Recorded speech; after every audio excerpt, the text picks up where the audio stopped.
Chapter 64.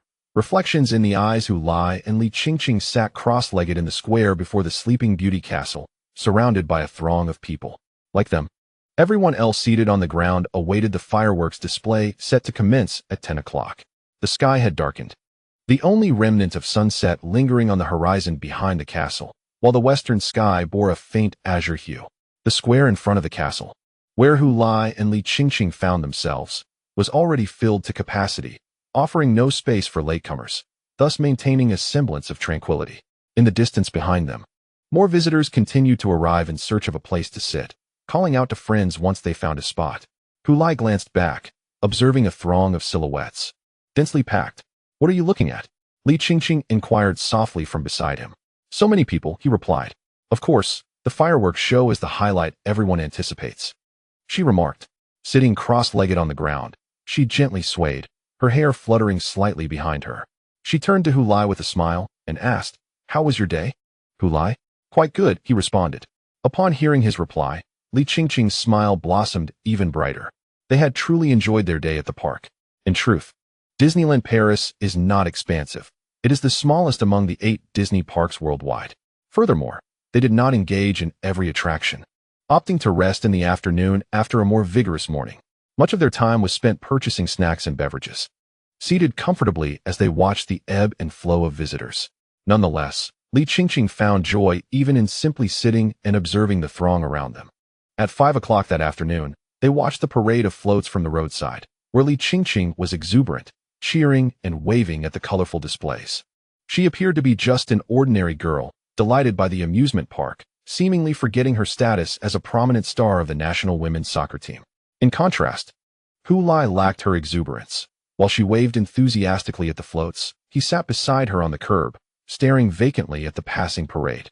Indifferent to the well-known cartoon characters, he felt more exhausted than after playing 2 consecutive matches of 120 minutes each, without the benefit of a stamina potion to replenish his energy. Fortunately, after dinner, they made their way to the square to await the fireworks, refraining from further activities. His strength gradually returned. "Thank you for accompanying me today, Li Qingqing expressed, fully aware of his efforts. "Do you enjoy visiting amusement parks?" he asked. "Not particularly. I just believe that if one comes to play, one should enjoy it," she replied. "Then why do you look as though you know everything?" he teased. Actually, I have been here once before." "Oh." Lai was somewhat surprised, as Li Qingqing had never mentioned it to him before. "I came with the whole team during my first season at Azure," she revealed. "Then why return?" "At that time, I was at a loss for words, muddling through the experience. Afterward, I realized I understood nothing. Moreover, I was participating in a collective activity with the entire team, which was quite different from this occasion." "Are the activities not all the same?" Lai pondered.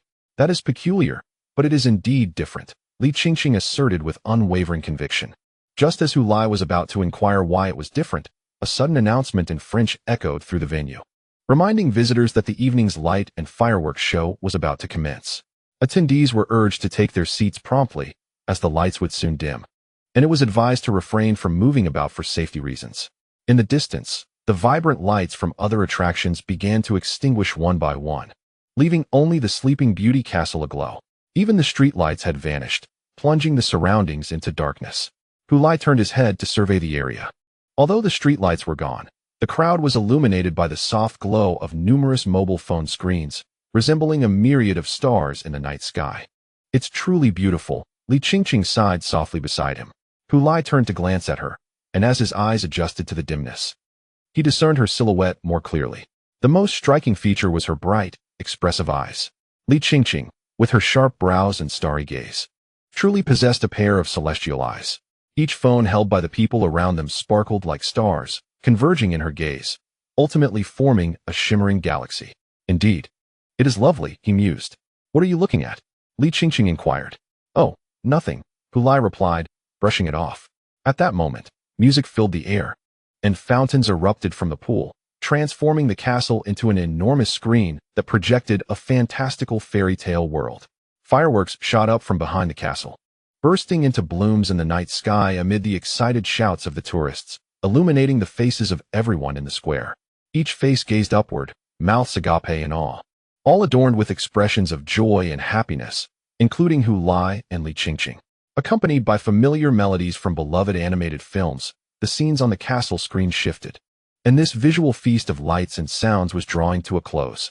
Suddenly, Li Qingqing, who had been fixated on the castle's performance, took out her phone and turned to Hu Lai.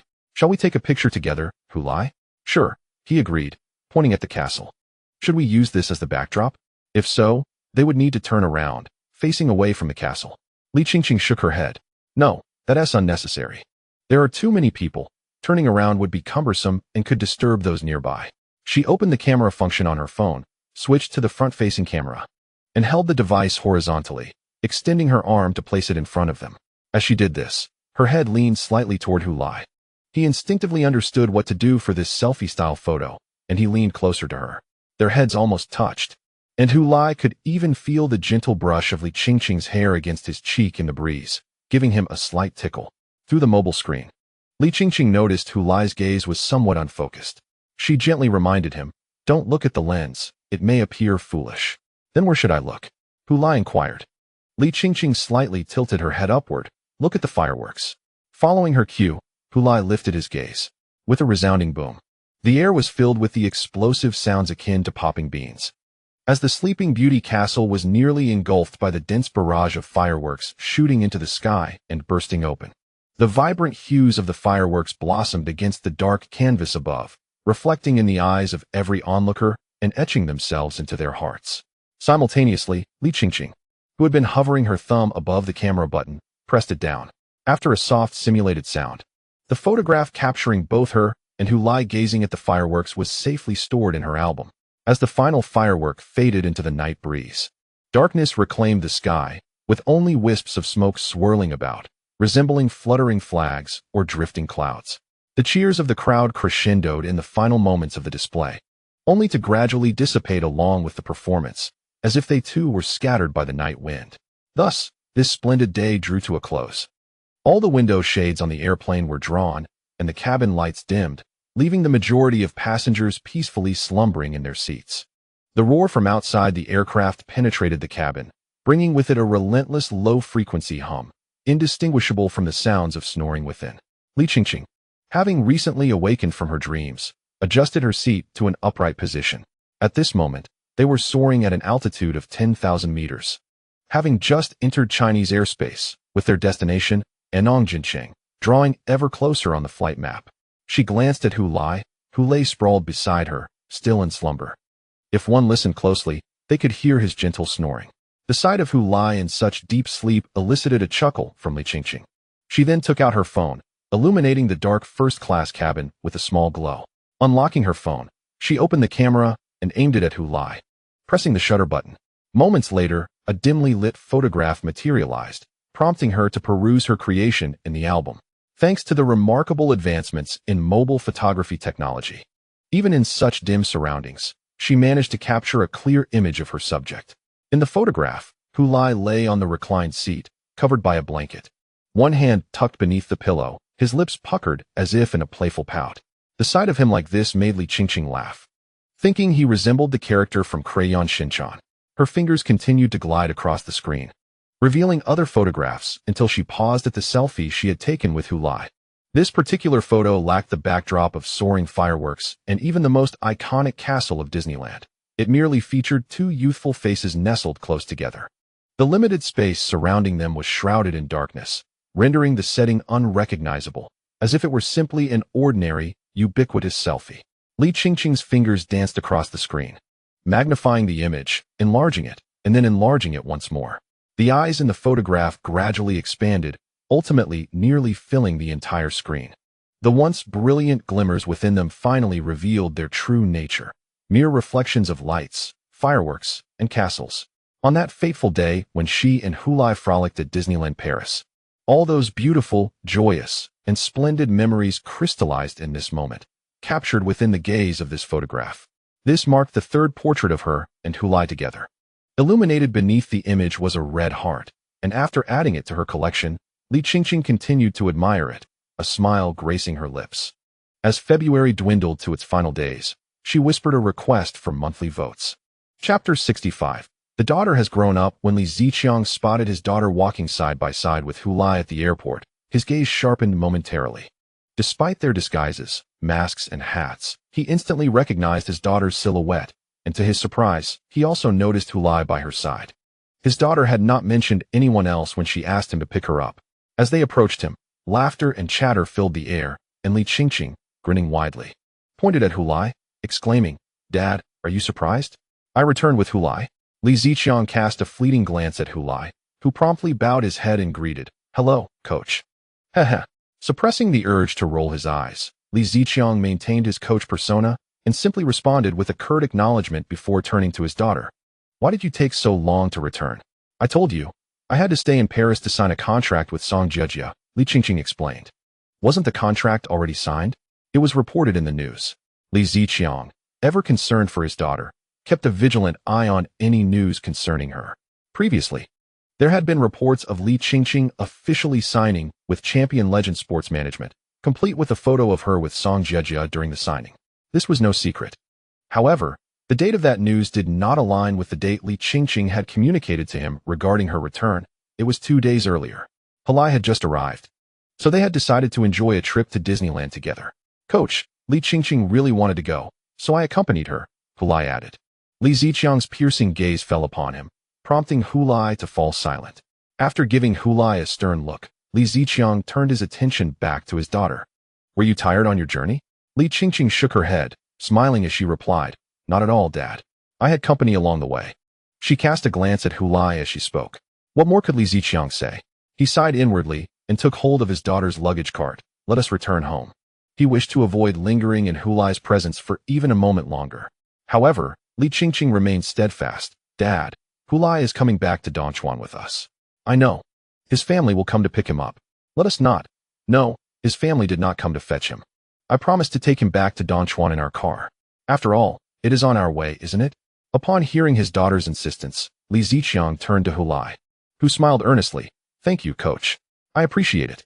Li Ziqiang was tempted to retort, "If you know it's a bother, why do you insist on joining us?"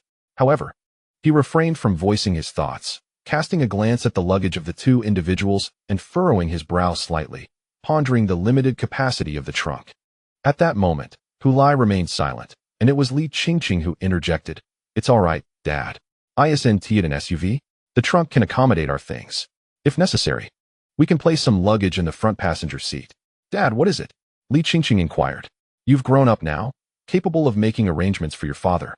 Li Ziqiang could no longer hold back his jest at his daughter's expense. Li Qingqing chuckled.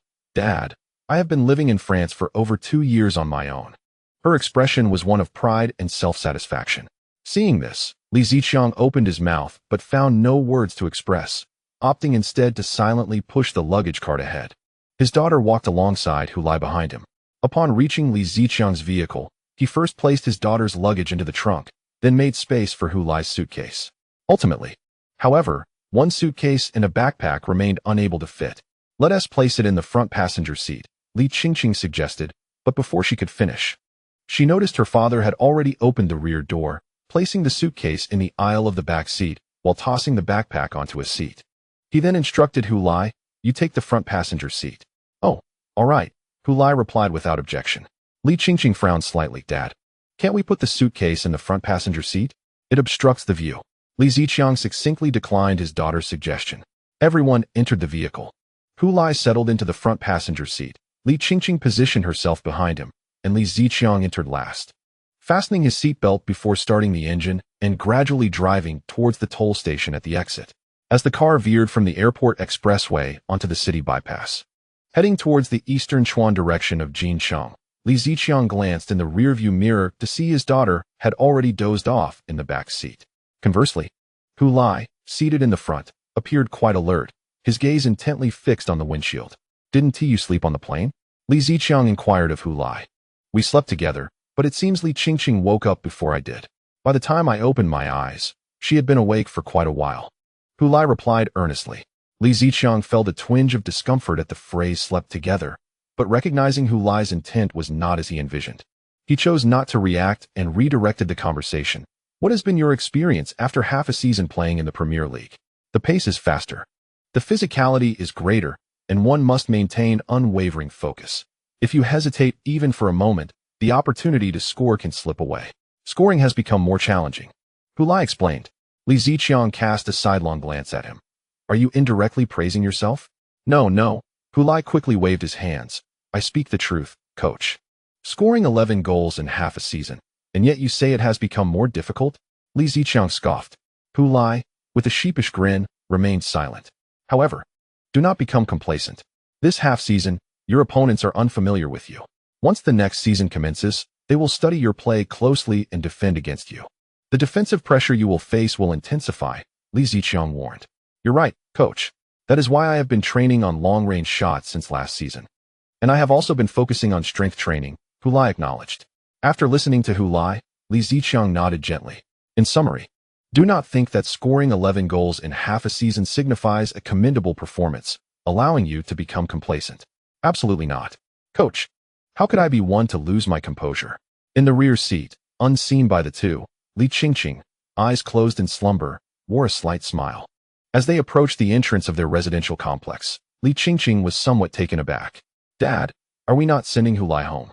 Li Ziqiang turned to Hu Lai, who quickly replied, It's all right. I can just take a taxi from here. Li Ziqiang was pleased with Hu Lai's understanding and said, Very well, please retrieve your luggage yourself.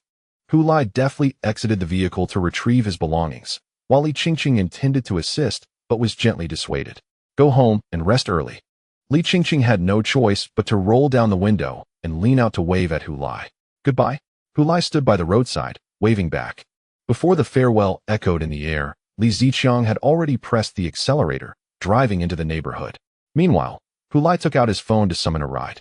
Dragging his small suitcase and wearing his backpack, Li Qingqing followed her father out of the cramped elevator. She glanced up at the ceiling, which was missing several tiles, and observed the walls plastered with advertisements. Even the door to their home bore such notices. Upon entering, her father first pulled the largest suitcase inside, and Li Qingqing followed him in. As he closed the door, Li Ziqiang began to change his shoes nearby. She lingered at the entrance, not hurrying to change, but rather surveying the modest space they inhabited. This was not her first return to her father's rented abode, although it was also a high-rise apartment. At times, she felt it paled in comparison to the old house that had been demolished. At least the old house had ample space. This was a small one-bedroom apartment, suitable for her father's solitary residence. However, whenever she returned, her father would have to sleep in the living room. What are you dawdling for? Change your shoes and wash your hands, Li Ziqiang called out. He proceeded to the kitchen to wash up, but soon his voice of complaint echoed from within. Having changed her shoes, Li Qingqing hurried over to find her father frowning deeply, his expression dark. The water supply has been cut off. Dad, did you forget to pay the water bill? Li Qingqing inquired. Li Ziqiang shook his head. How could that be? I pay the bill on time. It must be another burst pipe in the complex. They are probably repairing it. How do you know so much? She asked. Because this is the second time this month. Li Ziqiang's mood soured. After a long drive, he had wished to relax at home, only to find he couldn't even wash his hands. Most importantly, the return home with his daughter should have been a warm occasion, yet the water outage rendered their abode uninhabitable, extinguishing any sense of coziness. Based on his previous experience, the repairs would last until around 10 o'clock, with water service resuming by 10:30. Last time, he had been alone, and it was manageable. However, with his daughter present, the inconvenience loomed larger. After a tiring journey, one would typically crave rest, and he had envisioned his daughter returning to enjoy a hot bath, allowing her to unwind, while he prepared a delightful meal to reward her.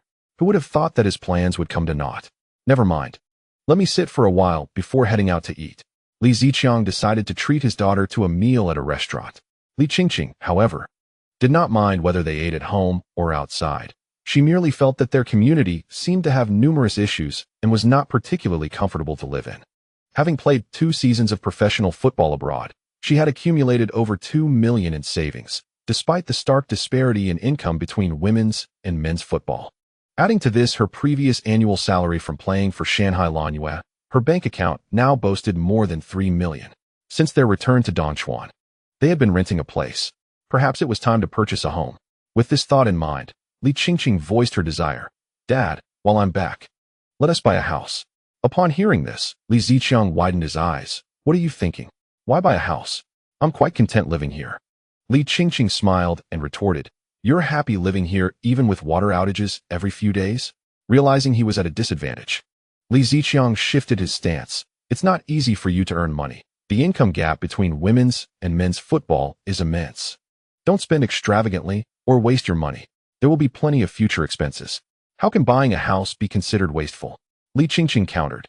You will definitely be staying in Dongchuan for a long time, and not having our own home is simply unacceptable.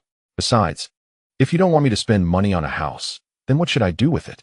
Needing money in the future doesn't conflict with buying a house now.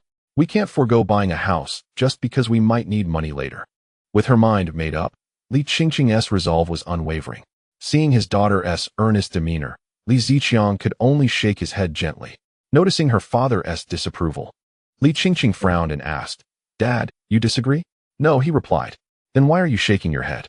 It was simply that he felt his daughter had grown up, leaving him uncertain whether it was a good or bad thing. "Of course, it's a good thing," Li Qingqing exclaimed, linking her arm through his. "You used to take care of me. Now it's my turn to care for you, Dad. Tonight, I'll treat you to a grand feast. We can also scout out houses while I'm back and get this settled." She had once heard about Lai buying a new house for his parents after making money. Although she did not know the specifics, she intended to follow his example and purchase a home during her holiday. Professional athletes have limited free time, and the winter break is only slightly longer than the summer vacation. Lai had already acquired a home, and she wanted to do the same for her father. Since her mother's passing, her father had raised her alone, providing her with opportunities for training and education, even leveraging personal connections to help her join a professional team and pave the way for her career. Now that his daughter had succeeded, it was only right for her to consider her father. She would honor him by purchasing a home. Chapter 66. Buying a house. Yelan stared in astonishment at her son, who stood at the door carrying large and small boxes, with a backpack slung over his shoulder. After a moment of stunned silence, she let out a sharp cry. Fortunately, Lai has grown considerably stronger now, no longer vulnerable to being knocked to the ground by his mother's embrace. Yet, he still took 2 steps back before catching her. "Wow, Mom, how did you come back? Didn't you say you wanted to play for a few more days?" Before Lai could finish, Xiaolan seized his shoulders, pushing him back slightly to scrutinize him. "Of course, I was teasing you, just to surprise you," Lai replied with a beaming smile. "You little rascal." Xiaolan playfully slapped his shoulder, scolding him. Yet her face radiated joy. "You should have notified us in advance, so your father and I could come to pick you up. There's no need for that. I'm old enough. Am I really going to get lost on my own? We could have helped you with your luggage. How did you come back alone?" "I wasn't alone, Mom." "Huh." Xiaolan was taken aback.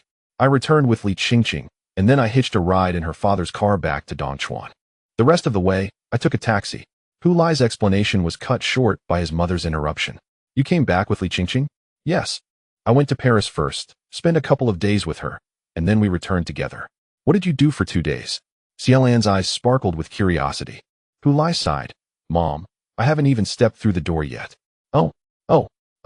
Xiaolan suddenly realized that they were still outside.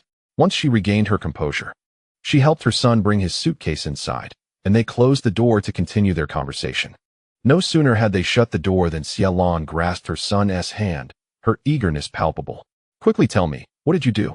"Well, we didn't do much, just visited Disneyland," Lai replied succinctly. "Was Disneyland fun?" "It was all right, just exhausting, more tiring than playing in a match," Lai complained.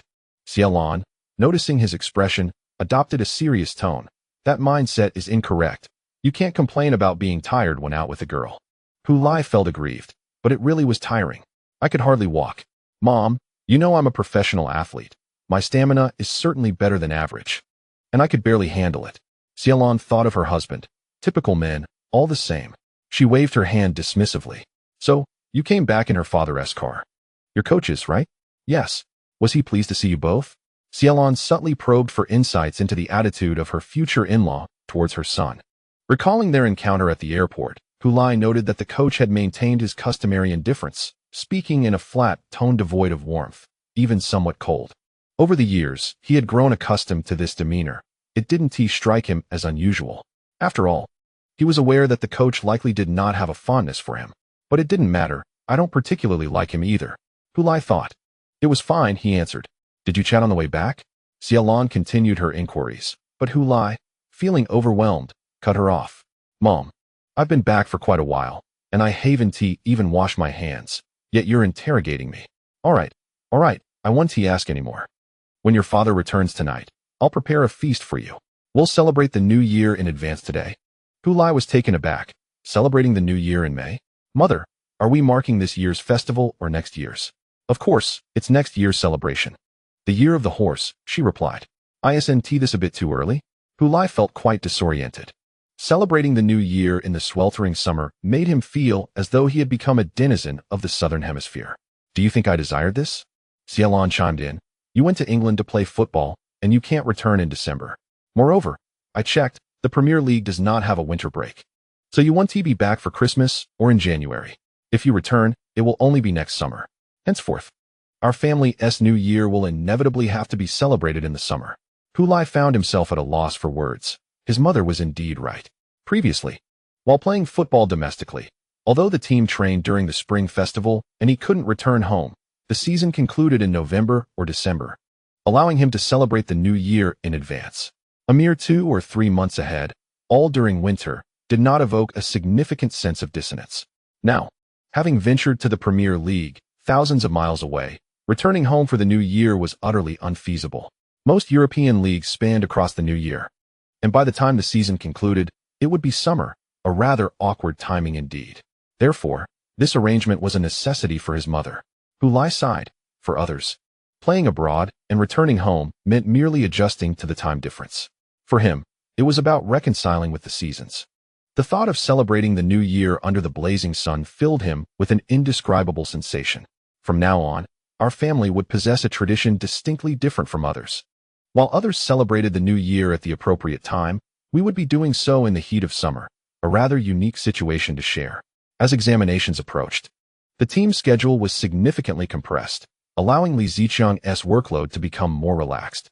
Consequently, he no longer needed to arrive at school early each day, granting him more time to accompany his daughter in viewing properties.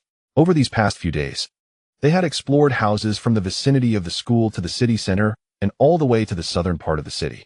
This is quite far from Dongchuan Middle School, Li Ziqiang frowned. Dongchuan isn't that large. How far can it really be? Li Qingqing remained unfazed, asserting that the southern environment was better and that Dongchuan's future developmental focus was shifting southward, especially since Jinsheng was located there. Purchasing a house here offers greater potential for appreciation, she explained. Hearing his daughter articulate such insightful analyses about real estate was somewhat disconcerting for Li Ziqiang. How had she begun to consider such matters? He had always hoped his daughter would focus solely on football, leaving all other concerns to him. However, since she had gone abroad to pursue her football career, he realized that this dynamic could not persist indefinitely, as he could no longer oversee everything in her life. She would have to confront these challenges herself. Through the rigors of the past 2 seasons, his daughter had indeed matured in her independence. Yet, Li Ziqiang glanced in the rearview mirror and noticed his graying hair. The growth of his child was a bittersweet experience for a father. Which properties shall we explore today? Li Ziqiang inquired, gazing at his daughter seated in the passenger seat. Holding her phone, Li Qingqing pointed to a location on the map. Right here, Dad. Just follow the navigation. As Li Qingqing had astutely noted, Dongchuan is a small city, a 3rd or 4th tier 1, with its modest scale influenced by its proximity to the provincial capital, Jinsheng. From the apartment complex where Li Ziqiang currently resides, it takes merely 11 to 12 minutes by car to reach the residential developments in the southern part of the city, even during peak commuting hours. The travel time barely increases. In essence, should Li Ziqiang decide to purchase a home in this area and commute to Dongchuan Middle School, it would be quite convenient. With only a 15 to 16-minute drive. Presently, the location he rents requires a 10-minute walk to reach the school. After parking the car in a designated spot along the roadside, the father and daughter made their way toward their first target property. Even before entering the community, they could see the towering buildings within, each balcony on the exterior arranged in a pleasing manner. Notably, the north-south facing structures featured 2-story wind tunnels, exhibiting a unique design. From the outside, the lush greenery and blooming flowers were easily visible, resembling a park-like setting. What a splendid environment! Li Qingqing exclaimed, unable to contain her admiration. It was no wonder the property prices here surpassed those of several neighboring complexes. Such expensive housing, what could one possibly do? Li Ziqiang lamented inwardly, feeling the pinch of the costs. While his daughter had indeed earned some money, a career in football, especially women's football, was fleeting. He needed to think about her future. His lack of opposition to purchasing a home stemmed from the belief that buying property is a form of investment, and for the common folk, it remains one of the few reliable avenues for financial security. Acquiring a home now could yield appreciation over time, providing a resource for future needs. Even if it weren't sold, it would serve as a solid foundation, ensuring that they would not be without shelter in the future. However, with investment in mind, starting with a high property price would significantly limit potential for appreciation, which is why Li Ziqiang was reluctant to consider this community. Yet, Li Qingqing seemed quite enamored with the place. She turned to her father and exclaimed, "Look, Dad. There's a riverside greenway. The air is fresh, the scenery is beautiful, and it's convenient for exercise. On sunny days, it would be delightful to bask on the riverside lawn." She had already painted a picture of a bright future life for her father. With that, she led the way toward the rental and sales center located outside the community. Li Ziqiang, seeing her enthusiasm, followed closely behind. Upon entering the center, the staff greeted them with warmth. "Hello, welcome to Hailan Shengjing. Are you looking to buy or rent a property?" Li Qingqing, donned in a mask and hat for a simple disguise, replied directly, "We wish to buy a home. Do you have any recommended layouts?" The staff, eager for business, responded enthusiastically, quickly presenting floor plans of available units to Li Qingqing and Li Ziqiang. However, upon reviewing the options, Li Ziqiang frowned. "I have no need for such a large space. Why would I require a 150 to 160 square meter apartment for myself?" Li Qingqing also felt that purchasing something so expansive was unnecessary. Her financial capacity was limited, and they should act within their means. Thus, she inquired with the sales representative, "Do you have smaller units? A 2-bedroom, 1 living room would suffice." "Yes, indeed," the representative replied eagerly.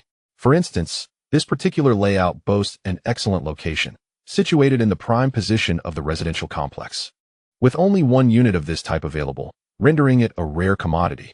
Currently, there remains just 1 unit for sale, although the price per square meter is somewhat elevated. The views, natural light, and ventilation are unparalleled. The design is quite rectangular, facing north and south. Is it possible to view the property?" Li Ziqiang expressed his request, dismissing the sales representative's grandiose claims as mere embellishments, suspecting that it might all be a ruse. The reality must be witnessed firsthand. "Certainly," the sales representative exclaimed, retrieving the key to the property from a drawer, and guided the father and daughter from the rental sales center into the community. As they walked, the representative continued to elaborate. "What I am showing you is not a model home, but an actual sale-ready unit that has been exquisitely decorated. All the furniture and appliances are provided. It is truly move-in ready." The trio ascended to the 10th floor in the elevator, and upon exiting, the sales representative led them to a grand door, producing the key to unlock it.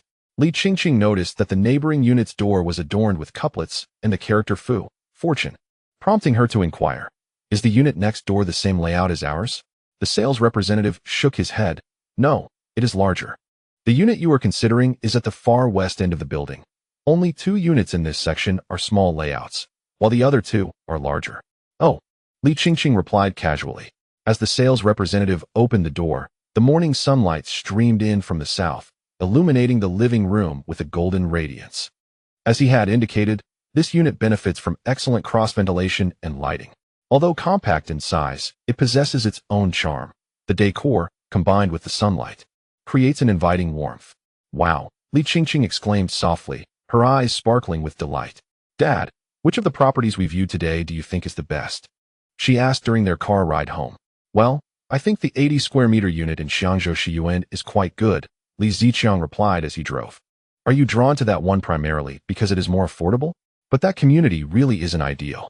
When we visited, the agent just walked us in without any registration. The security booth seemed more like a mere ornament. I worry about you living in such a place," Li Qingqing countered. "What is there to worry about with a grown man like me?" Li Ziqiang chuckled. "In any case, I wasn't impressed. The property itself is subpar, the layout is mediocre, and it faces north, receiving little sunlight and feeling quite damp. Aside from being cheap, it has nothing to offer. Your reasoning is flawed. If everything were perfect, it wouldn't be so inexpensive, would it? Thus, one gets what one pays for," he asserted.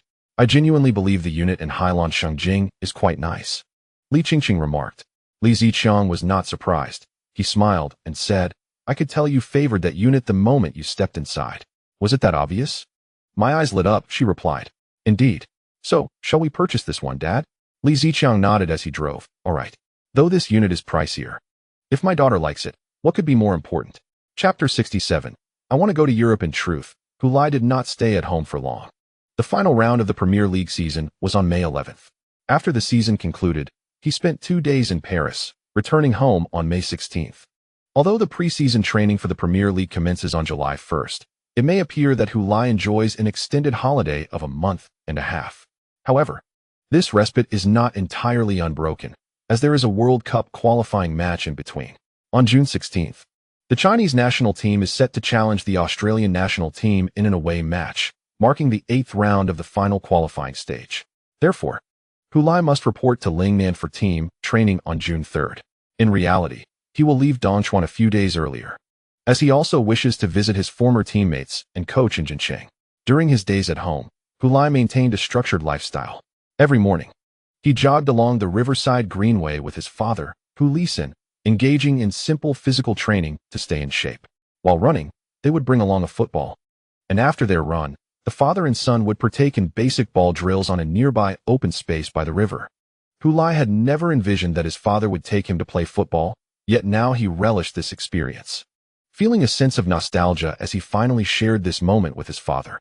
On May 28th, Lai packed his belongings and bid an emotional farewell to his parents before taking the high-speed train to Jincheng, subsequently traveling to the Shining Star training base in Luqing. After seeing off their son, Xiaolan suddenly announced her intention to obtain a driver's license. Hu Lisin was taken aback. At your age? What need do you have for a driver's license? Without one, you can't drive, and without a vehicle, you can't pick up our son or take him to Jincheng. Xiaolan, however, had clearly contemplated this decision and was resolute. You are perpetually busy with work. It is impractical for you to learn to drive.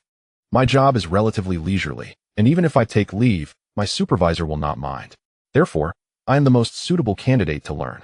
Once I obtain my license, we can purchase a car, making it much more convenient to transport our son to and from Jincheng, and we can also enjoy spontaneous outings.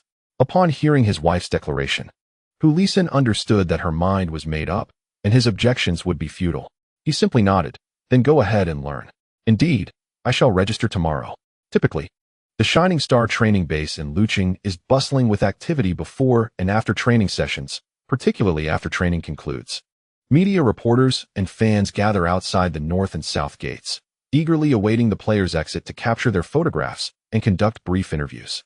Fortunate fans might even secure autographs and photos. During the training itself, the area outside the training base is notably quiet, with few individuals present. This is the moment when the gatekeeper enjoys the most tranquility, often occupying himself with his phone or watching television in the guardhouse, undisturbed by visitors. Thus, when someone approached the entrance, the distracted gatekeeper did not immediately notice. It was only when the visitor tapped on the glass window that he looked up and remarked, "Sir, could you open the door?" "What door?" The gatekeeper replied impatiently, as it was training time. However, upon raising his gaze, he swallowed the remainder of his words. Who, it's me. I've come back to see everyone." Standing in the sunlight, Lai smiled at the gatekeeper and said, "Ah, very well. Please enter." The gatekeeper pressed the button, causing the electric gate to shudder slightly before it gradually opened. "Thank you." After expressing his gratitude, Lai swiftly stepped into the familiar training base of Luqing, making his way toward the first team's training ground with ease. The gatekeeper watched his retreating figure, yearning to follow and witness the excitement, yet bound by his duty. His curiosity intensified. A sharp whistle resonated above the training field. With the sound, the training session came to a halt. Coach Qin Lin approached one of the players, Geng Tao, and remarked, "Geng Tao, when you saw us controlling the ball down the left flank, you made a commendable forward run into the center. However, when the ball transitioned to Zhang Hao's side, the defense had already collapsed toward the middle. At that moment, you should not have remained in the central area. Instead, you ought to have shifted to the right flank, widening the space. This would have created an angle and room for Zhang Hao to pass the ball to you. You see, by staying static in the center, Zhang Hao was unable to deliver the pass, and in his hesitation, the ball was intercepted." As Qin Lin spoke, he guided Geng Tao's positioning, moving him from the center to the flank, and continued, "As a right winger, it is perfectly acceptable for you to make dynamic runs into the center. Your previous forward movement was decisive. However, You must adjust according to the situation on the field. Football is not so rigid. Your run into the center attracted the defense. And you need to observe and contemplate whether there might be openings on the right flank. Geng Tao, only 20 years old, was a talented young player who had risen through the ranks of Shining Stars Youth Academy. Before the season commenced, Zhao Kongming promoted him from the reserve team to the first team, hoping that Coach Qin Lin would guide him to realize his potential. While Qin Lin patiently explained to Geng Tao, the other players stood on the field, awaiting their turn. Some were attentive to the coach's words, while others, like Zhang Qinghuan, were distracted, casting their gaze toward the sidelines, seizing a moment of respite. Zhang Qinghuan's eyes wandered until they landed on a figure emerging from the shadows of the trees into the brilliant morning sunlight. Dressed casually in a t-shirt and jeans, the white t-shirt shimmered in the sunlight, as if enveloping him in a halo of sanctity. Upon recognizing the newcomer, Zhang Qinghuan exclaimed a curse, "Damn." He then pointed toward the individual and called out, "Old Wang, Xiaoyu, Sichuan, look." Wang Guangwei, noticing Zhang Qinghuan's gesture, squinted before widening his eyes in disbelief, uttering, "Damn." Xiaoyu gaped in astonishment, while Sichuan Junping mirrored his shock. Their commotion caught the attention of the other players, who turned to see what was happening. "Damn! Damn! Damn!" Zhao Kongming, sensing the unusual stir, turned to look into the distance, his expression frozen in surprise. Qin Lin, who had been providing individual guidance to Geng Tao, also paused and turned to gaze in that direction. In the center of everyone's gaze, a figure raised his hand. "Apologies, Coach Zhao. I did not intend to disrupt your training. It is all because of Huan Ji's keen eyes." Zhang Qinghuan, who was the first to notice him, pointed at Hu Lai. Before he could finish his sentence, Sichuan Junping had already dashed out, heading straight for Hu Lai. The training was halted, and everyone gathered around Hu Lai, with Zhao Kongming, Chen Mo, and Qin Lin, members of the coaching staff, at the forefront. Following them were Wang Guangwei, Zhang Qinghuan, Xiaoyu, and Sichuan Junping, those closest to Hu Lai. At the outermost circle were the newcomers who had just joined the team this season. Zhao Kongming, Qin Lin, and Chen Mo asked, "What brings you here?" Zhang Qinghuan, Wang Guangwei, Xiaoyu, and Sichuan responded, "Why didn't you inform us beforehand? If you continue to distance yourself from us, we might just have to rename the group to excluding Hu Lai." Other teammates chimed in, "Hu Lai, do you still remember to come back and see us? You have a good conscience. You haven't forgotten your roots, haha." The newcomers looked on enviously, dreaming of the day they could return in glory like Hu Lai, receiving such a warm welcome. Hu Lai began to explain to Coach Zhao, "Isn't the national team supposed to convene after Flash Star finishes its next league match? Since I was heading home anyway, I thought I might as well come to Jincheng to see everyone, and later join Huan Gu and Lao Wang for the national team." He then turned to Zhang Qinghuan and Wang Guangwei. "Oh, come on, I just wanted to give you all a surprise. Look how happy you are." He clasped his hands in greeting to his teammates. "I'm so glad to see you all still here." He even waved at the unfamiliar faces. Zhao Kongming regarded Hu Lai, who was clad in casual attire. "So you truly came back just to see everyone?" Hu Lai, momentarily perplexed by Coach Zhao's remark, wondered if he should have brought gifts. Zhao Kongming continued, "The national team will gather on June 3rd, so you'll be in Jincheng for a few days?" "Yes, Coach Zhao. I have nowhere else to go," Hu Lai replied. Zhao's implication was clear. Since Hu Lai was free, he might as well train with the team to maintain his form. Qin Lin chuckled, clarifying Zhao Kongming's intention. Upon hearing this, Hu Lai eagerly nodded. "If you don't mind, Coach Zhao, that would be great. You, returning from the Premier League, what could I possibly find objectionable?" Zhao Kongming jested. The surrounding Flash Star players erupted in cheers. Training alongside a player who had competed in the Premier League was a rare and valuable opportunity for them, especially for those aspiring to play overseas, as they were eager to gauge the gap between their abilities and the Premier League standard through close interaction with Hu Lai. "All right then, head to the locker room to change into your gear. For today's training, you can start by training individually on the side to get back into shape," Zhao Kongming instructed. However, Hu Lai replied, "Coach Zhao, my father has been taking me through physical training every day at home, so I don't need to worry about getting back into shape." "Oh, look at you, so professional," Zhao Kongming remarked, somewhat surprised. Hu Lai scratched his head, acknowledging the heightened competition and expectations in the Premier League, feeling the weight of the challenge. Zhao Kongming nodded in satisfaction, then instructed Chen Mo to take Hu Lai to the changing room. Once Hu Lai had departed, he turned to address the team with a serious demeanor. "Do you see? What enables their success? Observe closely during training these days. Having donned his training shoes and the Flash Stars training attire, Lai returned to the field. After a thorough warm-up, he immersed himself in the team's offensive drills, swiftly demonstrating his superior abilities compared to his fellow Flash Stars players. In his previous tenure with Flash Stars, whether during training or matches, he could identify openings, just as others could, without needing to verbalize it. Zhang Qinghuan would always deliver the ball to him. Yet, defensive players would also shift to cover those spaces. Now, however, he could anticipate the openings ahead of time, shouting, "Brother Huan, pass," as he sprinted toward the vacant area. His proactive positioning caused Wang Guangwei, tasked with marking him, to be a beat slow, allowing Lai to slip past. Receiving the pass in the open, Lai turned and shot almost unchallenged, the ball sailing past the fingertips of the Flash Stars' main goalkeeper. Yu Jimin, into the net. The pace has quickened, Zhao Kongming remarked to Qin Lin, who nodded in agreement. Both physical speed and cognitive processing have improved. The Premier League truly stands as one of the fastest-paced leagues. Zhang Qinghuan and Wang Guangwei were both among the elite in the team, previously matching Lai's skill level closely. Yet, after Lai had spent half a season in the Premier League, the gap appeared to have widened. Even as Zhang Qinghuan and Wang Guangwei had been training with greater diligence than ever before. Chen Imo also arrived at a similar conclusion. Zhao Kongming stated, "Our national football standards still lag significantly behind the world's elite. This is an unavoidable reality. Hence, we must encourage young players to venture abroad sooner. The earlier they go, the greater and quicker their progress will be." As they spoke, a new offensive play commenced. This time, Lai failed to locate the opening in advance, with Wang Guangwei closely shadowing him.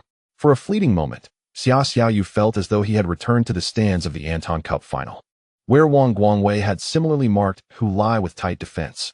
However, this time, Lai did not attempt to distract Wang Guangwei through conversation nor relied on teammates to screen him. Instead, while in motion, he raised his hand to call for the ball, even though he had yet to shake off Wang Guangwei. Seeing this, Zhang Qinghuan shouted to Xia Xiaoyu, "Pass it to him, Xiaoyu." Initially hesitant, Xia Xiaoyu promptly complied. As the ball approached, Wang Guangwei mentally admonished, "Don't underestimate me, Lai. I haven't relaxed for a moment this past half year." At the instant Lai received the ball, Wang Guangwei accelerated toward him. Lai indeed felt a slight stumble from the impact, yet he deftly lifted his right foot, using the outside of his foot to control the ball at his feet while shielding Wang Guangwei on his left. Remarkable improvement in physical resilience.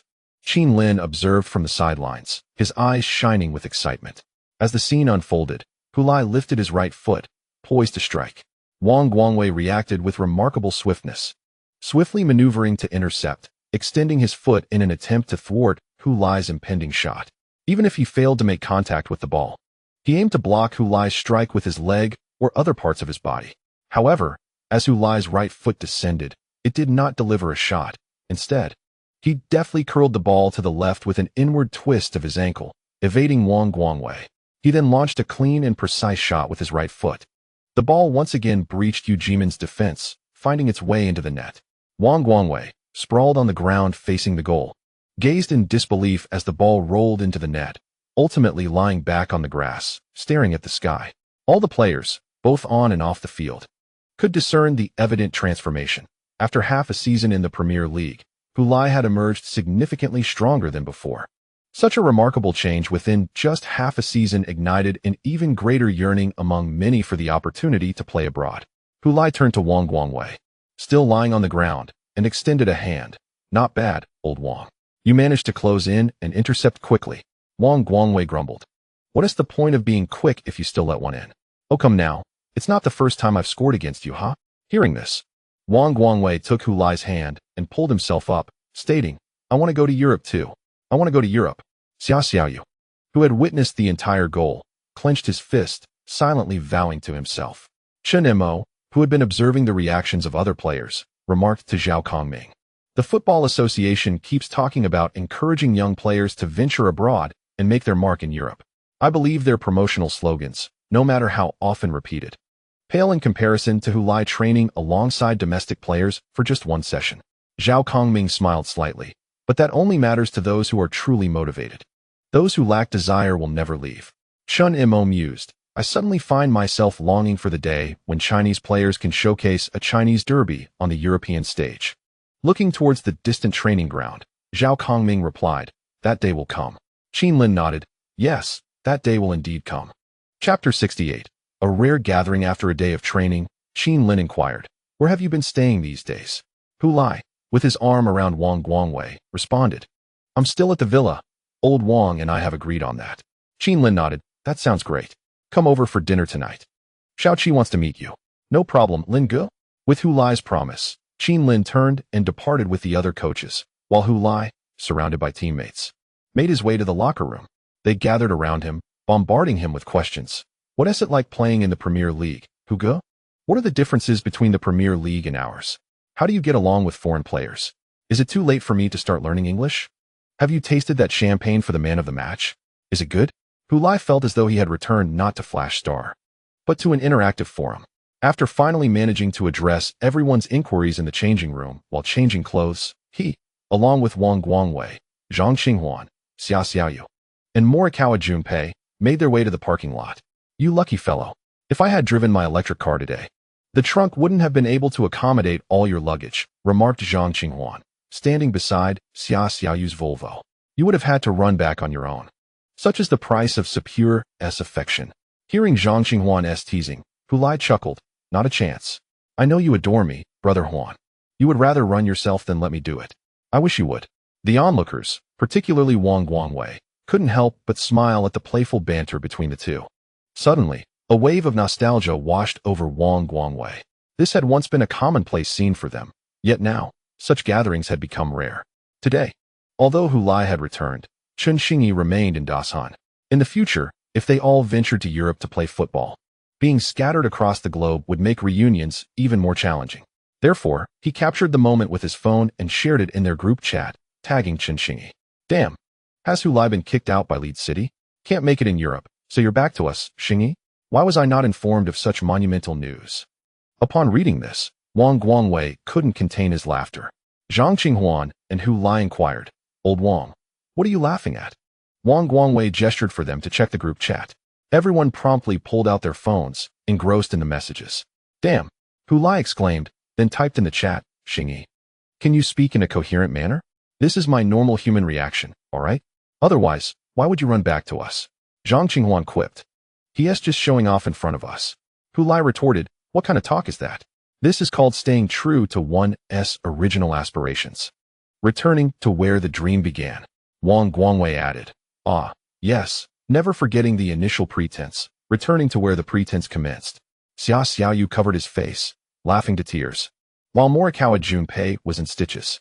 Just like the emojis they shared in the chat, Xia Xiaoyu and Morikawa Junpei couldn't stop laughing as they clutched their phones.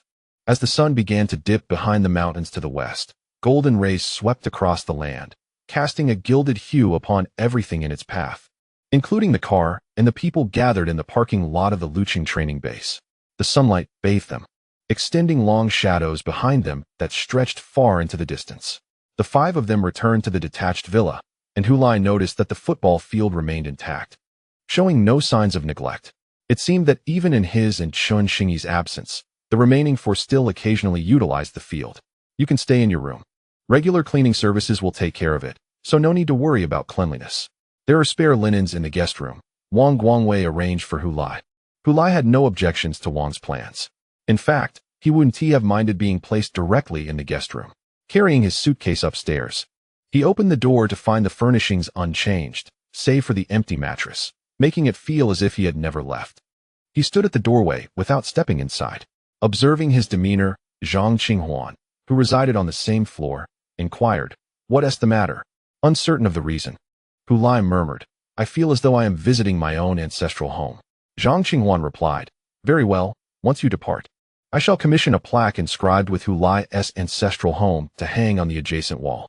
Hu Lai emphasized the phrase "once you depart" with a noticeable weight. Zhang Qinghuan waved his hand dismissively.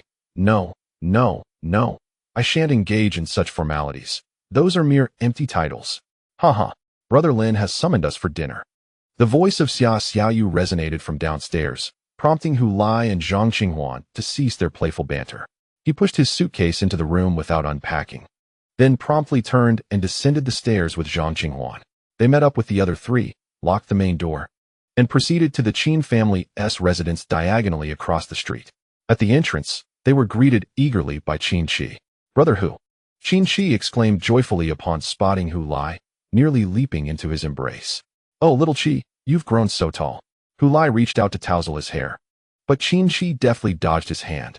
Wang Guangwei quipped from the side, "Don't act as if you haven't seen little Qi in years. You've only been gone for half a year." Upon entering, they saw Qin Lin and his wife. The five of them quickly straightened up, greeting them with respect. "Greetings, Brother Lin." "Greetings, sister-in-law. All is well, all is well. Come, sit quickly." Wang Yuan beckoned to them, the long dining table already adorned with a variety of dishes, with more in preparation. "No need to wait, sister-in-law. We will eat together," Wang Guangwei insisted. "Don't wait. If you do, the dishes will get cold. Please, start eating." Wang Yuan waved her hand and turned back to the kitchen. Qin Lin attempted to assist, but was shooed away. "Go attend to the guests." With a resigned smile, Qin Lin returned to the dining room, casting his gaze over the five individuals, eventually resting it naturally on Hu Lai. "The training in the Premier League must be incredibly effective. In just 6 months, I had thought you had been away for years." Qin Lin remarked with a hint of admiration. Hu Lai quickly replied, "I was just starting out and didn't dare to slack off. So I was particularly earnest and diligent." Though his statement might sound conceited, it was preferable to simply claiming, "I had an advantage," which would hardly be believed. Qin Lin did not press further and nodded. "Do not become complacent in the future. Playing football is akin to rowing upstream. If you do not advance, you will regress. If you do not exert effort, newcomers will surpass you." "I understand, Brother Lin. Not only am I worried about being surpassed by newcomers, but even now, I am still striving to catch up with others. The Premier League is truly filled with formidable competitors. Indeed, having that mindset is commendable." Wang Yuan emerged from the kitchen, carrying a steaming platter of food, and as she placed it on the table, she nudged her husband, "Stop chatting and see to it that they eat." She then turned to Hu Lai. "Do not worry, Hu Lai. I know that Chinese cuisine may not be the healthiest for athletes like you, but indulging occasionally is not a concern, and my cooking is quite light." Hu Lai promptly responded, "It's perfectly fine, sister-in-law. I will simply train more afterward." During my time in Leeds, the season concluded, and the head coach graciously treated our entire team to a Chinese dinner. "Is that so? How delightful." "Haha." Wang Yuan chuckled, then turned to head into the kitchen. "You all enjoy. Keep chatting while you eat." Behind her, Qin Lin picked up his chopsticks. "Let's eat." "Hu go." Did that Sean really say that? Qin Shi glared at Hu Lai, momentarily forgetting about the fragrant sticky ribs on his chopsticks. Of course. He thought I couldn't understand English and was rambling on. Hu Lai scoffed. In reality, I comprehended every word and retorted right back at him. "I know about this Sean as well. The media heralds him as a hero of Leeds, but I never anticipated the true nature of such a hero." Wang Guangwei was quite attuned to the international football landscape. Alas, it's the same everywhere. Wherever there are people, there exists a hierarchy. Don't assume that foreigners are superior to us. Their players also have their share of unsavory characters. Zhang Qinghuan scoffed. Speaking of which, this season, North London Wanderers plummeted to 5th place, sliding down from 3rd as if caught in an avalanche. The Champions League qualification slipped away. I wonder what Sean feels about that. It's said that many Wanderers fans have harshly criticized him, Hu Lai remarked, simply because he failed to score against us, Leeds. And they have laid the blame for the team's loss of Champions League qualification squarely on his shoulders, turning him into a scapegoat. Ha! What a fitting retribution. The final dish has arrived. Amidst the laughter, Wang Yuan entered with a steaming fish. The others promptly ceased their chatter, calling out to Wang Yuan, "Sister-in-law, come eat." "You all continue your conversation." Wang Yuan took a seat beside Qin Lin, not rushing to eat, but resting her chin on her hand. Gazing intently at the group of young people, Hu Lai continued to regale her son with amusing anecdotes from his time in the Premier League. The boy listened with rapt attention, his mouth slightly agape, reminiscent of his childhood charm, his eyes sparkling with hope.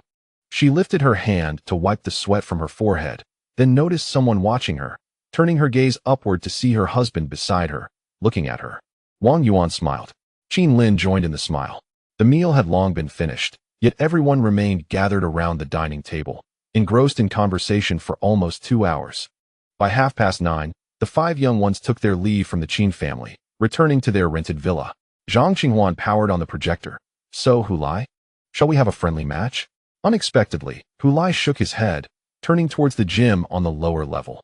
No, I've eaten so much today. I need to quickly convert it into muscle. Behind him, the four exchanged glances. This side of Hu Lai was something they hadn't witnessed before his journey to Europe. They recalled Coach Zhao's words on the training ground earlier today. So, is this the reason behind Hu Lai's rapid progress in Europe? I'm going to. Wang Guangwei declared first.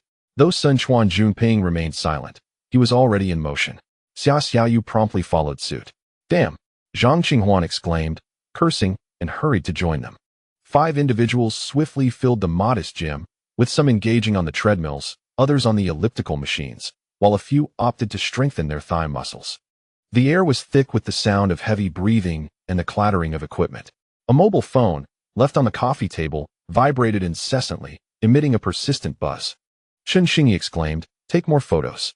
He then inquired, how's the gathering going? Followed by, respond, will you? Hello, is anyone alive? He continued, hello? Is anyone there? And has this group been muted? Who shared scandalous images?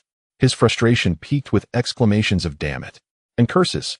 The cacophony from the gym below seemed to echo his sentiments. Chapter 69.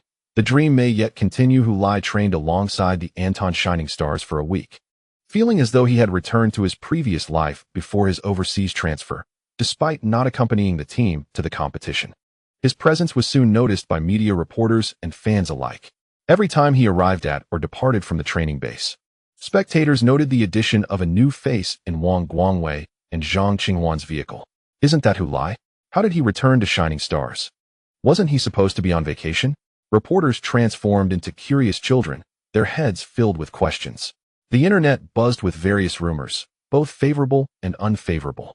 Consequently, Zhao Kongming had to clarify during a routine press conference, stating, we did not extend an invitation. Hu Lai chose to return. It was my suggestion for him to train with the team, as I believe it will help him maintain his form. The national team will not convene until June 3rd. Shining Stars will not reassign Hu Lai. He is flourishing in the Premier League and has no need to return. I understand the excitement of Shining Stars fans, but he currently belongs to Leeds City, not Shining Stars. Therefore, he cannot represent Shining Stars in competition, and we have not registered him for this year's Chinese Super League. Hu Lai himself addressed reporters outside the training ground, stating, initially, I merely wanted to return to see everyone. However, after Coach Zhao made that suggestion, I realized he was right. So, I decided to stay and train with everyone. It's nothing extraordinary. There is no need for excessive interpretation. It feels wonderful to play alongside former teammates again. I've always said that no matter how far I go, Shining Stars will always be my home. And that has not changed. Wang Guangwei remarked, after playing in the Premier League for 6 months, Hu Lai has shown significant improvement. Now that he is back, it feels like we're on different levels. Training with him has been immensely beneficial, and we will continue to strive to keep up with him. Through Hu Lai, we all see the effects of playing abroad. As for me, I certainly hope to play overseas one day. But for now, I only wish to represent Shining Stars. I am still a Shining Stars player. Rumor has it that since Hu Lai returned to train with Shining Stars, the number of fans and reporters waiting outside the Luqing training base has more than doubled.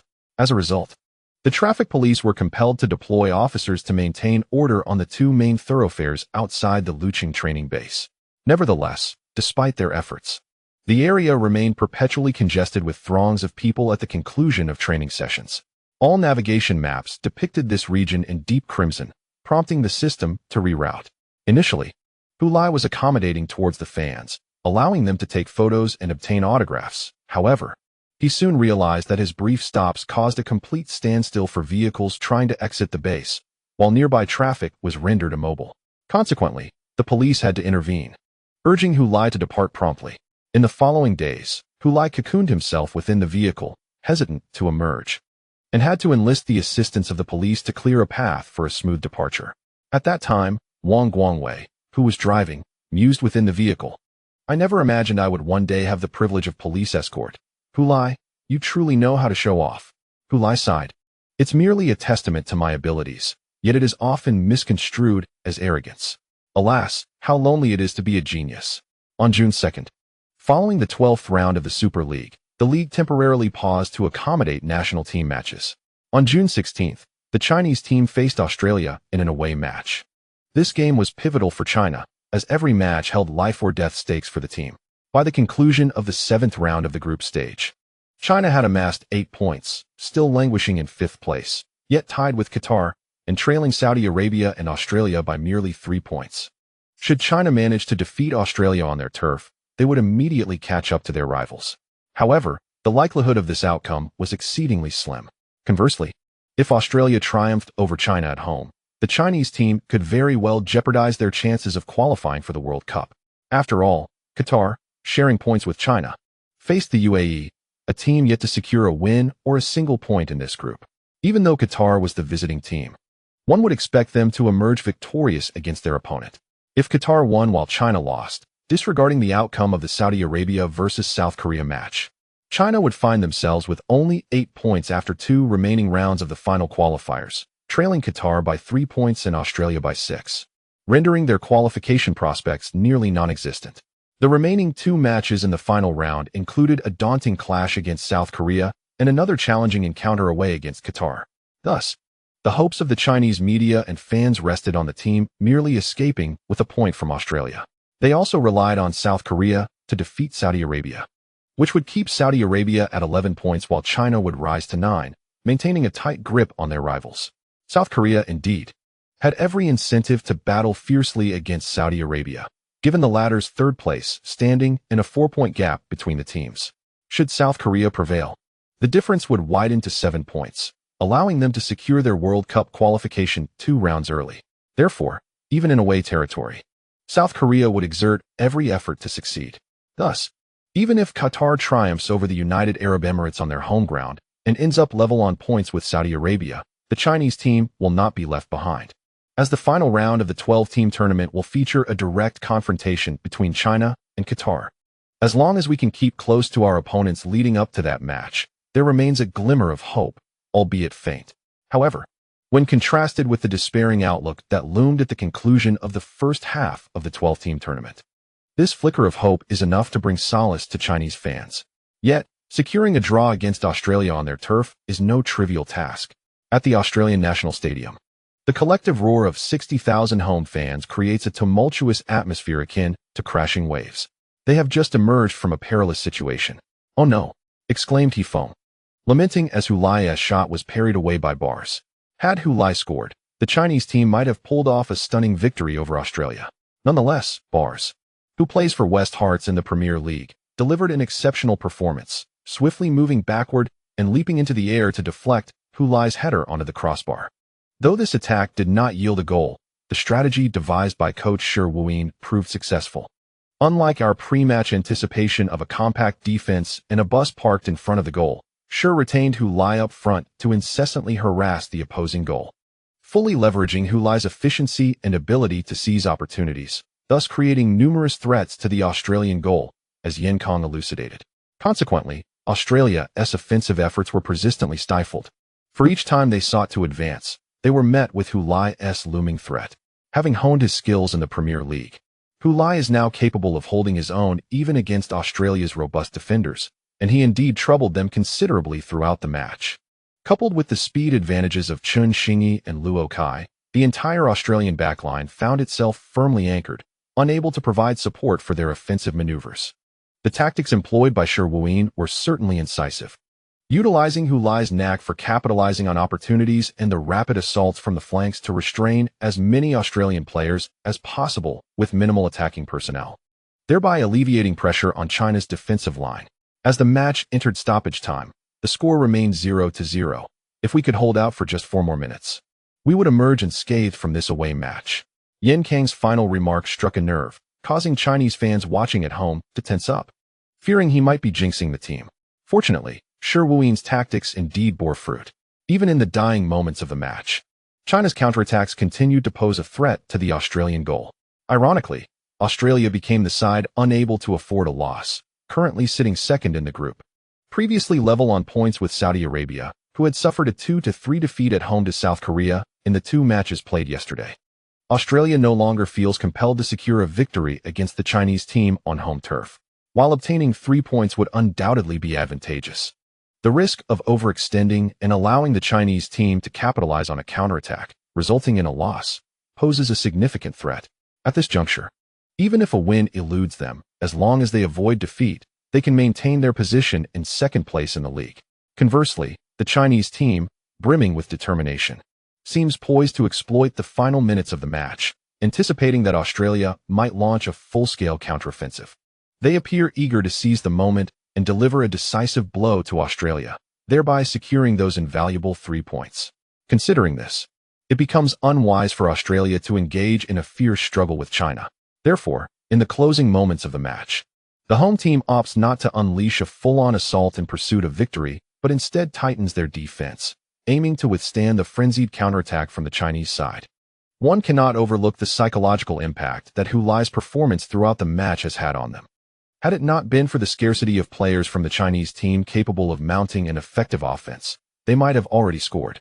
The last few minutes of the match appeared surprisingly tranquil compared to the preceding 90.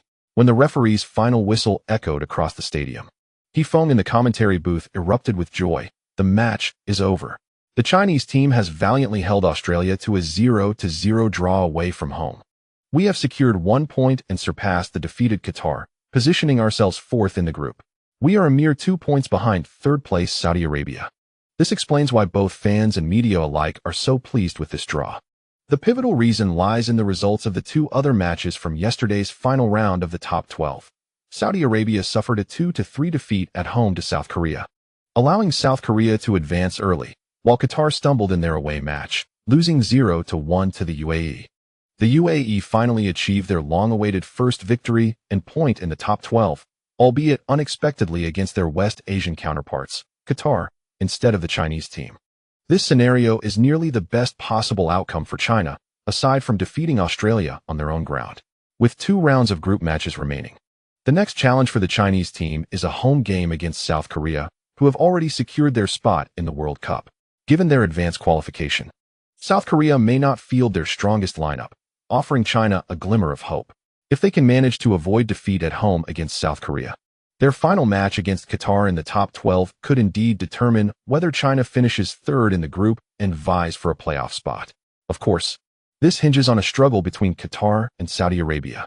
In summary, much remains uncertain in the future. However, at the very least, the Chinese team now possesses the right to continue dreaming. Chapter 7. The image ambassador upon returning to the country with the team.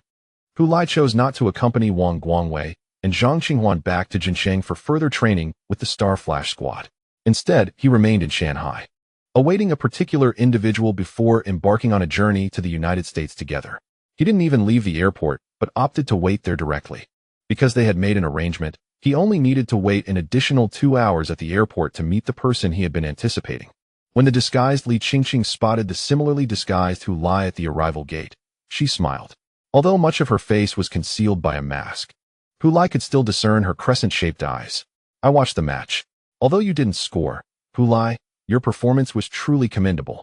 Upon their first encounter, Li Qingqing praised Lai's display during the game, serving as both an acknowledgement and a consolation. Lai, however, expressed a hint of regret. If only that shot had gone in, we wouldn't have just settled for 1 point. He referred to the attack in the 89th minute, where his header, despite its challenging angle, was thwarted by the opposing goalkeeper, Bears. He had faced this goalkeeper during his time in the Premier League. In that match, Leeds City and West Hearts ended in a 1-1 draw, with Lai failing to score, while Bears exhibited remarkable prowess, conceding only 1 goal, allowing West Hearts to secure a stalemate at home against Leeds City. No matter how skilled one is, it is impossible to guarantee a goal every time. Securing a point away from home is already quite commendable, Li Qingqing reassured him. The two did not venture into the city center of Shanghai, but instead found a hotel near the airport to stay for the night. Early the next morning, they were set to board their pre-booked flight to the United States. This trip was to finalize a contract with Nike. Song Jejia had already negotiated a sponsorship deal for them. They were to officially sign with Nike, becoming ambassadors for the brand. The contract spanned 5 years. Just from the endorsement fee, Li Qingqing would earn 3 million RMB annually from Nike. Additionally, there were incentive clauses. If Li Qingqing's team were to win the UEFA Champions League, she would receive an extra 1 million RMB. Should she achieve the title of Asian Footballer of the Year, another million would be awarded. And if she were to attain the prestigious title of World Footballer of the Year, an additional 5 million would be granted. From From these figures, it was evident that the terms negotiated by Song Jiejia with her former classmate were exceedingly generous. In the realm of Chinese women's football, this represented the highest level of endorsement contract. Among all female football athletes nationwide, no one had secured a more advantageous endorsement deal than Li Qingqing. Even when considering the broader landscape of Chinese football, in the absence of Hu Lai, Li Qingqing would have held the most substantial endorsement contract. The mention of Hu Lai is significant because his endorsement deal was even more extravagant. Also a 5-year contract, his annual endorsement fee soared to 8 million RMB. His contract included similar incentive clauses. Should Hu Lai clinch the Premier League championship, he would receive an additional 100,000 euros. Yes, you read that correctly, in euros, not RMB. This single incentive for winning the Premier League nearly equaled the principal endorsement fee. Furthermore, if Hu Lai were to secure a European competition title, either the Champions League or the Europa League, he would receive an additional 200,000 euros. Likewise, if he were to be named Asian Footballer of the Year, or the equivalent of the best Asian player abroad, he would receive 500,000 euros. The Ballon d'Or would earn him 300,000 euros, and the World Footballer of the Year would grant 500,000 euros. In truth, Nike could not fathom why Song Jiejia sought to negotiate these terms with them. Although they hold high hopes for Hu Lai's potential, it would be an exaggeration to assert that he could secure the FIFA World Player of the Year and the European Golden Ball within 5 years. As for team honors such as the Premier League title and European competition championships, it seems quite challenging as long as he remains with Leeds City. Their decision to sign Hu Lai primarily stems from his appeal in the Chinese market, with little regard for his athletic achievements. However, Song Jiejia insisted that all terms must be included without exception, otherwise, negotiations would be futile. Moreover, this ultimatum applied not only to Hu Lai, but also to Li Qingqing. Song Jiejia directly informed Nike that Hu Lai and Li Qingqing were a package deal. If they were to sign, they would do so together, otherwise, there would be no agreement at all. His confidence was naturally bolstered by the fact that Nike was not the sole entity interested in Hu Lai. Their longtime rival Adidas was also in the fray. While the financial offer from Adidas might be slightly less, the brand, which has been gradually overshadowed by Nike in the Chinese market, could very well be willing to invest more to secure Hu Lai and capture a larger share of the market. Thus, Song Jiejia was unperturbed by the prospect of Nike withdrawing from negotiations. As for whether these terms could truly be fulfilled, Song Jiejia was indifferent. His principle was straightforward. It mattered not whether he utilized them, but they must be present. This was a symbol of status and identity. If the endorsement contract lacked such clauses, how could it be deemed worthy of representing the most renowned and beloved figure in Chinese football? Nike, on the other hand, reasoned that if Hu Lai failed to achieve those honors, they would not incur any costs, resulting in no loss. Conversely, should Hu Lai indeed attain these accolades, Nike would be more than willing to pay, as the success of their signed athletes would, in turn, elevate the brand's image. They inherently aspired to sign exceptionally successful professional players, ensuring that everyone recognized that the finest athletes on the planet chose to join the Nike fold. Ultimately, both parties reached an agreement, and Hu Lai and Li Qingqing received notification to travel to Nike's headquarters in Portland, USA, to finalize the contract. Immediately after signing, they would shoot an advertisement there, a process expected to take approximately 10 days. Upon completion, they could proceed directly to Europe to prepare for the new season without returning to China. Their holiday agenda was thus filled to the brim, enabling them to accomplish a circumnavigation of the globe. After a layover in San Francisco and approximately 15 hours of flight, Hu Lai and Li Qingqing finally arrived in Portland. At the airport, they were greeted by Song Jiejia, Yongjun, and Li Qingqing's agent, Rebecca Rogia. This marked Hu Lai's first encounter with Li Qingqing's dedicated agent, who, with her short brown hair and professional attire, exuded an air of competence. Song Jiejia remarked that the contract Li Qingqing secured, aside from his own, was the pinnacle of endorsement agreements in Chinese football and was negotiated by this remarkable female agent. "It's a pleasure to meet you, Mr. Hu Lai." Rebecca greeted him with a smile and an outstretched hand. "The pleasure is mine, Ms. Rogia," Hu Lai responded with courteous demeanor. Apart from the 3 individuals from Champion Legend Sports Agency, they were also welcomed by a representative from Nike, a vice president, which underscores the significance that this world-renowned sports brand places on them. "Welcome to Portland. It has been a challenging journey." This vice president exchanged pleasantries with Hu Lai and Li Qingqing. Subsequently, The group divided into several vehicles to proceed to their hotel for accommodation. The following day, they would head to Nike's headquarters for a signing ceremony.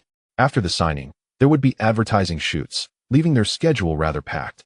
This was an unavoidable circumstance, as their purpose here was professional rather than leisurely. In addition to the signing and advertising, they would also need to carve out time for interviews with both domestic and international media. One could assert that aside from the hours allotted for sleep, every moment was meticulously scheduled. The leisurely days of post-match relaxation, devoid of responsibilities, had abruptly vanished, necessitating a period of adjustment. Upon hearing the itinerary in the car, Li Qingqing furrowed her brow, remarking, "Being a star is truly demanding." Although they had already been public figures during their time playing football in their home country, the level of scrutiny and busyness they faced then was incomparable to the present. Turning to Lai, who sat beside her, she smiled, but with the sky falling. "I have a tall companion to lean on. You've become the tall one now." Lai. In their past, Li Qingqing was undoubtedly the more celebrated of the two. While Lai was still playing in his high school team, Li Qingqing had already made her mark as the youngest national player in the history of the Chinese women's football team. When Lai was battling for promotion in the China League, she had already represented China at the Women's World Cup. As Lai remained in the domestic league, Li Qingqing was the first Chinese player to venture abroad to Europe after Qinlin.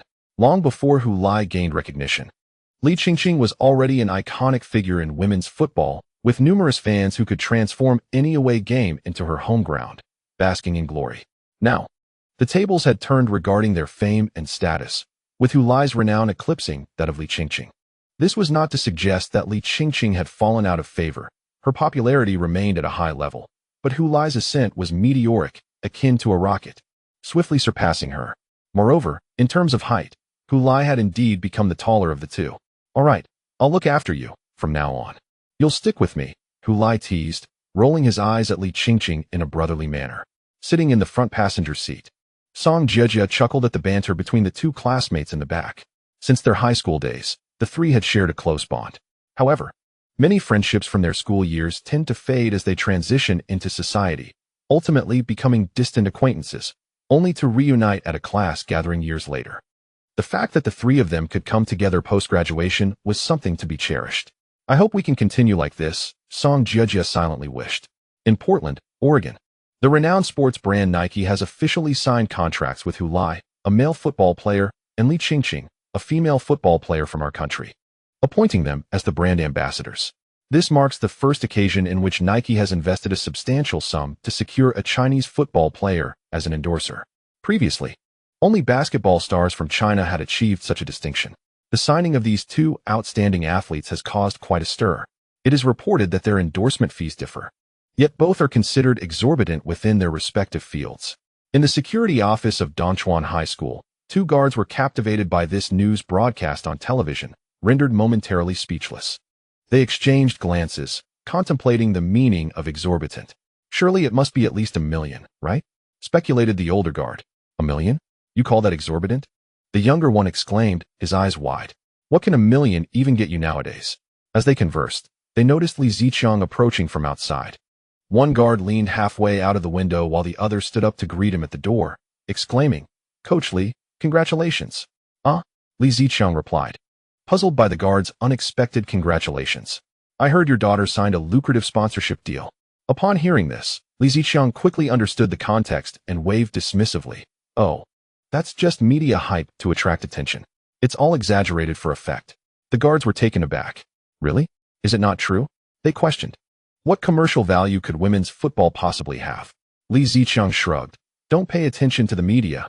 They will say anything for a headline." "Is it really not high?" The guards remained skeptical. "It must be more than the average annual salary, but not excessively so." After providing his explanation, Li Ziqiang continued on his way into the campus, leaving the guards pondering the credibility of his words. "I believe there's a high probability it's true. If it were truly exorbitant, why would Coach Li still be working here? With that kind of money, he could retire comfortably, right? Perhaps he simply enjoys being a coach for the school team?" they reasoned. "Regardless, what does it have to do with us?" "That's a valid point. If only I could earn even a modest sum of 1 million a year. Dream on. 1 million isn't much these days. What can it really buy?" Li Ziqiang was oblivious to the guard's discussions behind him. as he had known about his daughter's signing with Nike long before the news broke. He first learned of it when she returned home. More than the monetary aspect, he was concerned about the implications of both his daughter and Lai signing with Nike, as it further intertwined their public personas. Many would mention Li Qingqing when discussing Lai, and vice versa. Though slightly frustrated, Li Ziqiang resigned himself to the reality. In truth, he should have anticipated this day ever since his daughter signed with the same sports agency as Lai, marking the beginning of their shared journey. He had not anticipated such a swift arrival, which underscored a profound truth. Certain matters remain impervious to his desires. Contemplating this realization, Li Ziqiang felt an even deeper sense of frustration. Regardless of his preferences, reality is immutable. With a heavy sigh echoing in his heart, he shook his head and entered the sports arena of Dongchuan Middle School. Chapter 71. That pair of figures. Luo Kai was driving back from the training facility to his rented abode, and at that moment, the city of Linji was engulfed in the rush hour, with traffic congestion on the rise. However, he remained unperturbed. Renowned for his explosive speed on the court, the Flash Luo Kai exhibited a remarkably composed driving style, eschewing the reckless tendencies of some professional athletes who favored speed. He had grown accustomed to the inevitability of traffic jams. After all, his vehicle was equipped with adaptive cruise control. By activating the follow feature and setting an appropriate distance, it could seamlessly maintain pace with the car ahead. In the midst of urban congestion, this proved exceptionally convenient, liberating his feet and even allowing his hands to momentarily abandon the steering wheel. At that moment, he found himself at a major intersection, waiting for the green light to grant passage. This intersection served as a crucial traffic hub along one of Linji's main thoroughfares, typically bustling with vehicles. During peak commuting hours, congestion was the norm. A day without traffic here would warrant news coverage, yet the reality was that not a single day passed without it. Luo Kai was acutely aware of the traffic conditions at this junction. The green light for the road he was traversing was shorter than that of the intersecting road, which experienced a higher volume of traffic. To mitigate prolonged congestion, the traffic lights for all four directions operated on differing timings. Patiently, he awaited in his vehicle as the automatic start-stop feature engaged, the engine shutting off. Under such prolonged idling circumstances, this indeed conserved fuel and reduced emissions. The car's soundproofing was exceptional, shielding him from the clamor of the outside world. While the car's audio system played a song, "I must have professed my love for you centuries ago. It is merely you who forgot, and I, too, have lost track." As the melody enveloped him, Luo Kai's gaze drifted beyond the sea of cars, towards several towering skyscrapers in the distance. These structures constituted one of Linji's commercial centers, housing a vast shopping complex and a CBD office area. The convergence of shoppers and white-collar workers contributed significantly to the area's frequent traffic woes, making these buildings landmarks of the city. As dusk descended, the facades of these skyscrapers transformed into colossal electronic billboards, capable of displaying both text and imagery. Corporations and organizations often invested in renting these screens for advertisements or public service promotions. Now, as the night began to unfold and lights illuminated the buildings, they captivated the attention of many passers-by, offering Luo Kai a welcome diversion from the tedium of being ensnared in traffic. After all, with no progress to be made, perusing the advertisements served as a form of entertainment. Amidst the four grand edifices, the two central towers illuminated first, a cascade of vibrant colors shimmering across their facades, reminiscent of a colorful waterfall cascading downward. As the dazzling display subsided, the exterior of the buildings flickered twice, transitioning from brilliance to darkness. When the lights flared back to life, silhouettes of two individuals emerged prominently atop these structures. Concurrently, a curved hook emblem hovered above their heads. The identities of these figures were well known to the public. Lai and Li Qingqing, recently announced as the new brand ambassadors for Nike. In a vehicle, Luo Kai gazed at the scene, momentarily entranced. He was aware of Lai and Li Qingqing's association with Nike, having followed their journeys closely. Yet, the experience of witnessing them adorned in Nike athletic wear, their imposing figures displayed prominently on the walls of two towering skyscrapers, created an entirely different impact than merely reading about it online. The sense of detachment he had felt while consuming the news vanished in an instant, replaced by the stark reality that struck him with immense force. Lai and Li Qingqing stood proudly side by side, gazing down at the throngs of people below. However, in Luo Kai's eyes, Their gaze was singularly focused on him. He reclined against the driver's seat, tilting his head slightly to admire the two magnificent figures in the distance. The car's audio system continued to play a tune. Passing by without encountering, turning back still leads to error. It was not until the cacophony of honking horns from behind jolted him from his reverie that he realized the traffic light had been green for quite some time, and his lane was devoid of vehicles ahead. He recognized that his brief moment of distraction had delayed him, exacerbating the congestion behind. No driver relishes being stuck in traffic, and seeing his vehicle remain immobile under the green light only ignited the fury of those behind him, who relentlessly pressed their horns in frustration. Amidst the clamor, Luo Kai hastily accelerated. However, just as he ventured forward, the green light abruptly transformed into a flashing yellow, with a considerable distance still separating him from the stop line. It was evident that navigating the intersection during the yellow phase was impossible. Instinctively, he slammed the brakes. Bang! Bang! Two cars trailing closely behind, eager to pass before the red light, failed to stop in time, resulting in a chain collision involving 3 vehicles. Luo Kai was jolted forward twice. His car, propelled by the impact, halted precisely at the stop line. As he lifted his gaze once more, he beheld the confident figures atop the distant skyscraper. With a sigh, he unfastened his seatbelt, exited the vehicle, and approached the irate driver of the car behind him. The music inside his car continued to play. Its clarity cut through the tumult of honking horns. Did your mother not teach you to apologize when you hit someone? What began as a promising day had turned into a regrettable mishap. In a moment of longing, Xiaolan stood at the bus station, her gaze distinctly set apart from the throngs around her. Unlike the others who faced the road, eagerly anticipating the arrival of the next bus, or those who were engrossed in their phones, oblivious to their surroundings, she turned her back to the street, her attention fixated on the illuminated advertisement in front of her. More specifically, she was captivated by the couple featured on the billboard.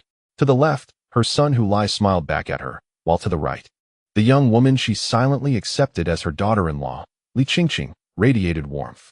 This stark contrast between herself and the other passengers was palpable. She scrutinized the advertisement. Every detail of the two faces rendered in high definition, every wrinkle and contour vividly apparent. Her gaze lingered predominantly on Li Qingqing's smiling visage, which seemed to greet everyone at the station.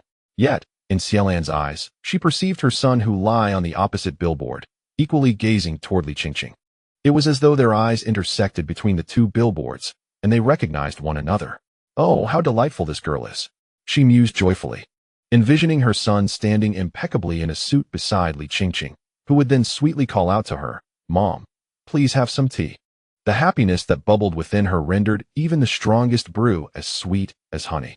When Xiaolan finally snapped back to reality, her gaze shifting away from the enchanting vision, she noticed the bus home gently pulling away from the station. As domestic fans reveled in the various advertisements featuring Lai and Li Qingqing for Nike, the two had already returned to their respective cities where their clubs were located, preparing for the impending preseason training. After an extensive journey that had taken them around the globe, Lai had even found time to visit Australia, adding to the fatigue they both felt. Thus, they opted to return to their cities early, seeking to restore both body and spirit. On their return, they did not board the same flight, as their destinations diverged. They only shared the journey across the United States, flying from the West Coast to the East Coast. Upon arriving in New York, they parted ways. Li Qingqing, accompanied by her agent Rebecca Royer, returned to Paris, where Rebecca would assist her in negotiations for a new contract with Paris Azure Club.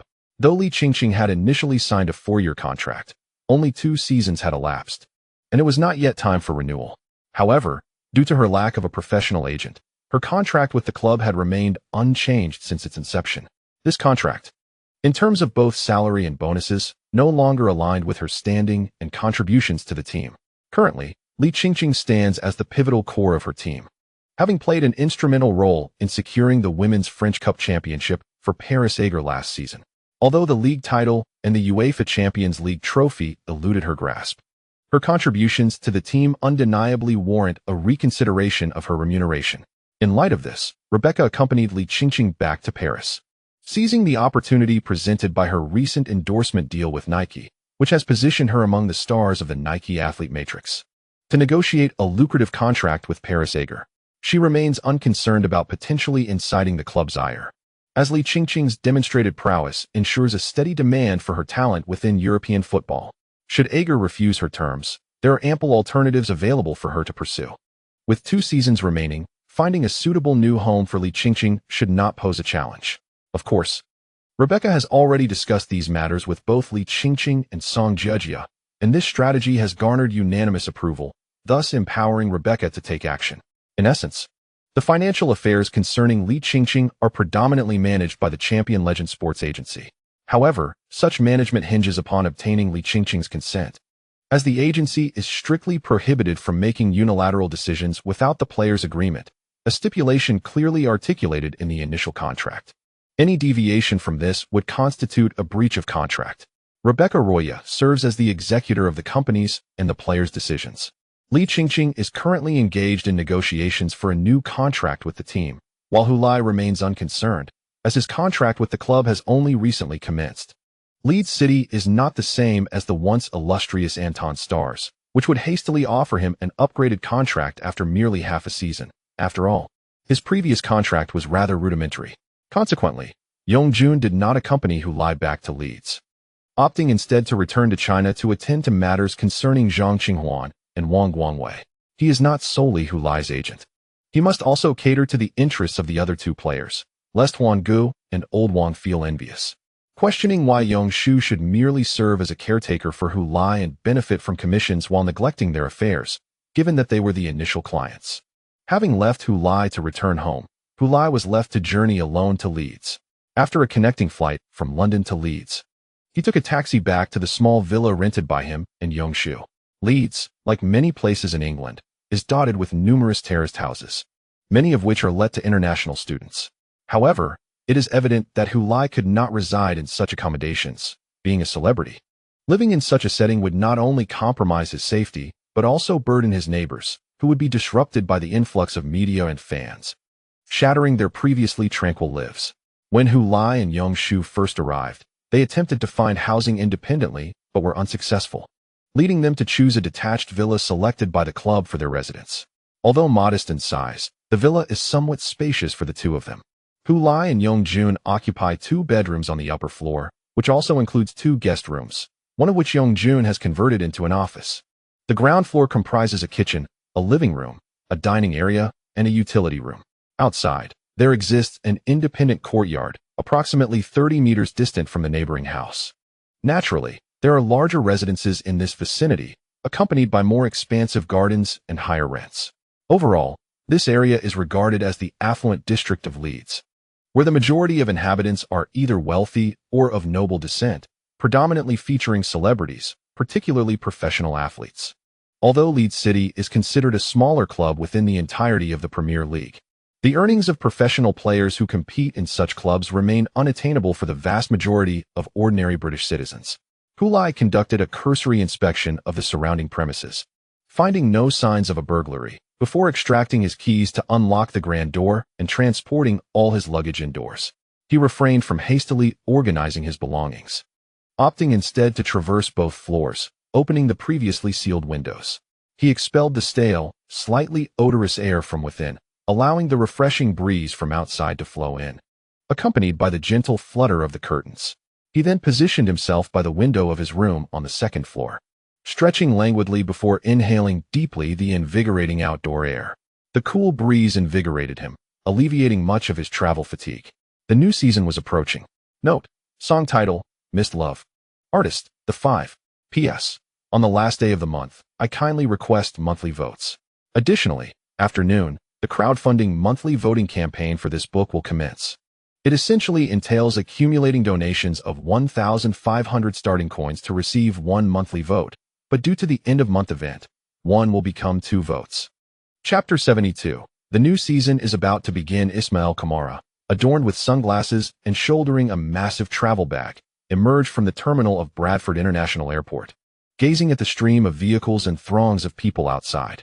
He then found himself momentarily lost in thought. A thunderous roar erupted above him, interrupting his contemplation and snapping him back to reality. Startled, Kamara looked up to behold a colossal aircraft ascending from behind the terminal's blue glass dome, soaring into the sky. He subsequently turned back to observe the flow of traffic and the bustling crowd before him, with the distant azure sky adorned with fluffy white clouds. This was to be his residence for the next 4 years. England, Leeds. Hey, mate, why aren't you moving? A bald black man in a wrinkled suit, dragging 2 enormous suitcases, approached and patted Kamara on the shoulder. Kamara turned to him, tilting his head slightly, and inquired, "Where's the car?" "Archie, what happened to the promised shuttle?" The man referred to as Archie grinned widely, revealing a set of bright white teeth. "The car? Of course, it's on its way. It's almost here." As he spoke, a taxi pulled up in front of the two, and the driver leaned out, comparing a photograph on his phone with the two standing by the roadside. "Are you Mr. Archie Fataki?" he inquired. The bald man promptly nodded in affirmation. "Yes. I am Archie Fataki. I'm the one who called for the taxi." The driver exited the vehicle, opened the door for the two, and popped the trunk to stow their luggage. However, Kamara's enormous travel bag could not fit, necessitating that he carry it himself. "Good grief, is this a taxi?" Kamara lamented in French. "What did you expect, my friend? Did you truly believe Leeds would send a Mercedes to escort you to the club? Wake up. You are not a French international, Ismail." Fataki and Kamara sat together in the back seat. "I will definitely become a French international one day," Kamara retorted confidently. Yes, you will undoubtedly achieve that. And I shall certainly become the most successful football agent in the world," Fataki teased, playfully punching Kamara on the shoulder. "Congratulations, my friend. You are now a Premier League player earning £500,000 a year." "Huh." At this, Kamara chuckled and returned the playful jab. The two young men engaged in light-hearted banter in the back of the taxi until Fataki received a phone call. "Yes, we are in the car now. All right. We are heading straight to the club." Fataki, now a sports agent, spoke to his childhood friend, who was 6 years his junior, while Kamara gazed out the window. The greenery and farmland of the city outskirts rapidly receded behind the vehicle as the urban landscape approached. He observed rows of modest 2- and 3-story buildings. Gray brick walls adorned with red tiles and graffiti, including the Leeds emblem. Upon entering the city center, he was greeted with modern skyscrapers and bustling shopping centers, as well as cyclists and hurried pedestrians on the sidewalks. He even spotted a football match in a park-like field, where individuals donned Leeds jerseys. A young boy scored a goal and, in a burst of excitement, sprinted to the sidelines, leaping into the air, executing a 180-degree turn, and dramatically thrusting his arms down in celebration, landing with his legs apart on the grass. A distant cheer echoed, though the exact words were lost to him. Inside the taxi, Kamara's gaze followed the boy, his head twisting back as the vehicle moved forward, until his face nearly pressed against the glass, only turning back when the small pitch faded from view. He clutched his travel bag, curiously observing the unfamiliar city until a massive structure reflected in the window caught his attention. It was the home of Leeds City, the Flanders Stadium. "We've arrived," Fataki said, gently patting Kamara, who was lost in thought. He then opened the car door. The taxi driver had exited the vehicle, assisting them with their luggage from the trunk. Kamara stood beside the taxi, travel bag in hand, oblivious to the commotion behind him, staring in awe at the grand facade of Flanders Stadium. Capable of housing 30,000 spectators, Flanders Stadium is not among the largest in the Premier League's 20 teams. However, for Kamara, who had only played at the level of a French third-tier team, this was an awe-inspiring arena, with a capacity 10 times that of his former home ground. Having settled the taxi fare, Fataki turned around to catch a glimpse of his friend and playfully nudged Kamala with his shoulder, saying, "Take a good look, mate. This will be your stage for the performances to come." Kamala, snapping back to reality, turned to his agent and friend Fataki, lifting his chin confidently. "And I shall be the star of this place." Just as he finished speaking, another taxi arrived and came to a halt behind him. A passenger emerged from the back seat and approached the driver's side, inquiring, "Are you really not charging me, sir?" The jovial taxi driver, peering out, replied, "Not this time. Next time, I definitely will." Accompanying his cheerful tone, he handed a business card to the passenger, saying, "Here's my card. Feel free to call me if you need a ride." The recipient of the card responded, "What a coincidence. I will need a taxi for training during this period. Please call me 15 minutes in advance, and I assure you I will be at your service." "Thank you, sir," came the polite reply. "No need for thanks. I owe you gratitude. Who? You assisted Leeds City tremendously last season." Lai shook his head. "I am also a player for Leeds City. It was merely my duty." "Sir." "Haha, nonetheless, I express my personal thanks, so if you require a ride, do not hesitate to call me. The taxi driver gestured towards Hu Lai's business card and made a phone call sign. All right, no problem, sir, Hu replied, waving goodbye to the taxi driver as he watched the vehicle exit the training facility before turning to enter himself. Then, he noticed two unfamiliar faces standing to the side, staring at him in awe, their luggage indicating they were likely two Leeds City fans who had just arrived and were eager to pay homage. They seemed startled, standing there with a dazed expression. How endearing. Thus, Hu Lai smiled at them and asked in English, "Hello, would you like an autograph?" The two fans remained unresponsive, continuing to gaze at him in astonishment. Hu thought to himself how shy these fans were, truly charming. He then retrieved a notebook and a pen from his backpack, adeptly opened the notebook, and signed his name on 2 sheets of paper. Tearing the signed papers from the notebook, he handed them to the two fans with a warm smile. "Here you go, no need to thank me." After passing the autographs, he stowed the pen and notebook back in his backpack, slinging it over his shoulder as he made his way towards the training facility's entrance. Kamala and Fataki looked down at the papers in their hands, one plain sheet displaying 2 characters they could not comprehend. Beneath the characters was a capital H followed by a wavy line. "Hey Hu, how was your vacation?" Charlie Porter greeted Hu Lai outside the medical examination room, where they were queuing for physical assessments. "It was quite all right. I circumnavigated the globe, making it a fulfilling experience. How about you, Charlie? Where did you travel during your break?" "I went to Mallorca." "You traveled the world?" Porter exclaimed in surprise. "You certainly know how to enjoy yourself, Hu. Where's the fun in this?" "It's nothing but suffering," Hu Lai sighed, shaking his head. "Is this a global journey?" "It is not," he continued. "I first returned to China, then traveled to Australia for the World Cup qualifiers, followed by a trip to the United States to sign a contract with Nike, and finally flew back to Leeds. What do you think I enjoyed?" Hu Lai shrugged his shoulders. The teammates waiting in line glanced at him with raised eyebrows. Charlie Porter widened his eyes in disbelief. "You signed with Nike?" Hu Lai's eyes bulged in astonishment. "You didn't know, Charlie? None of us did." The other teammates in line for the medical examination gathered around curiously. Recently, Leeds City Football Club announced a change in their jersey sponsorship from Umbro to Nike. Although the club did not disclose the specific sponsorship amount, media speculated that this 5-year contract would yield a total income of £50 million for Leeds City.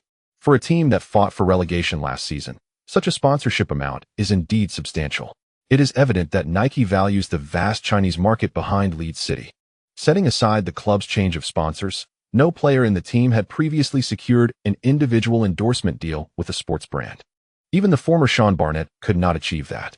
Hu Lai is the first Leeds City player to acquire a personal brand endorsement contract. Everyone is envious, but not jealous.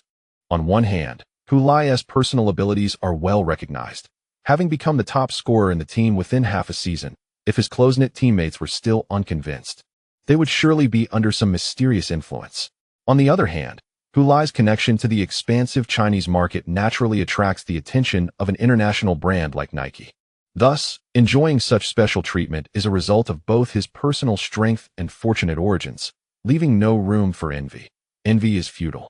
While personal skills can be improved, one cannot choose their origins. "Hey, Hu, can you share how much Nike pays you annually?" Charlie Porter asked in a hushed tone.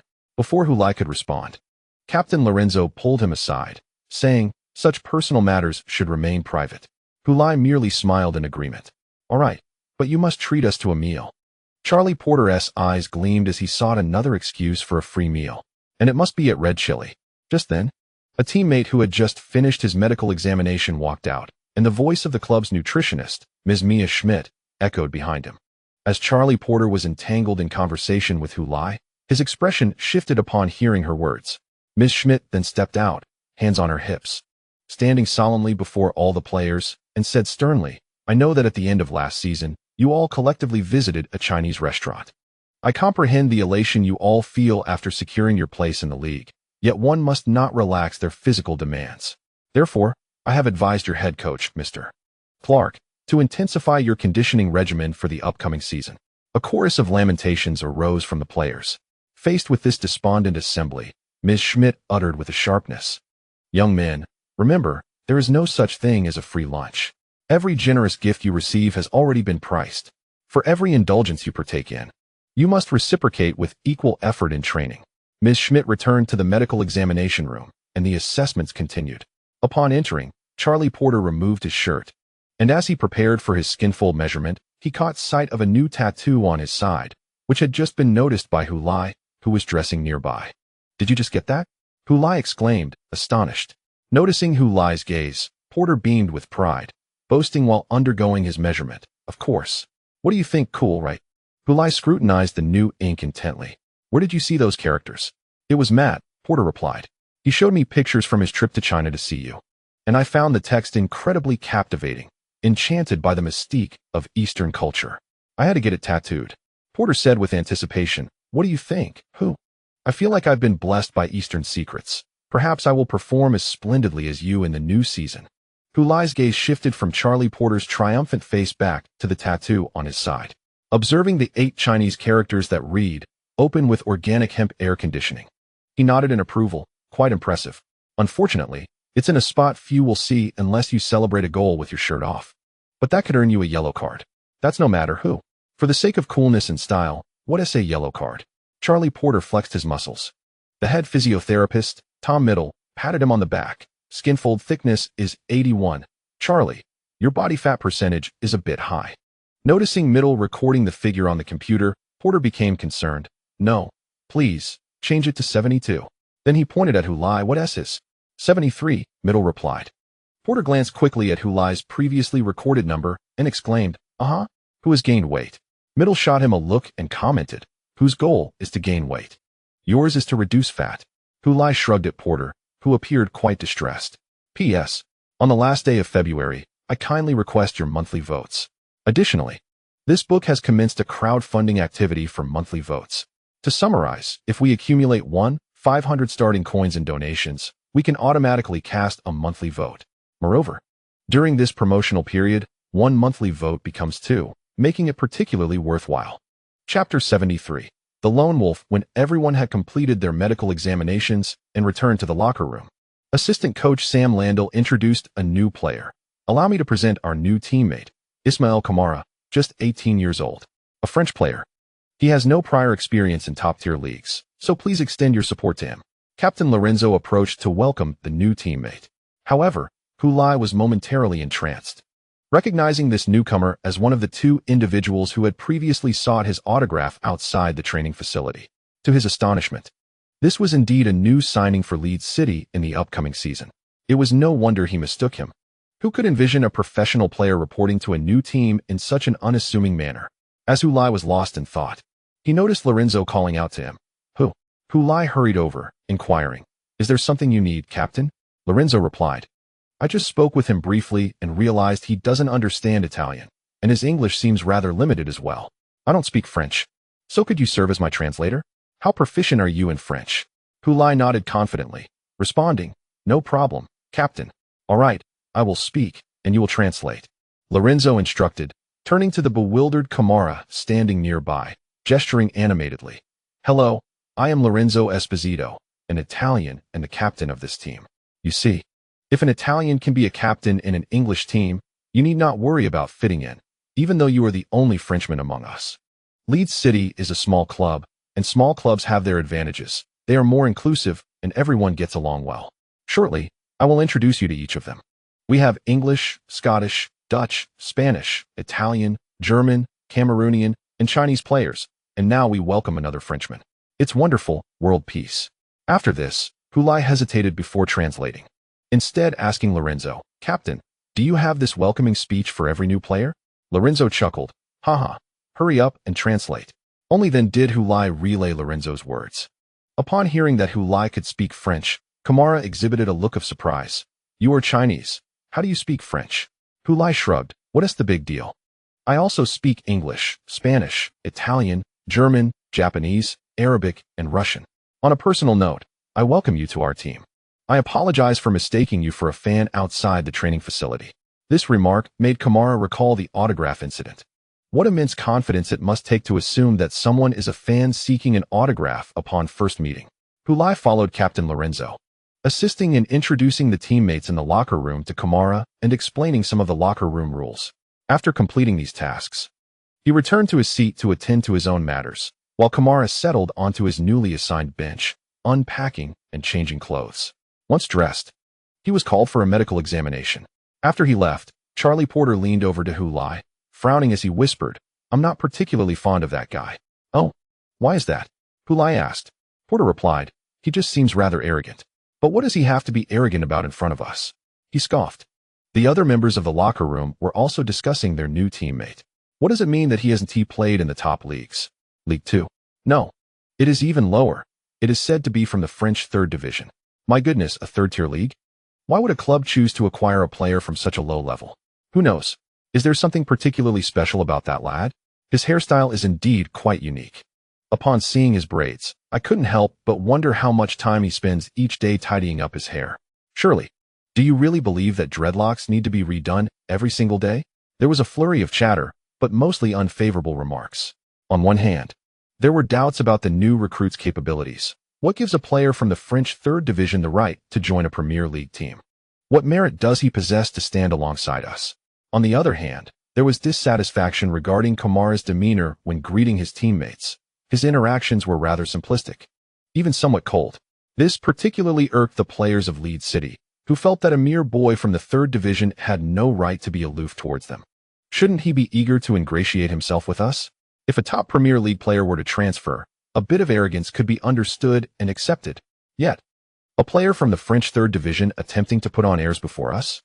Lai shook his head at Porter and remarked, "Perhaps it is a matter of language barriers, and he struggles to express himself, leaving him seemingly distant." "No, it has nothing to do with language. I can sense it. That lad is proud, unjustifiably so. He may possess some talent, but to be honest, the professional football world is not lacking in talent. I have encountered many who, with a modicum of talent, are utterly oblivious to their limitations. Most do not fare well in this industry." Despite being only 23, Charlie Porter spoke with an air of wisdom beyond his years. Ultimately, it was Captain Lorenzo who intervened to halt the unfriendly discussions about their new teammate. "Enough, enough. He is merely 18, still a child. Why stoop to the level of a child? I have stated that we are an inclusive team. So please temper your remarks and do not make my role as captain more difficult." With the captain's words, the other players, though still harboring their thoughts, refrained from speaking ill of Kamara behind his back. Of course, this was merely a facade. What each person truly thought was beyond control. Lorenzo's authority as captain did not extend to this matter. Kamara had already gone to the locker room to meet other members of the team. Sam Rander reported back to head coach Tony Clark. At that moment, Clark and other coaching staff members were gathered in a lounge, sipping tea and engaging in work-related discussions. Upon hearing the news, Tony Clark nodded. "Yes, he has gone to Tom for a medical examination. Let us input his physical data into the database for future comparisons." There are voices in the media and online questioning our decision to sign a player from the French 3rd division. "I suspect you will soon face scrutiny from reporters at the press conference," Tony, Rander sighed. Clark chuckled. "Don't just mention the reporters. Even the insiders struggle to understand." "To be honest, I find it difficult to comprehend as well," Rander admitted. "Perhaps this young man possesses genuine talent, yet he is sorely lacking in experience. Moreover, players of his caliber are plentiful in the transfer market. However, none can rival his affordability. We acquired him from Flamingos for a mere £300,000, setting a historical record for their club," as Matt Dawes remarked. "As a coaching staff, we need not concern ourselves with Bradley's financial considerations," Randall countered. "Furthermore, he will need time to acclimatize to the pace of the Premier League, and initially may not be of service. The very purpose of this lounge is to provide a space for the coaching staff to express their opinions freely, hence debates, even heated ones, are entirely normal here. Clark even encourages such disputes, yet stipulates that they must remain within these walls. Once outside, the coaching staff must present a united front, devoid of dissent. Any issues must be brought to the tea room for discussion. Thus, neither Randall nor Matt perceives any issue with this debate. Acquiring Kamara is not solely about the present. He is merely 18, extraordinarily gifted, and I believe he will be of great benefit to us in the future, Matt Dawes elucidated. However, our primary aim for the new season remains survival. We may lack the opportunities to nurture young talent, Clark interjected into their discourse. My decision to sign him was not made with future considerations in mind. I expect him to contribute this season. He can enhance the team's breakthrough capabilities and provide vital support to Hewley. Our attacking options on the flanks last season were too predictable, relying solely on simple crosses. This season, we cannot afford such limitations. Randall furrowed his brow. Tony, I do not intend to dampen your spirits. I have heard that Kamara bears an unflattering nickname, Lone Wolf. You are undoubtedly aware of what this moniker implies. In truth, my greatest concern lies therein. He may struggle to integrate into the team. In the tea room, even openly challenging the head coach poses no issue, thus allowing Randall to speak so bluntly. It is worth mentioning that this tea room tradition is a legacy left by Lauren Galley to lead City, one of the few remnants of Galley's influence preserved since Clark took over the team. He discovered that gathering together to enjoy tea and snacks fosters a conducive environment for coaches to strategize, reflect on experiences, and discuss weekly training schedules, proving far more effective than meetings in the office. Although Lauren Galley expressed numerous critiques of his successor, Clark does not view everything left behind by his predecessor as inherently flawed. He does not subscribe to the notion of erasing previous influences. He merely discards Galley's unscientific practices while retaining those that are effective and beneficial. I cannot ascertain whether he will integrate into the team. Perhaps he will. Perhaps he will not. Nevertheless, until we have incontrovertible evidence of failure, we must afford him the opportunity. Let us observe his performance through training and warm-up matches. For each acquisition of such a talented young player is, in essence, a gamble. Clark did not contest Randall's words. The only source of confidence for me was Matt's keen observations of Kamala in The Champion Godfather. Though merely a game, it aided us in acquiring a Lai. And I hope this endeavor does not result in futility. As he spoke, all eyes turned to Matt Dawn, the team's video analyst, who at times resembled a part-time scout. Prior to Lai's arrival, many regarded him solely as a video analyst, but after Lai joined the team, numerous individuals began to recognize Matt's discernment. The compelling success of Lai was so persuasive that Randall found himself at a loss for words. Well, let us hope that fortune favors us once more. In a postscript, I must clarify a misunderstanding. In the Easter egg at the conclusion of the previous chapter, I included Lai's signature. Some seem to have mistaken it for my own poor handwriting. Let it be clear, this is Lai's signature, penned by his own hand. If it appears unrefined, that is not my fault. It is Lai's handwriting. I recall how, in the first volume, when Lai signed for others, their reaction was invariably the same. His writing is indeed lacking in finesse. Thus, any inadequacy in the script pertains solely to Lai, while I am merely a messenger, sharing the serendipitous find of his signature with everyone. What connection does Lai's handwriting have with me as the author? Chapter 74. Conquering them like Lai. After a simple dinner at an outdoor restaurant, Kamala and his agent, Fataki, strolled back to their hotel. The evenings in Leeds at the beginning of July were not overly warm, with occasional breezes that refreshed the spirit. For Kamala and Fataki, who were newcomers, the leisurely walk back served as both a pastime and a means of familiarizing themselves with their new city. The hotel, arranged by the club, was quite satisfactory in various respects. The only drawback was its distance from the training facility. Situated near the city center, the area was vibrant and bustling, offering convenience for dining and shopping. However, commuting to training necessitated the use of a vehicle. We ought to purchase a car, nothing extravagant at first, just something for basic transportation, Fataki suggested, as he assisted Kamala in this analysis. Kamala shrugged, replying, "Whatever you say, Archie, I trust your judgment. Then we should find a place to live. We can't remain in a hotel indefinitely."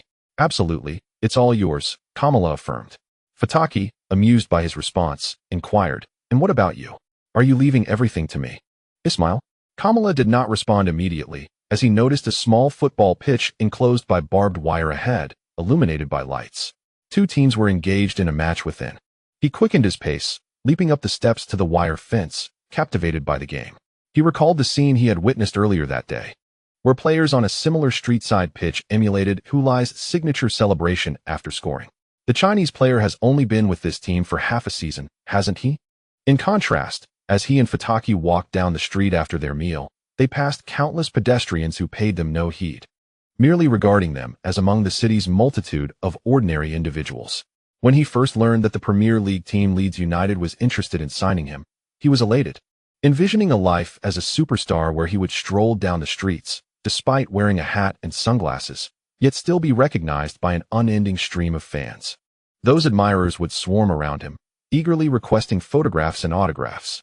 Some fervent female fans even seized the opportunity to slip notes with their phone numbers into his pockets or hands during the photo sessions. This was indeed the idyllic life he had long dreamed of.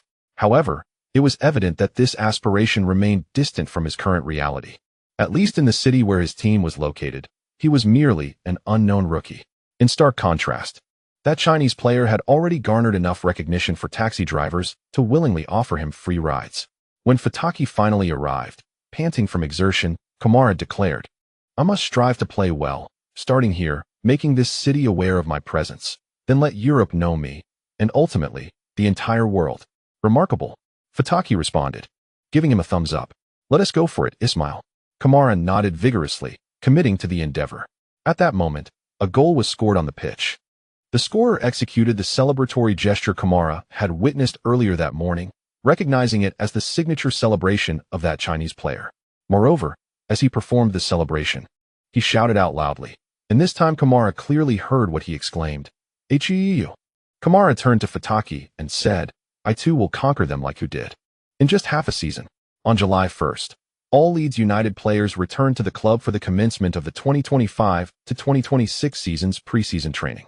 Each player was required to undergo a medical examination before the official training began, allowing the coaching staff to assess their physical condition during the holiday and tailor training regimens accordingly.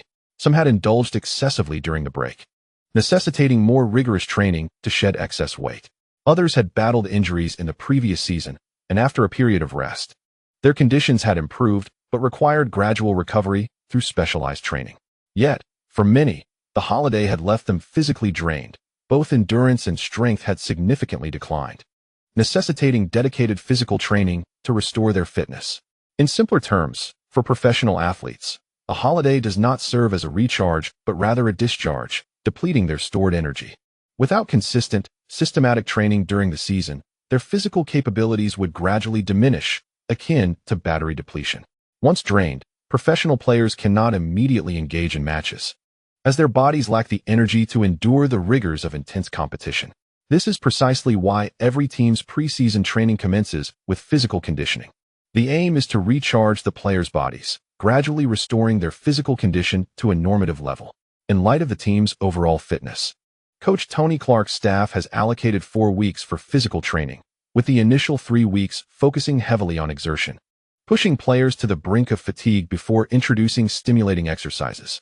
The players from Leeds City, who experienced last season's preseason training, initially found it somewhat challenging to adapt, as the volume of training was significantly greater than that of the previous coach, Lauren Galley. Prior to the intensive training, Clark elucidated the rationale behind this approach. Modern football demands increasingly higher running capabilities. A lack of stamina equates to obsolescence. On average, a player possesses the ball for merely 3 to 5 minutes per match, with the bulk of the time spent in off-the-ball running, whether due to lethargy or insufficient fitness. A lack of proactive movement renders even the best tactics ineffective. In the 1960s, an average player would run about 6 kilometers per match. However, in the present day, a distance of 10 kilometers has become the benchmark for midfielders, often exceeding that. This is why I insist that all of you must prioritize physical training to enhance your running abilities. There are no exceptions. Within the tactical framework of the team, running capability is paramount. Those who can and are willing to run will seize more opportunities than others. Therefore, for those of you who aspire to secure a starting position in the new season, your only path is through relentless training. Last season was merely a trial for survival. This season is our time to make a significant impact. Falling behind will undoubtedly be your loss as we embark on this journey. After successfully ensuring the team's survival in the Premier League last season, Tony Clark, previously an unheralded coach, has gained substantial experience and confidence. Moreover, he took the helm rather abruptly, having nearly missed the entire preseason training period. The fact that he managed to lead the team to safety under such circumstances attests to his capabilities, which were previously obscured by a lack of platform and opportunity. Now, he intends to showcase his talents at an opportune moment and suitable venue. Leeds City did not remain local to commence their training. After a brief period of rest, the entire squad departed Leeds, heading south to London for training in the suburbs.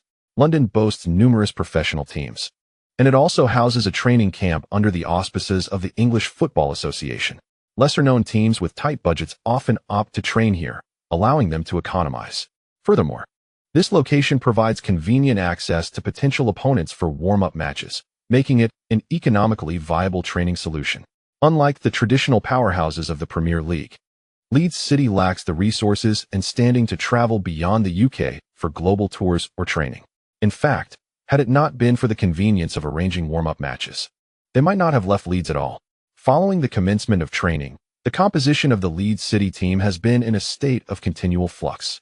Some familiar faces from last season gradually became accustomed to the team, but suddenly departed during the training camp, never to return. It goes without saying that whether through transfers or loans, these individuals have left the squad. At the conclusion of last season, they all gathered joyfully at the Red Chili restaurant to share a meal and take photographs together. Now, they remain only as figures captured in images within the team. As some depart, naturally, new players arrive. Throughout the training sessions, fresh faces continually emerged, with Lorenzo introducing his teammates to the newcomers. Many of these individuals were once adversaries last season, but have now transformed into allies. Lai encountered the towering defender Benjurist, who had previously marked him in the final round of last season's league. His formidable defensive skills had left a profound impression on Lai. Yet his lack of agility allowed Lai to score against him. This exemplifies the nature of professional football. There are no eternal enemies, and one can never predict when a fierce rival might suddenly become a comrade in arms. Thus, unless one is resolute in their decision not to join a specific team, it is wise to leave room for future encounters. Of course, archenemies are a different matter altogether. They engage in fierce confrontations and continue to taunt each other even after the match, with no end in sight. However, given Leeds City's historical performance, they do not yet possess any true regional rivalries. For instance, while Manchester and Leeds have a historical feud, it would be an exaggeration to consider Leeds City as a sworn enemy in the eyes of Manchester teams, as the two cities' teams have had limited opportunities to clash, lacking the accumulation of animosity. Instead, the Manchester teams, Trained and Manchester Athletic, are fierce local rivals, clashing with the intensity akin to a meteor striking the earth. Neither of these teams regards Leeds City with any seriousness. Consequently, Leeds City fans do not harbor any intent to prevent their players from transferring to either of the Manchester teams. In fact, there exists no deep-seated animosity between Leeds City and other Premier League teams as well. Thus, regardless of who transfers to this club, there are no convoluted grievances or vendettas. For the vast majority of professional players, a transfer merely signifies a change of workplace. Yet for J. Adams, moving from London Bridge to Leeds City is far from a mere change of scenery. P.S. March is a crucial month for securing votes. The chapter concludes. Chapter 75. The former prodigy. When London Bridge informed J. Adams that the club would be transferring him to Leeds City, the former prodigy accepted the news with remarkable composure. There were no furious inquiries, no anguished outbursts, nor desperate pleas. He could even discern a visible relaxation on the face of Rand Holier, the general manager of London Bridge, upon delivering the news, indicating that he had clearly been under considerable stress. It seemed he had indeed been a source of considerable trouble for the club. Perhaps he should have taken the initiative to request a release from his contract long ago. Thus, he would no longer bear the weight of expectations akin to that of a pivotal figure at London Bridge for the next decade. Nor would he endure the sighs and reproaches from fans and media for failing to reach the anticipated heights. He need not chastise himself for not fulfilling his innate potential. Likewise, the club would no longer be compelled to invest in him with unyielding expectations. They could turn the page once he departed, focusing instead on the promising young talents emerging from the youth and first teams. Letting go of one another would ultimately be for the best. Deep down, Adams was anything but tranquil. He simply chose not to exhibit it. He understood well the considerable investments the club had made on his behalf, and it was unrealistic to expect them to maintain boundless hope for him. After all, he was now 26, no longer in the bloom of youth. A once promising prodigy should have realized his potential by this age, rather than languishing in the limbo of the bench and various loan teams. London Bridge had nurtured him. He owed them nothing but gratitude, as it was he who had let down the expectations of many. Therefore, he ought to release London Bridge and calmly accept this transfer deal. I understand. My agent will negotiate the personal contract, he said. Rand Holier chuckled. Leeds United may be a relegation-threatened team, but their manager apparently has some intriguing ideas. Perhaps you might rediscover your form there? In the end, his smile almost faltered, as he clearly did not believe in his own words. Jay Adams observed this, but chose silence, instead expressing his gratitude to Hollier. "Thank you, Rand. I owe you much for your support over the years. I regret not being able to meet your expectations." Hollier quickly waved his hand. "Do not say that, Jay. Regardless of where you go from here, you will always be a product of London Bridge, and I will always take pride in you." He hesitated for a moment before continuing. "Sometimes, it's better not to pressure yourself so harshly." This time, Adams smiled faintly and said nothing. For the once coveted and anticipated former prodigy, Jay Adams, it is challenging to pinpoint the true culprits of his career's current state. Some media analyses suggest that as a powerhouse team, London Bridge, with its plethora of midfield stars, found it difficult to provide opportunities for a young player, thus opting for loaning him out for development, a seemingly reasonable course of action. However, frequent loans do not afford a young player a stable environment for growth. The teams that loaned him were also unable to formulate a long-term developmental plan for Adams. He had to navigate the challenges of frequently changing teams and the inevitably brief nature of his loan spells while striving to showcase his full talent. Yet, such expectations may have been too daunting for a young Jay Adams, who was still under 18 at the time. Additionally, having suffered through 2 relatively serious injuries only compounded the difficulties of his development. At the tender age of 16, he was promoted to the first team, and before he even turned 17, he had made his debut for the London Bridge first team in the Premier League. Little did anyone anticipate that a decade later, Adams would still be searching for significance in his career. This is as astonishing as the initial impact he made when he burst onto the scene at London Bridge. Many fans of the club still vividly recall the breathtaking performance of Jay Adams during his Premier League debut. He skillfully advanced from the midfield flank, deftly maneuvering past 3 defenders before executing a curling shot from outside the penalty area. The football traced a beautiful arc as it soared towards the upper corner of the net. That goal was later voted the London Bridge goal of the season by the fans. In that moment, Jay Adams emerged as a star. Every supporter was electrified by his potential and the promise of his future. The core of England and London Bridge's midfield for the next 2 decades had seemingly been found. The media heralded the arrival of a true star of the British Empire. In hindsight, this proclamation is tinged with irony. The once promising star fell from grace before he could truly shine, and the anticipated midfield cornerstone of England and London Bridge became a mere observer. Critics argued that the club failed to nurture and properly plan Adams' career, as frequent loans did not cultivate his skills but instead led him to lose himself amidst the varying styles of play across different teams. Some journalists attributed the tragedy of Adams' career to the injuries he sustained at 18 and 21, which sidelined him for 4 and 8 months respectively, causing him to lose the spark he once possessed upon his return. Despite his tireless efforts in every match, as a midfielder, diligence alone proved to be an inadequate quality. His relentless running could not enable him to deliver the precise, surgical passes or to deceive defenders with graceful feints. Others contended that the weight of expectation placed upon Adams was excessively burdensome, ultimately crushing his spirit. However, dwelling on the reasons for his current predicament is futile. In any case, he has truly bid farewell to London Bridge.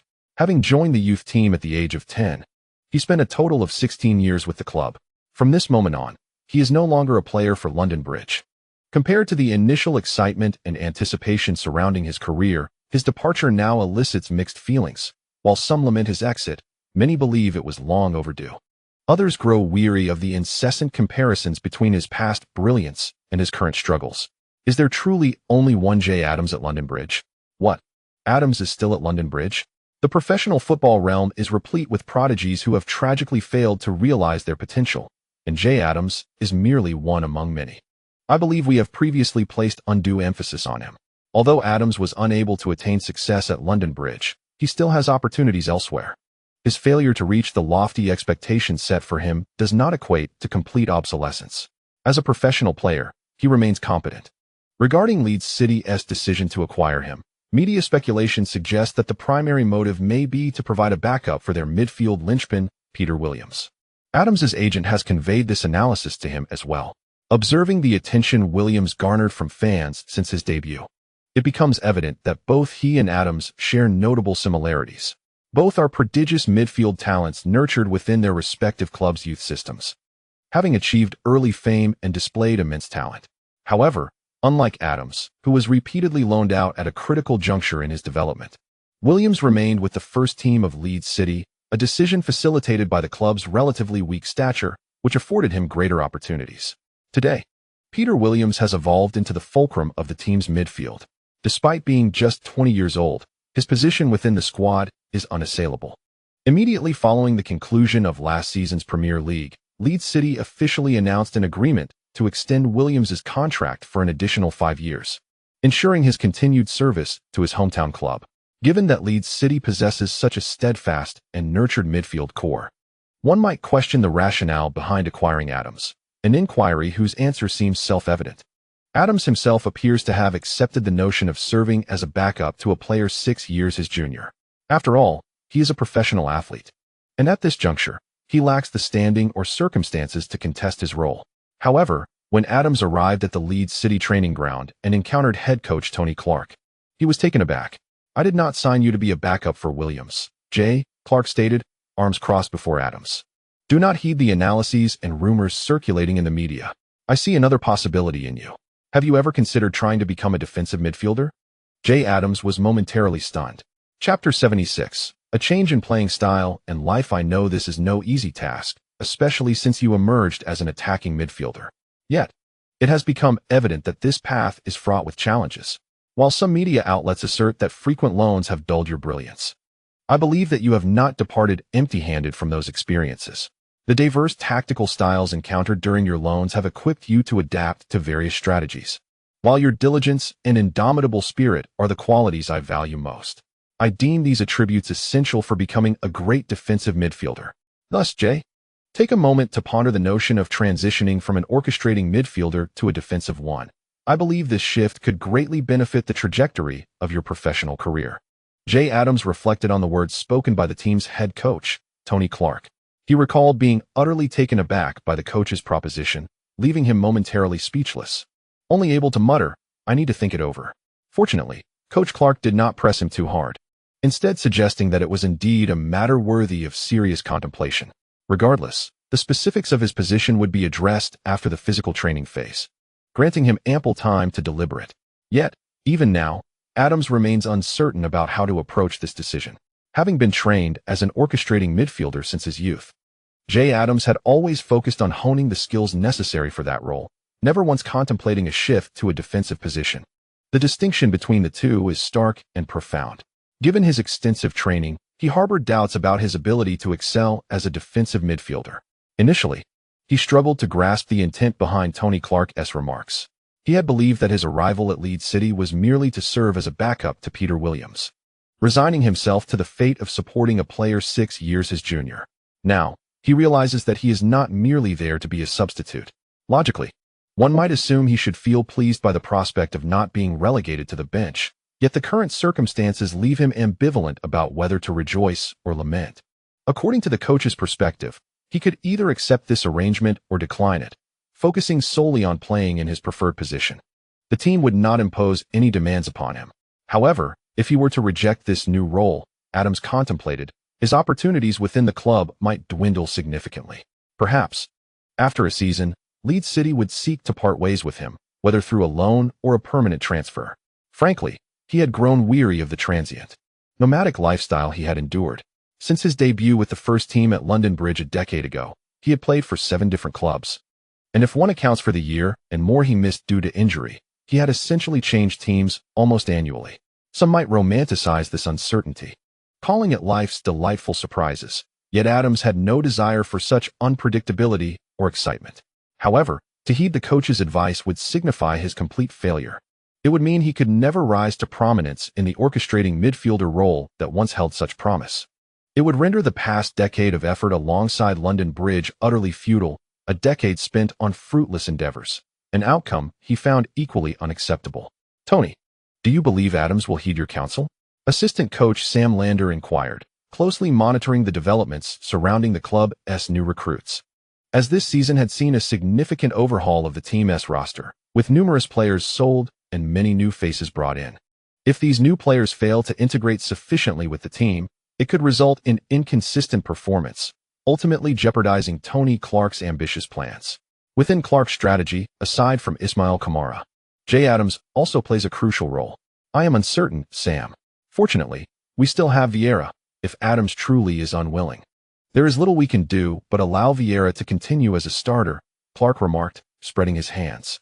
Indeed, it is a challenging decision for Adams. After all, everyone, including himself, believes he should be an organizing midfielder. His physical attributes are not particularly remarkable, and he may appear somewhat frail in a defensive midfield role, Randy nodded. Conversely, his experience as an organizing midfielder equips him with a clear understanding of how a team should execute offensive plays, which enhances his focus and foresight during defensive duties. Clark noted that although he may not possess Vieira's strength, Adams' running ability is superior, combined with robust stamina and tenacity, qualities indispensable for an exceptional defensive midfielder. You make a valid point, Tony, yet it ultimately hinges on his willingness to embrace this role. Certainly, if he is reluctant, we must allow Vieira to continue playing. However, I still hope he can transition into a defensive midfield position, as I believe his potential in this regard is immense, which could significantly bolster our defensive strength in the midfield and backline. As head coach, Tony Clark felt somewhat powerless. While he understood that certain decisions were beneficial for the player, if the player was unwilling to accept them, there was little he could do. He was not yet a world-renowned coach capable of commanding players with mere words. Adams might harbor doubts about his own abilities and experiences, questioning whether he was merely deceiving himself with empty rhetoric. This was indeed a predicament. Tony Clark's career had not been particularly illustrious, and his coaching achievements were modest at best. Leading Leeds City to avoid relegation in the Premier League last season was perhaps his most commendable experience. Convincing a well-experienced player like Jay Adams to believe in his words was undoubtedly a formidable challenge. In some respects, Adams had become quite astute, making him less susceptible to the persuasion tactics effective on younger players. Jay Adams encountered Ben Griest within the team, and he felt a surge of joy as he realized they had both played together at Huddersfield 3 seasons prior, when he had been loaned to Huddersfield for a season. At that time, they were teammates, and Huddersfield had yet to ascend to the Premier League, with Griest serving as a key central defender. "I'm so glad to see you, Jay," Griest expressed, equally pleased. "I never expected we would reunite at Leeds City." "Indeed, Ben. Although Huddersfield faced relegation, you are still a Premier League player, which is certainly a cause for celebration." Griest chuckled heartily. "But to be honest, Jay, I am also uncertain about why I remain in the Premier League. As you are aware, last season, Huddersfield recorded the highest number of conceded goals in the entire league. As a member of the defensive line, I do not perceive myself as worthy of being noticed by Leeds City." He did not allow himself to be swept away by pride simply because he evaded the misfortune of following Huddersfield into relegation. "Last season, you were not a starter at Huddersfield. The team's multitude of conceded goals is not primarily attributable to you." Adams offered him encouragement. "Having arrived at the club prior to me, what are your sentiments?" He sought to glean information from the familiar Grister to aid in his decision-making. Ever since he heard the coach's words, he has been particularly attentive. Yet, he hesitated to make a decision, wanting to observe and listen more before committing. After all, the coach had indicated that there was no rush. "Sentiments? I harbor no particular feelings. During this period, I have been engaged in solitary training. The coach has devised a specialized training regimen for me," Grister explained. "What kind of plan?" "He suggested I first focus on weight reduction." Adams glanced up at Grister, noting his robust physique. He believed this strength was Grister's asset as a central defender. Such a formidable body was unmistakably intimidating, with exceptional capabilities in direct defense. He had witnessed this firsthand during Grister's tenure at Huddersfield. In the Championship, many forwards found themselves severely challenged when facing Grister. As he consistently dominated the first touches in the penalty area, some would crash into Grister, akin to colliding with a stone wall. Grister remained unfazed, while the assailant fell to the ground under the force of their own impact. Why the need to lose weight? Adams recalled Clark's advice to him. Sensing that this coach had a penchant for contrarian methods, the coach remarked that my weight was excessive, akin to competing while burdened with 10 kilograms of lead. This not only hampers my performance, but also exacerbates the strain on my knees and ankles. Thus, he wishes for me to shed 10 kilograms before the league commences. 10 kilograms. Adams was taken aback, his gaze falling upon the long scar on Grister's right knee, resembling a centipede resting upon it, a sight both striking and alarming. Jay Adams recalled that he was not alone in experiencing severe injuries. This former Huddersfield teammate had also endured significant setbacks. During the season, he was loaned to Huddersfield. Grister was a key central defender, yet as the season neared its conclusion, he was felled by an opponent's tackle, resulting in a torn anterior cruciate ligament, which caused him to miss the entire subsequent season as the team aimed for promotion. Upon returning from injury, he ultimately lost his starting position, relegated to the bench. Noticing Adams' gaze, Grister lowered his own eyes to his right knee. The coach also mentioned that my physique was adequate to bear my weight before my injury. However, post-injury, that is no longer the case. The strength of my knee has diminished.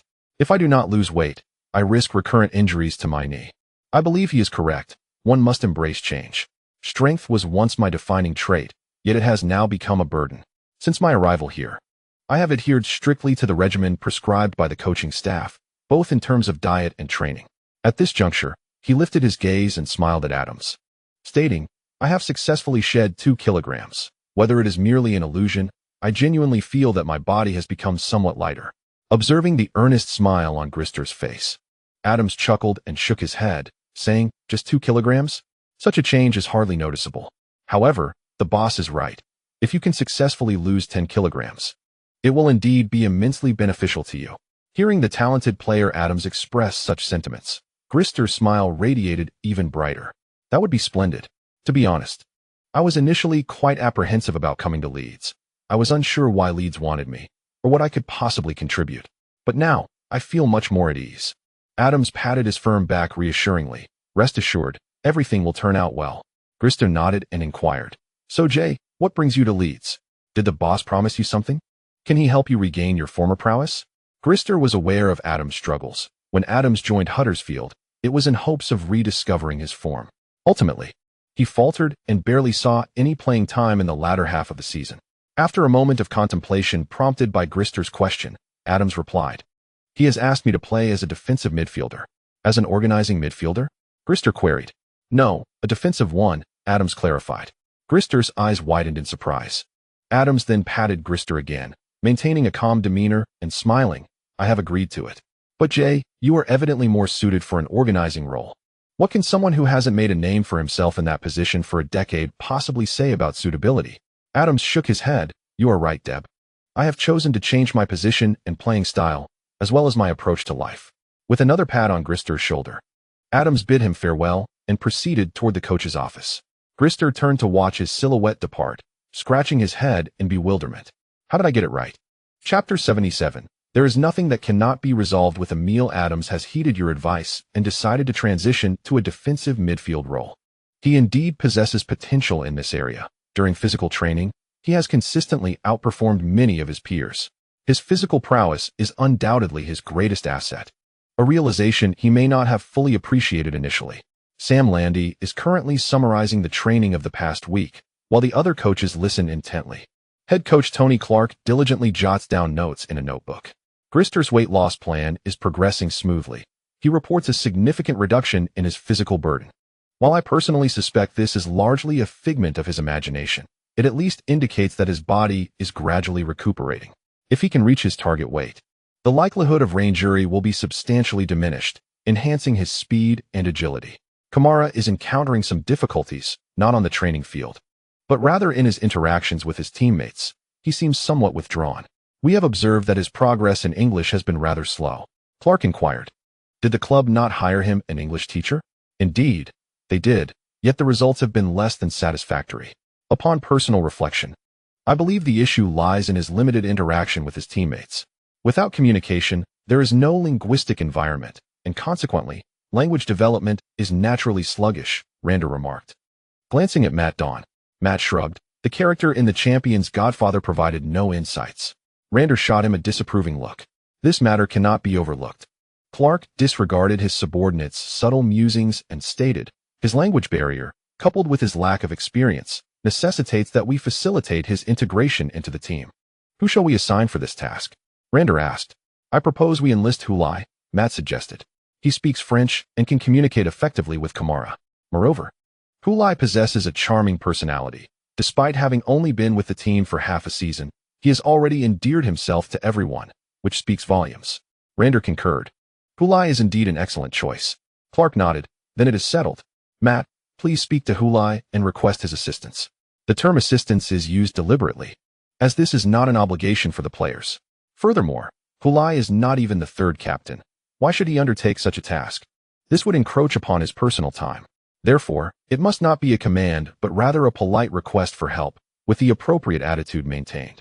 The decision to have Matt approach him was also influenced by their friendship, as it would likely make Lai more amenable to the request. "Oh, I need your help," Peter Williams stated seriously as he stood before Lai in the locker room. "What assistance do you require?" Lai inquired. "I wish for you to be my translator." Lai's eyes widened. "Translator? Why? Have you found a Chinese girlfriend?" Peter rolled his eyes. "Must your mind always wander to such frivolities? How is that frivolous? Procreation is a serious matter ingrained in our human DNA." Lai responded earnestly. Williams decided not to engage in further banter and laid out his reasons for seeking Lai's help. "I have noticed that since Kamara joined the team, he has rarely interacted with others. This may be due to the language barrier or other reasons, but whatever the cause, it is detrimental for both him and the team if this continues. His attitude has already begun to alienate him from others, and he has yet to assimilate into the team.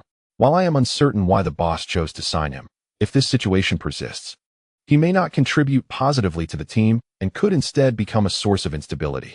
Therefore, I wish to help him integrate, but I cannot communicate in French. And Kamara's English is also lacking." Lai suddenly understood. "So that is why you have come to me." "Yes, I realize this will encroach upon your personal time.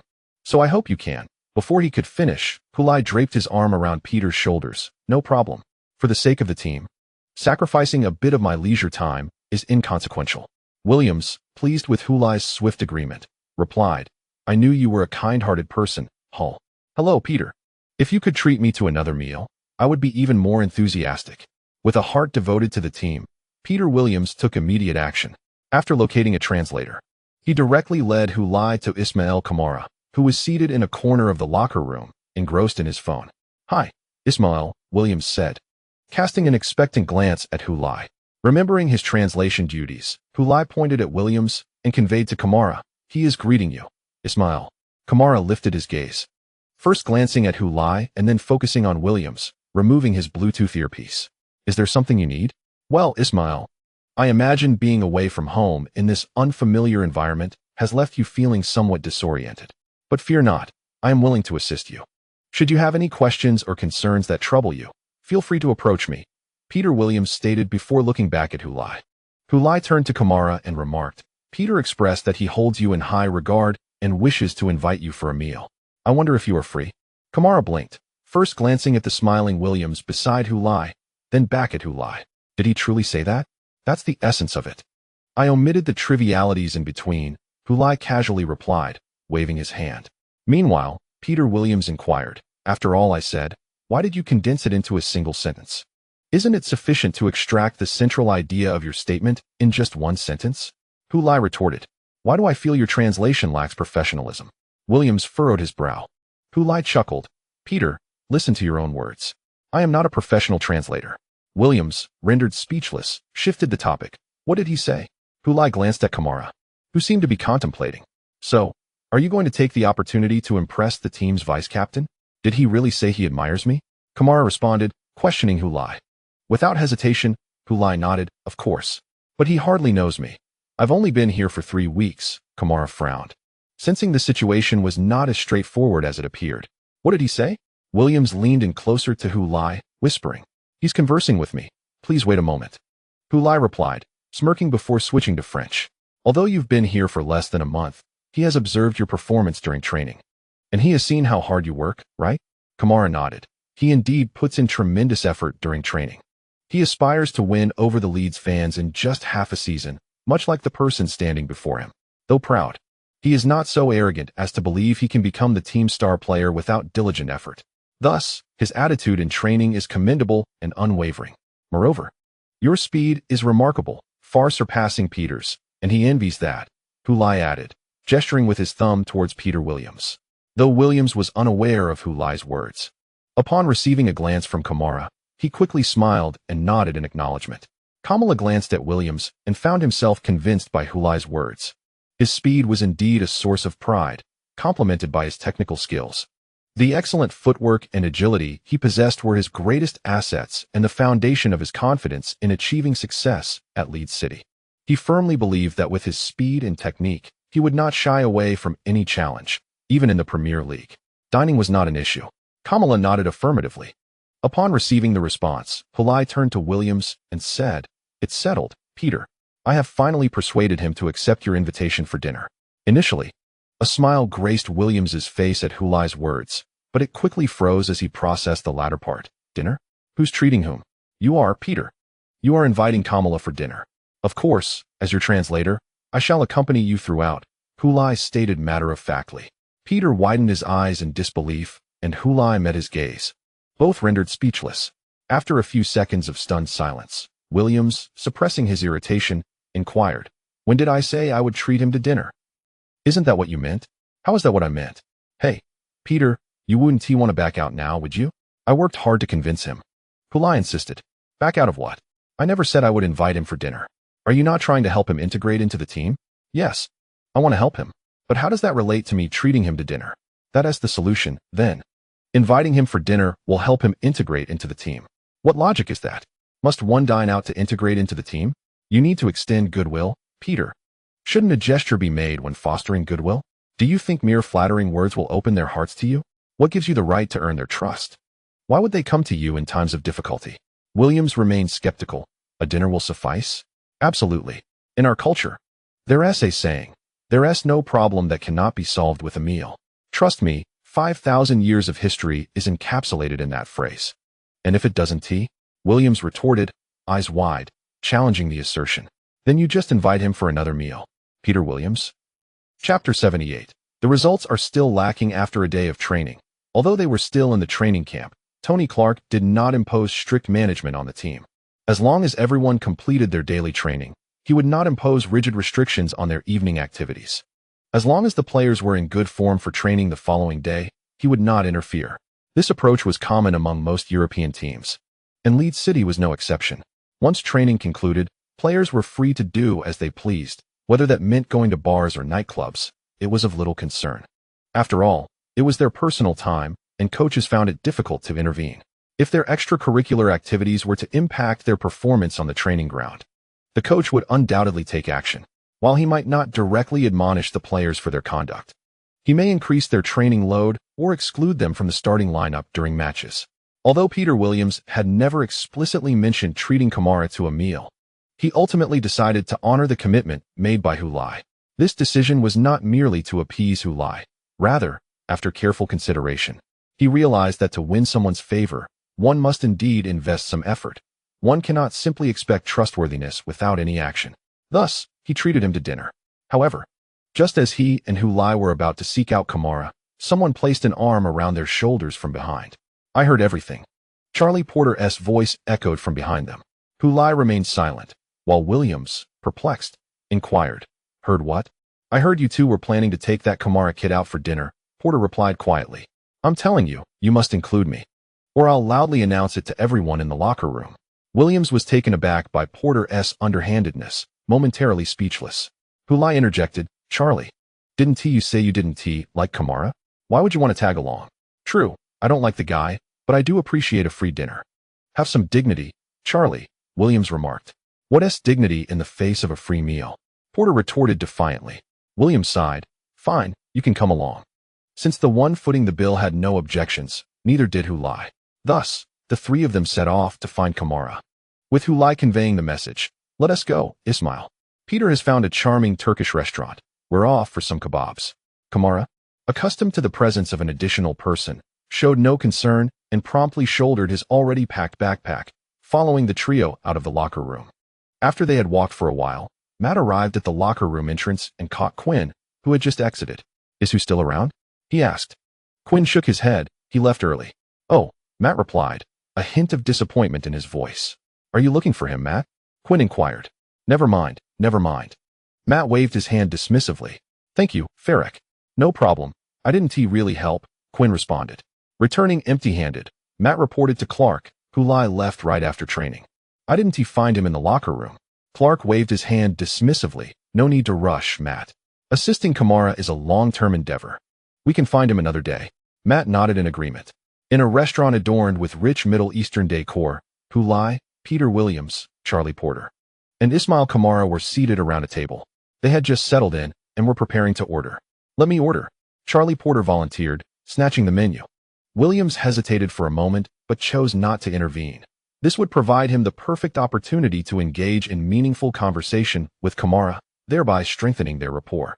"Ismail, which youth team did you train with before?" He intended to begin by getting to know Kamara as a person. After listening to Hulai's translation, Kamara responded, "I did not undergo any youth training. I played street football until I was 17. Upon hearing Hulai's translation, Williams widened his eyes in astonishment, and even Charlie Porter, who was perusing the menu, lifted his gaze, casting a look of disbelief towards the Frenchman.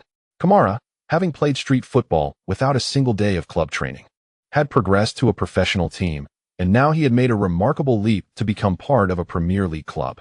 Everyone inwardly marveled at their boss, Tony Clark's discerning eye for talent. How could he have spotted him? As Williams grappled with his astonishment, unsure of what to say, Hulai struck up a conversation with Kamara. "Wow. So you're quite similar to me." Kamara, puzzled, asked, "Did you also play street football before you turned 17? Hulai shook his head. "No.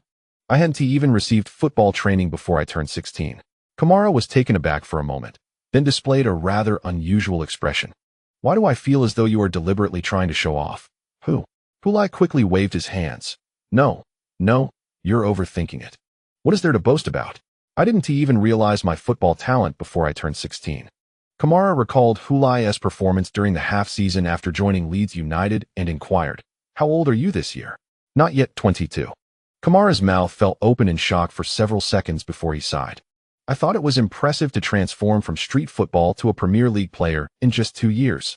But I didn't expect you to achieve the same feat from being an ordinary person with no football training in 5 years.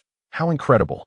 Williams finally snapped back to reality and curiously asked Hulai, "What are you discussing with him?" "Oh, nothing, just some mutual flattery." Williams inquired, "What does that mean?" "You could say it's about building rapport." Williams nodded in understanding. "Oh." Hulai pointed at Williams. "This lad is also a prodigious talent. He made his debut in the first team at 16. He is now regarded as the leader of Leeds United for the next decade." After he renewed his contract at the end of last season, the entire Leeds United celebrated. "What are you saying?" Williams, noticing Hulai was referring to him, curiously asked. "I'm praising you," Hulai replied. Kamara glanced at Williams and nodded. Although he had only been at the club for less than a month, he could already see the young man's significance within the team. Despite his youth, he spoke with great authority in the locker room, and everyone listened to him. At first, he hadn't fully understood. Now, hearing Hulai explain, it all made sense. No wonder Williams held such high status in the locker room. His outstanding talent, especially nurtured through the club's youth training, combined with his dual accolades, had secured him his current position. Just as Charlie Porter was about to place his order, he heard Hulai praising Williams and quickly chimed in. "What about me? Hurry and praise me in front of that kid." Hulai pointed at him and said to Kamala, "This person is just here for a free meal. You can disregard him." Kamala glanced at the smiling Porter and nodded slowly. Intrigued by Hulai's words, Porter inquired, "Who? What flattering remarks have you made about me?" Hulai casually replied, "I simply said you are quite formidable." With a chuckle, Porter embraced Hulai's compliment and eagerly signaled the waiter, ready to place his order. Observing this, Hulai turned to Kamala and asked, "Is there anything you would like to eat or avoid?" Kamala shrugged, "I can eat anything." Hulai nodded approvingly and said to Porter, "Order whatever you wish. Ismail has no dietary restrictions." Once the orders were placed, the four of them gathered to converse. Thanks to Hulai's earlier groundwork, even Charlie Porter's perception of Kamala had shifted. After all, Hulai had praised him in front of Kamala, making it awkward for Porter to maintain his previously aloof demeanor.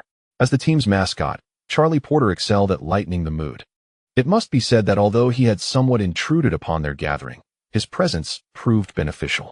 He continuously initiated topics, prompting Ismail Kamala to share his past with the three teammates present. Kamala truly lived up to his reputation as a prodigy.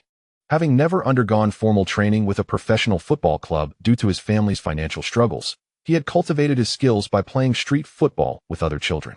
Before he turned 17, his talent was discovered by the Flemish club, which signed him. Thus, he transitioned into a professional player, although he played in the French 3rd division. This represented a significant leap for him. Kamala's confidence stemmed from realizing that, after joining the Flemish club, Even those teammates who had undergone formal training were not on par with him.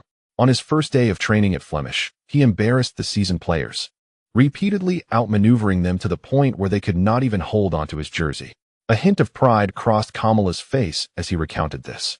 Neither Peter Williams nor Charlie Porter had seen Kamala play, so they were skeptical of his claims. However, they concealed their doubts. Peter Williams, wishing to help Kamala integrate into the team, could not afford to appear dismissive. Meanwhile, Charlie Porter, having received praise from Lai in front of Kamala, felt the weight of his idol persona and endeavored to maintain a positive image in Kamala's eyes. Through this conversation, they dispelled some of their earlier misunderstandings about Kamala. His aloofness was not born of disdain for his new teammates, but rather stemmed from a language barrier and a natural wariness in a new environment. Now, with Lai acting as a translator, they encountered a talkative Kamala, rather than the reticent figure who typically occupied a corner, absorbed in his phone and disconnected from those around him. During their conversation, Kamala learned about Lai's past, discovering that he had not only been unexposed to football training before the age of 16, but had also remained a high school student until he turned 18, never having been part of a professional team. His astonishment at Lai's current accomplishments deepened. Once their meal arrived, they continued to eat and converse, ordering a bottle of wine to enhance the evening's enjoyment. As they finished their meal, Williams approached the bill, noticing Charlie Porter and Kamala cozily leaning against each other. Porter spoke in English while Kamala responded in French, engaging in a lively exchange that bypassed Lai entirely.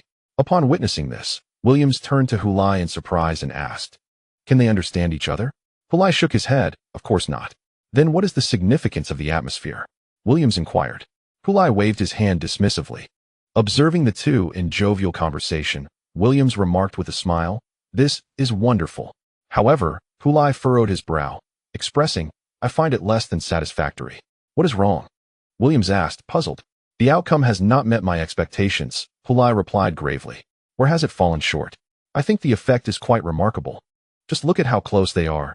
If I didn't know better, I would assume they were longtime friends." Lai continued to shake his head. "It is merely a superficial appearance. It seems that one meal is indeed insufficient." Williams grasped Lai's arm, shaking his head emphatically. No. I believe one meal has yielded excellent results. The wisdom of 5,000 years of Chinese culture is truly formidable. This meal has resolved any issues. Today has only improved Charlie's perception of Kamala. But what about the other teammates? They still harbor prejudices, Lai countered. Williams tightened his grip on Lai's arm, questioning him earnestly. "Lai, are you merely seeking to enjoy more meals at my expense?" Lai scoffed. "What do you take me for? Is a few meals sufficient? How many of us are there in the first team? Farewell." Williams turned to leave, but this time, Lai stopped him.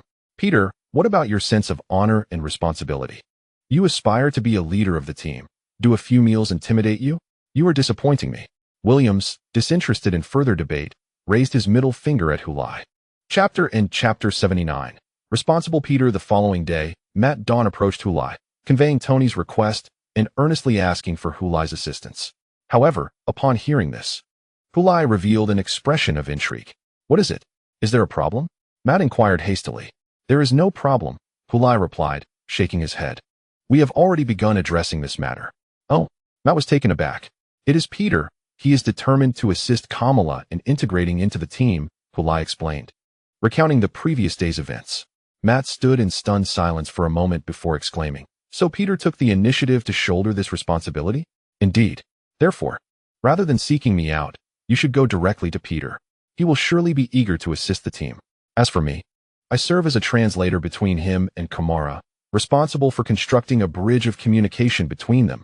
Naturally, I take great pleasure in this role." Upon hearing Lai's words, Matt expressed his elation. "That's wonderful, Both you and Peter are commendable." "It's my pleasure, Matt. This is my duty, after all. Being part of the team, I naturally wish to see it thrive," replied. "You should promptly find Peter and inform him of the club's decision. However, do not mention that the club is already aware of his efforts from yesterday. That might embarrass him." Matt nodded repeatedly. "Rest assured. I will pretend I haven't sought you out." Gave him a thumbs up. Perfect synergy.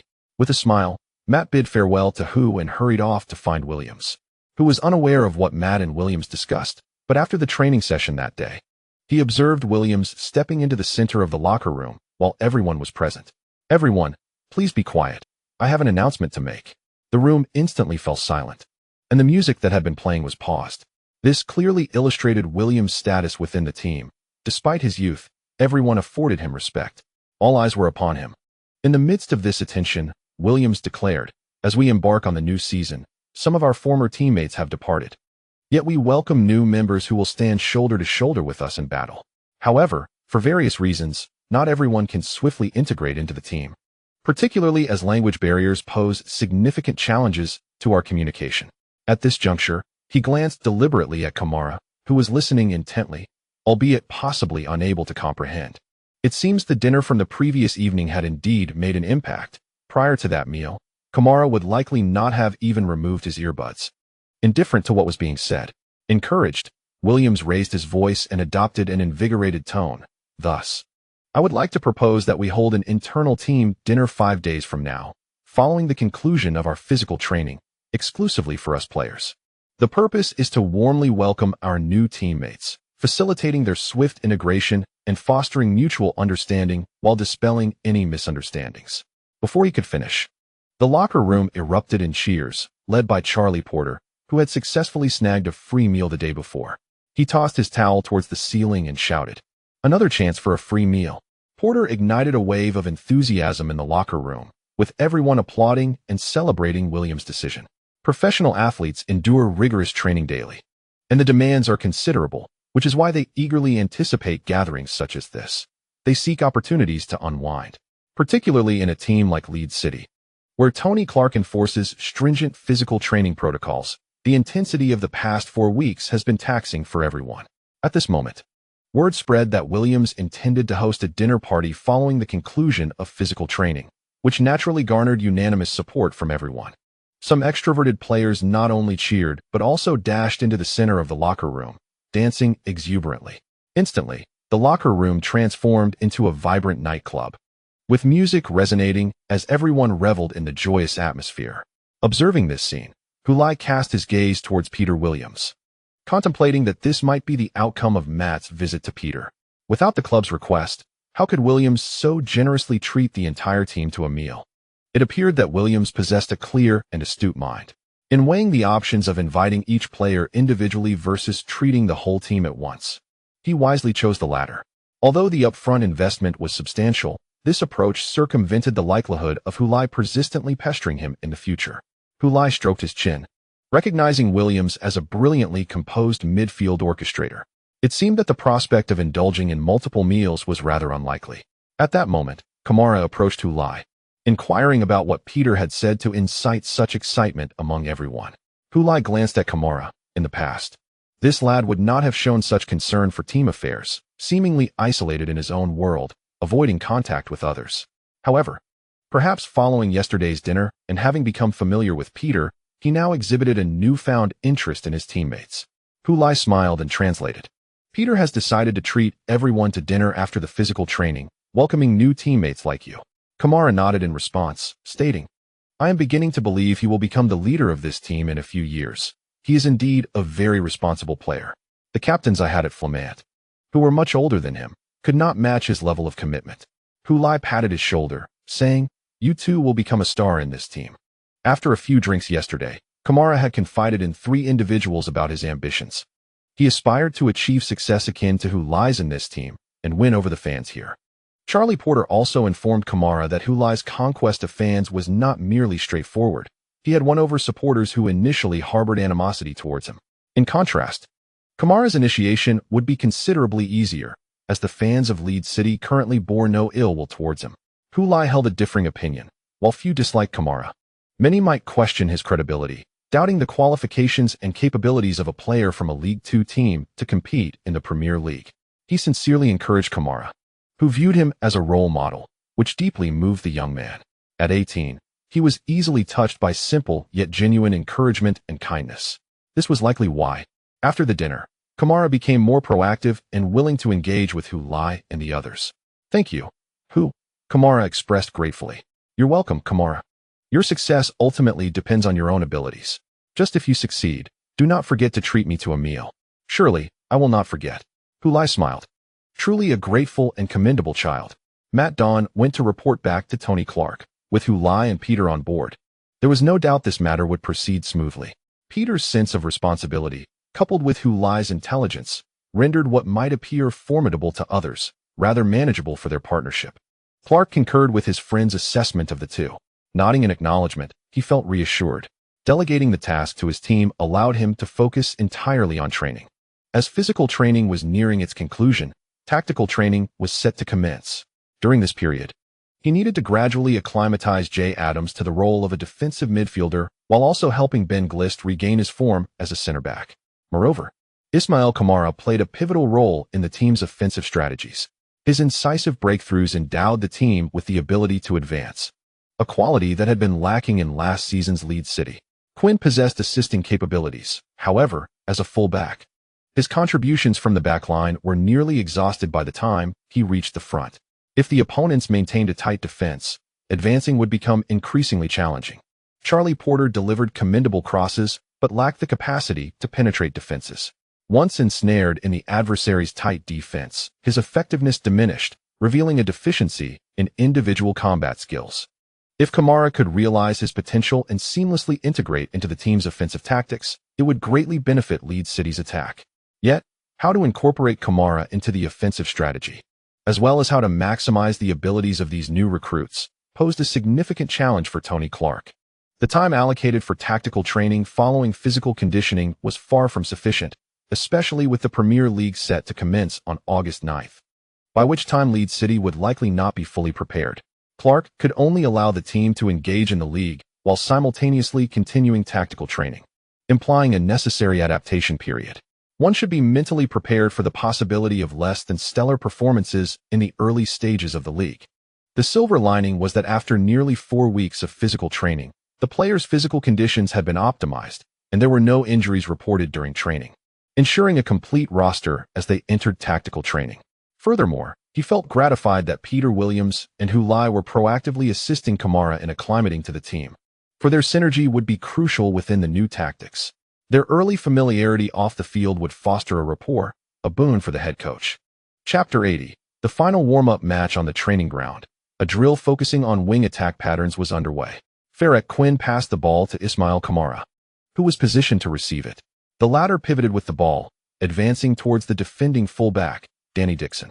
Kamara feigned a move towards the wing, accelerating to entice Dixon to pursue him, before suddenly using his left heel to flick the ball behind him towards the center, simultaneously executing a sharp stop and direction change. Dixon attempted to stop abruptly but slipped, falling to the ground, and could no longer keep pace, helplessly watching as Kamara cut into the center unopposed. As Kamara deceived the defender while dribbling laterally, he lofted the ball towards the far post, providing an opportunity for Hu Lai, who was making a run to intercept. Hu Lai then leaped to execute a header towards the goal. The ball was redirected towards the near post, eluding the goalkeeper, Vanderwen, who was unable to intervene. The ball sailed into the net. If this had occurred during a match, it would undoubtedly have elicited cheers and applause from all. However, on the training ground, Quinn's dissatisfaction erupted. "Kamara, you should have passed to me." Regardless of whether Kamara could comprehend, he voiced his complaint directly. Tony Clark blew his whistle, halting the training session, and approached Kamara while gesturing for Hu Lai to come over as a translator. "Kamara, according to our training directives, after you cut in, you should pass the ball to Quinn, who was making a run down the flank." The training instructions were indeed precise. Kamara was to draw Dixon towards the center, thus creating space on the wing for Quinn to advance. Subsequently, Kamara would distribute the ball to Quinn, who would then deliver a cross. Meanwhile, Hu Lai and Lorenzo would execute overlapping runs in the penalty area, with one moving from the back post to the front and the other circling around, creating a dual threat at the goal. However, after Quinn made his run down the flank, he passed the ball directly into the center instead of to Quinn on the wing, which prompted Quinn's complaint. This was not in accordance with the training requirements. Upon hearing Hu Lai's translation, Kamara defended himself, saying, "But, boss, there was no one defending me after I cut in." Clark, with a serious demeanor, replied, "We are currently in training, so after you bypass Dixon, the center will be unguarded, allowing you such a passing opportunity. The issue is that during an actual match, the center will not remain unprotected, and thus you must still pass to the wing. This is the objective of our training. Since this is a goal-oriented exercise, you must adhere strictly to the training protocols. When Lai translated the boss's words, he did not summarize but repeated Clark's statements verbatim, mirroring the seriousness of his expression as if possessed by the boss's essence. After hearing this, Kamara shrugged. All right, boss, I understand. But just now, I completely deceived him. And there was no space on the wing. He pointed to Dixon, who had just risen from the ground. Clark sighed inwardly. Even if you deceive him, there is still space. You must pass the ball. Do you understand? Kamara nodded. Understood, boss. On the sidelines, Peter Williams commented on the training. That Ismail kid truly possesses remarkable skills. His sudden stop and change of direction was precise and effective, demonstrating impressive bodily coordination at high speed. Charlie Porter shrugged and quietly remarked, That's because Dixon is just that incompetent. Williams turned to him. Why don't you step in for Dixon to defend? Porter quickly waved his hand, asserting that he was an attacking player, while Williams remained silent with a smile. The physical training had concluded, and Williams graciously treated the entire team to a meal, resulting in a successful gathering. Had there been a visual representation of the data, one could observe that the bonds among the teammates had deepened somewhat. Although not every player might favor Kamara, the previous widespread aversion towards him had significantly alleviated. Aside from Lai, Charlie Porter, and Williams, some teammates had also begun to engage with Kamara, albeit usually accompanied by Lai to serve as a translator. Consequently, Lai had become the busiest member of the team during this period. Furthermore, as tactical training commenced, everyone gradually recognized Kamara's talent. As Williams had previously mentioned, Kamara indeed possessed remarkable individual capabilities. The first of these attributes was his speed, which had become evident during the physical training phase. In the team speed tests, Kamara was the fastest player. During a 30-meter sprint test, he completed the distance in merely 3.85 seconds, a time that not only marked the fastest within Leeds City, but could potentially rank him among the top 5 in the entire Premier League. The second attribute was his technical prowess on the ball. Having honed his skills playing street football since childhood, Kamara's style was characterized by flamboyant, dazzling, and imaginative maneuvers. Observing his performance during ball drills, Lai, Williams, and Porter were convinced that the stories of him dazzling seasoned players on his first day of training with the French team, Flamin, were indeed true. During this time, Leeds City also played friendly matches against 2 other championship teams that were concurrently training at the national camp. In these friendlies, Kamara stood out, as his speed turned Leeds City's left flank into the most threatening avenue of attack, bolstered by the presence of Quinn, who possessed strong assisting abilities. However, at times, his penchant for flair and ball holding could become drawbacks. Nevertheless, Kamara seemed unconcerned, clearly taking pride in his technical skills. In matches, one could frequently observe him, after receiving the ball, resisting the urge to pass it despite facing 2 or 3 defenders. Instead, he would maneuver and dance his way out of encirclement. On occasions, to the astonishment of onlookers, he would deftly evade the opposing defenders, successfully bringing the ball forward. Yet, there were instances when, after much effort, he would still lose the ball to the opponent, halting the attack. In response to these situations, Clark would emphasize during training the importance of passing to teammates rather than waiting for the perfect opportunity. He also advised Kamara to minimize unnecessary flashy moves, which, although might garner applause on the street courts, were not as effective in professional football. If he held onto the ball too long, it could disrupt Leeds City's attacking rhythm and increase the risk of losing possession. After Clark's instructions were completed, he exited the training area and blew the whistle to commence practice anew. This time, Kamara, having brought Dixon to the center, decisively passed the football to the flanks. Quinn, arriving late to the play, received his pass and delivered a cross into the box. Inside the penalty area, Lai and Lorenzo executed a cross run, ultimately leading to Lorenzo, who had sprinted to the near post, directing a header towards the goal. The ball sailed just above the crossbar. Although no goal was scored, Clark expressed satisfaction with the team's performance during training, clapping his hands vigorously from the sidelines and shouting, "That's it, keep going." Before the official commencement of the league, the England Community Shield was contested, featuring last season's league champions, Stan Park Rangers, against last season's FA Cup victors, Manchester Athletic. The Community Shield is akin to China's Super Cup, serving as the prelude to each season, and once this match concluded, the countdown to the Premier League's opening could officially begin. The 2 teams finished the 90-minute match in a stalemate of 1-1. As the Community Shield does not include extra time, following the completion of regulation, the match proceeded directly to a penalty shootout. In the shootout, Manchester Athletic scored all 5 penalties successfully, while Stan Park Rangers captain, Halleberg, unfortunately missed the crucial 5th penalty, sending the ball out of the stadium. Consequently, Manchester Athletic triumphed in the shootout with a score of 5-4, successfully lifting the trophy. On the same day, Leeds City, after returning to Leeds, played their final preseason friendly against visiting Northumbria. Northumbria, hailing from Sheffield in South Yorkshire, is this season's Premier League newcomer, having secured promotion as the runner-up in the Championship last season. Engaging in a friendly match against Leeds City was part of their strategy to acclimatize to the level of Premier League teams and establish their own positioning.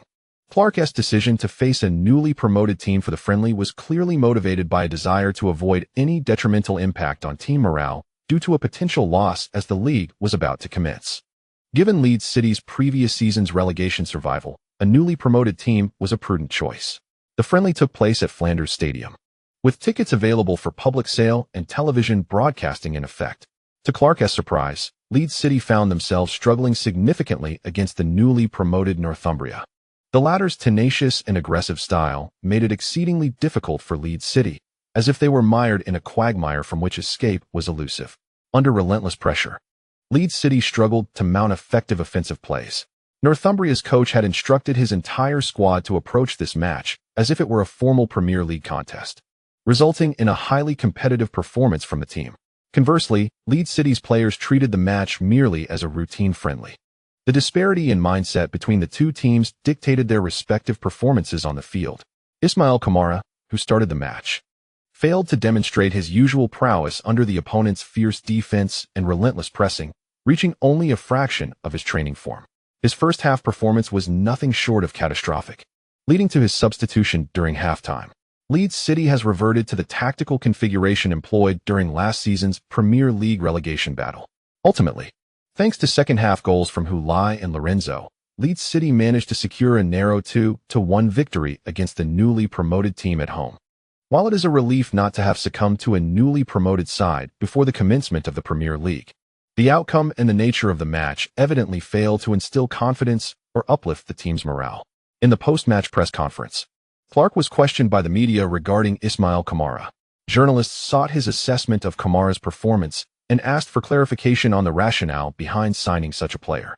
In essence, the inquiries were steeped in skepticism and criticism towards Kamara. In response, Clark chose to defend his player. Indeed, Kamara lacks experience in top-tier leagues. However, I do not perceive this as a significant issue. Experience can be acquired, while talent is innate. We have witnessed potential in Kamara, which is precisely why we signed him. His performance in this match was lacking, but he excelled in the previous 2 warm-up matches. There are numerous factors contributing to his subpar showing, and it is certainly not solely a reflection of his capabilities. I hope everyone can extend patience to this young talent. My coaching staff and I will support him, and we shall not abandon any player. A persistent reporter pressed further. Coach Clark, do you genuinely believe Kamara can achieve success in the Premier League akin to who? Clark replied, Kamara is not who, but he too can find success. Chapter 81. Being stylish is a lifelong commitment. Leeds City triumphed 2-1 over Northumbria, and on the surface, it appears as a victory. However, any Leeds City supporter who witnessed the match likely found little to celebrate, as the team laid bare numerous issues during this warm-up encounter. Despite a summer of intensive training, the squad seems yet to coalesce into a unified entity. Most of the new signings delivered performances that were adequate at best. However, I must highlight that Ismail Kamara's display fell woefully short of the expectations set forth by Tony Clark. It is well known that this player, who previously played for a team in the 3rd tier of French football, was personally scouted by Coach Clark. Initially, there was hope that he might be a hidden gem of considerable talent. Yet, it now appears he may merely be an ordinary stone. At the onset of the match, Kamara showcased his speed, but soon found himself stifled by Northumbria's targeted defense, leaving him with little room to exploit his pace. Moreover, the technical advantages he claimed in interviews were nowhere to be seen. What I observed was a repeated struggle under multiple defenders as he held onto the ball too long, delaying opportunities and ultimately resulting in turnovers to the opposing team. Nonetheless, it is merely a warm-up match, and it remains premature to draw definitive conclusions. From this match, one can glean certain insights. Clearly, Kamara's performance did little to assuage the doubts of his skeptics, nor did it render his time at Leeds City any more palatable. I hope I am mistaken in my judgment, yet it is lamentable that I fail to discern any qualities in this 18-year-old, lacking top-tier league experience that might aid in his revival. Although Tony Clark vocally supported Kamara in the post-match press conference, I perceive this as little more than a display of reluctance to directly criticize his subordinate. He did utter one truth. Kamara is indeed not comparable to Hu. It is worth noting that Hu joined the team under far more unfavorable conditions than Kamara. He had scarcely an opportunity to acclimate before the league was already half over. Nevertheless, Hu delivered an exemplary performance under such circumstances last season, leaving even the most fastidious critics with no grounds for dissatisfaction. The prospect of Kamara reaching Hu's heights appears almost unattainable. Looking at his phone, Yongjun remarked, "This article even praises you, Hu Lai." With the season nearing, Yongjun returned to England after attending to matters at home, intending to support Hu Lai. "Is that so, Uncle Yong? How did they praise me?" Hu Lai inquired, intrigued. "They used you as a benchmark for Kamara's poor performance and dismal future." Upon hearing this, Hu Lai's interest waned. "Oh, so it turns out that even an article criticizing your teammate can commend you?" Hu Lai scoffed. "You can't uplift one by stepping on another." Yongjun chuckled. "Yet, Kamara has faced quite harsh criticism this time." He was not mistaken. Aside from this article, numerous voices online and in the media have condemned Kamara. Fans openly vent their frustrations online, hurling profanities with abandon. While journalists may refrain from such vulgarity, they wield their pens to craft lengthy analyses, asserting from various angles that Kamara is ill-suited for Leeds City, unable to adapt to the Premier League, and that the £1 million spent on him was a folly. In any case, the prevailing sentiment surrounding Ismail Kamara is decidedly unfavorable. Poor performance in matches naturally invites criticism. As a Chinese player, Hu Lai views such reproach with a sense of detachment, as it has been a common occurrence for Chinese players in earlier years. Although circumstances have improved in recent years, the entrenched societal perceptions of Chinese football persist. Moreover, he makes a valid point. As a professional athlete, one must accept that poor performances will attract harsh criticism. Conversely, should one excel, those same critics may elevate them to lofty heights. Therefore, he remains unfazed by the transient opinions of the moment, believing that Kamara's criticism is not particularly concerning. While this reasoning holds merit, it is uncertain if your teammate shares the same sentiment. Ismail? Hu Lai recalled the situation he observed during training today. The lad appeared unaffected, seemingly untroubled. Yongjun expressed surprise. "That can't be. The media is criticizing him overwhelmingly. Hasn't he seen the news? Or could it be that he struggles with understanding English news?" Hu Lai shook his head, expressing his uncertainty. Kamala perched on the iron railing, his legs crossed and suspended in midair, his body in contact solely with the thin bar beneath him, yet he remained remarkably balanced. The hood of his sweatshirt was pulled up, obscuring half of his face. In the dim light of dusk, even if someone approached closely, they might not recognize him as Ismail Kamala, who had performed poorly in the previous warm-up match and was substituted after just one half. He gazed blankly at the players on the field before him. Fataki had found him a place to stay near a football field, a discovery he made only after returning to Leeds from training camp. Local community members frequently gathered here to play. "How did you end up here?" Fataki asked, leaning against the railing with his hands propped up, speaking in a hushed tone. "Aren't you afraid of being recognized?" "I'm just an unknown player. What is there to worry about?" Kamala's voice came muffled from behind his mask. "Say that again without your mask on, buddy." "I'm a black man wearing a black mask. What's the issue?" "Then give me a smile." "I won't smile. I'm in a bad mood." Kamala pouted behind the mask. "Don't take those media comments to heart. It was merely a warm-up match. You performed decently in the previous 2 warm-up matches. According to their standards, if one match can determine your fate, you still have 2 chances for resurrection." Fataki reassured his younger brother, understanding that Kamala was serious about his discontent. Kamala offered no reply, still fixated on the field. Just then, a goal was scored. As he watched the scorer dash towards the corner flag, Kamala anticipated what would follow. Sure enough, the goal scorer leapt into a celebration reminiscent of Hu Lai's style. "Hu, Achi, how do you think Hu achieved such success today?" Kamala inquired softly. "He's a striker. He just needs to keep scoring," Fataki replied. "No, I'm asking how he coped with knowing the fans dislike him. Does he disregard their opinions? Or is he fueled by a desire to make them regret it?" Fataki shrugged. "For such intricate matters of the heart, I suggest you ask Hu himself." "But I don't want to ask him." Kamala gently shook his head. Today at training, I acted indifferent in front of everyone. I don't want him to know that it was merely a facade. Otherwise, when I eventually succeed, I wouldn't be able to show off in front of him. Do you still care about that? Of course I do. Achi, let me tell you, form fluctuates, and performance is temporary, but looking cool is a lifelong endeavor. With that, Kamala jumped off the railing, brushed off his numb backside, and stretched. Come on, Achi, let us head home. Aren't you going to watch? There's nothing worth seeing. They played terribly. Kamala curled his lips in disdain, feeling himself to be vastly superior. He then stuffed his hands into the pockets of his jeans and ambled away. Swaying his head, Fataki glanced back at the raucous stadium and hastened to catch up with Kamala, heading towards their apartment, just a few days after the last warm-up match. On the evening of Friday, August 8th, the 2025-2026 Premier League season officially commenced. The opening match featured last season's league champions, Stan Park Rangers, against the championship victors, Peterborough United. Ultimately, the reigning champions triumphed at home with a resounding 4-1 victory over their rivals. Although Peterborough United returned to the Premier League after a 3-season hiatus and lost the match, they managed to score a goal against the defending champions, kindling a flicker of hope among their supporters and the local media in Norwich regarding the team's prospects for survival. Last season, among the 3 promoted teams, 2 fell back to the championship, while only Sydenham managed to retain their status. Perhaps this season, Peterborough United might become that fortunate exception. Of course, the newly promoted teams, Northumbria and Holt, might share similar sentiments. The clash between the Premier League champions and the championship winners marked the season's grand opening, and the following day, Saturday, August 9th, 5 more Premier League matches were set to unfold, including Leeds City's away challenge against Burnley. This was Leeds City's inaugural match of the new season, and for Lai, who had previously played in the Premier League, it was a significant first, his very first participation in a Premier League season from the outset. Last season, he joined midway through and only played after the 24th round, ultimately participating in 17 matches and scoring 11 goals. However, he had never fully engaged in an entire Premier League season nor participated in a pre-season training camp with his team.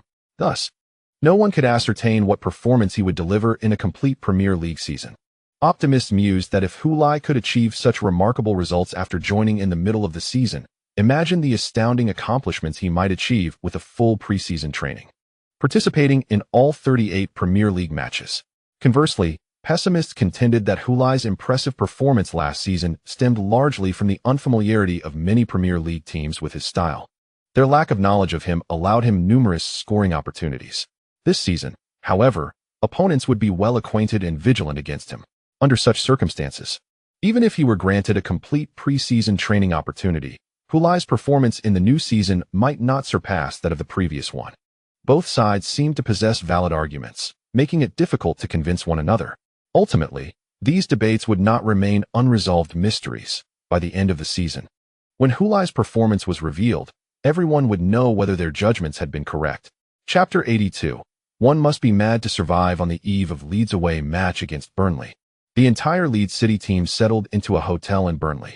This marks the inaugural match of their new season in the Premier League. Prior to the game, the coaching staff imposed stringent regulations, mandating that all players return to their rooms by 10 o'clock in the evening and refrain from venturing beyond the confines of the hotel. Any desire to escape for leisure was unequivocally forbidden.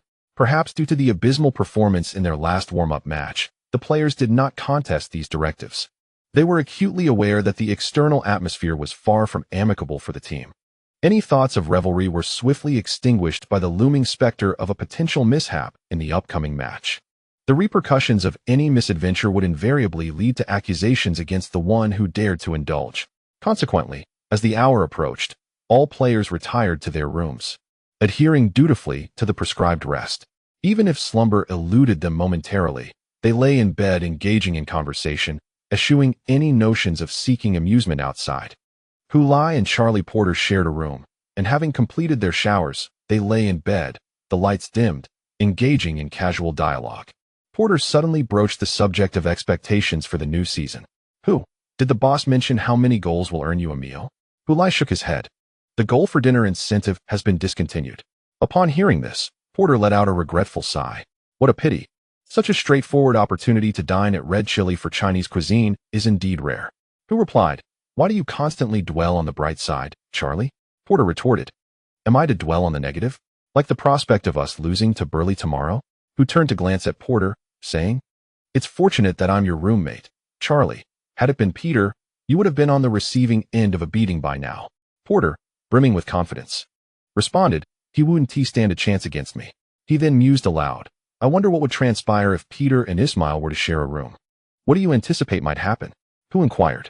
Porter shook his head. I have no idea. If you and Ismail were placed together, perhaps something noteworthy might occur. With Peter around, nothing of consequence would transpire. After a moment's contemplation, Porter conceded that who was indeed correct. Peter Williams was a diligent and responsible individual. On the eve of a match, especially under such unique circumstances, he would undoubtedly adhere to team discipline, retiring early for rest. Thus, it was likely that he and Kamara would spend the night in silence until dawn. Porter shifted the topic. What are your aspirations for this season? You scored 11 goals last season despite playing less than half of it, and I've seen fans online speculating about how many goals you might net this season. The bookmakers have even set odds on your goal tally for this season. Oh, what are the odds? Engaging in this topic invigorated Lai. The world of professional football is deeply intertwined with the gambling industry. Each Premier League team boasts a dedicated betting sponsor, with some clubs' primary sponsors being betting companies. The flourishing gambling sector permeates every aspect of professional football, as any occurrence on the Premier League pitch can be the subject of a betting line. Some betting scenarios appear particularly peculiar, such as whether a specific player will transfer to a certain team, whether a player will start in a match, the likelihood of a player sustaining an injury during the season, or whether a player will experience an unexpected stroke of fortune in a game. In contrast, wagering on league champions, match outcomes, goal counts, and corner kicks can be regarded as traditional elements of football betting. Beyond the realm of football, virtually every aspect of life in Britain can be subjected to betting by bookmakers. For instance, one can wager on who will be elected President of the United States, who will win the position of Prime Minister in the UK, when Haruki Murakami might receive the Nobel Prize in Literature, whether Christmas Eve will be clear, rainy, or snowy this year, and what color hat Her Majesty the Queen will wear at the horse racing event, among other curiosities. The underlying reason for this is that Britain is a nation fervently enamored with gambling. The British indeed have a penchant for betting. Even professional athletes are not exempt, with numerous instances of players participating in bets on matches. Consequently, the Football Association later stipulated that all professional players and their families are prohibited from engaging in football-related gambling. Hold on, let me search for Potter and pick up my phone to browse. A faint glow illuminated the dimly lit room. I found it. The odds of predicting that you will score fewer than 5 goals in this season's Premier League stand at 45 to 1. To be honest, I also find it quite challenging for you to score that few goals in a season. Scoring between 6 to 9 goals has odds of 30 to 1, while 10 to 15 goals is set at 2 to 5. Clearly, they believe you are capable of achieving double-digit goals once again. The odds provided by bookmakers are fundamentally based on a player's performance, meticulously calculated by actuaries, and adjusted according to the player's recent form. The 2 to 5 odds indicate that the bookmakers perceive a significant likelihood of Lai scoring between 10 to 15 goals in the new season. By offering such odds, they signal to bettors that their wagers on this outcome are unlikely to incur losses, although even a win may not yield substantial returns. The rationale behind the bookmakers offering such odds is substantially influenced by Lai's performance last season. Having joined midway through the season, he managed to score 11 goals in just 15 matches, a remarkable efficiency that led bookmakers to unanimously agree that, following a complete season, scoring 15 goals should be an effortless and standard achievement for him. The odds for scoring between 16 to 20 goals are set at 15 to 1. While the odds are higher, they remain lower than the previous 45 to 1 and 30 to 1 odds. Bookmakers believe that the challenge for Lai to reach this goal is greater than scoring 15, yet not excessively daunting, suggesting that with effort and a stroke of luck, it might be achievable. In fact, bookmakers hold a more favorable view of his potential to score 20 goals in a single season than to score fewer than 10. The odds for scoring between 21 to 25 goals stand at 166 to 1. This is a considerably high figure, indicating that scoring goals is far more challenging than failing to score at all. Should a player experience a downturn in form or suffer injuries that cause them to miss numerous matches, it is entirely plausible for them to end a season without a single goal.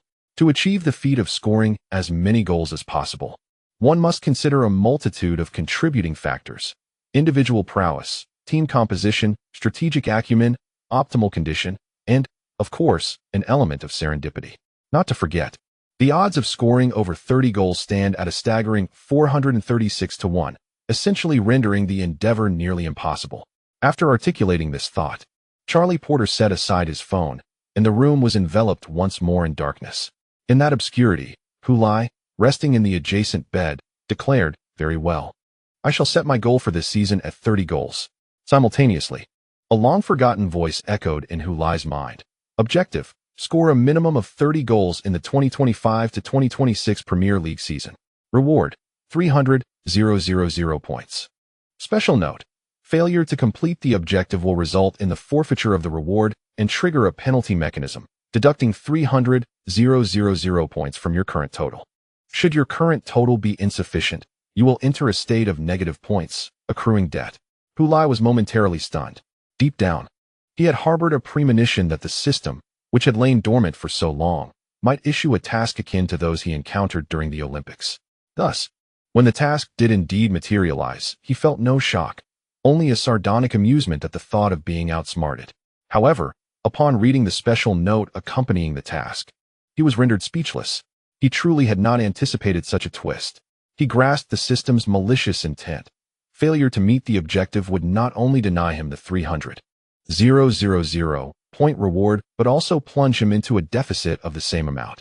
At present, his points were insufficient to cover such a loss. He had previously earned 100,000 points for securing the Golden Boot in the Chinese Super League, and another 200,000 for assisting Leeds in avoiding relegation last season, totaling 300,000. However, after purchasing training scrolls, stamina potions, and various equipment, his remaining points barely surpassed 200,000. In other words, should he fail this task, not only would his 210,000 points vanish instantaneously, but he would also find himself nearly 100,000 points in the negative. Consequently, even if he were to accomplish future tasks, the points earned would first be allocated to repay his debt, until his balance returned to zero and became positive once more. He would find himself unable to purchase anything with his points. Previously, he had believed that even if he were unable to complete the system's tasks, it would not matter much.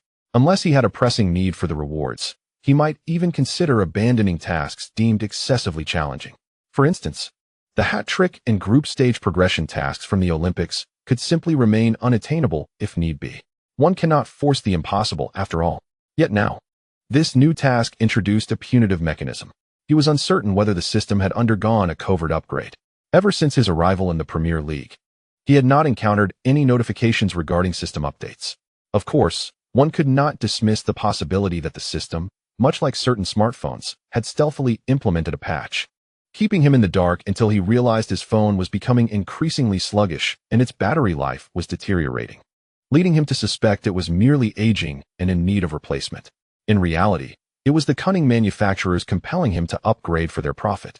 Observing this punitive mechanism, Lai felt an overwhelming urge to slap himself. Why did he declare an ambition of scoring 30 goals? Why not adopt a more modest approach and aim for a safer figure, like 15 goals? Instead, he chose the path of thrill-seeking.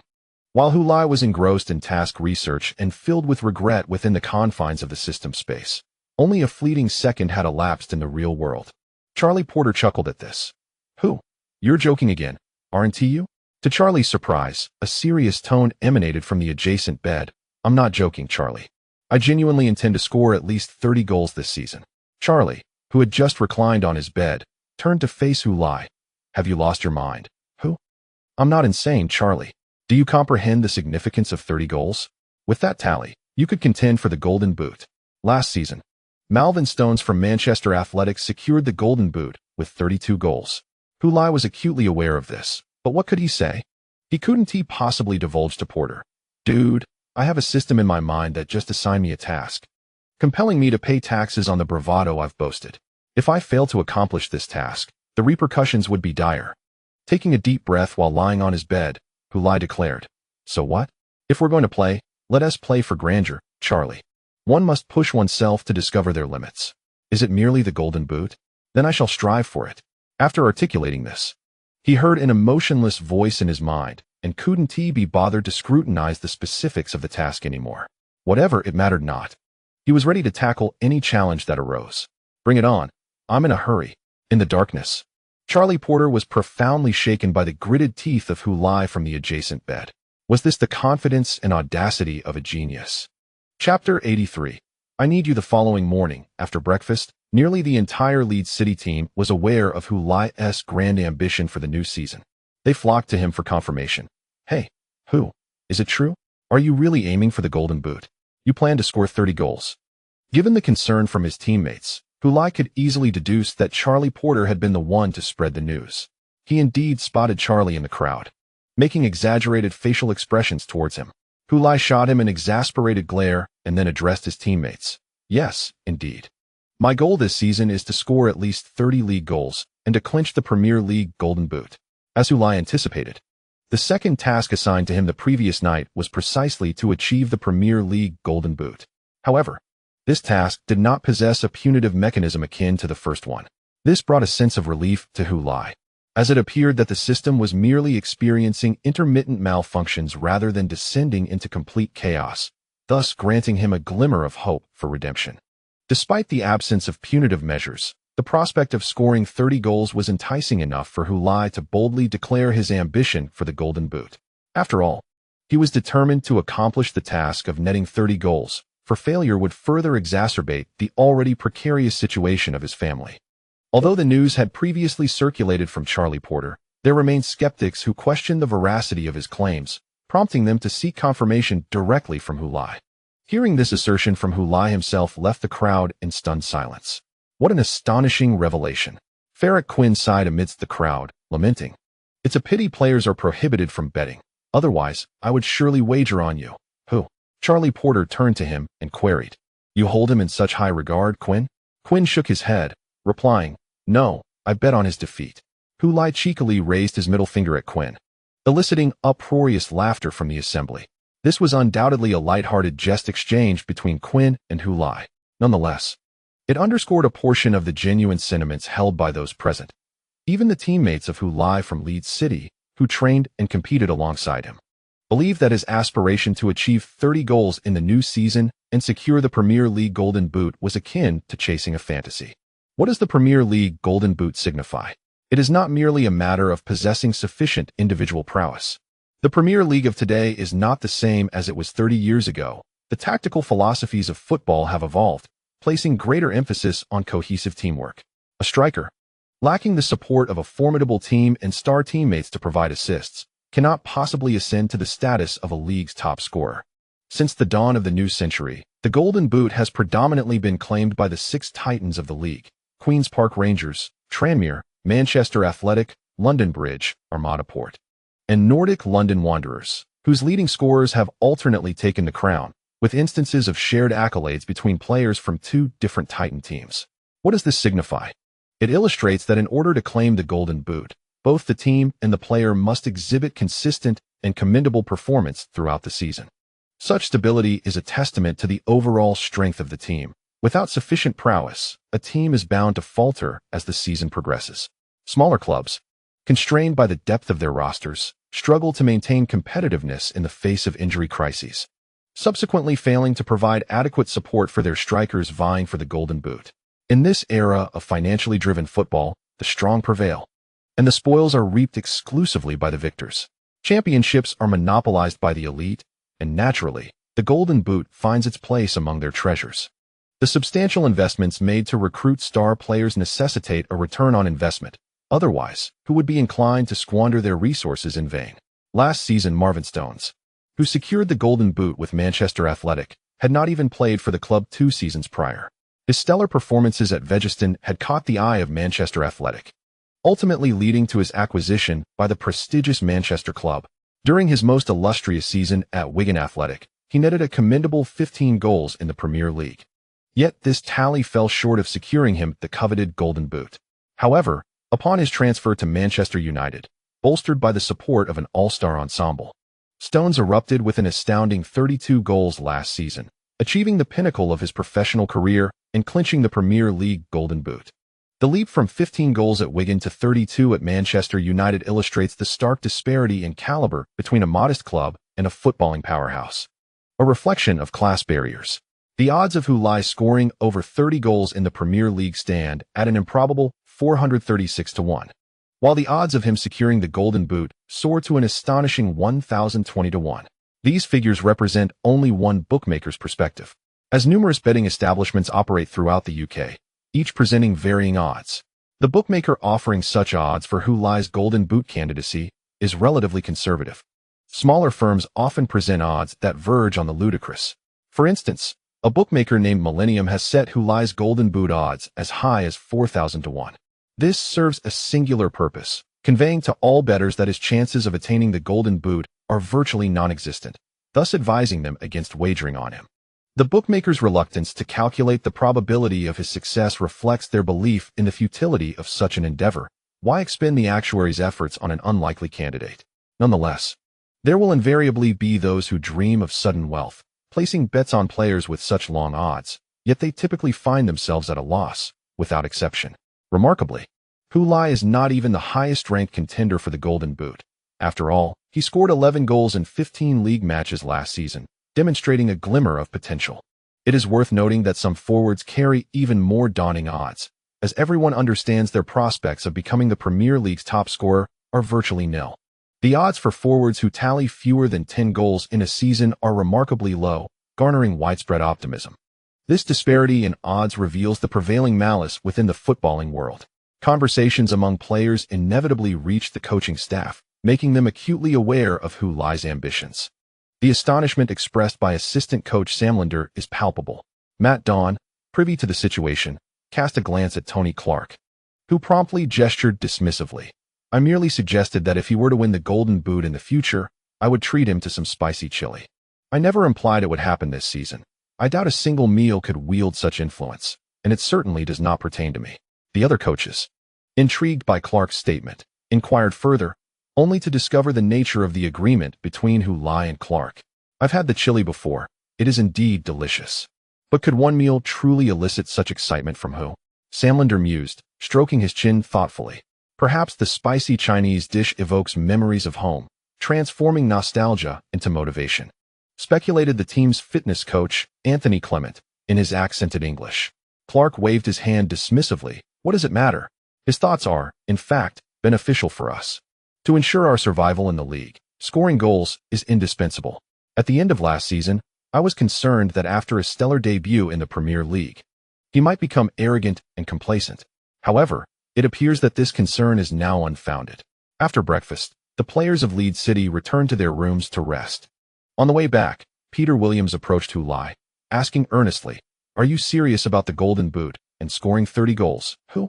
His gaze was fixed intently on Lai, his expression grave and sincere, devoid of any mockery. Lai met Peter's serious demeanor with a matching response. "I am indeed serious, Peter. I truly aspire to contend for the Premier League Golden Boot and see if I can score more than 30 goals in a single season." Peter scrutinized Lai's eyes for several moments, seemingly convinced of his sincerity. He finally nodded, "Although I find this quite incredible. Having never expressed such ambition before the league commenced, I will support you." "Thank you, Peter, you are truly a good person," Lai smiled. Presenting Peter with a metaphorical good person card, "Don't mention it, It's the least I can do. You helped Leeds City secure survival last season and also taught Sean a lesson. For both professional and personal reasons, I ought to assist you." Charlie Potter chimed in. "I will help you too, Just make sure that when you secure the Golden Boot, you treat me to a meal at Red Chili.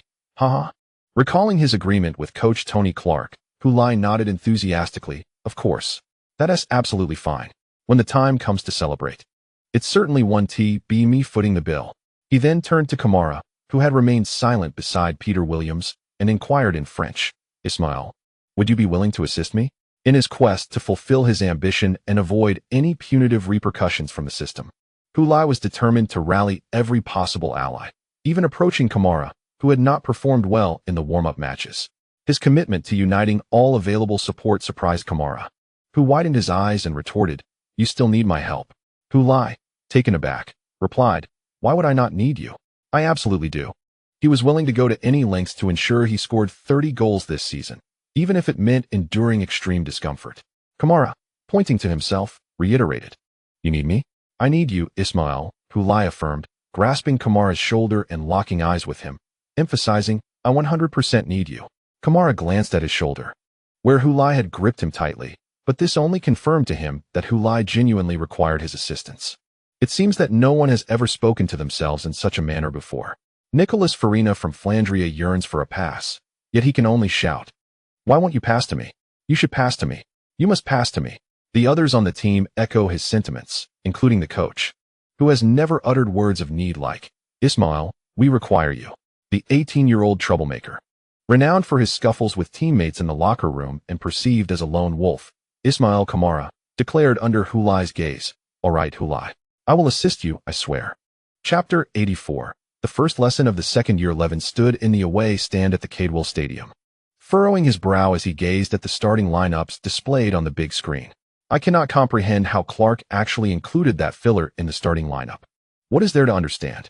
Kamara was specifically requested by Clark for the club, indicating his strong belief in the player, hence the support. His companion shrugged, a hint of sarcasm lacing his tone.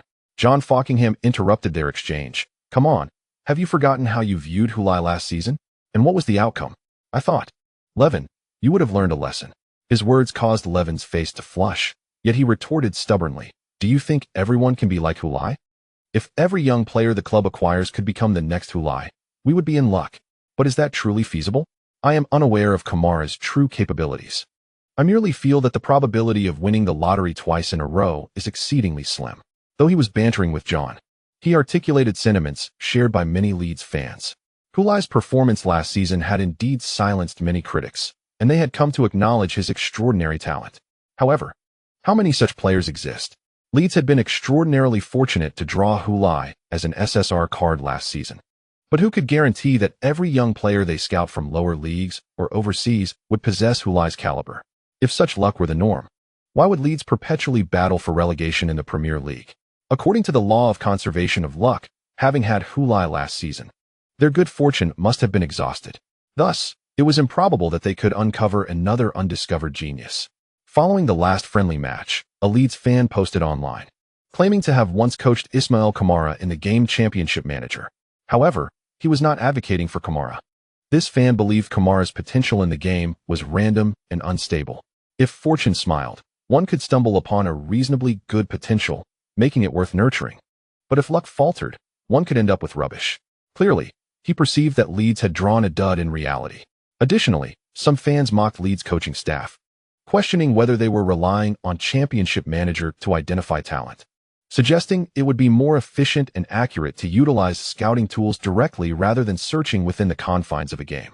John recognized the validity of Levin's words, finding himself at a loss for a rebuttal, and thus remained silent. Ultimately, it was David Miller who stepped forward to put an end to the futile argument. Is this truly what matters now?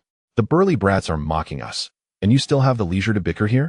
Lancashire's Burley hails from Lancashire, while Leeds City originates from West Yorkshire. Historically, these two regions have been adversaries. This enmity is only intensified on the football pitch. During the previous season's encounter at this very stadium, the fans of both teams had already engaged in a verbal altercation, at this moment, buoyed by their home advantage. Burley supporters were vociferously ridiculing and attacking the Leeds City team and their followers.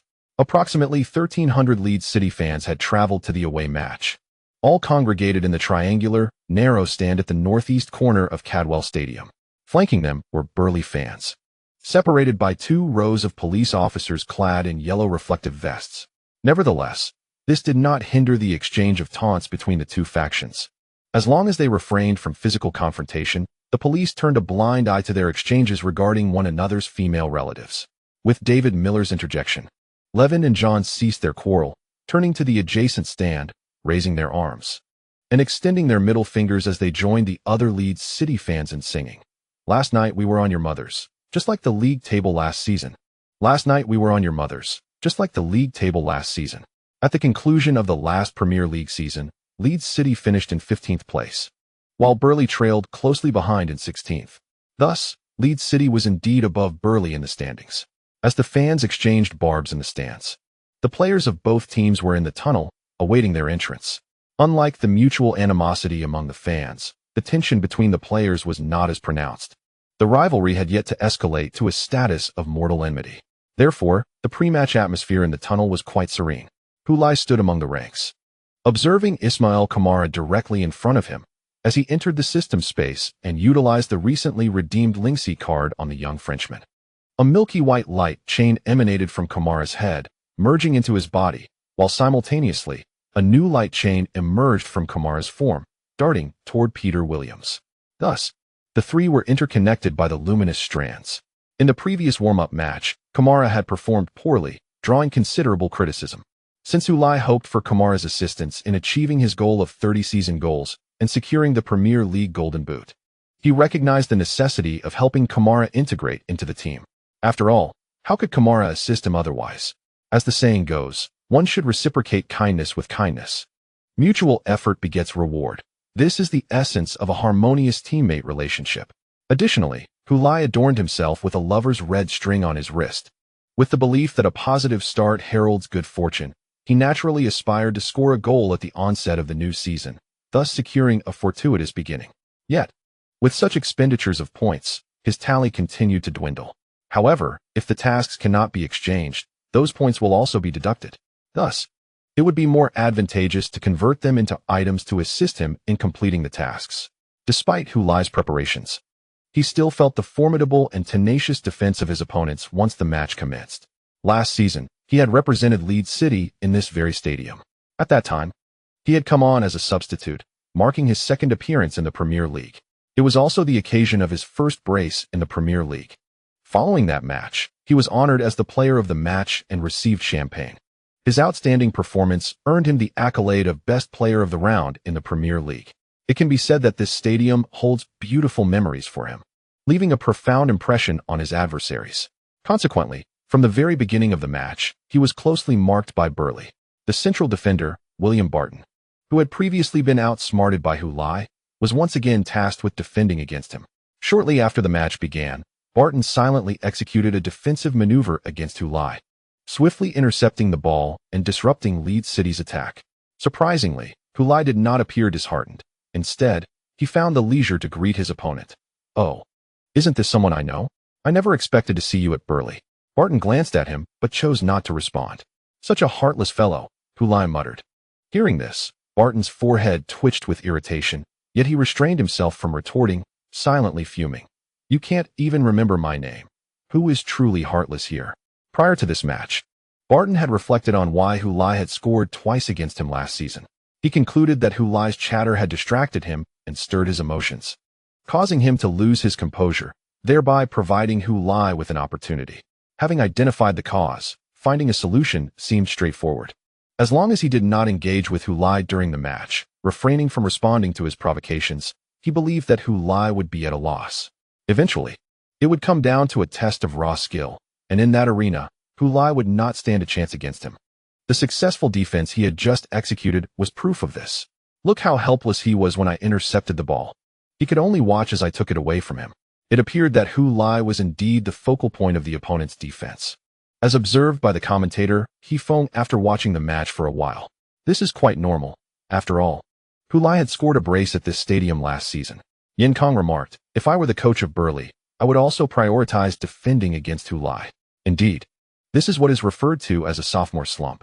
Generally speaking, players who shine in their first season often find their performance significantly diminished in their second.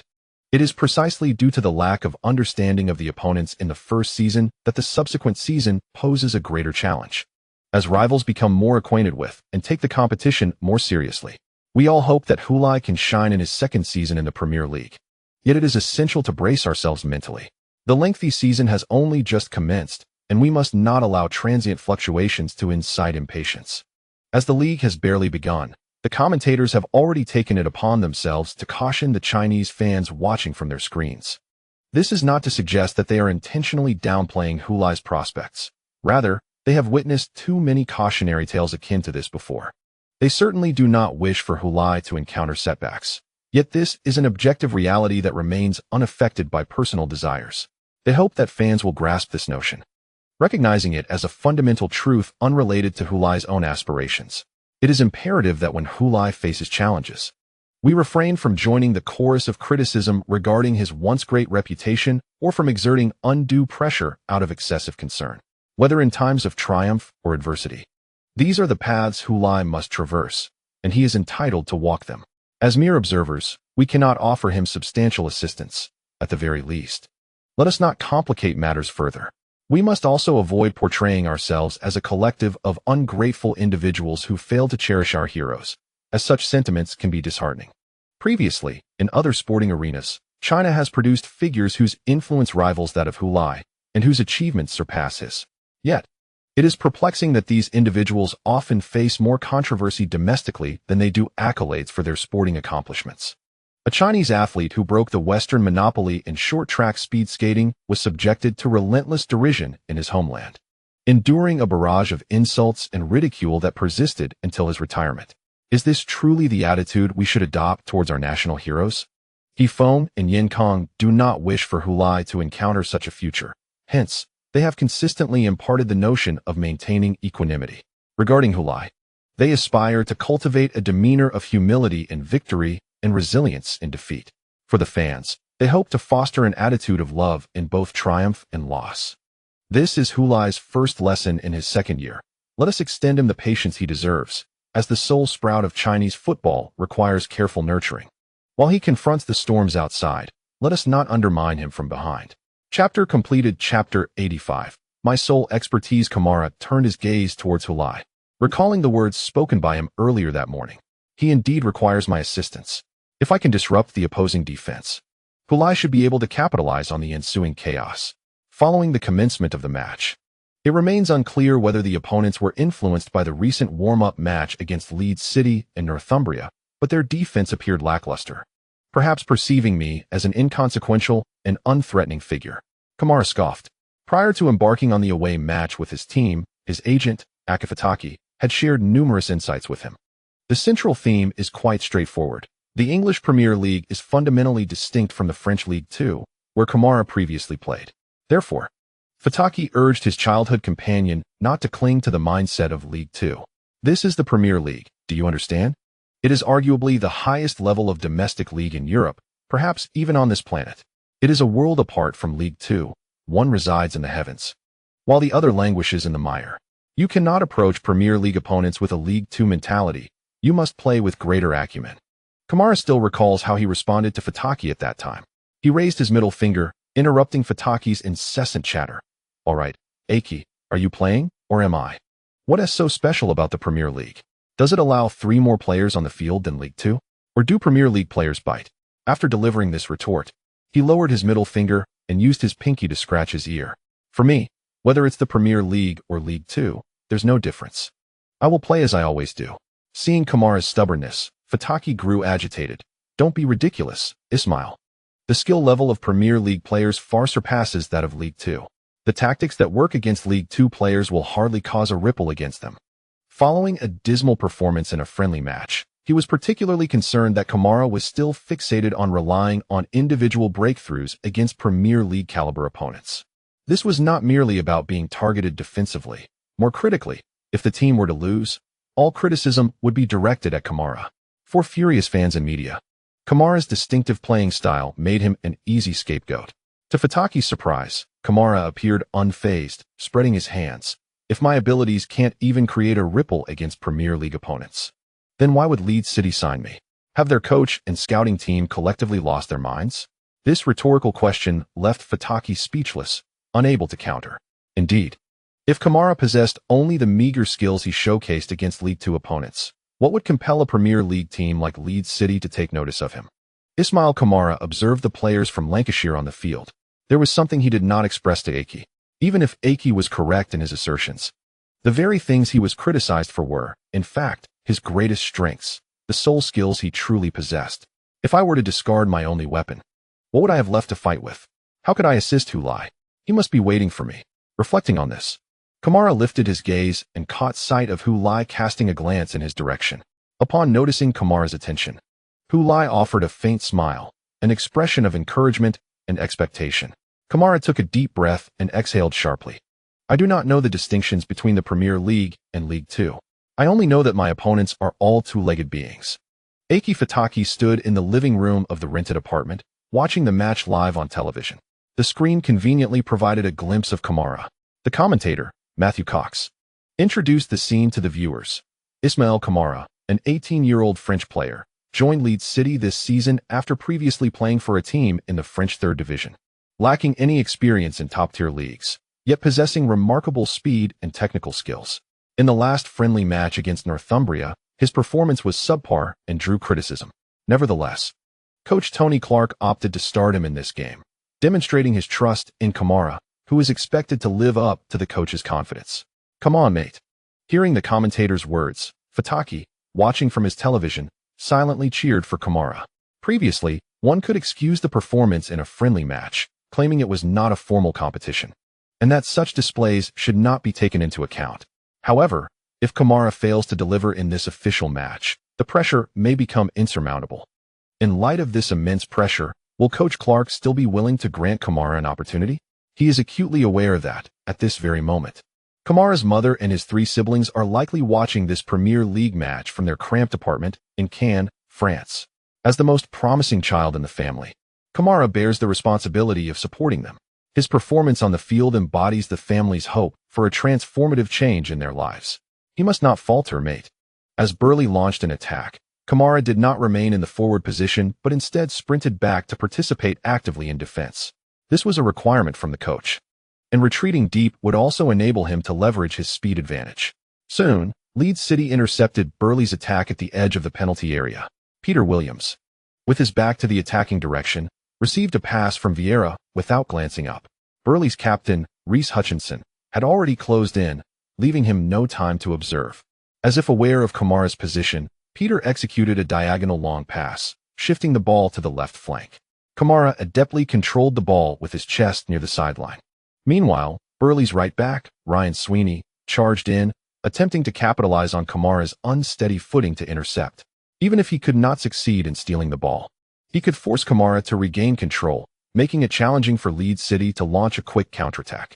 However, just as Sweeney lunged in, he witnessed Kamara, taking advantage of the ball's descent, deftly flick it upwards with the outside of his right foot, sending it soaring over Sweeney's head. In that moment, Kamara pivoted on one leg, executing a 360-degree turn to evade Sweeney, akin to a ballet dancer from Swan Lake. The stands of Cadwell Park erupted in gasps of astonishment, and the Leeds City supporters in the northeast corner widened their eyes in disbelief. After turning, Kamara flicked the airborne ball forward with his head, creating space to unleash his speed. Then, like a modified racing car releasing a nitrous boost, he propelled himself forward with a powerful push off the ground. As Sweeney turned to pursue, the opponent had already dashed several meters away. Kamara, "Oh, splendid," Cox exclaimed. "What a beautiful turn. What a marvelous flick. Absolutely fantastic." Sweeney appeared before him like a motionless scarecrow.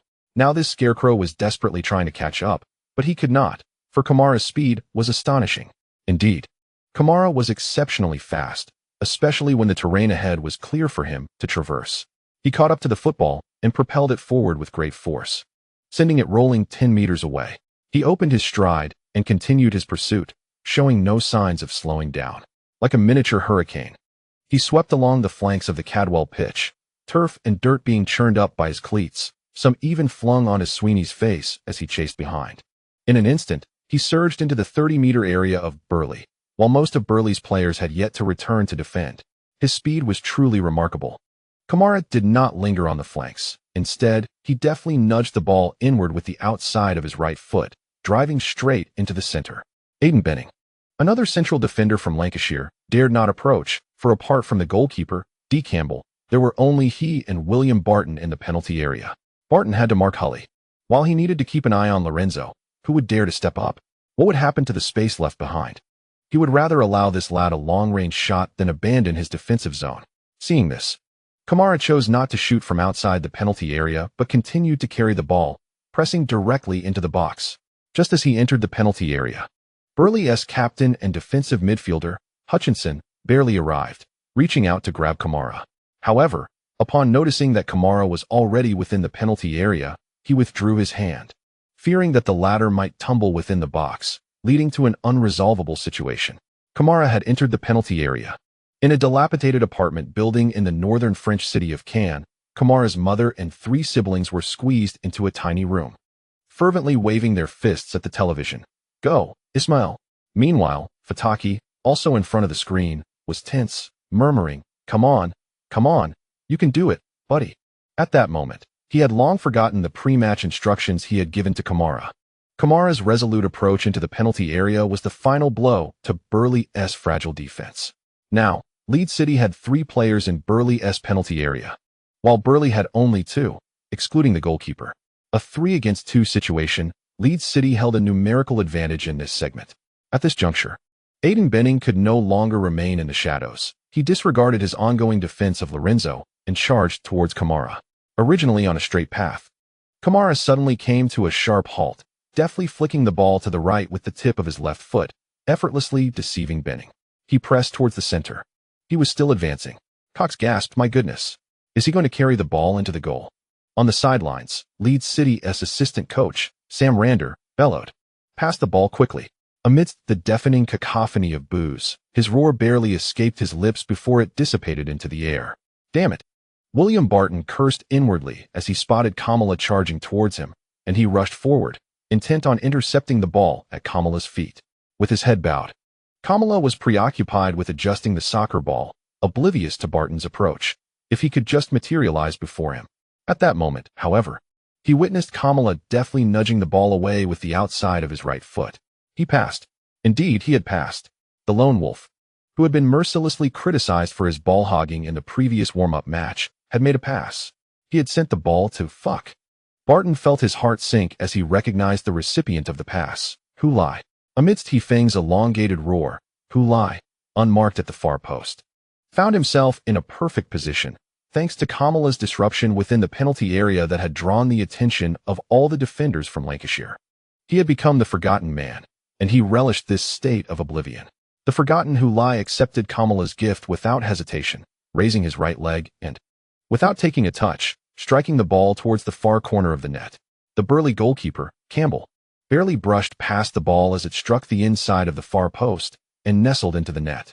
The second-year Premier League player Hu Lai scored his first goal of the new season in the 21st minute of the match, after a lengthy preparatory period. The new season had officially commenced, and the crowd clamored for support. Chapter 86. YNT I met him sooner. Hu Lai had done it. Splendid. His season's inaugural goal had been born. As Kamala surged into the Burley penalty area, Hu Lai made a clever run to create space, and the ensuing events unfolded seamlessly. This was all too easy for Hu Lai. It was precisely his forte. Hefeng exclaimed joyfully. Beside him, Yin Kong excitedly interjected. Hu Lai had breached the Burley goal in his trademark style. This marked his 3rd goal against Burley in a mere 6 months.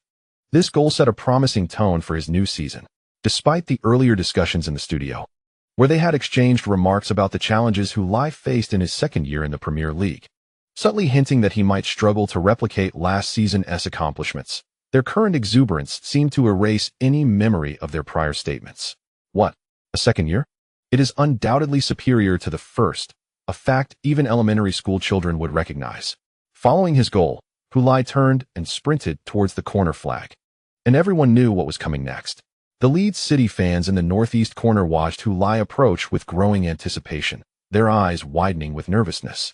Someone shouted, "Be ready, don't shout too soon, and don't shout too late." At that moment, every Leeds City supporter was not celebrating their team's lead. Rather, they leaned slightly forward, fists clenched, maintaining an eerie silence. Here it comes. As Hu Lai leapt towards the northeast corner of the stands, the Leeds United supporters collectively inhaled sharply.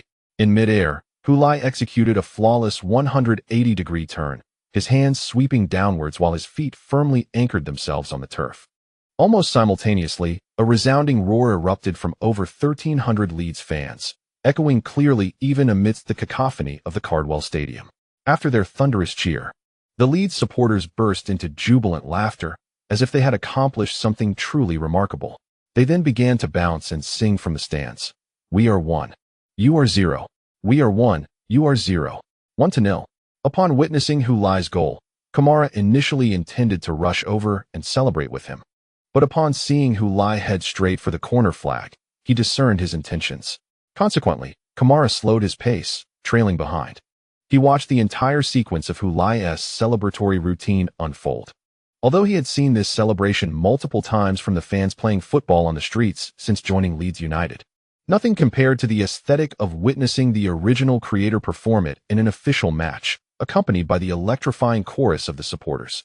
This was merely an away game, with perhaps just over 1,000 Leeds fans present. Imagining the spectacle of 30,000 Leeds fans united in cheer at Flanders Stadium was exhilarating.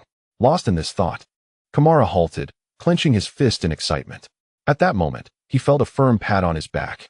"Well done, Ismail," Peter Williams exclaimed with a grin, praising him for his brilliant assist from receiving the ball to breaking free. "If this goal earns the title of the best goal of the round, 90% of the credit belongs to you." Hearing Peter's commendation, Ismail smiled, managing to comprehend the essence of the praise directed at him. He simply responded in basic English. "Thank you. No need to mention it. Great start, huh?" Peter Williams said, draping an arm around Ismail as they made their way towards Hulai, who was already embraced by other teammates celebrating ahead of them. When Williams brought Kamara into the throng, Hulai made his way through the crowd, emerging to give Kamara a hug, exclaiming in French, "This goal is all you're doing, Ismail." He was generous with his compliments towards his teammates, despite being rather frugal when it came to treating others to meals. However, he was lavish with his praise, recognizing that as a pure striker, he greatly depended on the support of exceptional teammates. Thus, he was never hesitant to express his gratitude and admiration for them, a principle he upheld whether on the Dongchuan Middle School team or during his time at Shining Star. He has always believed that the most remarkable aspect is not the number of goals he scores in a match, but rather the presence of a remarkable team of comrades. Without exceptional teammates, he alone cannot uphold the weight of a team, let alone the collective and individual honors garnered along the way. When Kamara grasped the essence of Hulai's words, a profound sense of resonance surged through him. After all, no one had ever spoken to him in such a manner, affirming his significance so unequivocally. He had encountered many who, upon scoring, attributed the success solely to their own prowess, disregarding the contributions of others. He had seen those who took it for granted that they should assist him. Those who celebrated with a high five after a goal were, at the very least, commendable. Yet, how could one possibly attribute the glory of a goal solely to the assisting player? So why not be selfish? If I score, it is my triumph alone. Your scoring is of no concern to me. Rather than bestowing the opportunity to score upon you, I might as well seize it myself, netting more goals, drawing the attention of better teams, aspiring to play in League 2, or even League 1, indifferent to the fates of those scoundrels. Yet now there was someone who, after his goal, embraced him and declared, "This goal is all yours." A flicker of grievance surged within Kamara's heart. Why had he not encountered this person sooner? Of course, it was but a fleeting sentiment, quickly suppressed by Kamara.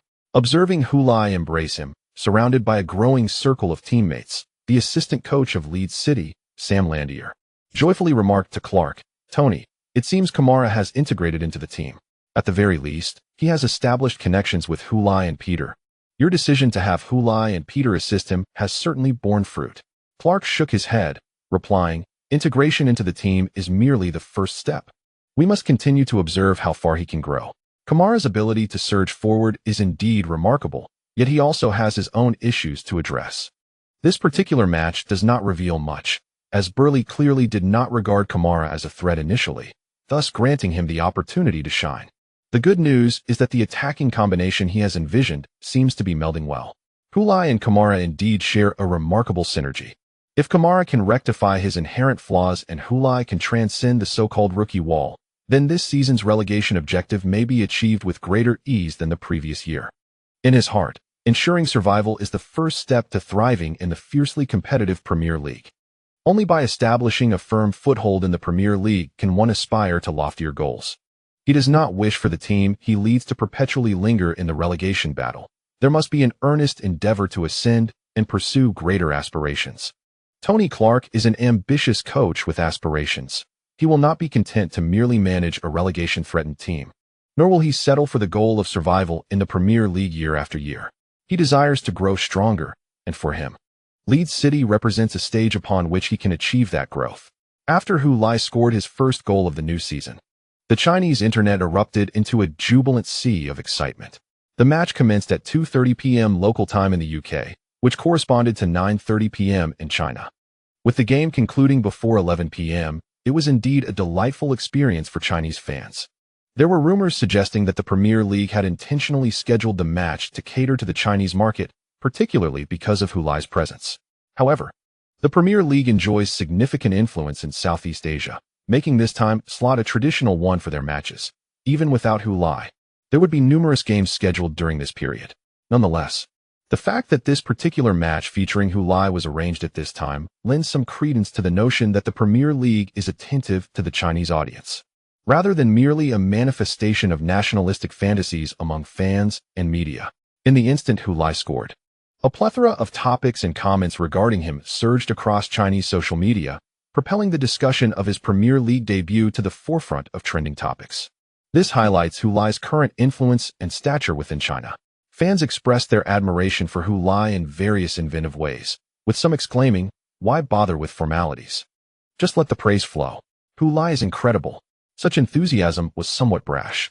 One could argue that Hu Lai's celebratory gesture was particularly meaningful, reminiscent of poetic lines, like a celestial deity descending upon the mortal realm, truly a divine presence among us.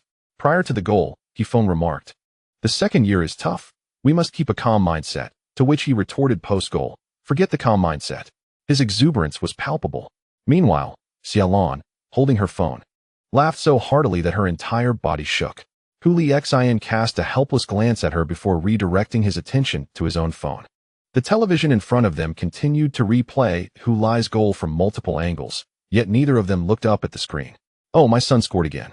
I must quickly check how the netizens are creatively praising him," he mused. Chapter 87. Welcome to the Premier League. This goal was both anticipated and somewhat surprising. After all, Hu had scored 11 goals in just 15 matches last season, a staggering efficiency. Yet, as the new season commenced, there were lingering doubts regarding his performance. Given that opponents would undoubtedly heighten their scrutiny of him, I trust that the coach of Burnley, Michael O'Driscoll, would have meticulously studied Hu and devised defensive strategies against him. Nevertheless, he could not prevent Hu from scoring. Sky Sports commentator Matthew Cox analyzed the situation after Hu's goal against Leeds City. Simultaneously, the broadcast captured Burnley's coach, O'Driscoll, visibly irate, fervently shouting at his assistant coach. Although his words were inaudible, viewers, including Cox, could easily discern that his speech was peppered with expletives deserving of censorship. The pivotal moment for Burnley's defeat lay in Ismail Kamara's recent goal, which he nearly accomplished single-handedly. While the previous counterattacks could be deemed conventional, his audacious charge into the penalty area was nothing short of bold and reckless.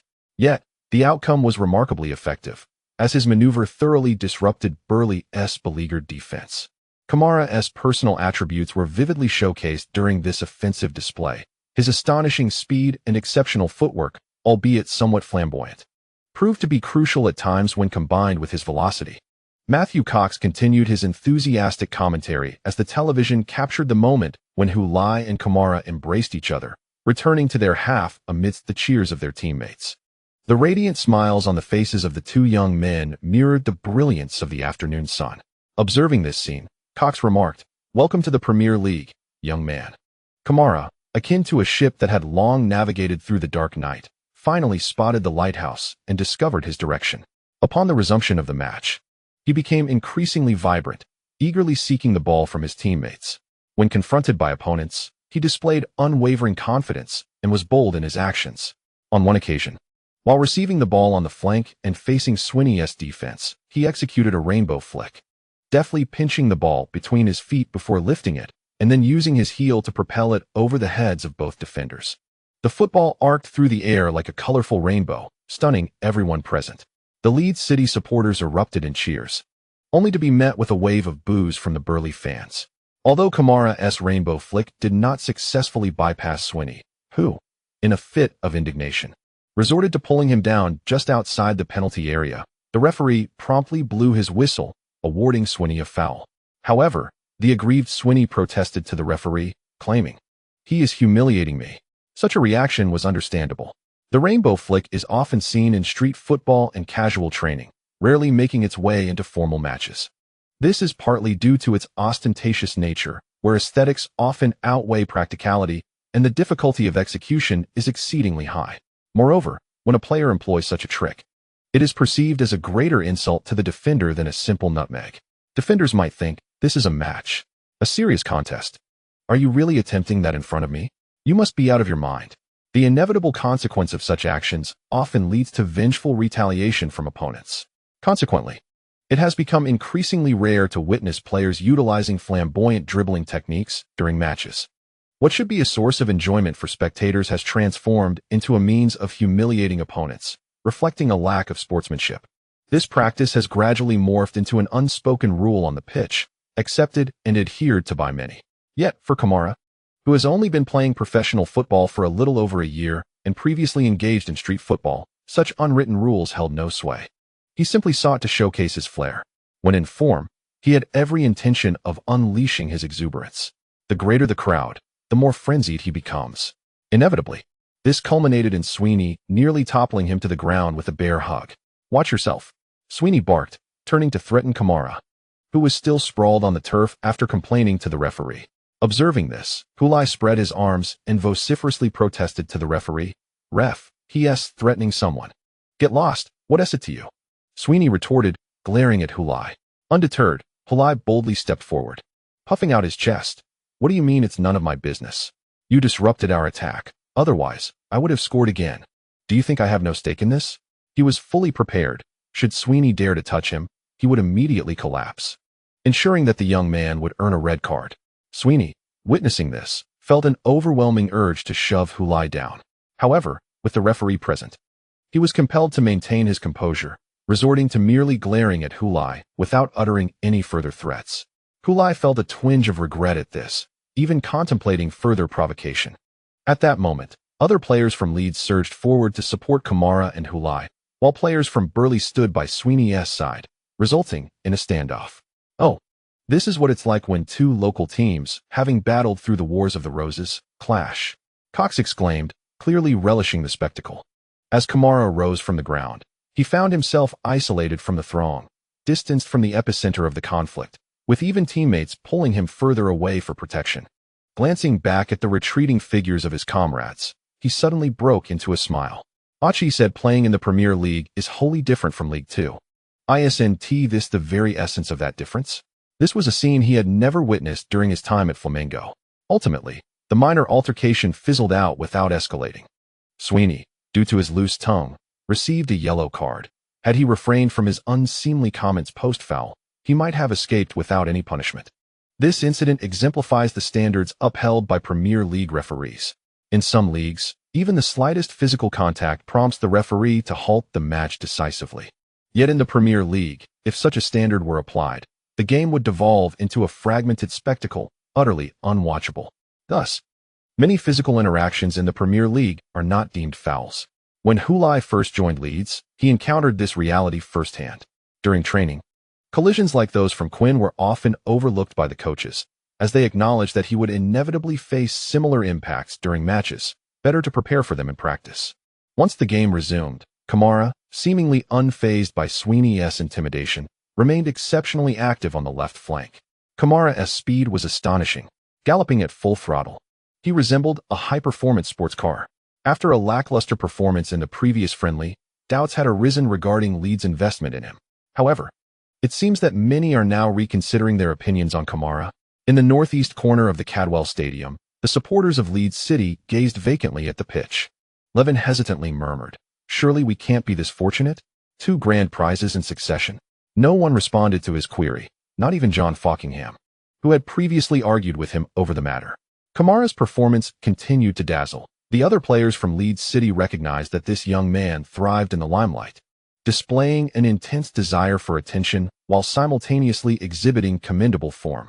Naturally, they were inclined to pass the ball to him more frequently, allowing him to fully exploit his speed and technical prowess to disrupt the defensive line of Burley. As a team that barely managed to avoid relegation last season, Burley's defense was far from formidable. Even after a summer of adjustments, there had been no significant improvement. Kamara's sudden vibrancy caught them off guard. Neither the players nor the coach, Mason O'Driscoll, had anticipated that this unassuming French lad would render them so beleaguered. Watching from his television, Arka Fataki was moved to tears. He had never expected Kamara to erupt so swiftly after the disappointing performance in the previous friendly match. He had envisioned the myriad challenges Kamara might face at the outset of the Premier League, but he had never dared to imagine such smooth sailing. He even contemplated that the impact of that friendly match might linger for months before gradually dissipating. This was a leap from the French third division to the Premier League. Was a meteoric rise to fame about to unfold? The mere thought sent shivers through Fataki's body. Due to Kamara's unexpectedly vigorous performance in the first half, Burley found their defensive pressure on the flanks intensifying, forcing them to redeploy more players from other areas to assist in defense. However, this left more gaps elsewhere. Consequently, just before the end of the first half, Peter Williams decisively shifted the attack's direction, launching an offensive from the right flank. Charlie Porter delivered a cross from the right side. In this instance, Lai drew away William Barton, creating space in the center, while the advancing Peter Williams positioned himself beside Lorenzo. Seizing the moment when Aiden Benning's attention was captivated by the captain Lorenzo, he surged forward and executed a powerful header. The ball soared into Burley's net for the second time. Leeds City led 2-0 against Lancashire Burley by halftime. The Leeds City fans in the stands erupted in joy, while the Burley supporters fell into silence. Chapter 88. Here I Come, Premier League. Upon returning to the locker room, Kamara was met with enthusiastic shoulder pats and high fives from his teammates in celebration. Although Lai and Lorenzo each scored a goal, it was evident to all that the standout player for Leeds City in the first half was this young Frenchman. When he first joined the team, he had evoked discontent, as many questioned what a kid who had never played in a top league and had lingered in the third-tier leagues had to boast about. Yet now, everyone had to concede that he indeed possessed the credentials to be proud. From League Two to the Premier League, there was scarcely any time to acclimatize. Having previously played only 3 friendly matches, in his first official game, his performance was nothing short of outstanding, a testament to his undeniable talent. His remarkable speed and deft footwork rendered him akin to a high-octane supercar on the pitch, unstoppable and relentless. The enthusiastic praise from his teammates kept a radiant smile etched on Kamara's face. He now feels that his aspirations are drawing ever closer. In half a season, he envisions himself conquering the hearts of the fans, much like Lai, earning their cheers. Strolling through the streets of Leeds, he would no longer be an unnoticed nobody. Kamara could almost perceive a beautiful tapestry unfurling before his very eyes. The ominous cloud that had lingered above him since the last friendly match was finally dispersing. Sunlight poured through the gaps in the clouds, casting beams of light into the air, reminiscent of a heavenly projection. This stage has a place for me. Ismail Kamara. In the locker room of the home team, Burley, head coach Mason O'Driscoll solemnly addressed his players. We committed a mistake in the first half. Fortunately, we have a full 45 minutes to rectify it. We lacked containment on their number 22, granting him too much space. In the second half, be more aggressive. Do not be too lenient with that lad. Pressure him, constrict his space, and tackle fiercely. Be assertive. As a welcoming gesture to the Premier League, show him what it truly entails. Let us rally and strengthen our resolve. Following the coach's remarks, team captain Reece Hutchinson rose from his seat, clapping his hands vigorously to uplift the team's morale. Now trailing by 2 goals at home, their spirits were low, and failure to rally could signal a disheartening start to the new season, a dire omen for their relegation battle. Sweeney, with a furrowed brow, declared, "Rest assured, I will not allow that lad to run rampant before me in the second half." In the first half, he had been directly challenged by Kamara, leaving him in a state of disarray. Originally a defender renowned for his offensive prowess, he found himself entirely overpowered by this unknown rookie. For Ryan Sweeney, a seasoned veteran of the Premier League, this was an utter humiliation, particularly due to the rainbow dribble. Had he not fouled in time, Kamara would have glided past him effortlessly. The thought still sent shivers down Sweeney's spine. Had he allowed that to happen, one could only imagine how prominently that moment would feature in the season highlights, thrusting Kamara into the limelight, yet not the kind of notoriety Sweeney desired. With this in mind, Sweeney resolved that he could not easily let this young talent off the hook. He must make it clear that the Premier League is a realm entirely distinct from the lesser leagues Kamara had previously navigated. As the second half of the match commenced, it bore little resemblance to the first. Leeds City's offensive focus remained concentrated on the left flank, where Kamara and Quinn operated. In response, Burley's formation shifted to constrict this area, compressing Leeds City's space for maneuver. However, this was not a genuine solution to the problem. to permanently neutralize Leeds City's offensive threat. It was imperative to completely stifle that French lad. When Kamara received the ball once more, poised to advance, he was abruptly upended from behind by Sweeney, resulting in a loss of possession and the sound of the referee's whistle. Sweeney was rightly adjudged to have committed a foul, yet it merely warranted a verbal reprimand, as the referee showed no inclination to issue a card. This incited fury from Leeds City's head coach, Tony Clark, and assistant coach, Sam Landy, who both erupted from their seats, one gesturing emphatically to the pitch while the other animatedly protested to the fourth official. Sweeney, already burdened with a yellow card, was a target for their hopes of receiving a second, thus transforming 2 yellows into a red and sending him off.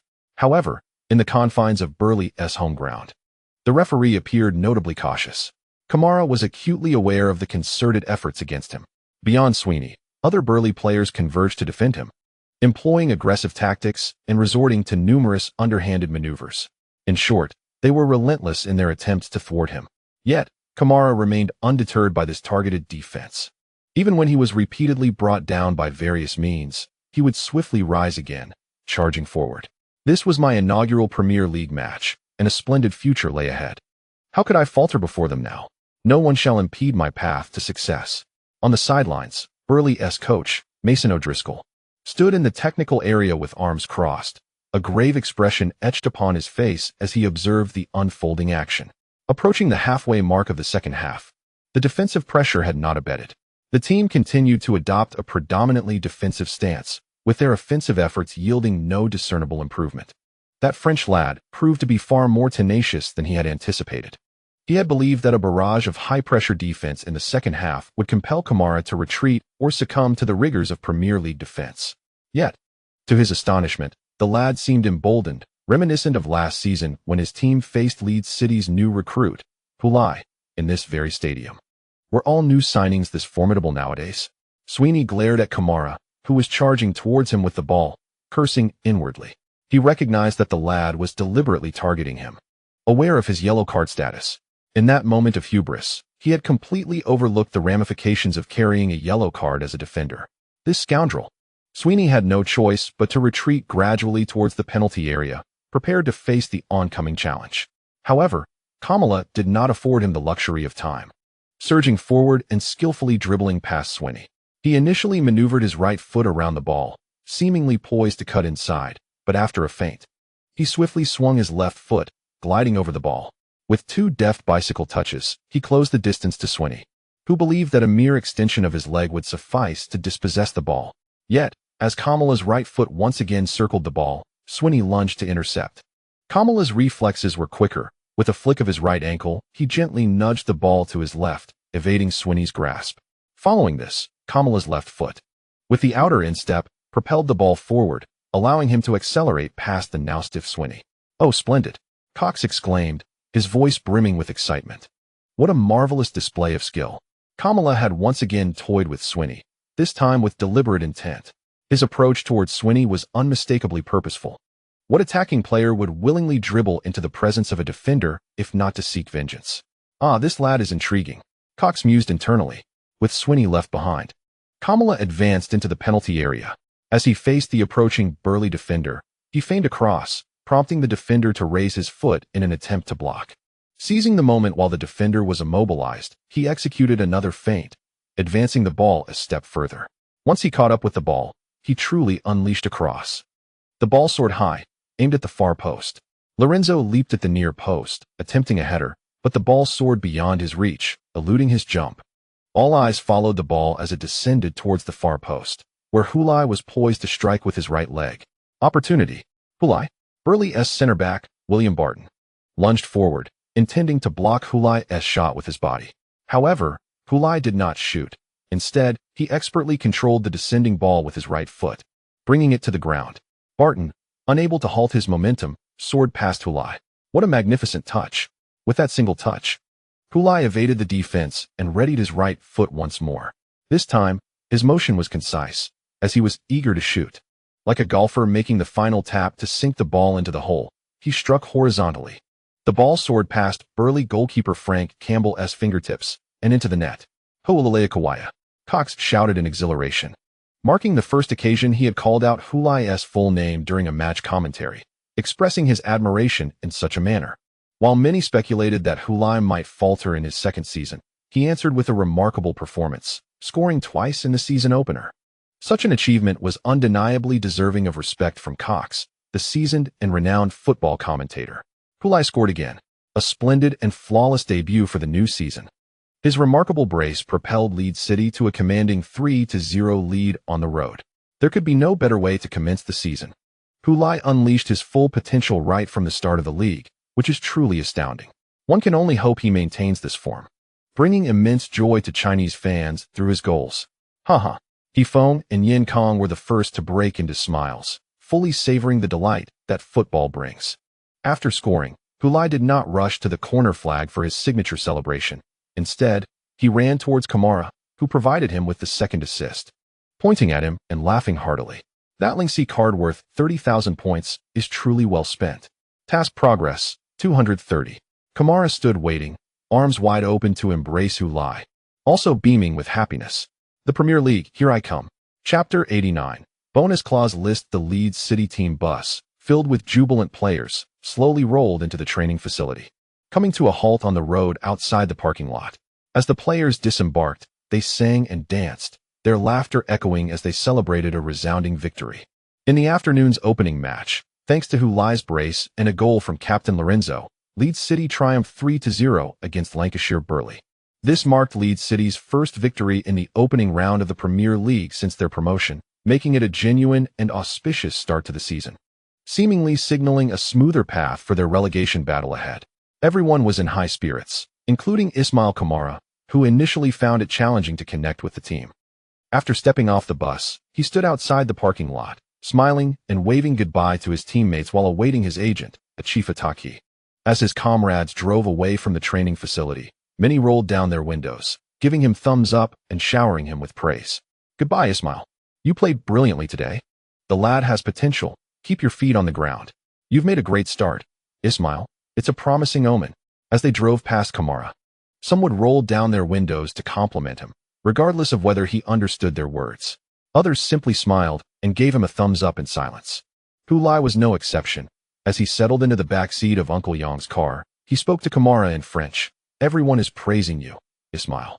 I can feel it, Kamara replied. Hulai chuckled. Enjoy the victory. Also, thank you for your 2 assists. Your first Premier League goal won't be long in coming. Unsure of how to respond, Kamara simply smiled back and said, thank you.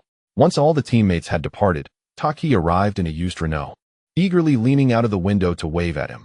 Well done, mate. You're on your way to success. As Kamara opened the car door and settled into the back seat, the first thing he did was remove his right shoe and sock, placing his bare foot directly on the central armrest. Hey, my friend, you seem to want to complain about Kamala's performance, but upon glancing back, you noticed several small wounds on the dorsum of Kamala's right foot, with the nail of his little toe slightly darkened, marks left from being compressed or stepped on. You exclaimed, are you injured? Kamala waved dismissively. What do you mean by injury? No need to panic, Archie. This is insignificant. What matters is that it proves there's no real difference between the Premier League and League Two. I can handle it, huh? Turning to observe Kamala's right foot, you looked up from his ankle and saw multiple signs of subcutaneous bleeding on his shin bone. There were even more bruises, which, although not as apparent against his darker skin, were discernible upon closer inspection. This was merely his right leg. One could only imagine what Kamala had endured during the match. In fact, while watching the game, you found yourself torn between hoping for Kamala's stellar performance and fearing that such brilliance might provoke reckless retaliation from opponents. What if he were to sustain an injury? Witnessing the burly player's actions against Kamala in the second half, you genuinely feared for his safety, dreading the moment he might be carried off the field on a stretcher. Fortunately, Leeds head coach Clark substituted Kamala in the 71st minute, and it was then that you truly exhaled in relief. You remarked solemnly, at least in League Two, your legs wouldn't bear such scars. This is a small price to pay for rising above the ordinary, a trivial cost. Kamala reclined against the seat back, a wave of fatigue washing over him as he closed his eyes, his voice dwindling. Drive, Archie. Let's find a restaurant to celebrate today. A glance at the rearview mirror revealed that he seemed to have dozed off. Thus, you drove steadily towards the gates of the training base. The celebration of victory could wait for another day. First, it was time to return home for some well-deserved rest. This was Ismail's inaugural Premier League match. Although he hadn't played the full duration, it was evident that the exertion and energy expended far surpassed that of the previous League Two matches. As long as Kamala could maintain this level of performance, there would be ample opportunities for celebration in the future. A triumphant start. Lai, congratulations. While driving, Young-jun engaged Lai in conversation, naturally about the recently concluded match. Prior to the new season's commencement, everyone had worried that Lai might crash into the so-called rookie wall. Beginning the second season, which was destined to be tougher than the first, with 2 goals would significantly alleviate the pressure. Hey, Uncle Young, there's something I want to ask you. Is there a clause in my sponsorship contract with Nike regarding how much I would earn if I secured the league's golden boot? Young-jun paused momentarily, then nodded. Indeed, there is. Really? I have no recollection of that. There are so many clauses regarding your bonuses that I only selected a few to inform you initially. Aside from the golden boot prize, there are numerous bonuses for personal accolades. For instance, the league's top scorer, the golden boot in European competitions, and the Asian Cup's golden boot. Furthermore, if the Chinese team reaches the World Cup finals, there will be an additional bonus. In essence, we initially negotiated a comprehensive list of bonuses with Nike. And when you achieve certain milestones and receive honors, we can approach Nike for the bonuses according to that list. Lai listened, astonished. Is it really possible? It's all Mr. Song's idea. He proposed numerous conditions. The representatives from Nike were exasperated and suggested that they might as well create an entire list. It is unclear whether they were intentionally trying to corner us with their words, or if they genuinely intended to proceed in such a manner. Regardless, Mr. Song followed through with it. The Mr. Song referred to by Young-jun is, in fact, Song Jejia. Despite being significantly younger than Young-jun, he is the legitimate head of the company and Young-jun's superior. Therefore, Young-jun adheres to workplace etiquette, addressing him respectfully as Mr. Song, regardless of his youth. Lai reminisced about Song Jejia's high school days, and it was indeed something he could accomplish. At times generous and at others quite calculating. When Lai had left home to pursue football, penniless, he lent him 50,000 yuan without hesitation. Lai was taken aback by such generosity. Yet, when he believed his account had been hacked, that lad felt heartbroken even over a mere 10 yuan consolation. The pivotal point was that Nike ultimately agreed. Much to Young-jun's amusement. Can you believe they actually consented? Lai found it hard to fathom. Mr. Song conveyed to them that these terms were insisted upon by Lai, and if not included, they would not sign. Lai nodded. He had never uttered those words. But had he been aware, he would undoubtedly have expressed the same sentiments. Indeed, Song Jejia understood him perfectly. Subsequently, Mr. Song informed the Nike representatives that the inclusion of these terms was merely to provide them with peace of mind, not a guarantee of fulfillment. Consider awards like the World Footballer of the Year or the European Golden Ball. What immense difficulty they entail. Thus, including them posed no risk to Nike. Yet it would make them feel valued and more inclined to finalize the agreement. Consequently, the representatives from Nike acquiesced, leading to the creation of this bonus list. After listening to Young-jun's explanation, Lai was filled with joy in the back seat. He bore no resentment towards Song Jejia for how he had portrayed him in front of Nike. Rather, he was delighted that Song truly comprehended him. Thus, through a blend of persuasion and cleverness, they secured a sponsorship contract with Nike. The total amount of bonuses far exceeded the endorsement fee of 8 million yuan. As those bonuses were all denominated in euros, one could even argue that the endorsement contract itself resembled an ancillary agreement to the lengthy list of bonuses, with the bonuses being the essence of the contract. This aligned perfectly with Lai's expectations. A fixed salary pales in comparison to substantial commissions. The bolder one is, the greater the rewards. With ambition, even a humble chick can transform into a phoenix. The size of one's heart determines the stage one occupies, and the capacity of one's purse. Seizing the opportunities presented by affluent capitalists is a form of wealth redistribution. After laughing, Lai turned to Young-shu and inquired, so, Uncle Young, how much would the bonus be if I secured the Premier League Golden Boot? Young-jun pondered, 1,500,000 euros. Lai was taken aback. Oh, that's even more than the bonus I received for winning the Premier League? He recalled that his endorsement contract with Nike stipulated a mere 1 million euros for the Premier League championship. Nike sponsors you as an individual. They undoubtedly prioritize your personal accolades and achievements. Hence, individual awards carry greater significance, Yongjun elucidated. I see, Hulai mused, stroking his chin. So, it seems I made the right choice in aiming for the Premier League Golden Boot. While driving, Yongjun furrowed his brow at Hulai's proclamation, suspecting he had misheard. What did you just say, Hulai? Oh, I haven't mentioned it yet, Uncle Yong. I've decided to pursue the Premier League Golden Boot this season. As he spoke, he leaned towards the car door, exclaiming, Wow. Sorry. Yongjun hastily steadied the car. Upon hearing Hulai's declaration, he instinctively turned to confirm with him, unintentionally veering the steering wheel and causing the vehicle to swerve along the highway. Is your surprise really that great, Uncle Yong? Yongjun, gripping the steering wheel with both hands and gazing ahead, replied, Do you comprehend the difficulty of attaining the Premier League Golden Boot? Of course, Hulai responded. But didn't the boss promise me that if I achieved the Golden Boot, he would treat me to a meal at Red Chili? Is that really worth it? Just for a meal, Hulai? Yongjun questioned. Of course not. That's just my thought process, Uncle Yong. Hulai settled back into his seat, thankful for his seatbelt, which had spared him from any serious impact despite the scare. Everyone keeps talking about the rookie wall, and I find their arguments compelling. Therefore, to shatter that wall, I've resolved to challenge myself. If I can secure the Premier League Golden Boot, wouldn't that signify I've broken through? Yongjun, after absorbing Hulai's explanation, found himself at a loss for words. It seemed rather simplistic and blunt. But, Uncle Yong, doesn't that make sense? As a forward, how else can I demonstrate my prowess? Isn't scoring goals the ultimate proof? What could be more compelling than being the league's top scorer? Yongjun, resigned, nodded, fine. Regardless, even if you don't attain the Golden Boot, striving towards that goal will yield a commendable outcome. Exactly.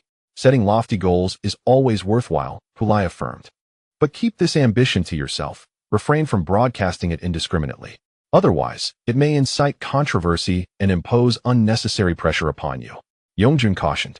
After hearing his words, Hulai hesitated before confessing, But, Uncle Yong, my teammates are already aware. It's all Charlie's fault for being so talkative.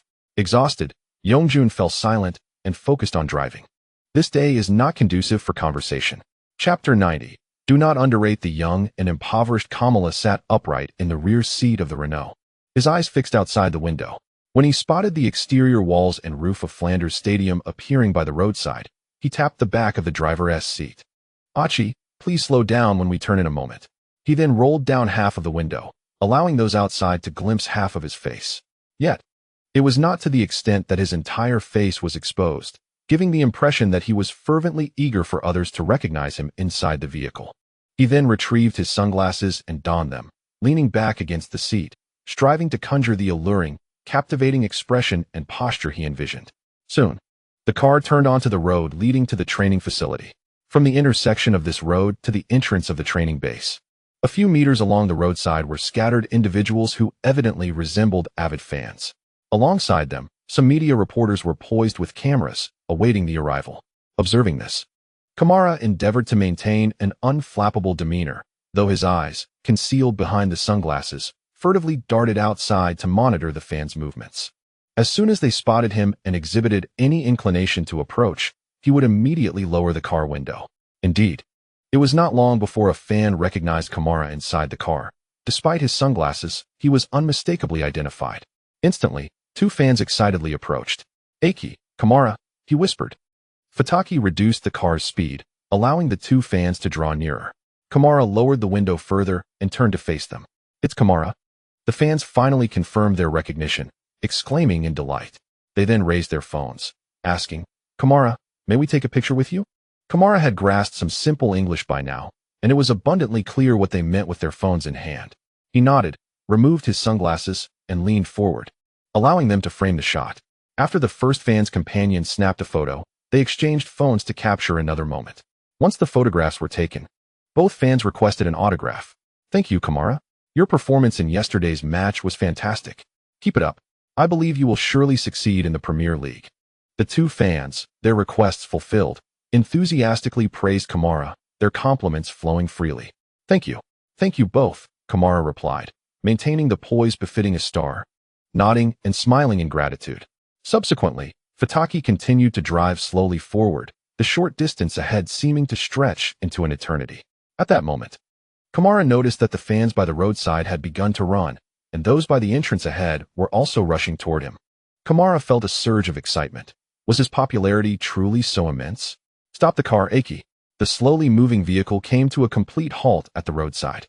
With a composed smile, Kamara awaited the moment when he would be encircled by fans.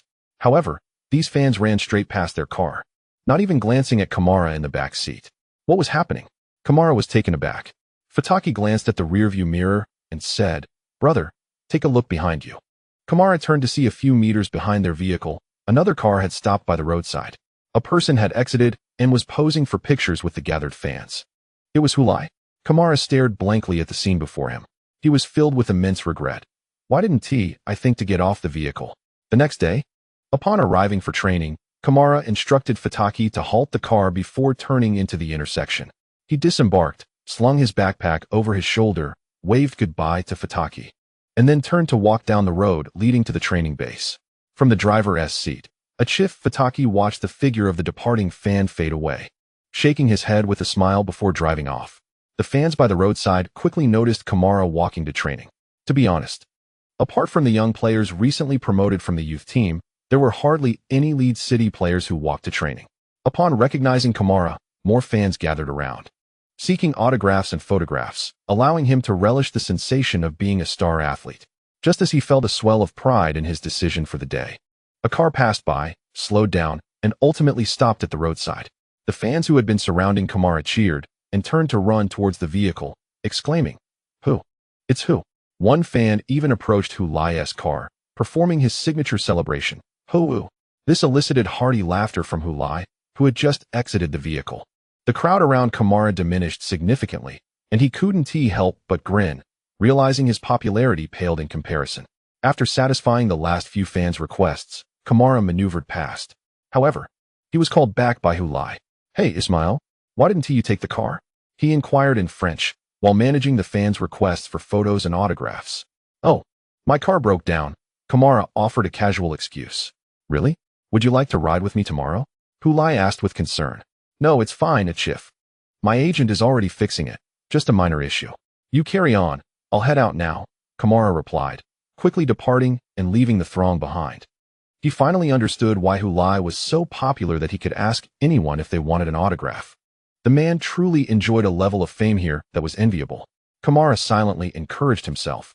"Come on, Ismail. One day, you will be like that."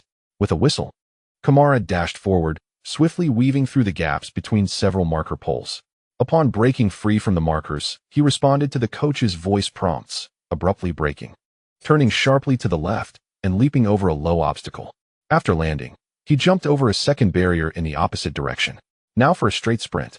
In just 2 strides, Kamara reached the next turning point, navigating around a green marker before sprinting straight towards a red marker, where he came to a sudden stop and pivoted towards the first cone. Using the cone as a turning point, he halted and reversed back to the red marker, continuing his sprint and only turning back at the second cone. After executing 4 consecutive turns, he took a deep breath and sprinted 15 meters, reaching the blue marker, circling it, and retracing his steps to repeat the entire sequence he had just completed, until he returned to the starting line. Assistant coach Sam Landier also pressed the stopwatch in his hand, then praised, "Well done, Kamara. Your time has improved again." Upon hearing the coach's commendation, the breathless Kamara's face broke into a smile. Observing the beaming Kamara, Clark nodded. Having already decided to keep him in the starting lineup for the upcoming home match against the reigning champions. On Saturday, August 16th, Leeds City would host their first home game of the season against the formidable Stan Park Rangers. The reigning league champions, after 1 round of matches, were temporarily ranked 3rd, while Leeds City was just below them in 4th place. Both teams had emerged victorious in their opening matches, each with a goal difference of 3. However, Stan Park Rangers held an advantage with 1 more goal scored, placing them above Leeds City in total goals. This, however, did not imply that Leeds City and Stan Park Rangers were of the same caliber. During the match, Kamara, who had excelled in the previous game, faced the stringent defense of Stan Park Rangers. His speed and technical prowess were stifled within the opponent's defensive framework, particularly when confronted by England's first-choice right-back, Johnson Lau. This seasoned defender, fast, experienced, and versatile in both attack and defense, ranks among the top 5 right-backs in the world. The young Kamara appeared overly inexperienced in comparison. In terms of sheer speed, Johnson Lau might not match Kamara. Yet, football is not merely a race.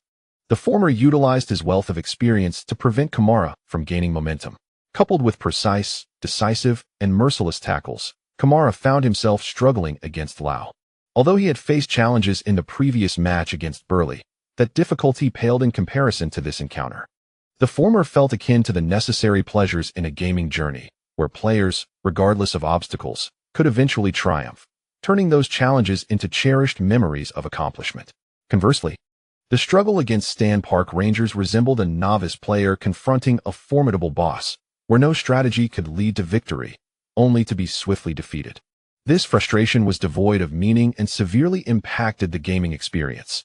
Even the most masochistic individuals would not relish such a game.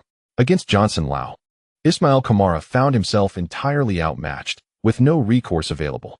After Lau executed a tackle that sent both the ball and Kamara out of bounds. The referee did not call a foul, as Lau had indeed not committed one. Lau stood up and extended his hand to Kamara with a smile, as if to say, "Welcome to the Premier League." Kamara, upon seeing this, chose not to shake his hand but instead grit his teeth and rose from the ground on his own. Upon observing his unfriendly demeanor, Kamara chose to disregard it, offering a faint smile before shaking his head and retreating. After 65 minutes of play, failing to replicate his previous match's performance, Kamara was substituted by head coach Tony Clark. With his head bowed, he appeared profoundly disheartened and discontented. Upon returning to the bench, he forcefully slammed his discarded cleats onto the ground before him, a mere outlet for his pent-up frustration. Kamara's helplessness in the face of Johnson's ineffectiveness mirrored the overall struggle between the two teams during the match. The home team, Leeds City, found themselves nearly powerless against the reigning champions, ultimately succumbing to a 0-2 defeat. Following the match, as he entered the locker room, Kamara's despondence was palpable. Peter Williams consoled him, stating, "The loss is not solely your burden, Imels. The disparity in strength between us and the reigning champions is considerable, and cannot be bridged by one individual alone." Both he and Hulai had exerted considerable effort, yet they were unable to contend with the Stan Park Rangers. Hulai attempted 5 shots during the match, 3 of which were on target, only to be thwarted by the Rangers goalkeeper, Victor Ramos. As the starting goalkeeper for the Brazilian national team, the 27-year-old Ramos was far from an ordinary player. Standing at 6 feet 2 inches, he boasted an impressive wingspan, effortlessly saving even the most challenging shots. Similarly, Peter Williams found himself stifled in midfield by the Rangers' defensive midfielder, Harry Burgard, unable to showcase his abilities. Although Williams, a promising young talent nurtured by Leeds City, had potential aspirations of representing the England national team, he faced a dual challenge against both the Rangers and the national team's captain. Known for his toughness, versatility, and tireless spirit, Burgard proved to be a formidable opponent for the still-maturing Williams. It was evident that Leeds City was comprehensively subdued by the reigning champions in every position, leaving them with little chance of resurgence, even with the advantage of playing on home turf. Kamara, without needing Williams to voice it, recognized this reality. Yet he remained dissatisfied with his own performance. In response to Williams' encouragement, he clenched his fists and, with gritted teeth, declared in French, "I will strive harder. Next time, I will show that guy, I swear." Williams glanced at Hulai, silently asking for clarification. Hulai shrugged, replying, 30 years in the river. 30 years in the river. Don't underestimate young people just because they are less fortunate." Williams, bewildered, could only respond with a puzzled expression. Chapter 91. Still lacking the brutality of the Premier League. The next day, as the team resumed training, Arka Fataki, who was driving Kamara to the training grounds, inquired as they neared the facility, "Brother, do you still want to get out early and walk the rest of the way?" Kamala, seated in the back seat, shook his head, saying, "No, that's enough, Archie. I won't need it anymore." Fataki glanced at Kamala through the rearview mirror. After the last match, this young man still craved the spotlight, yet now he appeared remarkably subdued. Fataki understood the reason behind this transformation. The defeat against the Stan Park Rangers had profoundly affected him, making him perceive his previous antics as utterly childish and absurd. Fataki had previously advised him that Leeds City, the reigning champions, posed a formidable challenge, with his direct opponent, Johnson Law, being a key right-back for the England national team, showcasing exceptional skill. It was entirely reasonable for both the team and himself to lose against such a rival. However, Kamala held a different perspective. To him, a loss was simply a loss, devoid of excuses and justifications.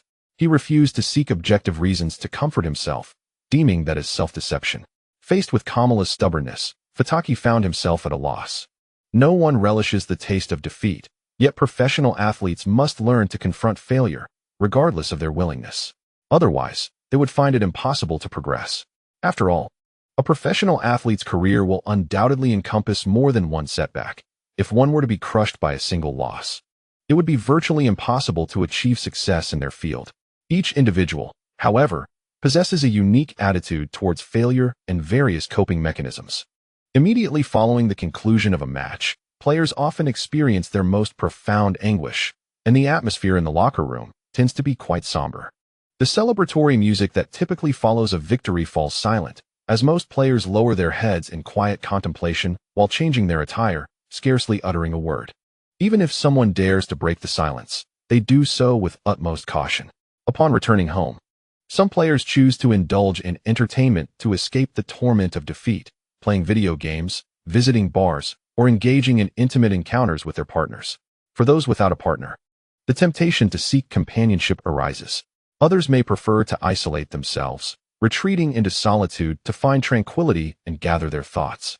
Some endeavor to extract positivity from negativity, striving to maintain an optimistic outlook, reminding themselves that they only conceded 2 goals and did not suffer a more significant defeat. After all, they were up against the reigning champions, whose prowess was vastly superior, making the loss somewhat understandable. No one desires to lose, but succumbing to the champions is certainly preferable to falling short against relegation rivals like Burley. There are also those who choose to adopt a numb demeanor, swiftly casting aside the loss as though it never transpired. Conversely, some become incensed by their defeat, harboring lingering resentment. It appears that Kamala belongs to this latter category. After concluding today's recovery training, the coaching staff congregated in the break room, sipping tea and enjoying snacks while discussing the situation. How did Kamala fare today? Tony Clark inquired of fitness coach Anthony Clement. That lad seems as though he hasn't yet emerged from the emotional shadows of yesterday's loss. In the gym, he treated every piece of equipment as though it were his adversary, making a cacophony with each rep. Clement relayed his observations from the fitness center. After listening to Clement's introduction, Clark fell into deep contemplation. Assistant coach Sam Rander remarked, "For the upcoming match against Abian, should we perhaps refrain from starting him? Let him rest and alleviate some of his pressure." However, Clark shook his head and responded, "No, he will start in the next match." Rander widened his eyes in disbelief. "Tony, I don't believe that's a prudent decision. After yesterday's game, I am certain that Abian's coach, Skiri, now knows how to counter Kamara. By constricting his space and applying more robust defense, they can ensnare Kamara in a quagmire. His style is often flamboyant, and while it can be visually appealing at times, more often than not, it serves only to irritate opponents without significant effect. This is his critical weakness, and if he does not adapt, I fear his future accomplishments will be limited." Rander's bias against Kamara was evident, yet his observations were grounded in reality. Every individual present, including Matt Dawn, who initially recommended Kamara to Clark, acknowledged Rander's validity. Kamara lacked the guidance of formal professional football training and still exhibited a pronounced street football style. In a lower-tier league like League 2, these issues might remain obscured, but in the more intense and rapid pace of the Premier League, they would undoubtedly become glaring problems. In fact, shortly after signing Kamara, there had been a significant discussion in the break room regarding him. Rander had expressed the same concerns, asserting that if Kamara did not change, he would be doomed, as the Premier League was ill-suited for him.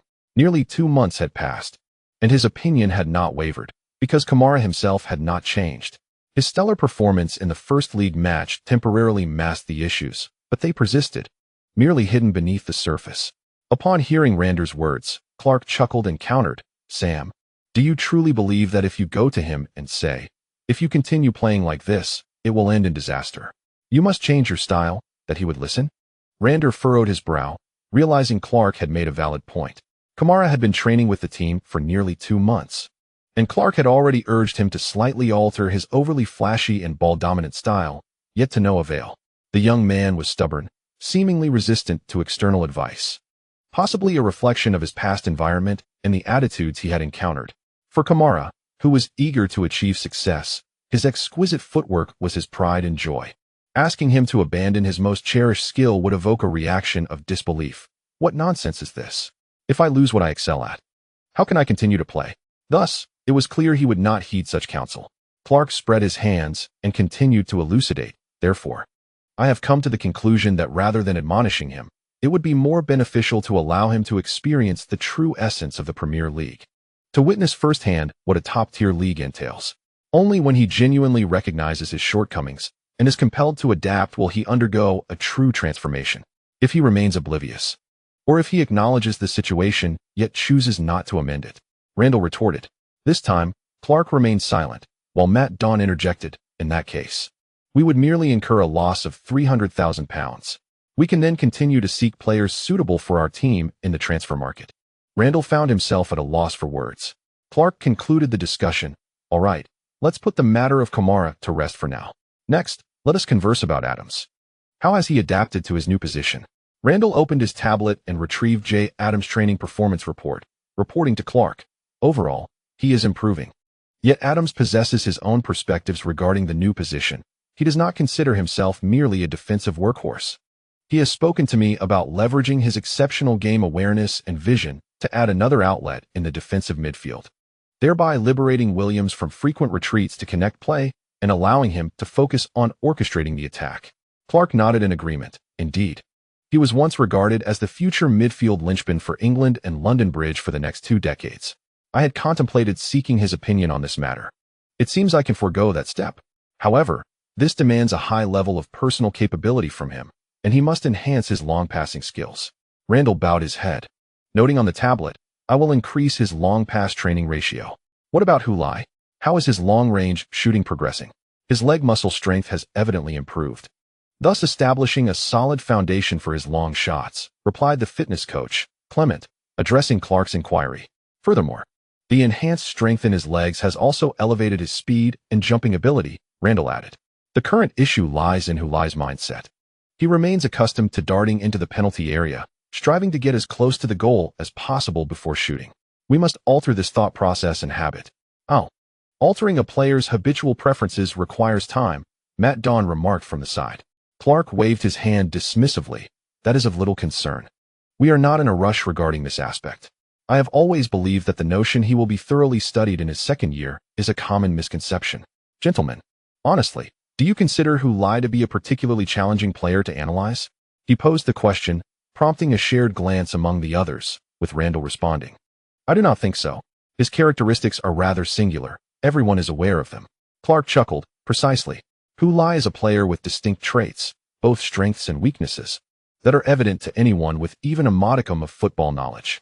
Therefore, I do not believe that the coaches of those Premier League teams require an entire season to study him. The real question is Lai a player who can be effectively contained once thoroughly analyzed? Upon hearing Clark's query, Matt burst into laughter, fully aware of Clark's forthcoming point. Randall also exhibited a moment of realization. Tony was right. Lai is a player most adept at shooting, and shooting is virtually his sole skill. This is common knowledge, devoid of any secrets. In the first round of the league, Burnley's coach, Odricek, formulated defensive strategies specifically targeting Lai, intensifying the defensive efforts against him. But did they ultimately succeed in containing him? As soon as Lai enters the penalty area, Burnley's central defender, William Barton, remains closely shadowing him. Yet, he still managed to score 2 goals. What does this indicate? It suggests that Lai is the type of player whose actions are predictable. And while one may know how to defend against him, that does not guarantee success in thwarting his efforts. When devising tactical theories, one can articulate with great clarity the strategies to implement, yet in the heat of an actual match, the players executing these tactics are not pre-programmed robots, but rather living beings with emotions and vulnerabilities. Being human entails the possibility of making mistakes. Lai, however, excels at capitalizing on his opponent's errors. How does one defend against such a player? This is why Clark does not feel anxious about Lai. Even when Lai did not score against Stan Park Rangers, Clark did not perceive any issues with him. All that is needed is to provide him with ample trust. Both he and Leeds City have time on their side. Last season, Lai joined midway without the opportunity to fully integrate with the team, yet he still performed admirably. There is no reason to believe that this season, with him training alongside the team from the very start, he would underperform compared to last season. If that were the case, then it would not be Lai encountering a rookie wall, but rather the head coach's incompetence that would be at fault. P.S. A clarification, the English I wrote yesterday was certainly not a reflection of my linguistic abilities, although they are indeed lacking. The reason for crafting a text riddled with obvious errors was to embody Lai's playful character. Initially, I considered directly translating the Chinese saying about the changing fortunes over 30 years, but I felt such a rendition would lack depth. Who knows what his English to Williams actually sounded like? After all, this is merely the essence after my translation and adaptation. Thus, I thought, why not allow Lai to directly translate this famous line into English, disregarding grammatical precision? Wouldn't that enhance the comedic effect? By translating that phrase in this manner, Williams would surely be left in a state of confusion. Therefore, please do not claim that I randomly used a web translation to fill in the gaps. Even if I did use translation software, I explored several options before arriving at this particular version. Chapter 92. Worrying over the mischievous child today. Clark once again gave Kamara a starting position, despite his dismal performance in the previous match. However, his outstanding display in the opening round of the league left a lasting impression, prompting the head coach to extend further opportunities.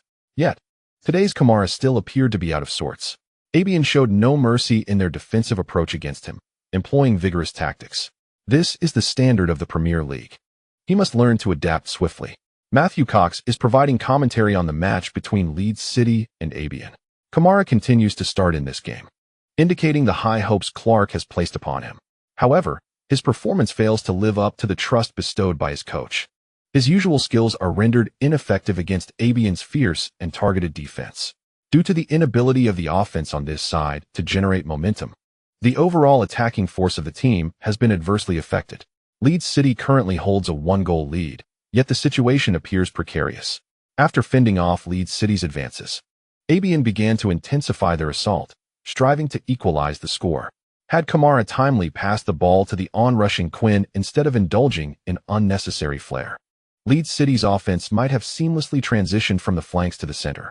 Unfortunately, his momentary lapse in timing has sluggishly disrupted the rhythm of Leeds City's attack. He is still youthful. After an impressive debut, he seems to have become somewhat complacent.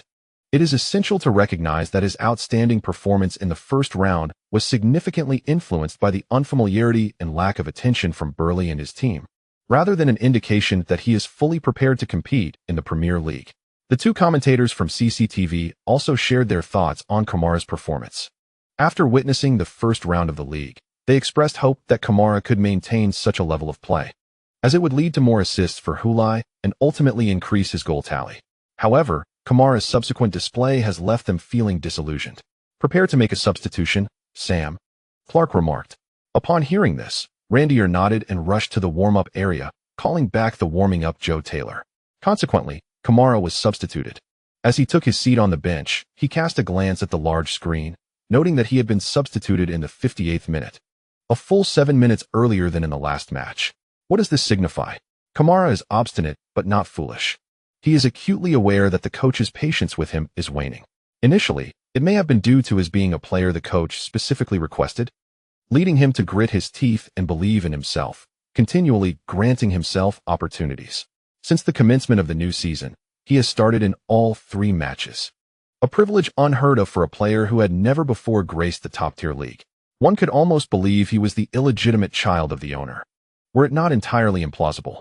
However, even the greatest patience can be gradually exhausted. If he fails to deliver a commendable performance, he may find himself bidding farewell to the starting lineup, and at that point, merely appearing on the bench could be deemed fortunate. Seated on the bench, Kamara clenched his fists, gritting his teeth and bowing his head. On the field, Lai observed Kamara sulking on the bench and shook his head slightly, sighing inwardly. During the first league match, he had utilized the Linksy card for both Peter Williams and Kamara, which had proven immensely effective. However, in the second match, the formidable strength of Stan Park Rangers rendered those 2 Linksy cards completely ineffective. He had anticipated that in this third match against the relatively weaker Abian, the Linksy card on Kamara would perform adequately. Yet, that was not the case.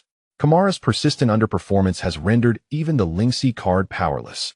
Fortunately, This is not the first time Lai has encountered such a predicament.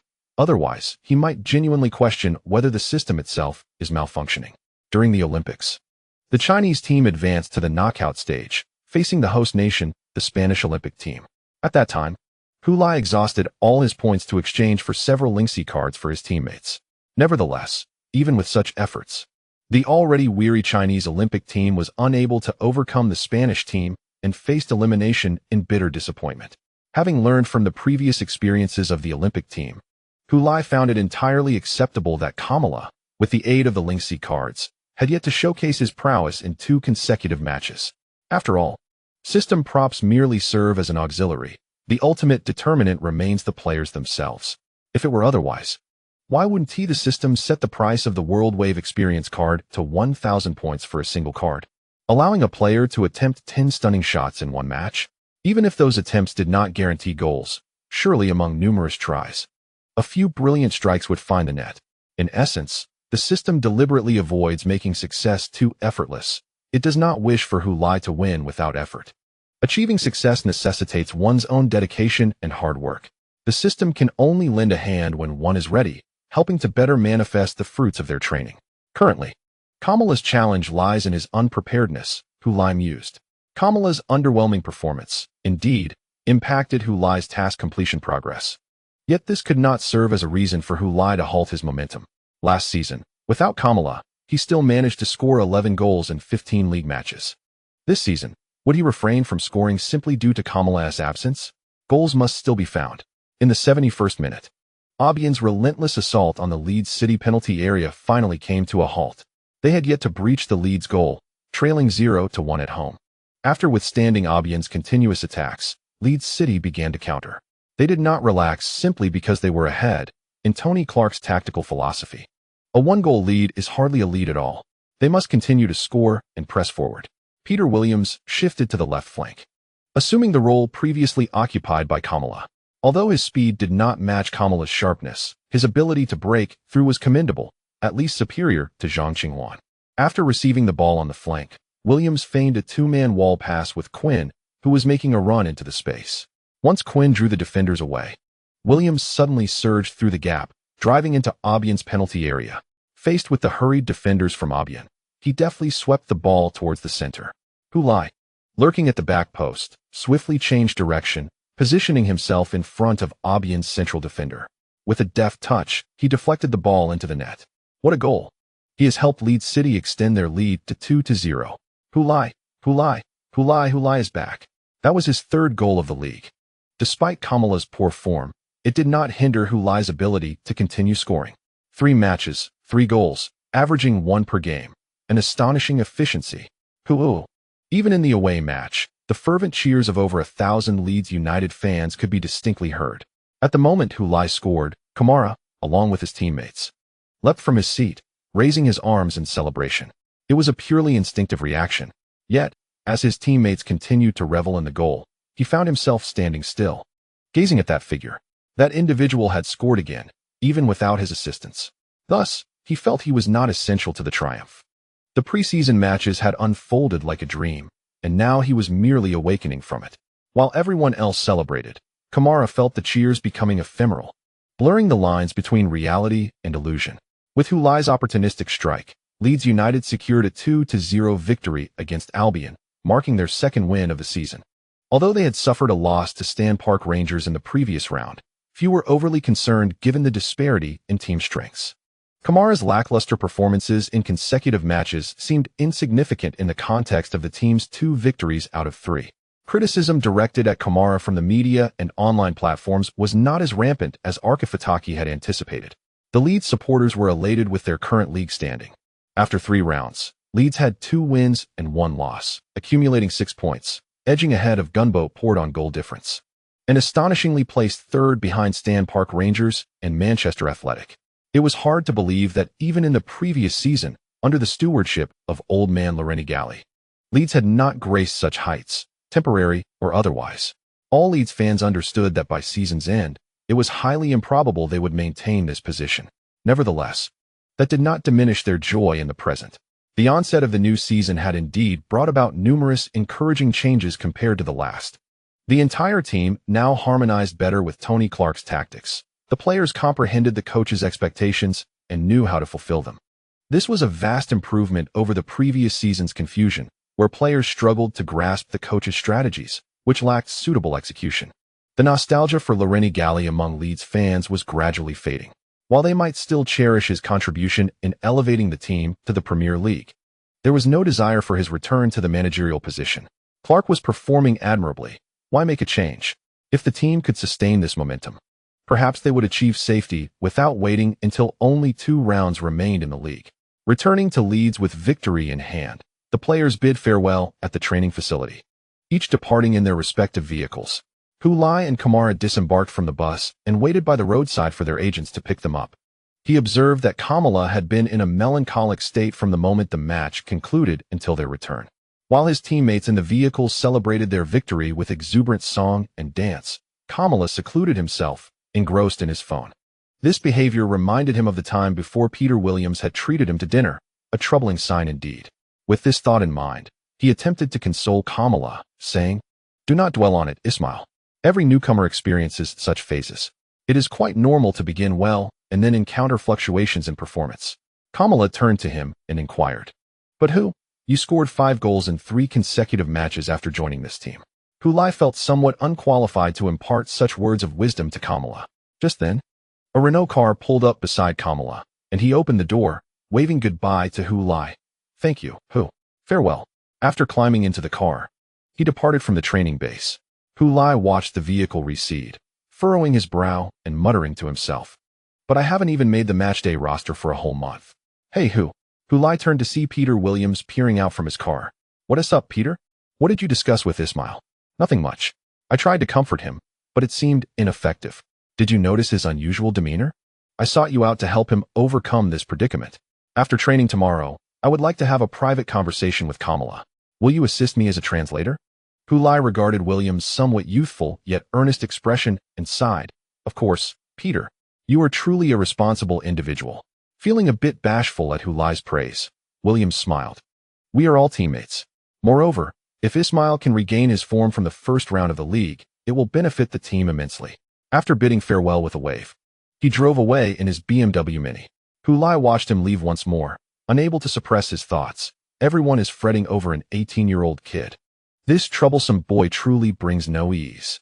Chapter 93. I want it all after training concluded. Ismail Kamala was on his way back to the locker room when Lai called out to him. "Ismail, please wait a moment." Kamala turned to him. "Is there something you need, Actually, Peter wishes to speak with you." Kamala glanced at Williams beside him, recalling the dinner he had shared with him, which made it difficult for him to simply walk away. He decided to stay. Once the training ground was devoid of others, Williams addressed Kamala. "Ismail, both and I have encountered fluctuations in our performance. This is not a grave matter, so do not take it too much to heart. Take your time, and if you need assistance, please do not hesitate to ask. I genuinely wish to help you." This time, Lai translated Williams' words faithfully without embellishment. However, upon hearing them, Kamala could only manage a wry smile and shake his head. "I appreciate your kindness, Peter, but I fear my issues are beyond your ability to assist." After listening to Kamala's words, Lai did not translate for Williams, but instead scoffed, questioning the usefulness of such assistance. Kamala gazed at Lai with a mix of curiosity and surprise. "Can you really help me?" He held a degree of respect for Lai, acknowledging his prowess on the field. Thus, he maintained a sufficient level of patience and reverence in Lai's presence. In the simplistic realm of football that Kamala inhabited, the principle was straightforward. Those who treated him well earned his goodwill, and those who treated him well while showcasing their talent garnered not only his favor, but also his respect. At this stage, Lai perfectly aligned with the standards he had set in his mind. Isn't it simply because your stellar performance in the first round led opponents to target you? Moreover, with the physicality of the Premier League, many times the referee overlooks fouls, so being knocked to the ground may seem like an unavoidable fate. Lai remarked with a dismissive expression. "When you're being singled out like that, it's inevitable that you cannot perform at your best." Kamala, momentarily taken aback by Lai's observations, nodded in agreement. He had anticipated that Lai was truly aware of his situation. "Let me tell you, you are far too honest. When they bring you down, you get back up without a word and continue to engage with them. With that fierce demeanor of yours, Which referee would deem the opponent at fault? Lai continued. You understand the Premier League standards, so why do you remain so reckless? Upon hearing Lai's words, Kamala fell into contemplation, rendered speechless. Hey, what are you two discussing? Peter Williams, unable to comprehend French, looked on in confusion as Lai and Kamala engaged in their conversation, leaving him out of the loop. Now that Kamala was silent, he finally seized the opportunity to interject. Oh, I'm helping him solve a problem. You? How so? Just as Lai was about to respond, Kamala suddenly interjected, clapping his hands. I get it. I need to learn how to simulate a fall. Lai rolled his eyes dramatically. What do you mean by simulate a fall? What nonsense? Can't you think of something better? Feeling unjustly reprimanded, Kamala raised his hands in surrender. Isn't that what you meant, Lai? What do you mean by that? Who said anything about that? Lai retorted sternly. What I meant was that you need to learn to utilize the rules wisely to protect yourself. It's about protection, not simulation. Kamala blinked in confusion. Is there really a difference? A difference? Absolutely. Let me explain, young man, Lai replied, gripping the bewildered Williams by the shoulders. Peter, come help me demonstrate. Demonstrate what? Demonstrate how to protect oneself. In a moment, you'll defend me and attempt to tackle. Are you sure about that? Williams countered. Quite sure, Lai affirmed with a nod. All right then. Lai turned to Kamala and said, watch closely. I will show you the distinction between simulation and self-protection. He then gestured to Williams. Let us begin. To enhance realism, he even fetched a football, and as Williams approached from the side to tackle, just as he was about to reach the football, Lai deftly nudged it away. As he had just nudged the football with his heel, Williams inadvertently brushed against him. Ah! Lai exclaimed in agony and collapsed onto the ground. Williams immediately grew anxious, scrambling to his feet. Are you all right, However, Lai waved him off and then sat up, gazing up at Kamara. This is self-protection. He then addressed Williams. Let us do it again. Williams, perplexed and unsure of Lai's intentions, complied nonetheless. This time, Lai instructed him to defend head-on, while he charged forward with the ball. As Williams extended his leg in an attempt to intercept the ball, Lai deftly maneuvered it away, only to suddenly scream and roll onto the ground, clutching his ankle and tumbling for 2.5 rotations. Williams, momentarily taken aback, raised his hands in exasperation, exclaiming like a Frenchman, I didn't touch you. Hearing this, Lai, who had been writhing in apparent agony on the ground, instantly sprang up and turned to the dazed Kamara. Did you see that? Now that essay dive. Peter didn't touch me, yet I fell. That essay dive. He pointed at Williams. But Peter did make contact with me earlier. Albeit just a brush, yet at high speed. Even a slight touch is sufficient to disrupt my balance and send me sprawling. Whether I fell voluntarily or involuntarily. It was all in the name of self-protection. So, it's self-protection. Kamara regarded Lai, appearing contemplative. Meanwhile, Williams finally grasped the situation and reproached Lai. How can you teach him to dive? Lai retorted in dissatisfaction. What diving? I already said, it's self-protection, self-protection. The opponent infringed upon me, and to prevent more severe injury, I chose to fall and evade. Is there something wrong with that? He then disregarded Williams, who was still protesting, and addressed Kamara. The purpose of self-protection is not to ensnare the opposing player, but to safeguard oneself. A player with your style will undoubtedly become a target on the field. If you remain silent every time someone fouls you, the referee will perceive it as insignificant. Your opponents will only escalate their actions. If you wish to avoid having your ankles kicked at every match, it's best to let them know you are not to be trifled with. This assertiveness encompasses not only courage but also a touch of cunning. Upon hearing Lai's lengthy discourse, Williams feared Lai was attempting to brainwash Kamara and quickly seized Lai. Translate for me. Let me speak to him. Don't misinterpret my words. When have I ever misinterpreted? Lai protested. You're questioning the integrity of a professional translator. Williams, unwilling to engage in further banter, earnestly turned to Kamara. Ismail, you may not like what I'm about to say, but it is something I have thoughtfully considered and feel compelled to share with you because I believe it will benefit you. At this point, he glanced at Lai, and under his intense gaze, Lai had no choice but to translate Williams's words verbatim for Kamara. Through the past 2 months of acquaintance, Kamara has come to realize that Peter Williams is not a hypocrite. His words are undoubtedly sincere. Thus, he nodded and replied, It's all right. Go ahead, Peter.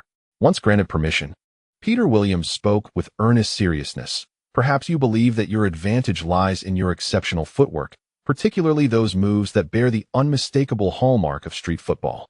However, I contend that your present predicament stems precisely from this. Your insistence on prolonging your control over the ball, dribbling, and showcasing your skills is a significant disadvantage in the fast-paced and fiercely competitive environment of the Premier League. While there may be instances where your unique style allows you to shine, as demonstrated in the first round of the league, sustaining consistent performance proves to be exceedingly difficult. This inconsistency is the very foundation required to establish oneself in a league of this caliber. Do not merely extract my central thesis, translate it to him verbatim. Williams particularly emphasized to Lai, seemingly apprehensive that after so many words, Lai would condense it into just a sentence or two. Lai rolled his eyes. Do I need you to remind me? What about the basic trust between individuals? He diligently translated Williams' words to Kamara, who listened in silence. His gaze fixated on an indistinct patch of grass, lost in thought. Noticing Kamara's silence, Williams continued, I do not intend for you to completely abandon your technical abilities. Rather, I suggest that, most of the time, you may need to set aside your desire for spectacle. Unlike street football, our objective is not solely to entertain the audience, but also to secure victory. If you fail to adapt, your opponents will exploit this glaring weakness, attacking you repeatedly. At this rate, every competitor in the Premier League will know precisely how to counter your play. Is this the Premier League you aspire to, Ismail? Kamara remained unresponsive, maintaining his previous posture. Lai turned to glance at Williams, gauging whether he had more to convey. Indeed, Williams did. If you could slightly alter your style of play to be more straightforward and efficient, capitalizing on your speed and agility, simplifying your dribbling maneuvers to prioritize effectiveness over flair, I am convinced that, even in the Premier League, few could thwart you. Even Johnson Law would find you a formidable challenge. After delivering such weighty remarks, Williams promptly softened his tone, akin to soothing a child. Once Lai completed the translation, Kamara still did not respond. A palpable, somewhat awkward silence enveloped the three. Lai cast a questioning glance at Williams, silently inquiring if there was more to say. Williams replied with a look that suggested there was indeed nothing further. As the tension escalated, Lai coughed and addressed Kamara. Well, Ismail, I believe you must first learn to protect yourself. Williams chimed in. I sincerely advise you to reconsider your style, Ismail. Especially in the long run, such a shift will only benefit you. Lai mocked. You rambled on for so long. Do you truly believe he can comprehend all that? It matters not, as long as he can distill the central idea. Hey, Lai rolled his eyes. Ismail, protect yourself. Change your style, Ismail. Safeguard yourself. Adapt your approach. The boys were embroiled in a dispute. Kamala, who had remained silent until now, finally spoke up, raising his head to address his two teammates standing shoulder to shoulder across from him. Stop arguing, both of you. In truth, you are both correct. So I shall embrace both ideas. One must learn to defend oneself, yet also experiment with altering one's playing style. Lai and Williams exchanged glances. After which Lai chuckled, that's the spirit. Only children make choices, adults desire it all. Upon hearing Kamala's words, Williams let out a sigh of relief. It is indeed best if you can come to that conclusion on your own. Kamala stepped forward, extending his arms to embrace both of them. Thank you, and Peter. I now know what steps to take next. Williams smiled. No need for thanks, Ismail. We are friends, and of course, we wish the best for our friends. Lai nodded in agreement. Exactly. Just remember to treat us to a meal. Williams turned to Lai. I've always had a question. Do you not eat at home, relying solely on your teammates to treat you? Lai retorted with a scoff. Do you take me for someone like Charlie? In our culture, treating others to a meal is a significant aspect of hospitality. I am merely adhering to the fine traditions of our 5,000-year history. As the two bantered, Kamala, caught in the middle, broke into a grin. He thought to himself that transferring to Leeds United might be a decision that could profoundly impact his entire professional career. Chapter 94. The match against Tranmere here. Pass the ball to me. Get up and mark him. On the training ground of Leeds United's first team, a spirited practice match was underway. Players shouted loudly, reminding their teammates. The cacophony of voices, whistles, and the dull thud of the football being struck created a vibrant atmosphere on the field. Head coach Tony Clark stood at the sidelines, closely observing the performance of each player and committing their actions to memory. The performance of certain players in this match would determine their eligibility for the upcoming League Cup second-round fixture. In the League Cup's second round, Leeds would face Helmer. a team recently relegated from the Premier League to the Championship. Clark did not intend to field his strongest squad, opting instead for rotation. Players who had not seen much playing time in the previous 3 league matches had the opportunity to don their kits in this match, provided they impressed the coach with their effort and performance in training. Kamala received the ball on the left flank, initially feigning a direct breakthrough, which caused the defender, Dixon, to take a step back. Suddenly, he deftly nudged the ball toward the center, cutting inside. The defending players anticipated that he would continue with lateral dribbling or attempt a curling shot from outside the penalty area. They converged upon him. Kamara indeed executed this move. During his lateral dribble, he swung his right leg, a classic preparatory stance for a shot. However, he did not actually strike the ball. Instead, his right foot, after a feint beside the ball, swiftly retracted. In the process of retracting, his heel forcefully nudged the ball backward. The football sped past Dixon, rolling rapidly toward the sidelines. Remarkably, he made a pass. Moreover, it was a heel pass, which is inherently more challenging than a typical one. Initially, Quinn, who was instructed to make a forward run along the flank, had lost hope when he saw Kamara cutting inside. Thus, he halted his advance and entered a spectator mode.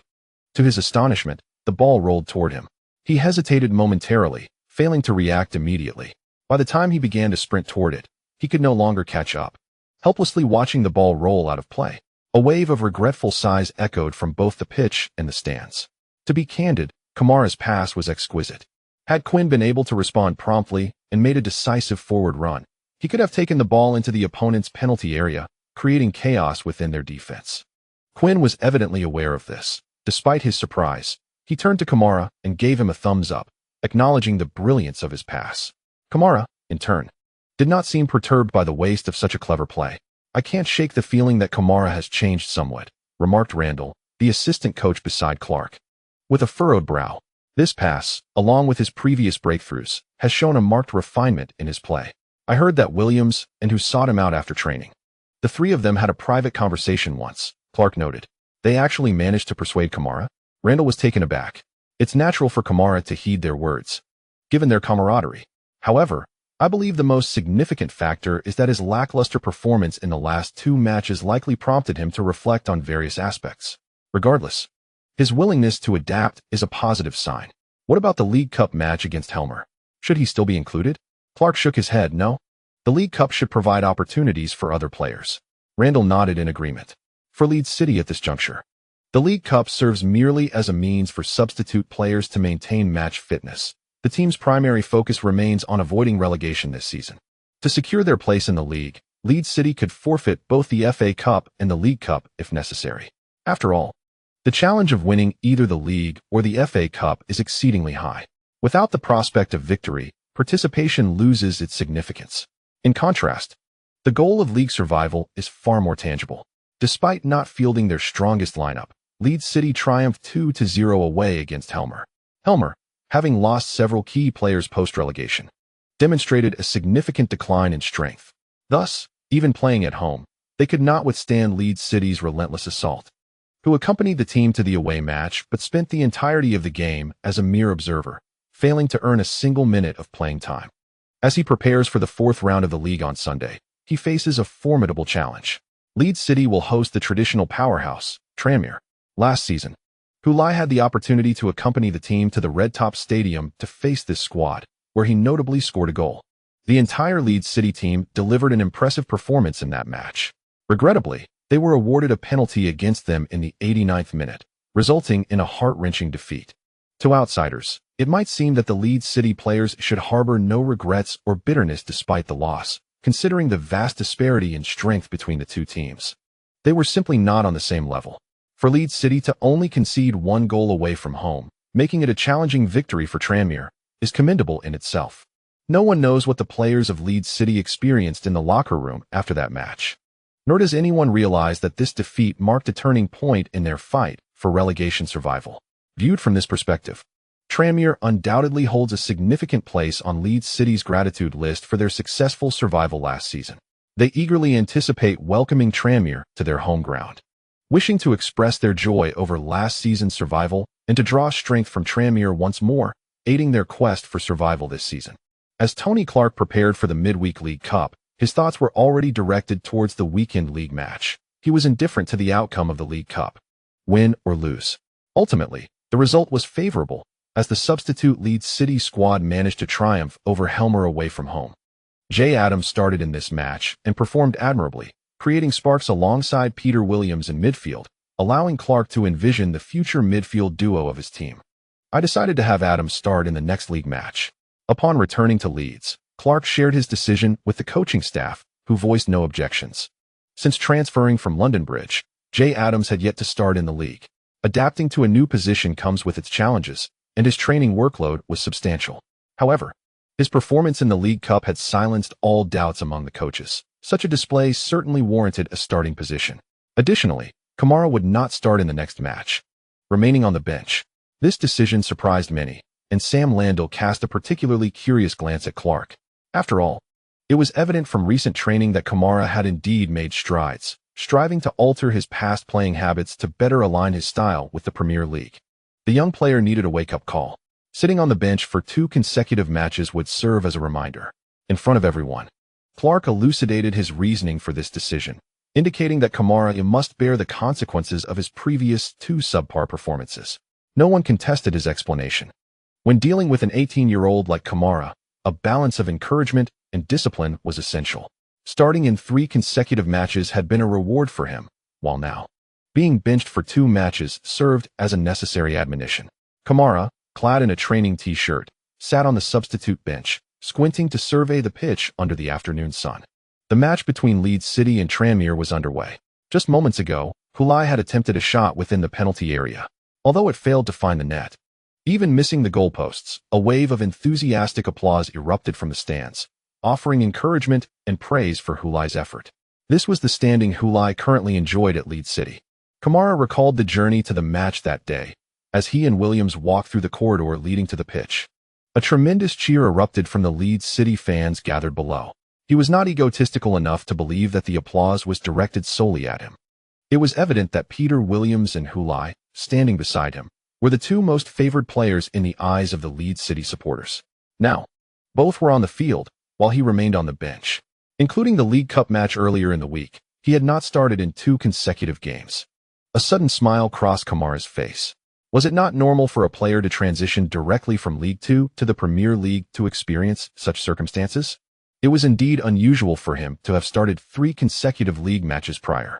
He understood that the coach's patience had run thin. After delivering a stellar performance in the first round, he had failed to seize his subsequent opportunities. Thus, his current predicament was entirely of his own making. He deserved it. There was little to say, save for patiently awaiting another chance from the substitute bench. Just give me one more opportunity, and I shall seize it. The resolute youth, Kamara, sat on the substitute bench, silently vowing. In accordance with Tony Clark's customary approach, Leeds City, playing at home, initiated an aggressive offensive against Tranmere. However, it was the visiting team, Tranmere, that scored first. In the 31st minute of the first half, Tranmere intercepted a Leeds City attack and launched a swift counterattack. French international Papou Bonnet delivered a cross from the right flank, which was met by the young Portuguese international, the prodigious winger Ricardo Balaya, who headed the ball into the Leeds City net. Balaya, magnificent. He scored his first goal since joining Tranmere. After starting 3 consecutive matches without finding the net, he finally broke his scoring drought. The Sky Sports commentator, Cox, exclaimed loudly. Having transferred to England for $65 million from Portugal, Balaya had faced immense pressure after failing to score in his first 3 matches. Now, he could finally relieve himself of that burden and breathe a sigh of relief. Following his goal, Balaya was ecstatic, akin to the Monkey King released from the Five Fingers Mountain, joyously running and leaping across the pitch. He dodged one teammate with a swift turn, then evaded another who came to embrace him, ultimately reaching the corner flag, where he leaned against the flagpole. Facing the Leeds City fans in the stands, raising his head in a gesture of distant contemplation. In the eyes of Leeds United fans, this was nothing short of blatant arrogance. His elevated chin stood as a symbol of his hubris. The stands reverberated with the piercing jeers of Leeds supporters. David Miller, stationed in the north stand, defiantly raised his middle finger towards Belia below, cursing vehemently. What a joke. Earning $65 million and only scoring once in 4 matches. And he dares to celebrate? If I were him, I'd rather run into a wall. Beside him, his son, young Matthew, nodded vigorously in agreement with his father, exclaiming, "Exactly. Who only cost us 20 million and has already netted 5 goals in the first 3 matches." David turned to cast a glance at him, to which Matthew retorted, "What? Am I wrong?" A firm slap from his father landed on Matthew's back. "You are absolutely right." The young boy winced, feeling as though his father was seizing the moment to get back at him. Nevertheless, as a son, he dared not voice his thoughts. He could only join the other Leeds fans in sending sincere malice towards the Tranmere players below. The cacophony of boos and curses melded into the prevailing melody of Flanders Field. Chapter 95. Do you still need me? After taking the lead, every Tranmere attack provoked jeers from the Leeds fans in the stands. Historically, Leeds fans held little regard for Tranmere, as during Tranmere's dominance in English and European football, Leeds was still wallowing in the lower tiers of English football. At that time, Leeds fans harbored the simple aspiration of ascending to the 3rd division. The two teams had faced each other only once in history, some 60 years ago during the FA Cup, when Tranmere was already a formidable force in English football, while Leeds remained a nameless entity. In that FA Cup match, Tranmere didn't even field their first team, relying solely on youth and substitutes. Yet they triumphed with a resounding 4-0 victory over Leeds. This defeat did not incite hatred among Leeds fans towards Tranmere, for the two teams were worlds apart. Would they really harbor animosity over a single loss? Such pettiness would be beneath them. Thus, after Leeds ascended to the Premier League, their encounters with Tranmere held no significant narrative. Each match was merely a routine event, even when Leeds faced a clean sweep of defeats due to their inferior prowess. There was little to be said. This state of peaceful coexistence continued until the latter half of last season, when it was finally disrupted by Leeds' 2-3 away loss to Tranmere. In the aftermath, all Leeds fans were convinced that Tranmere had triumphed with the referee's assistance. The penalty awarded in the 89th minute was deemed entirely unwarranted. They believed that because Tranmere was a prestigious club, they invariably received preferential treatment from the officials. Meanwhile, Leeds, as a smaller club, was left to fend for itself, with its interests sacrificed when pitted against footballing giants. After all, the Premier League dares not offend the illustrious clubs, teeming with high-profile stars capable of enhancing the league's image and prestige, and thus must bear the brunt of displeasure from the smaller teams. To be frank, while this may seem like a conspiracy theory among Leeds City fans, it is not entirely devoid of merit. For decades, the Premier League has periodically echoed such sentiments. Smaller clubs consistently lament the encroachments upon their interests by the larger teams. Such grievances are unlikely to cease. Previously, Leeds City lacked even the standing to complain, as they were not players at the table. In light of this mentality, the Leeds City fans found themselves discontented with Tranmere. This frustration culminated during the match, especially when Tranmere scored first, with their player Bailey celebrating with an audacity that the sensitive Leeds City supporters perceived as provocation. How could they endure this? What began without enmity now fostered animosity. However, the jeers from Leeds City fans had minimal impact on Tranmere. As seasoned players of a prestigious club, they have weathered far greater storms. Consider the numerous opponents in European competitions renowned for their formidable home grounds. How many have we not faced? A mere 30,000 fans cannot hope to stir a tempest before us. After taking the lead, Tranmere's entire squad found their rhythm, thriving amidst the cacophony of jeers from Leeds City fans. In a flash, Leeds City's defense was under constant threat. Clark had no choice but to shift his team's focus to defense, striving to withstand Tranmere's onslaught in the dwindling moments of the first half. This prompted commentator Cox to applaud Leeds City, noting the remarkable improvement in their defensive capabilities this season. Their coach, Tony Clark, finally recognized the necessity of tightening the defense during the opponent's aggressive advances, rather than opting for an open confrontation. Thanks to this significant defensive progress, Leeds City managed to hold their ground in the remaining 10 minutes, preventing Tranmere from establishing a 2-goal lead before halftime, rather than retreating to the dressing room first. Tony Clark remained at the sidelines, offering encouragement and solace to each departing Leeds City player with a pat on the shoulder. Upon being the last to return to the locker room, he closed the door, clapped his hands, and proclaimed, "You performed admirably in the first half. Although we conceded a goal, we must consider the caliber of our opponents.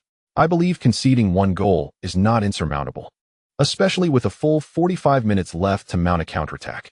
After the first half, we had gleaned a fair understanding of their attacking patterns. Van Dijk was absent due to injury, leading to a lack of transition in their midfield. Locke's strategy was to exploit the flanks, resulting in Bailey being particularly active on the left side throughout the first half. Clark, as he sketched on the white tactical board, provided verbal explanations, facilitating the players' comprehension of both team strategies. Bailey, Tranmere's left winger, predominantly flourished on the left flank, though he occasionally ventured to the right. However, he is a left-footed player, so when he shifts to the right, you must remain vigilant in defending against his cutting shots. It is acceptable to allow him to cross. It is preferable to concede a cross than to permit him a shot with his right foot, which is rather poor. The players of Leeds City sat in the locker room, gazing at the tactical board while attentively listening to the coach's words, anxious not to miss any crucial information due to distraction. In terms of offense, we must apply pressure on their flanks, pushing their wing attacks back. At this point, Clark suddenly paused and turned to Kamara, who had just been called back by assistant coach Randall. I need your speed in the second half, Kamara. However, I do not require you to perform 3 consecutive stepovers in place, nor do I need you to attempt a fancy flick when a straightforward cross is available.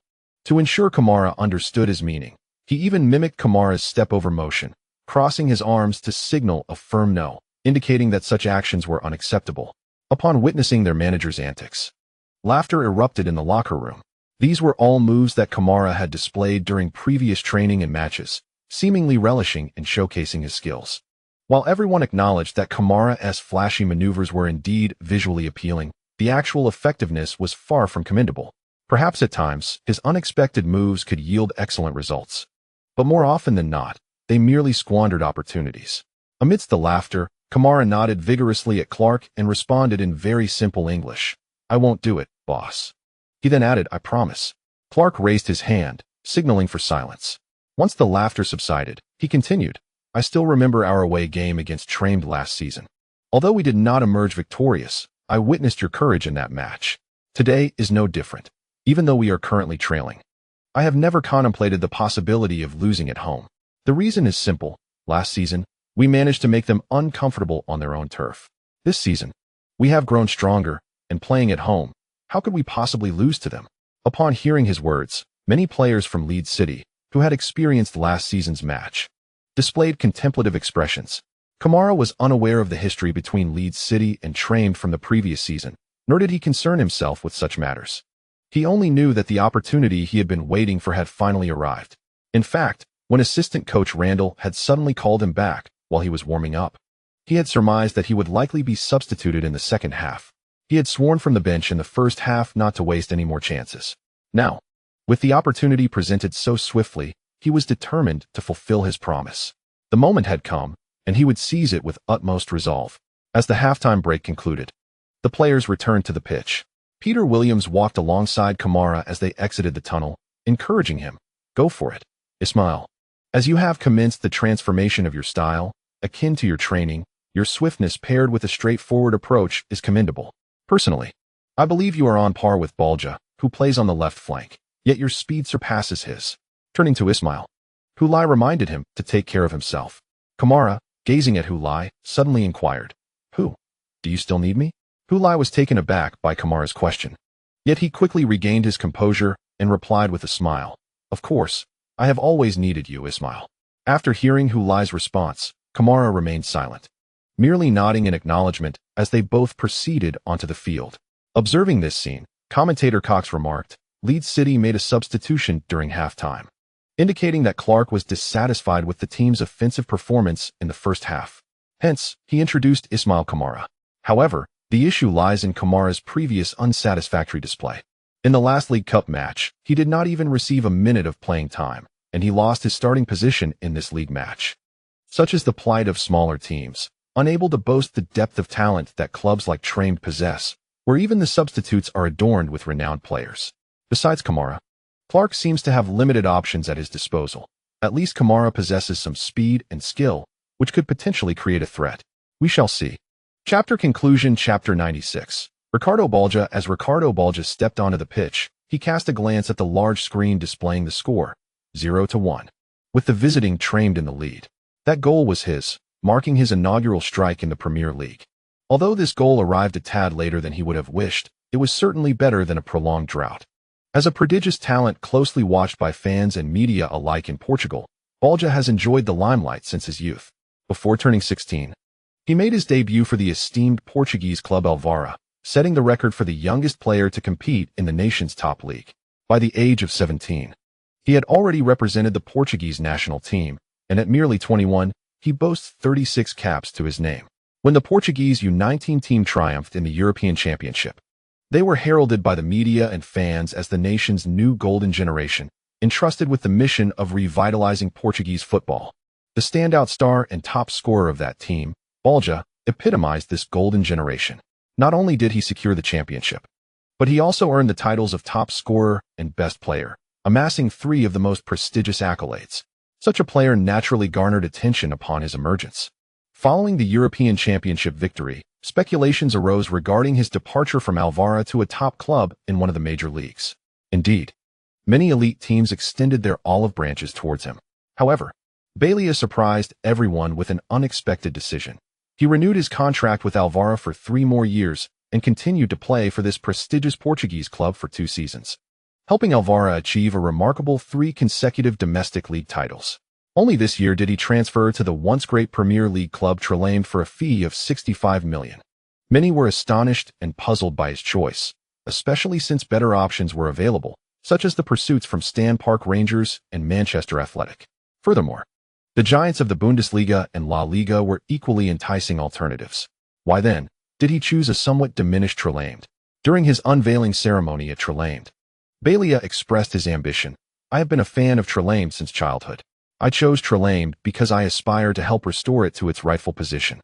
I wish to have my name eternally etched upon the outer wall of the Red Dome Stadium." Trelane has a tradition wherein a specific area on the stadium's outer wall is reserved solely for those legendary figures who have made significant contributions to the club, allowing future generations to honor and remember them. For every player who dons the Trelane jersey, this is the highest accolade, a goal for which they strive. At the time, his words resonated powerfully. Yet, in retrospect, they may now cause Bailey a touch of embarrassment. The Portuguese prodigy, who had garnered such lofty expectations and made bold proclamations at his signing, had participated in the previous 3 Premier League matches without scoring a single goal. Thankfully, he finally broke his scoring drought in today's match against Leeds City, regaining his confidence. Although he had slightly deviated from his path, he ultimately found his way back to the correct trajectory. In Bailey's mind, Leeds City was indeed a fitting opponent for him to showcase his abilities and ambitions. He had done a bit of research and recognized that this team was not particularly strong and played an aggressive style, even when facing significantly stronger opponents. They seemed oblivious to the concept of defensive contraction, opting instead for relentless offense and engaging in a shootout with their adversaries. Typically, teams that employ such tactics leave ample space behind their defensive line, perfectly suited for him to exploit his speed advantage. If Leeds City pressed forward in the second half and engaged in a back and forth with Trelane, the match could very well turn into a massacre, allowing him the opportunity to score multiple goals. With this thought, Bailey clenched his fists. He aimed to use this match to demonstrate to the world that he, Ricardo Bailey, is no less formidable than the likes of Madrid's King Meli or Manchester Athletic's Kapanka. As the second half commenced, Leeds City, unwilling to succumb easily to Trelane, began to push forward aggressively in search of an offensive advantage. This opened up spaces behind them, a veritable gift presented on a silver platter. As Leeds advanced along the right flank, Bailey glanced around. Toby Isherwood, the right back for Leeds City, surged forward to partake in the offensive play, consequently leaving a substantial void in his wake. Should Leeds City fail to capitalize on this offensive opportunity, and if their right back cannot promptly return to defend, it would present a chance for the opposition. Thus, he refrained from retreating and instead ambled toward that flank, awaiting a pass from his teammates. His reluctance to raise his hand for the ball stemmed from a desire to avoid alarming the Leeds City defense and provoking an early reaction. He was confident that his companions, with their skill and vision, would surely deliver the ball upon noticing his presence in that area. Indeed, shortly thereafter, Leeds City's attack faltered, and Tranmere's left back, Joseph Rogers, intercepted the ball, deftly passing it sideways to his captain, Connor Kirk, who had withdrawn to offer support. Upon raising his gaze, Kirk spotted Bailey positioned along the sideline and executed a powerful long pass to him. However, Bailey's anticipated swift counterattack was thwarted. as the ball was intercepted by a shadowy figure just as it approached him, sending it out of play. "J. Adams," Cox exclaimed, acknowledging his pivotal defensive maneuver. Had Bailey received the ball, Leeds City's backline would have been left vulnerable. On the sidelines, Tony Clark shrugged at coach Sam Landell, remarking on the advantages of transitioning an organized midfielder into a defensive role. Jay had discerned Tranmere's offensive intent and trajectory, even before Bailey stealthily edged towards the sideline. J. Adams had taken note of his movements and had preemptively shifted in that direction to shorten the distance between them. When Kirk executed the long pass, he decisively accelerated, reaching the ball before Bailey could, thus averting a potentially menacing attack from Tranmere. Only then did Isherwood return, extending his palm to Adams. As Adams re-entered the field, he exchanged a high five with Isherwood, returning the defensive zone to his teammate. Despite just executing a successful defense that garnered applause from the Leeds City supporters, Adams's demeanor remained unflappable. He exhibited no pride, nor even a smile, as he calmly resumed his defensive position. Bailey felt a twinge of frustration over his thwarted ambush, but quickly reconciled himself to the notion that the second half had only just commenced, leaving him ample time and opportunities. Moreover, lacking an open space to exploit his speed did not preclude him from scoring. Following the throw-in, Bailey and his teammate executed a 1-2 wall pass, and as he turned to advance, he received a pass from his colleague, confronting Leeds City's defender, Charlie Porter. Utilizing a change of rhythm, he deftly nudged the ball away, evading his opponent before unleashing a long-range shot from outside the penalty area. Unfortunately, his attempt sailed over the crossbar, missing the target entirely. Nevertheless, commentator Cox praised his performance. Bailey is in fine form post-goal. He has been exceptionally lively since the start of the second half. That earlier attack nearly resulted in a score, and this long-range effort also posed a significant threat. Kamara received the ball on the flank, lacking the attributes of Belaya. Trame's defense swiftly regained its composure. Upon receiving the ball, he found himself devoid of the space that Belaya would have enjoyed. In his earlier days, he would have charged forward regardless of the circumstances, placing unwavering faith in his footwork, attempting to dazzle with intricate techniques to bypass all obstacles in his path. However, more often than not, such endeavors resulted in a loss of possession, and his opponents rarely committed fouls. Faced with the well-prepared defenders of Tramed, Kamara recognized the absence of opportunities to showcase his talents and opted to pass the ball laterally to the advancing J. Adams. Adams then transitioned the ball to Peter Williams, who reorganized the attack. Meanwhile, Kamara moved forward in search of an opportunity. Ultimately, Leeds United's offensive effort did not return the ball to him. Instead, Peter Williams distributed it to the right, where Charlie Porter delivered a cross. Captain Lorenzo contested a header in the penalty area, although he made contact. The ball was deflected onto the crossbar by the tight marking of Trame's center back, Steck Wilson. As the attack concluded, Kamara turned and sprinted back, preparing for defense. During his tenure at Flamen, he believed himself to be the focal point of the team, feeling compelled to participate in every offensive maneuver. Not out of a desire for the limelight, but because his teammates were rather lackluster. Without his involvement, threats were virtually non-existent. Yet now, at Leeds United, he is acutely aware that he is not the sole talent within this squad. He shares the field with equally skilled teammates, and the attack cannot revolve solely around him. He is not the tactical linchpin.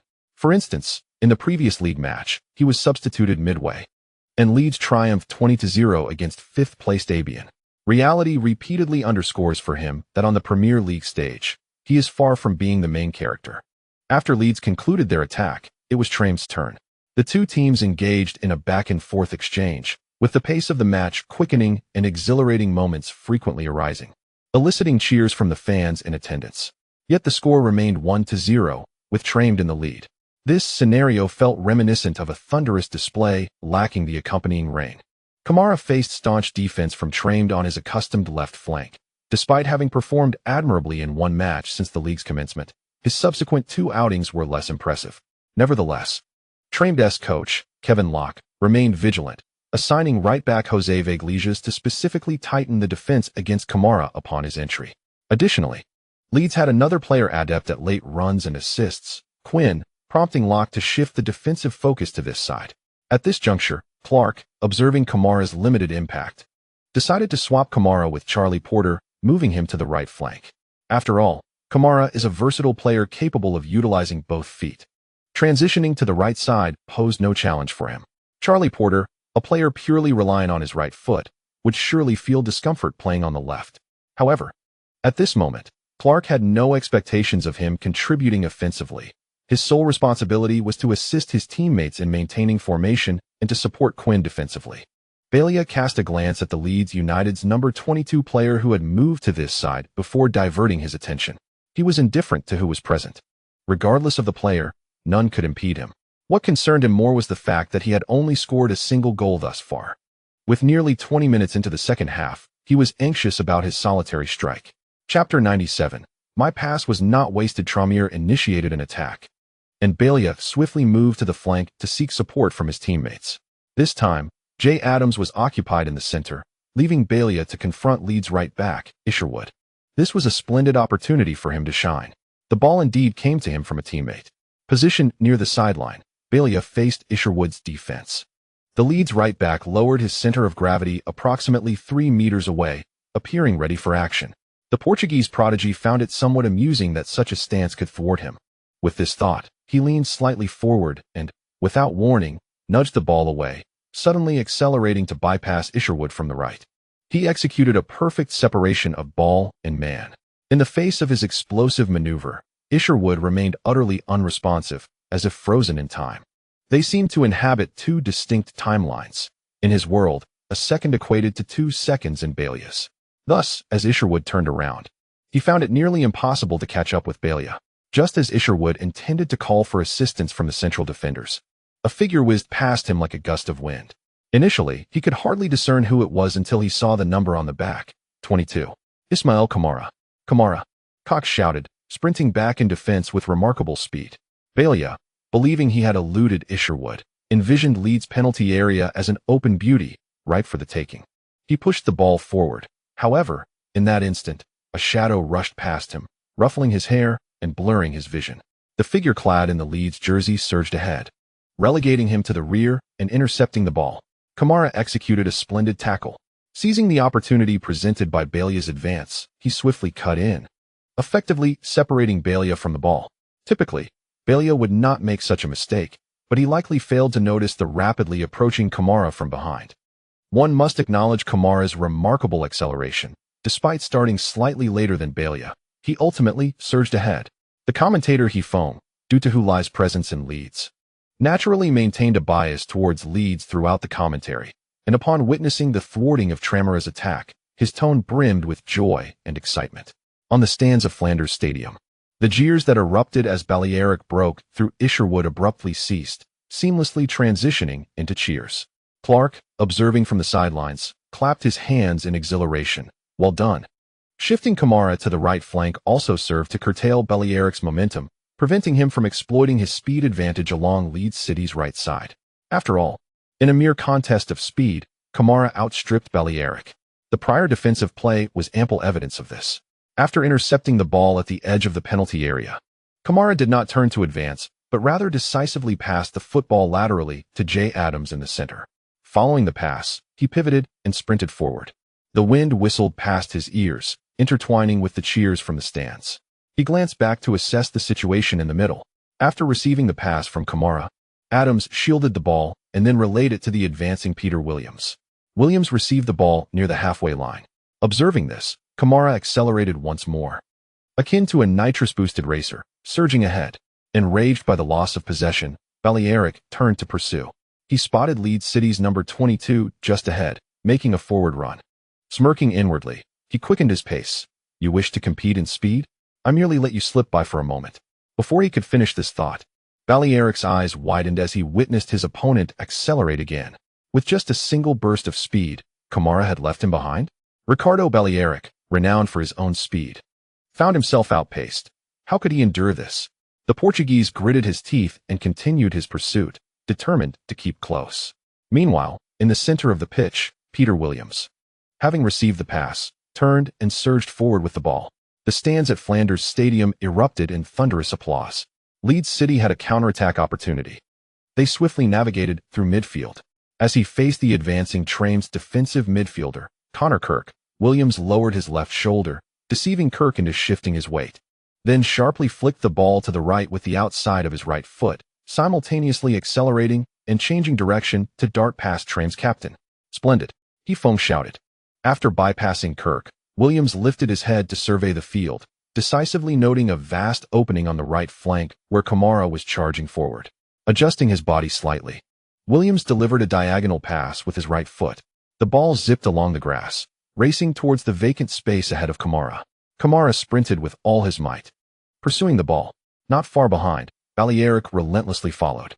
The two appeared as athletes on the football field, engaged in a pure sprinting contest. This scene was truly exhilarating.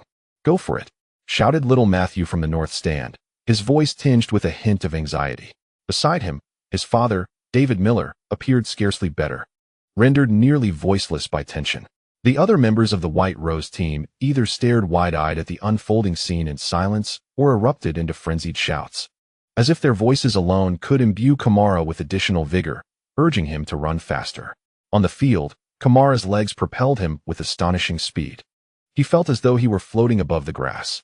Yet, despite this sensation, he found himself yearning for even greater velocity. This predicament could be attributed to Williams, who seemed to have placed an excessive amount of faith in Kamara's speed, delivering a pass with considerable force. The ball hurtled toward the sideline, threatening to roll out of play before Kamara could reach it. Such a turn of events would transform a golden opportunity for a counterattack into a throw-in for Tremede, thereby relinquishing possession to Lead City. Should this occur, the audacious young Kamara would not blame Peter for the pass, but rather his own inadequacy. It was his own lack of speed that would cause the ball to go out of bounds. After 2 consecutive poor performances, Kamara understood that his chances were dwindling. Thus, this particular ball represented a rare opportunity, one he could not afford to let slip away. "No, I must seize it." As Bailey chased back, he observed the ball rolling swiftly toward the sideline, a flicker of hope igniting within him that it would likely go out of play first. Instinctively, he slowed his pace. To his astonishment, the Leeds City number 22 surged ahead again. Did this boy possess an infinitely variable transmission? Kamara remained blissfully unaware that Bailey had given up, a choice the latter was entitled to. Yet he himself refused to relent. He regarded this ball as potentially his final play at Leeds City. Thus, he summoned every ounce of strength to pursue it, executing a flying tackle, just as the ball threatened to roll beyond the boundary. The tip of his right foot nudged it back in play. Kamara. He managed to retrieve the ball, rising from the ground. He took a determined step forward and charged ahead. Bailey, reinvigorated, realized it was already too late. Fortunately, at that moment, Tremede's left back, Joseph Rogers, finally arrived, positioning himself in front of Kamara as they approached one another. No, this was wrong. Bailey's eyes widened in realization of the predicament. With no time to warn Rogers, he accelerated back in pursuit. As Kamara faced the approaching Rogers, he executed no feints, instead using the outside of his right foot to powerfully nudge the ball toward the baseline, then accelerated and changed direction, slipping past Rogers with ease. There were no extravagant maneuvers, just a beautifully simple yet effective change of pace. In the realm of martial prowess, nothing is more unyielding than speed. My goodness, Kamara's velocity was astonishing. Rogers stood before him utterly defenseless. Kamara. Amidst Cox's exclamations, Kamara lifted his gaze to survey the situation within the penalty area. Due to his remarkable speed, there were not many trained players retreating to defend the penalty area, leaving ample space within it. This presented a splendid opportunity. Thus, he chose not to continue dribbling into the box. Instead, he decisively delivered a cross with his right foot. The ball was delicately lifted, tracing a graceful arc directly into the heart of the penalty area. After executing the pass, Kamara lost his balance and tumbled to the ground, sliding forward on the grass due to inertia. Yet, he did not forget to lift his head and observe the situation within the box, eager to witness the consequence of his cross. After all, this was his chance for redemption, and he did not wish for it to be squandered. Otherwise, he might as well have charged into the penalty area himself.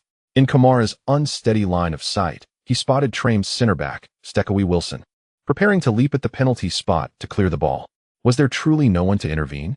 Just as a sense of melancholy began to settle in Kamara's heart, a flash of yellow and blue streaked across the sky, soaring in from the periphery of his vision. Wilson's vision was suddenly obscured as a figure blocked his line of sight and the approaching ball. It was Lai. The figure that surged in was indeed Lai. He outmaneuvered Wilson, making contact with the ball using his forehead. Without any preliminary motion, he struck the ball directly. Consequently, the ball sped towards the goal with increased velocity.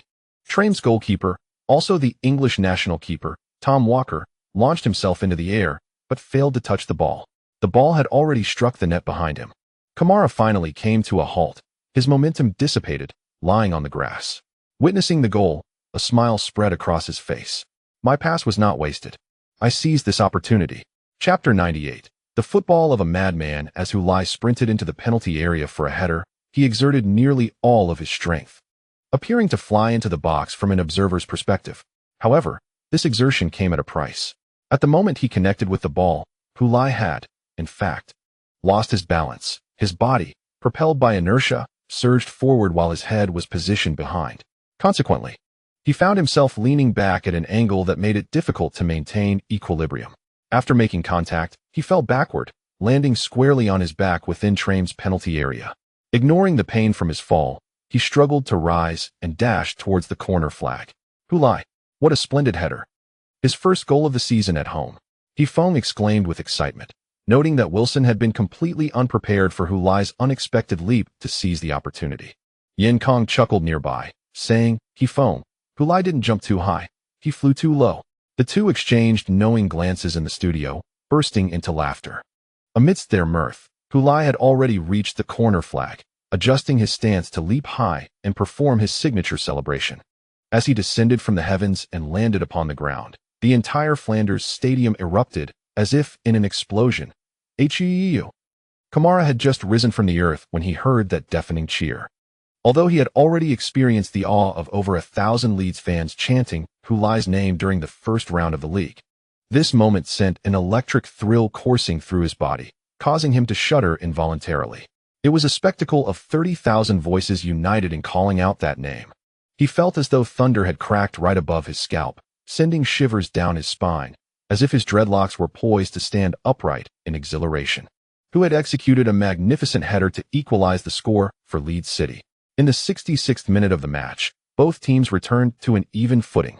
Of course, Kamara's assist was equally splendid. His sprint alongside Bolia was utterly exhilarating. Ultimately, Kamara's speed prevailed, as he retrieved the ball just before it was about to go out of play, leading to Hu's final goal. After an impressive performance in the first round, Kamara had been substituted in the subsequent 2 matches due to poor displays, and in this game, he had even lost his starting position. Yet, in this assist, we seem to catch a glimpse of the Kamara from the first round. Having completed his celebratory gesture, Lai stood by the corner flag, gesturing towards Kamara, beckoning him to join in the celebration. Peter Williams waved to him from the sidelines, calling him over. The team's right back, Toby Isherwood, approached from behind, playfully nudging Kamara with his shoulder and exclaiming, "Well done." Haha. The two of them sprinted side by side towards their waiting teammates, merging seamlessly into the team like a drop of water joining a lake, reveling in the collective celebration of the goal beneath the stands of Flanders Stadium. Ricardo Bolia stood behind them, intently searching for the figure of number 22, eager to discern the name on his back, yet his view was constantly obstructed. It was only when the Leeds players concluded their celebration and began returning to their half that he finally caught sight of the name. Kamara. As Kamara jogged back to his half alongside his teammates, he heard a youthful voice from the nearest stand suddenly exclaim, "Well done, Kamara. So cool." He turned to see a child waving his fists excitedly. Upon noticing Kamara's gaze, the child joyfully transformed his fists into a thumbs up, cheering him on. "Go, Kamara, go." Witnessing this scene, Kamara broke into a wide smile and returned a thumbs up. Although he felt a considerable distance from Lai and his 30,000 fans, at least he now had supporters of his own on this team, and that was a splendid beginning, was it not? He shook his head, his dreadlocks swaying rhythmically, akin to an excited dog's tail. "Tony, it seems Kamara is truly beginning to transform. This is a good thing," exclaimed assistant coach Sam Landell gleefully to Tony Clark. Clark shook his head. "No, Sam. It is still premature to draw this conclusion. We must continue our observations." Rander cast a glance at him. If only you could temper the triumphant smile on your face while making that statement, it would possess far greater persuasiveness. Clark erupted into hearty laughter. What he had just articulated was indeed his true sentiment, yet the expression on his face conveyed genuine emotion as well. There exists no contradiction in this. One solitary goal cannot substantiate a conclusion. Nonetheless, he genuinely felt elated about the transformation occurring in Kamara. Provided that Kamara can temper his youthful temper and remain open to the counsel of others, adapting gracefully, one can trust that with his innate talent, he is destined for great success in the Premier League. Matt was correct. Enlisting Lai and Williams to assist Kamara in integrating into the team was indeed a wise choice. With this thought in mind, he could not resist glancing back towards the stands above. That was where Matt Dawn worked. Situated at the very top of the stands, beside the camera, Matt Dawn cheerfully hummed a tune. Few were aware that both Lai and Kamara were players he had coached in the game. Indeed, even prior to reality, he had brought these two into Leeds City in the game championship Godfather. Within the game, he discerned how Kamara's attributes complemented Lai exceptionally well. As long as the two could ignite a spark together, the team's offensive efficiency would soar as if propelled by a rocket. In his game save, there had been numerous instances where Kamara surged into dangerous territory with the ball, subsequently passing it to Lai, who effortlessly slotted it into the opposing goal. Hence, he pondered whether he could translate this duo from the realm of the game into reality. Based on this notion, he recommended Kamara to Tony Clark. With Lai's successful precedent, Clark harbored no doubts regarding his friend's recommendation and promptly inscribed this name onto the transfer acquisition list for InWinball. Now, witnessing the two truly execute the combination from the game in reality, an overwhelming sense of accomplishment surged from the depths of Matt's heart. While GCF is entertaining, the real-life GCF is even more exhilarating. As the match resumed, the equalizing goal invigorated Leeds City, coupled with Coach Clark's aggressive tactics. They launched a fierce assault on the tranquility goal. Initially, tranquility believed that with Leeds City's capabilities, their counterattack posed little threat. Perhaps this was an excellent opportunity for us to score again and regain the lead. After all, as Leeds City pressed forward, there would be ample gaps behind them. If we could withstand their offensive onslaught, wouldn't we be poised to strike back? However, as Leeds City unleashed a series of relentless attacks, Tremed's players soon recognized that the reality was far different. Leeds City's assaults were far more ferocious and sustained than they had anticipated. This was not a mere one-off endeavor. It was not a situation where a single attack failed and the game was over. Instead, it was an unceasing barrage, akin to the relentless waves of the sea, where, during high tide, one wave followed another without respite. If you do not flee promptly, prepare to be engulfed by the water. Do you intend to wait for the tide to recede before you venture out? One can only fear being engulfed before the tide recedes. It is not only the players of Tremd on the field who feel apprehensive. Even Tremd's coach, Kevin Locke, is astonished by how Leeds City has become so formidable. Even though this is their home ground, such an aggressive display is utterly astonishing. In the stands, the Leeds City supporters are invigorated by their team's offensive onslaught, their cheers rising in waves, crescendoing with fervor. If the attacking prowess of Leeds City on the pitch resembles the swelling of the sea, then the fans in the stands have materialized the sound of that tide through their exuberant roars. This has instilled immense psychological pressure on every trained player in the match. The Flanders Stadium, previously an obscure venue in English football, now evokes the atmosphere of European competition. It feels as if they are not competing in the Premier League, but rather in the Champions League. Tony Clark stands on the sidelines, incessantly urging his team to advance, to press forward.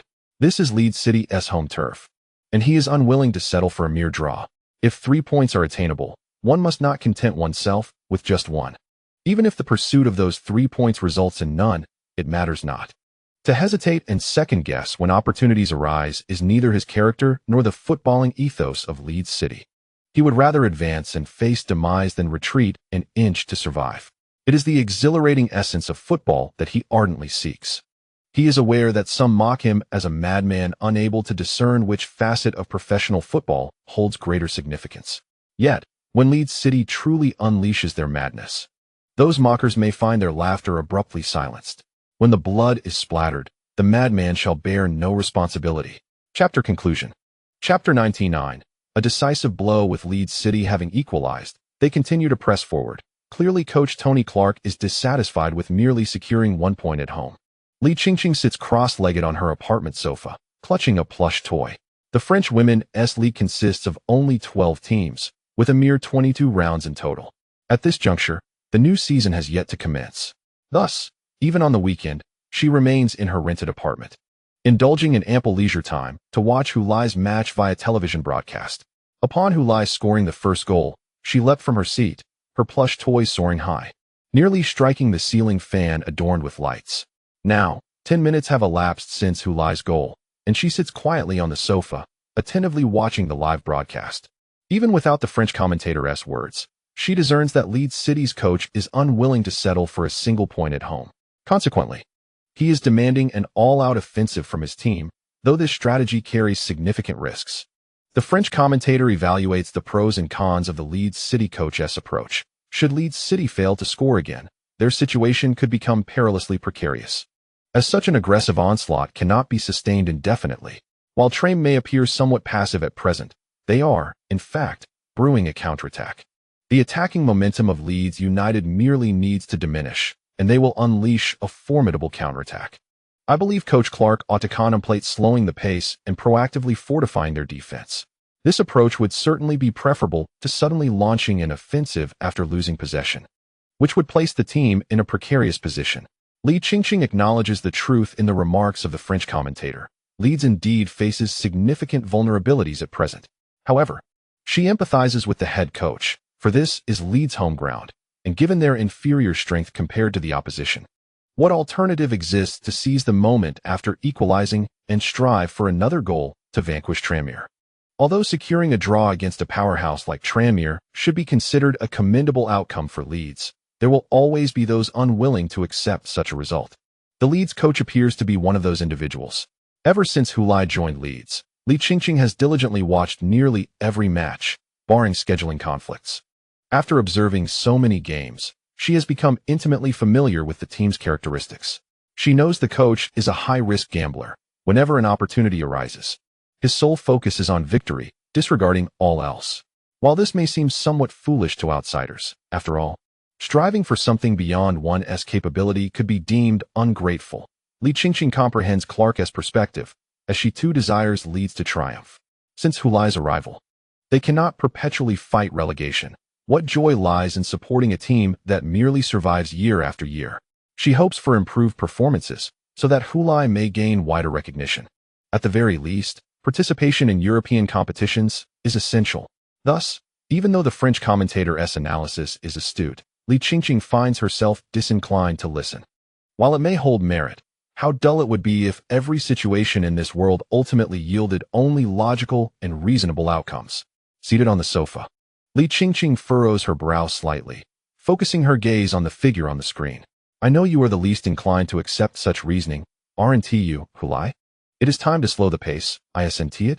Assistant coach Sam Randall glances at his watch, noting that 70 minutes have elapsed. Our stamina can endure a while longer.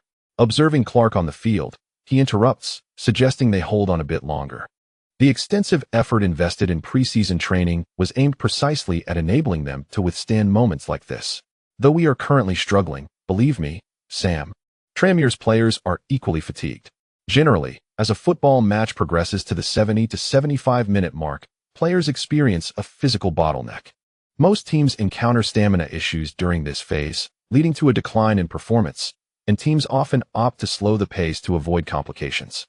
However, Clark does not adhere to this approach, for a simple truth prevails. When all others falter, if his team can remain vigorous during this critical juncture, might they not gain an advantage that others lack? This is precisely why Clark places such great emphasis on physical conditioning. The demands of modern football on players' stamina have escalated significantly compared to the past, and he aspires to elevate those expectations even further. His intention is to leverage his team's abundant energy to exhaust their opponents. When the adversary is utterly fatigued, he aims to deliver a decisive blow. This strategy is promising, yet its realization does not rest solely in Clark's hands. While he can manage the preceding physical training, football is not merely a test of endurance. Superior stamina does not guarantee victory. Ultimately, a lethal strike is still required. This dilemma had previously posed a considerable challenge for Clark. However, upon the introduction of Hu Lai, he discovered a solution. Who excels in delivering that crucial strike? Naturally, it is Hu Lai. With the addition of this efficient marksman, the final piece of Clark's tactical puzzle fell into place, allowing him to put his ideas to the test. For the current Leeds City, Tranmere presents an excellent opponent, strong enough to pose a challenge, yet not formidable enough to rival the reigning champions, the Stan Park Wanderers, or the runners-up, Manchester Athletic. Moreover, Leeds City enjoys the advantage of home ground, benefiting from both location and support. Testing his strategies against such an opponent ensures an adequate level of difficulty to genuinely assess their effectiveness, while avoiding the risk of overwhelming challenges that could undermine both his and the team's confidence. Observing the players' movements on the field, it is evident that Leeds City players currently surpass Tranmere in stamina, validating Clark's approach of gaining crucial advantages through physical prowess. Now, all eyes are on the player he holds in high regard, Lai. He gazes intently at the figure on the pitch, who had just nearly executed a shot. Had it not been for Tranmere's captain, Connor Kirk, who timely intercepted the ball within the penalty area, the Tranmere goal would indeed have been in jeopardy. Thus, a collective sigh of disappointment emanated from the stands of Flanders Stadium, as the Leeds City fans expressed their regret. In fact, the issues identified by the French television commentators were also apparent to these ordinary supporters. It is widely understood that Leeds City's attacking momentum cannot be sustained indefinitely. What if they falter and allow the opponent to turn the tide? Such concerns naturally lead fans to hope for another goal. Their reasoning is straightforward. If they score once more, they can secure a lead, then retreat to defend and preserve the victory. Even if misfortune strikes and the opposition scores, they could still salvage a draw rather than ending up with nothing, a missed opportunity resulting in 0 points. The ball, cleared by Kirk, eventually landed beyond the right sideline, granting Leeds City a throw-in.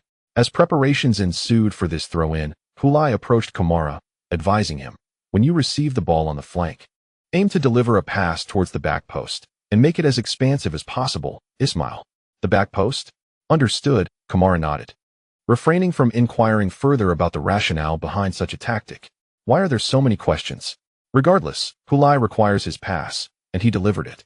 The throw-in was executed by Toby Isherwood, the right back of Leeds City, directly to Kamara.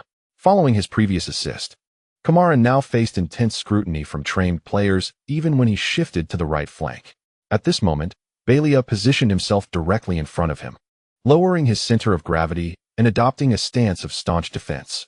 Having witnessed the ball being snatched from his possession and subsequently assisting a goal, Bailey was now particularly vigilant towards the number 22, resolutely determined not to let him slip away due to negligence. As Kamara received the ball, he did not indulge in any flashy tricks or unnecessary footwork. Instead, he swiftly used the outside of his right foot to direct the ball towards the baseline. His sudden acceleration caught Bailey slightly off guard, taking a brief moment to react before hastily pursuing him. This area, being closer to the baseline, offered limited space for a sprint, yet Bailey believed he could still thwart Kamara here. However, at that instant, he saw Leeds City's number 22 launch across. Initially, he presumed it to be a feint intended to disrupt his rhythm, never anticipating the opponent's straightforward and forceful delivery. He quickly extended his leg to intercept, managing only to graze the ball with his toes. Bailey turned to observe the ball soaring high, heading towards the goal, uncertain whether his intervention constituted a successful defense. Kamara's cross appeared to have been slightly deflected by Bailey, altering its trajectory, despite the significant force behind Kamara's pass, causing it to continue towards the far post. The deflection resulted in the ball veering away, heading directly towards the baseline, seemingly destined to go out of play. Upon witnessing this, a smile crept onto Bailey's face. He believed he had successfully thwarted Leeds City's offensive attempt. Positioned at the far post, Lai, having noted Kamara's cross, accelerated towards the back post, preparing to make a decisive move. Simultaneously, Tranmere's center back, Jose Iglesias, followed suit. During this sequence, he glanced back at the ball and sensed something amiss. Was the ball heading out of play? Upon closer inspection, he confirmed that it was indeed on a trajectory towards the sidelines. Relieved, he slowed his pace. Yet, just as he began to relax, he noticed a foot suddenly appear in the air, toes pointed upward, reaching towards the approaching ball. It was Lai. Feng's voice and spirit surged with renewed energy. Everyone had assumed that Leeds City's offensive effort had once again faltered, but to their astonishment, Lai had not yet given up. As the ball approached the baseline, he, unlike Iglesias beside him, did not ease up but instead exerted himself, raising his left foot in a desperate attempt to salvage the ball that was on the brink of crossing the line.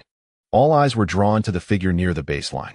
He supported his body on his right foot, while lifting his left foot upward, to gain additional height. He exerted himself to rise onto the toes of his right foot, his arms outstretched in a determined effort to maintain balance. Strangely enough, this seemingly arduous motion possessed a certain aesthetic grace in the eyes of many at that moment. Under the collective gaze, it felt as if time itself had slowed to a crawl. Unbeknownst to her, Li Qingqing, seated before the television, had straightened her posture, her once clutched toy tumbling to the floor.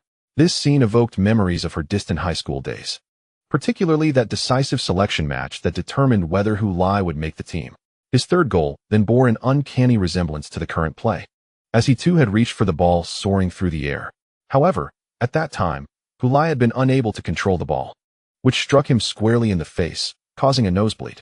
Yet now, could it be? This lad truly could. Iglesias widened his eyes, observing Lai's foot inching closer to the football, as if the ball and his foot were gravitating towards one another. Then, with a deft maneuver, Lai intercepted the ball with the instep of his left foot just as it threatened to cross the baseline. Iglesias, regaining his momentum, surged forward, intent on disrupting the play. The ball, having been deflected by Lai's left foot, soared past Iglesias' head, landing at the edge of the small penalty area behind him. Connor Kirk dashed forward, ready to clear the ball once more. Meanwhile, Charlie Porter, who had been near Kirk, glanced around and suddenly realized he was unmarked. He shouted, "Who?" while gesturing with open arms for Lai to pass. Peter Williams also called out, "Watch out," warning Lai of the advancing Kirk. However, Lai seemed oblivious to these shouts, or perhaps he was simply too focused to heed them. One hand gripped Iglesias' body, halting his forward momentum. As he pivoted to return to the ball, Iglesias clutched Lai's arm, the only action left available to him, and thus they became entangled.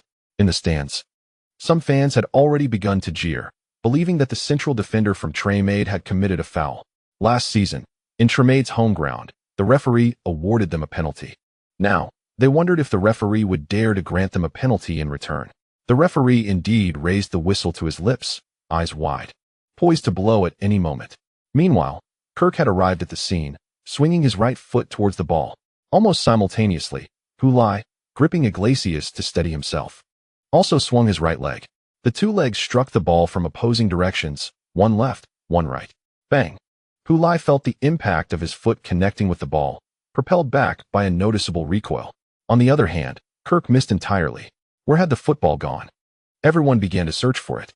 At last, they beheld Walker, the goalkeeper of Tremaide, kneeling on one knee at the near corner of the goal, his hands poised as if to catch the ball. Yet, the football was neither in his grasp nor cradled in his arms. Rather, it was nestled in the adjacent goal. Ah! A dramatic shout erupted from Ryan Hines, the commentator for Leeds broadcast, in the 75th minute. "We are in the lead. We have taken the lead against Tremaide at home." Following a brief silence, Flanders Stadium erupted in a cacophony of sound, a tidal wave of exuberance that seemed to elevate everything skyward. Even the very roof of the stadium appeared to tremble. Fans in the stands leaped from their seats, surging downwards in layers. Through the LED advertising boards and past the police security, they stretched their arms towards the pitch, seemingly yearning to draw closer to the jubilant Lai, who was racing towards them. Chapter 100. Our Lai in the television broadcast. The sequence from Kamala's pass to the football soaring towards the byline transpired in mere moments. Just as the ball seemed destined to cross the line, Lai salvaged it before it could escape. The viewers witnessed him recover the ball, swiftly turning, entangled with Iglesias, while his right leg lashed out like a whip, striking the football with precision. After the ball was struck away, Connor Kirk's foot arrived too late, merely connecting with thin air as he swung wide. The ball hurtled towards the near corner of the goal, prompting Walker, Tremaide's goalkeeper, to instinctively crouch to intercept it. He executed the standard goalkeeper's save, but his reaction was a fraction too slow. The ball struck his unclosed right arm, deflecting into the goal beside him, and thus, the ball found its way in. The French commentator on the television exclaimed in disbelief, "Incredible! Unbelievable! Truly astonishing!" Lai had transformed an improbable opportunity into a goal. Leeds City led Tremaide 2-1 at home. Prior to the match, many had deemed a draw against Tremaide a commendable outcome for Leeds City, but it now appeared their ambitions reached far beyond mere parity. Li Qingqing, seated before the television, paid no heed to the commentator's subsequent remarks. Her gaze remained fixed on the figure on the screen. Following his goal, instead of sprinting directly towards the corner flag, he veered towards the LED advertising boards behind the goal, extending his hand to high-five the exuberant Leeds City fans. He ran the length of the pitch, exchanging hand slaps with countless supporters, each one striving to stretch their arms further in hopes of a fleeting touch from Lai. As he neared the corner flag, he waved farewell to the fans, then took a powerful leap, executing a 180-degree turn in midair, showcasing his signature celebratory move. As he landed, the stadium erupted for the second time that match. Li Qingqing couldn't help but shiver in excitement.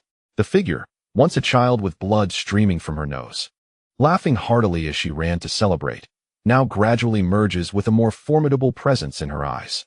As the two silhouettes finally overlap, a blur envelopes her vision. And in an instant, she finds herself no longer in the confines of her Parisian apartment, but in their shared, secret hideaway.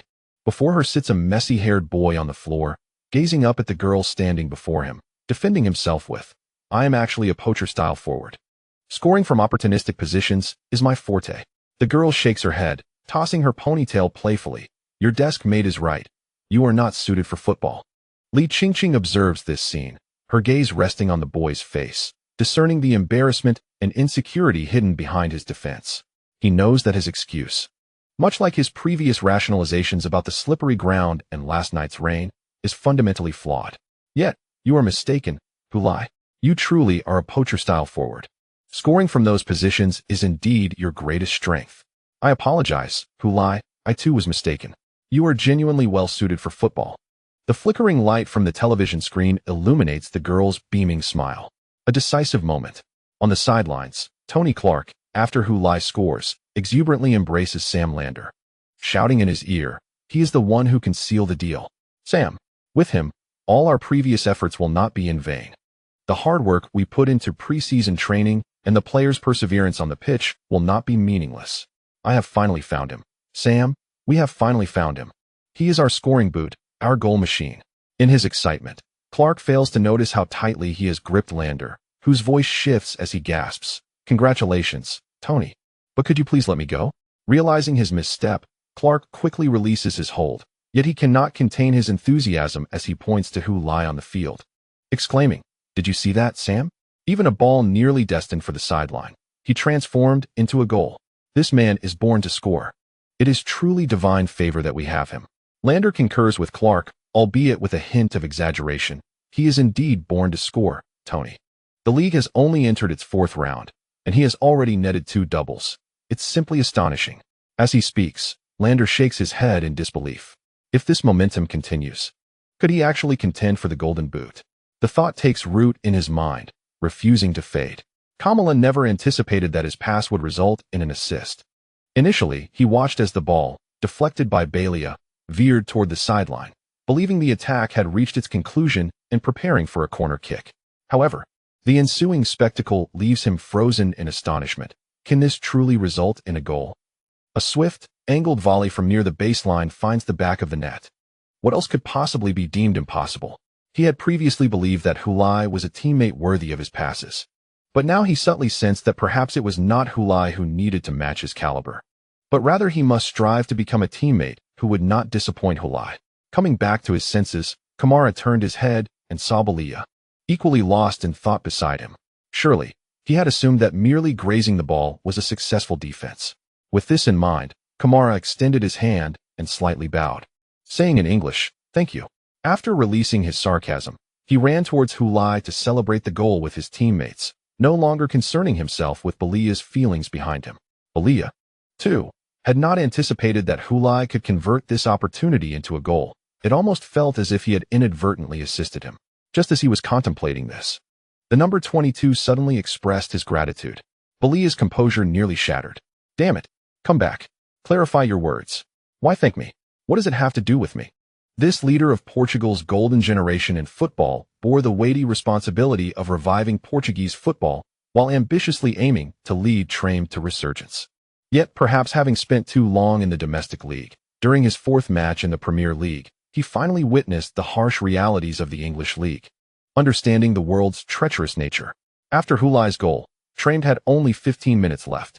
This time, neither too much nor too little made scoring a goal feasible. However, the previously relentless Leeds City, after taking the lead, decisively slowed down and tightened their defense. This unexpected turn left Trame's fans and players, who had assumed Leeds would engage in a fierce battle until the end, astounded. As a result, Trame could not breach Leeds City's defense until the final whistle blew. When the referees signaled the end of the match, a tremendous cheer erupted above Flanders Stadium. The match was over. Thousands of miles away in China, Heifeng and Qingqing also cheered excitedly, as if their home team had won. Nevertheless, it mattered little. After Hulai's transfer to Leeds City, this once unknown small team had become the Premier League team for countless Chinese fans. Indeed, for Heifeng and Qingqing, Leeds City was their team. They rejoiced at their victory, especially against a prestigious club like Trame, marking a significant step in Leeds City's fight for survival this season. In truth, as an established powerhouse in the Premier League, Trame still retained a loyal following in China, even though the team's performance in recent years had not matched its peak. A substantial number of fans remained steadfast. Yet, in the face of Leeds City with Hulai, past affections had to be set aside. Fortunately, given Trame's less than stellar performance in recent years, their fans had somewhat acclimatized to this reality. Thus, the psychological impact was not as intense. The illustrious clubs of Stamford Park, Manchester Athletic, and London Bridge shine brightly, and their Chinese fans likely experience a unique sense of conflict whenever they face Leeds City. The match has concluded. Leeds City has triumphed over Tranmere at home. This is an extraordinary victory, a cherished achievement. Observe the Leeds City players on the field, exuberantly sprinting and reveling in their success, while the commentary from Heifeng and Qingqing continues to resonate. Hulai has been rightfully named the player of the match. His monumental contributions were pivotal in Leeds City's stunning 2-1 comeback victory. Each of his goals was exquisite, particularly the second, which showcased his remarkable instinct and indomitable spirit. Following the goals, Hulai and his fellow Leeds City players approached the North Stand, expressing their gratitude to the most devoted fans. In the latter stages of last season, the fans reconciled with the club and returned to the North Stand, transforming it into a bastion of support for all Leeds City enthusiasts during home games. Throughout the match, they fervently sang and shouted, rallying the team during critical moments, especially in the final 10 minutes, as Leeds City faced a relentless assault from Tranmere. The North Stand fans remained unwaveringly by their side, employing every means to cheer for their team, while simultaneously disrupting the performance of Tranmere players. When Tranmere faltered in their offensive efforts and failed to score, the fans united in a resounding chant. "You are actually going to lose to us. You are actually going to lose to us. Look at your unfortunate state. You can't even defeat us."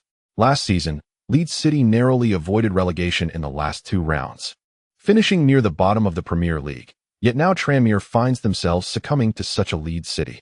The fans, in a seemingly self-deprecating manner, mockingly taunted the traditional powerhouse Tranmere. Their actions in the closing minutes of the match effectively unsettled Tranmere players, leading to frequent mistakes.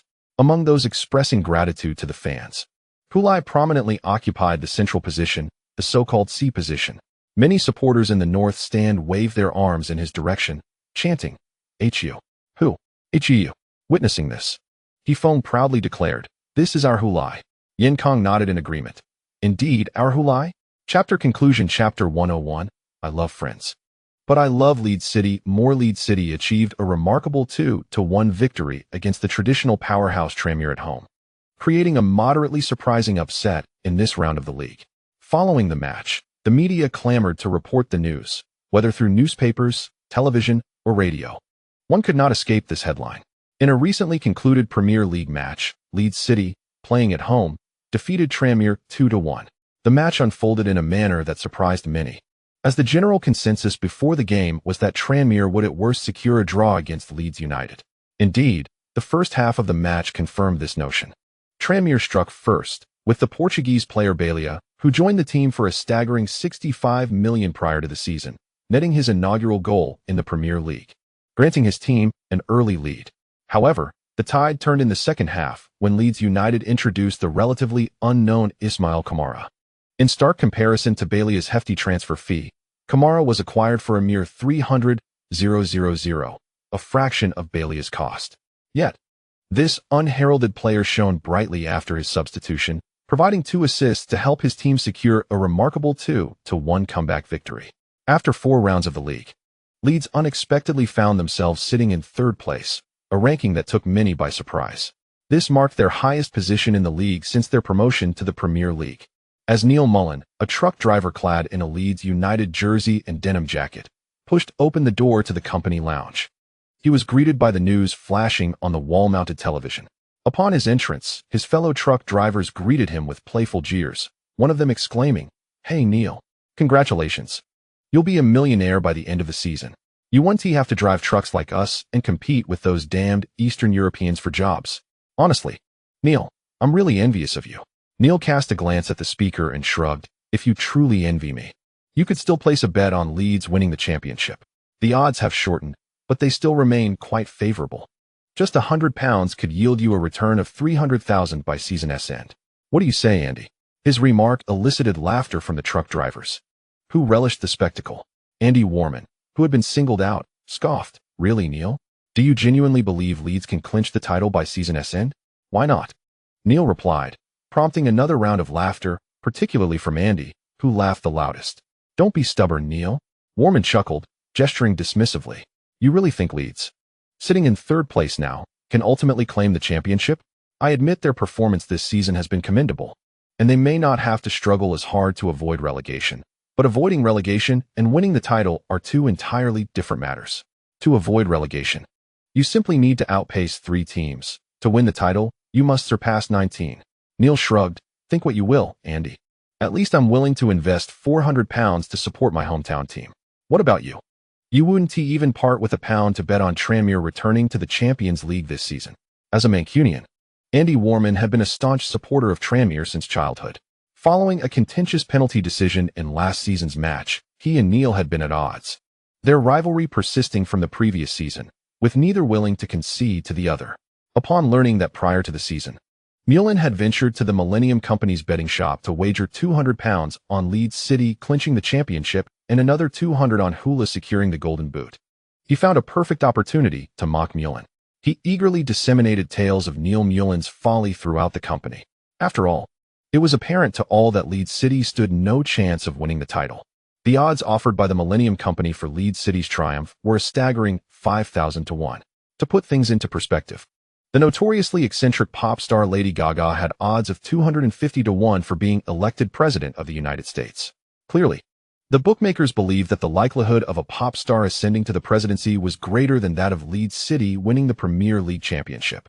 Likewise, events deemed equally improbable as Leeds City's championship aspirations included the notion that the legendary pop icon Elvis Presley was still alive, or that Christmas Day would be the hottest day in Britain. These concepts starkly contradicted the fundamental laws of the universe, and only such outlandish claims could be likened to Leeds City's championship hopes. Thus, the conclusion regarding the possibility of Leeds City winning the title was unequivocal. Andy Woman's derision could hardly be considered malicious.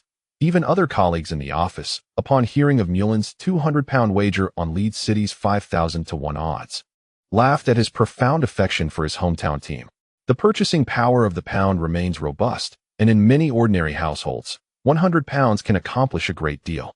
For instance, in supermarkets, a bag of vegetables such as cauliflower, green beans, or potatoes can be bought for less than £1. Milk and bread range from 50 pence to £1 per bag, and with a little frugality, £2 can cover nearly a week's worth of breakfast. In light of this, Mullen remarkably spent £400 to support his hometown team, £200 betting on Leeds City to win, and another 200 on Hula to secure the Golden Boot. The former had odds of 5,000 to 1, while the latter had odds of 4,000 to 1.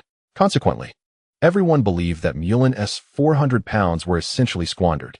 Nowadays, truck drivers face challenging conditions and fierce competition from Eastern European drivers, who are willing to work for even half the pay.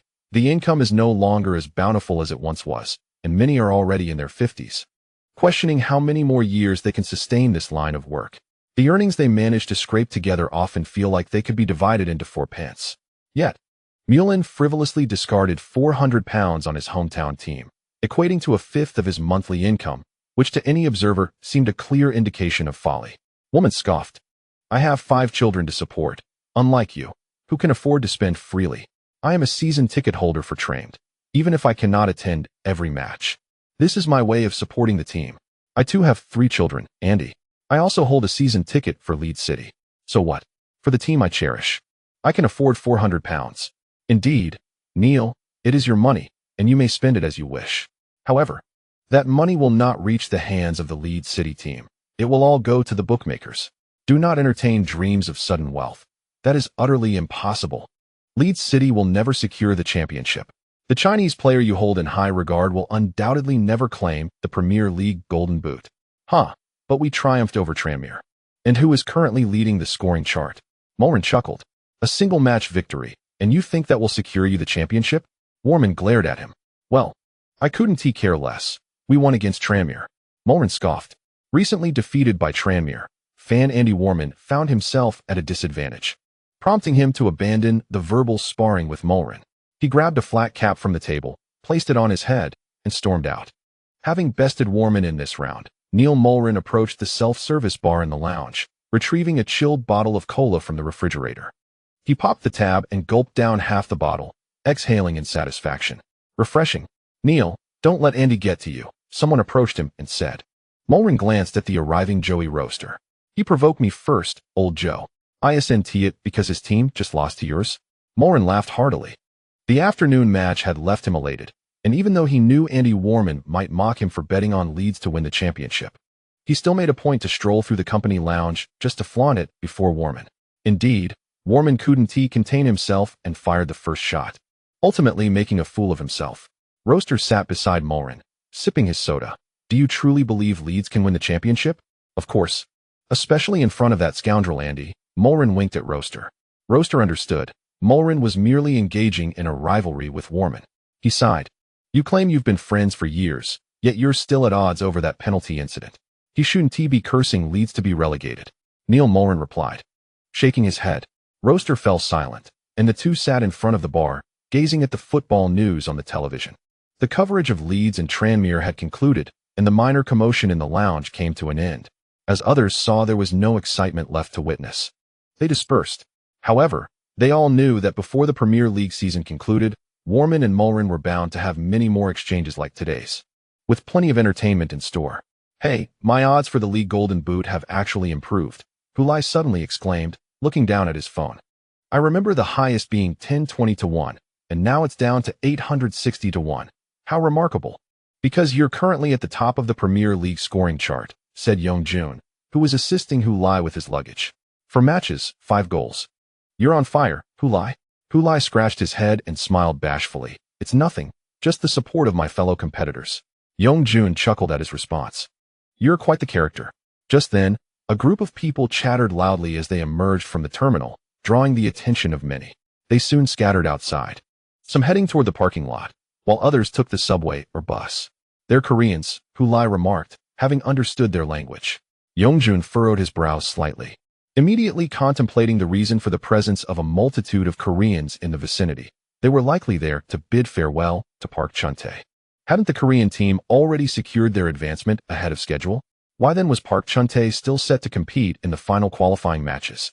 The appearance of Lai and Young-jun at London Heathrow Airport was due to his return for the last 2 vital matches, which held the fate of the Chinese team in their balance.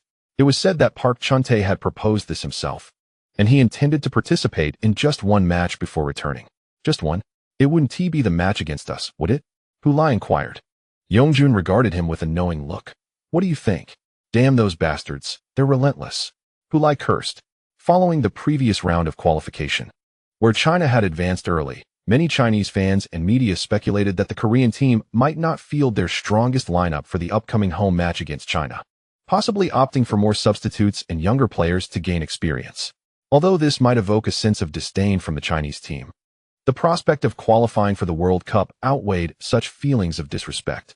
As long as the Korean team wasn't at full strength, China would have a chance. Wait a moment, wasn't Park Chun-tae injured? He hadn't even made the squad for the last 2 Premier League matches. Lai suddenly recalled an oversight. Perhaps he had been rested for the sake of the qualifiers. Or maybe he returned to the national team to provide support, without necessarily needing to play. Who could say? Young-jun shook his head while pushing his luggage forward. Yet, Lai paused beside him. Wait a moment. What's the matter? It seems there's only one British Airways flight directly from London to Jincheng during this time frame, right? Lai looked towards Young-jun. Young-jun nodded. Indeed. Chapter 102. Park's awkward journey to Park Chun-tae reclined in the first-class seat, attempting to maintain a relaxed posture. His gaze fell upon the area of his right calf, specifically the soleus muscle. That was where he had sustained his injury. He had already missed 2 entire rounds of league matches, nearly 2 weeks of play. Despite this, he had yet to fully recover. In fact, he was returning to compete while still nursing the injury, though it was not severe enough to prevent his return. Naturally, he could have chosen not to rejoin the national team for the remaining qualifiers, as Korea had already secured their World Cup berth. Yet, he had voluntarily applied to return. The reasons were twofold. He did not wish to see the Korean team lose to China, nor did he want to be outshone by the Chinese player Hu Lai. Last season, he had scored a mere 5 goals in the Premier League, which paled in comparison to Hu Lai's 11. This disparity weighed heavily on him. The so-called Asian luminary, the top player in Asia, was being eclipsed on the Premier League scoring charts by a fledgling newcomer. It would be impossible for Park Chun-tae to harbor no thoughts about this situation. Although they are destined to meet in the Premier League sooner or later, he still hopes for an earlier confrontation with Hu Lai. Prior to Hu Lai's transfer to Leeds United last season, the two teams had already clashed twice in the league. Consequently, with no further encounters scheduled between Leeds United and London Bridge, Park Chun-tae and Hu Lai had yet to face each other. He yearned to engage with this rising star of Asian football, just as Park Chun-tae was contemplating the upcoming World Cup qualifiers. He noticed a figure approaching from the aircraft's entrance, accompanied by a beautiful and alluring blonde flight attendant guiding the way. The attendant stopped in front of Park Chun-tae's adjacent seat, pointing, "Mr. Hu, this is your seat." Holding his boarding pass, Hu Lai followed the flight attendant's gesture. Park Chun-tae also turned to glance at the vacant seat beside him. The first-class cabin was arranged with 1 seat by the window on each side and 2 adjacent seats in the middle. Their gazes met momentarily on the empty seat before they both turned to look at each other. Hu Lai raised his boarding pass and chuckled. "What a coincidence, dear brother," he said in English. Park Chun-tae responded in kind. "Hello, Hu Lai." The flight attendant, noticing their mutual recognition, smiled. "Oh, you gentlemen know each other. How wonderful. I'm sure you won't feel lonely on this journey." Hu Lai shot a glance at the flight attendant, who clearly lacked an interest in football. Mistaking his look for a request for assistance with his luggage, she bent down to grab his suitcase, but Hu Lai quickly interjected, "No need, I can manage." Seizing the opportunity while stowing his bag, he observed that there were indeed several empty seats in first class. Why was he seated next to him? It wasn't fear that troubled him, but rather a sense of disappointment. Why, after so many flights, had he never encountered a beautiful companion? Excluding Li Qingqing, of course. Hu Lai suddenly recalled his previous journey with Li Qingqing from Paris to China, and then from China to America, where she had been at his side. He quickly added a qualification in his mind. Subsequently, he instinctively glanced at Park Chun-tae's right leg, the one that had been injured. Unbeknownst to him, while he lamented his seating arrangement next to Park Chun-tae, the latter was embroiled in his own thoughts. Why must it be this fellow sitting beside me? He is our opponent in the upcoming match. Although he maintained his previous reclining posture, his muscles had already tensed unconsciously. Park Chun-tae was determined that he could not let this young man perceive that his right calf had not fully healed. If the Chinese team sensed weakness, their morale would soar, especially since this was their home ground. An invigorated Chinese team would make the match exceedingly challenging. Unlike the younger players on the national team, he never underestimated the Chinese team as a formidable opponent, particularly on home turf. Underestimating a desperate adversary could lead to dire consequences. Just as he concluded this line of thought, he noticed Hu Lai suddenly looking at his right leg. A jolt of alarm surged through Park Chun-tae. Had this young man discerned his injury? No, that can't be right. My injury is hardly a secret. He undoubtedly knows of my affliction, but he remains oblivious to the specifics of my recovery. Perhaps he believes I am fully healed. For how else could I return to compete in the top 12 tournament? Well, let him maintain that illusion. It might serve to heighten his pressure. As Park Chun-tae contemplated this, he heard Hu Lai beside him inquiring in English, "Hey, big brother, how's your right leg healing?" Upon hearing this, Park Chun-tae nearly lost his composure. Is it customary to ask so directly? Do you really think I would divulge such information? You fool. For a fleeting moment, he was uncertain whether to regard Hu Lai as refreshingly candid or simply foolish. He cast a glance at Hu Lai and retorted, "Why would I share that with you? We are adversaries." Hu Lai scratched his head, wearing a sincere grin. "Of course, we are enemies. But what if you are a magnanimous gentleman? Perhaps you possess boundless confidence. believing that no matter the circumstances, victory will ultimately be yours. Or maybe you aspire to defeat us honorably, disdainful of petty tactics? Park Chun-tae regarded Hu Lai, who was increasingly absurd in his assertions, and wondered if he actually believed his own words. He then replied coolly, "Save your breath, Hu Lai. I know you require a victory, but I will give my all." Upon hearing this, Hu Lai nodded. "What a coincidence, so shall I." The two then lapsed into silence, each engrossed in their own pursuits. Park Chun-tae reclined in his chair, eyes closed in repose. Hu Lai retrieved his phone, glanced at the resting Park Chun-tae, and after a brief moment of hesitation, tilted his body slightly, activated the front camera, and extended his arm to raise the device. In the frame of the screen appeared Hu Lai's face along with Park Chun-tae in the background. With the other hand, Hu Lai formed a peace sign, wearing a broad smile. Just as he was about to press the shutter, Park Chun-tae suddenly opened his eyes.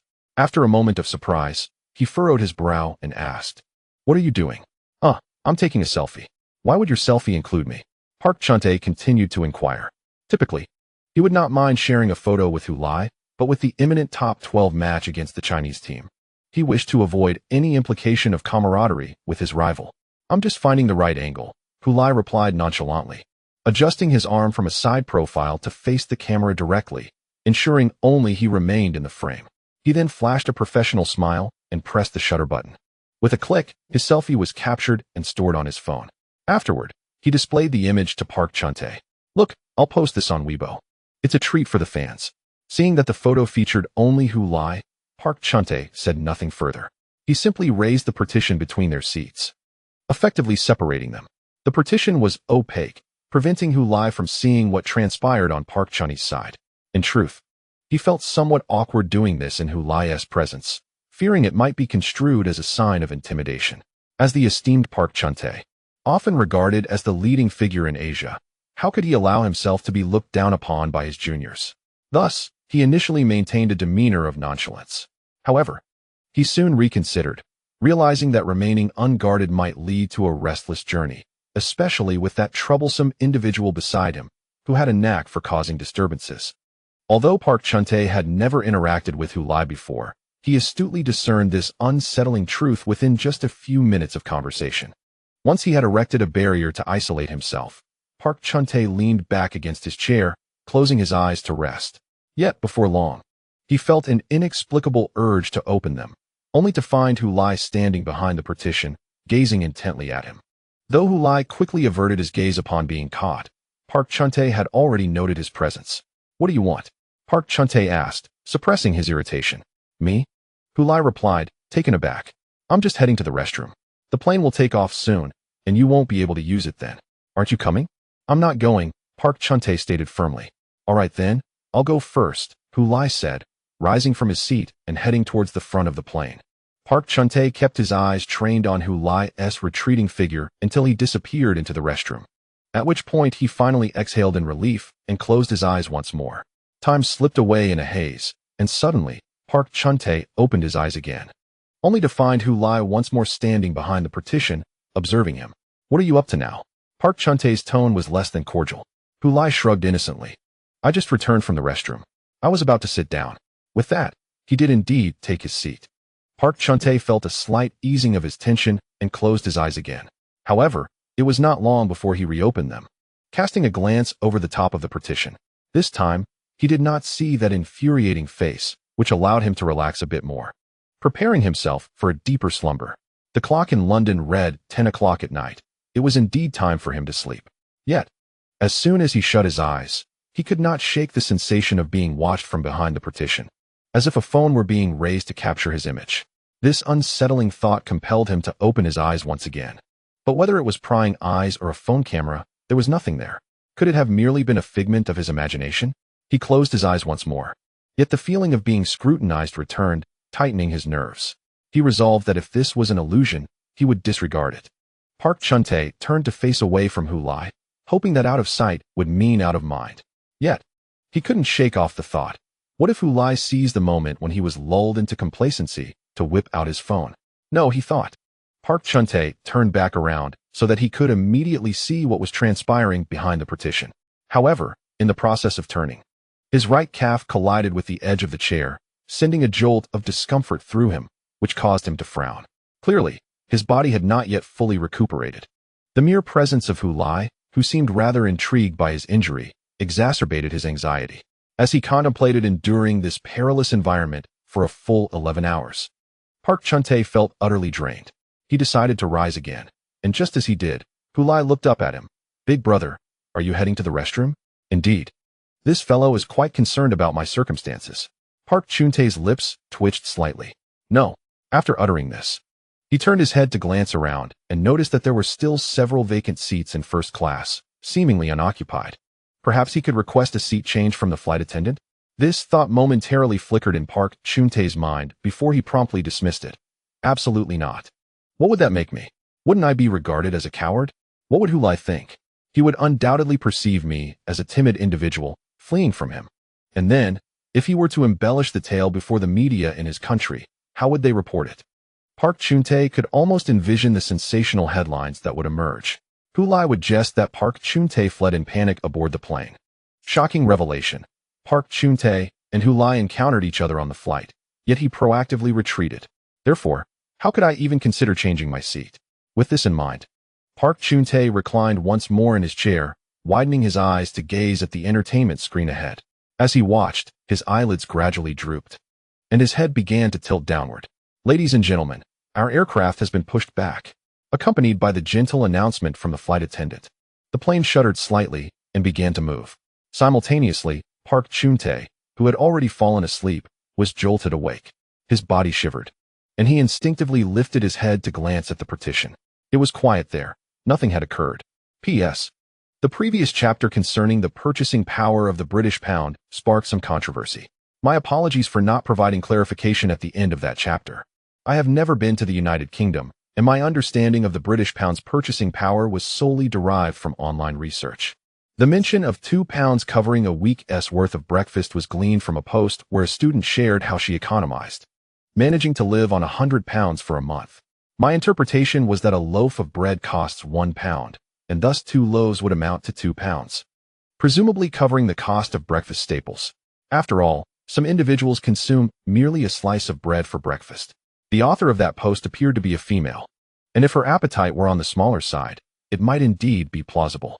Of course, I cannot ascertain the typical cost of a full breakfast in the UK. Different individuals possess varying spending levels, and their breakfast preferences and portion sizes differ as well. With more data points, perhaps I could deduce a price approximating a normal standard of living. Readers with experience living in the UK, your insights would be greatly appreciated. Yet, fundamentally, as I mentioned at the conclusion of the chapter said in Disneyland Paris, if there are any discrepancies with reality, there is no need to dwell on them. Consider them as differences between parallel universes. After all, the world within our narrative has yet to encounter COVID-19, nor the wool sweater conflict. It is a realm of peace. End of chapter 103, A Restful Sleep. Once the plane had settled beside the jet bridge, Hu Lai rose from his seat, first stretching lazily before opening the overhead compartment to retrieve his carry-on suitcase. At that moment, he noticed Park Chun-tae beside him, whose complexion seemed rather pallid, exhibiting an air of despondency.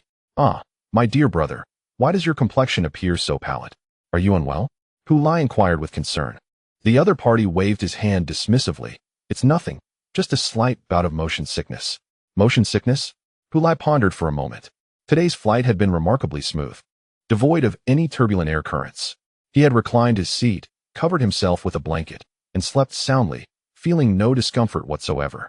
Yet, this could be attributed to individual differences. Some individuals are inherently more susceptible to motion sickness.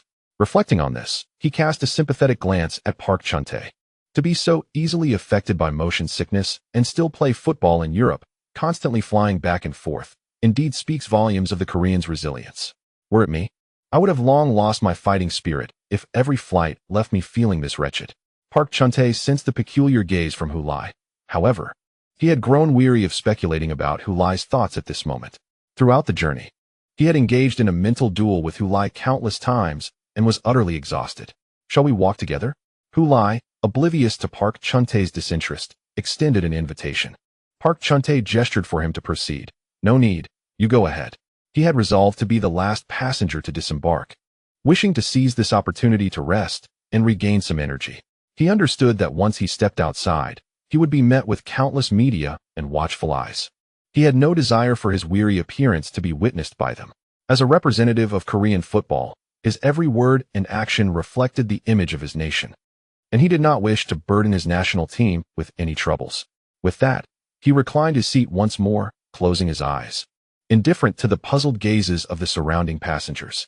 To be able to sleep soundly without fear of disturbance was indeed the greatest joy in life. This time, no one shall wake me. Lai wheeled his luggage out of the Qingqing International Airport terminal, only to be immediately surrounded by waiting Chinese reporters. The flash of cameras erupted like stage lights, illuminating his presence with blinding brightness. Countless microphones, recording devices, and phones with recording functionalities were thrust before him. This scene evoked memories of the day he left China to pursue his football dreams in England. "Ah, it seems there are more people than when I departed," he remarked with a smile to the eager reporters. "Lai, are you tired from your journey?" One reporter eagerly posed the first question. "Not at all. I slept quite well," Lai replied, shaking his head as he moved forward, addressing the reporter's inquiries. "Your recent performance in Leeds has been impressive, having scored twice in the match against Tranmere. Do you feel confident in helping the Chinese team defeat Korea on home soil?" Club matches and national team matches are distinct. However, regardless of the context, I shall give my utmost effort. Lai, in 3 days, it will be a crucial match against the Korean team. Do you believe the national team is adequately prepared? I believe no amount of preparation time can ever be deemed sufficient. What truly matters is not the adequacy of preparation, but rather the opportune timing.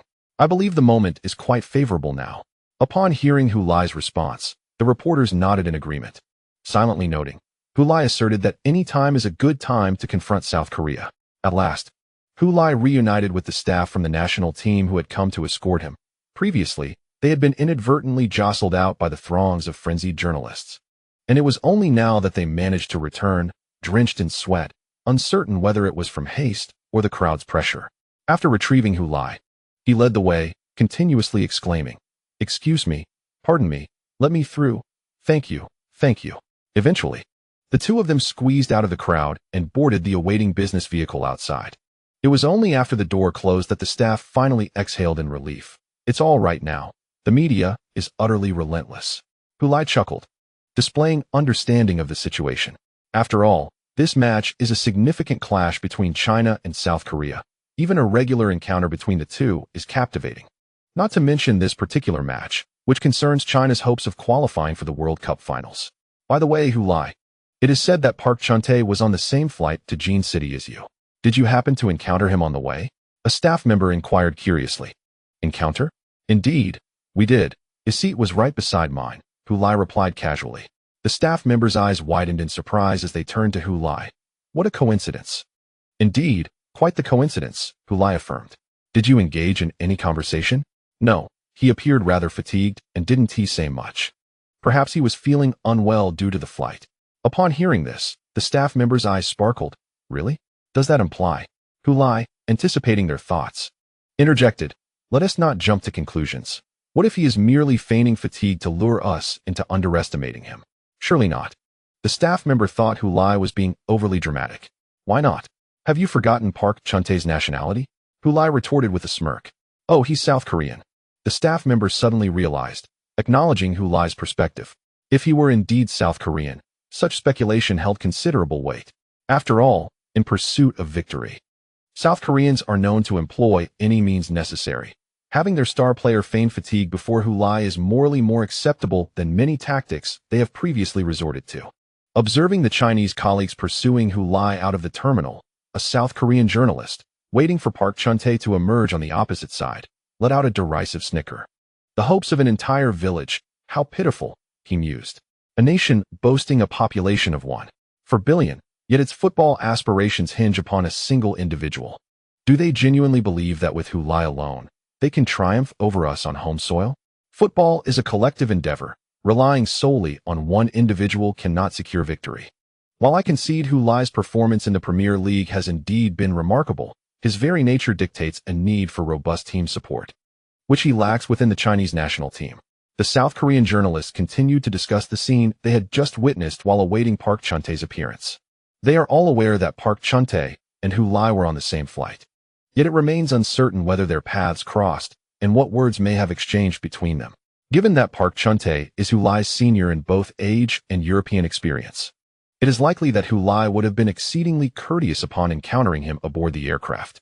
Oh, how I yearn to discover what transpired during their meeting in the skies. The thought of the hopes of Chinese football bowing respectfully before our Park Chun-tae brings an extraordinary sense of satisfaction. Strangely enough, amidst a lively conversation in Korean, someone suddenly remarked, "Why hasn't Chun-tae come out yet?" This comment sparked a series of perplexed glances among the group, as they began to realize something was amiss. Logically, if Hu Lai and Park Chun-tae were indeed on the same flight, it seemed improbable that Hu Lai would have disembarked while Park Chun-tae remained on board. What could have delayed him for such an extended period? The initially calm crowd began to stir restlessly, while passengers from the international flight disembarked. A few flight attendants gathered around a seat in first class, looking troubled. Sir, wake up. It's time to disembark." A flight attendant gently nudged the slumbering Park Chun-tae, who merely responded with a snore, turning away from them. With a sigh, a flight attendant remarked, "This has been the case all along. When we called him, he simply waved us off and turned back to sleep. Is he merely in a deep slumber? Or is there a more serious issue at hand?" The safety officer's expression grew serious as he commented, "It's quite unusual for someone to sleep so soundly. And you mentioned he was awake during the landing?" The questioned flight attendant nodded vigorously. "Yes, he was awake. I even saw him converse with Mr. Who in the adjacent seat. Perhaps we should call for an ambulance?" The flight attendant suggested again as he nudged Park Chun-tae, without any response. The thought of a passenger dying on their watch was a responsibility they could not bear. Amidst the clicks of cameras and flashes of lights, Hu Lai emerged from his sleek black chauffeur-driven vehicle and turned to face the awaiting journalists with a smile, giving a thumbs up. Exuding vitality and showing no signs of fatigue after an 11-hour flight. The footage captured Hu Lai entering the hotel lobby, where, through the glass doors, the team as head coach, Shi Wuyin, and team leader, Hong Renjia, were seen approaching him. One extended his hand for a handshake while the other jovially patted Hu Lai on the shoulder, their demeanor exceedingly warm. The voiceover announced, "This afternoon, Hu Lai, who plays for Leeds City, arrived in Jean City by plane to join the national team in preparation for the match against South Korea." Hu Lai had traveled directly from the match between Leeds City and Tranmere to London to catch his flight home. Now, only 3 days remained for the Chinese team to prepare for this critical game. Shilan emerged from the kitchen after washing the dishes and entered the living room just in time to catch the news. Tilting her head thoughtfully, she scrutinized the report and nodded in approval. Indeed, he has become more robust. Sitting on the sofa, Hu Lisin cast a sidelong glance at her. "Did you not just video call him last week? Do not speak as if you haven't seen him in ages." "But I haven't seen him. The last time I went to Australia for a competition, I returned only after it ended. And besides, video calls cannot compare to reality, can they? How can they not be comparable? You're still separated by a television screen," Hu Lisin remarked, suddenly realizing something. At that moment, he noticed his wife chuckle, retrieving 2 tickets from her pocket and placing them before him.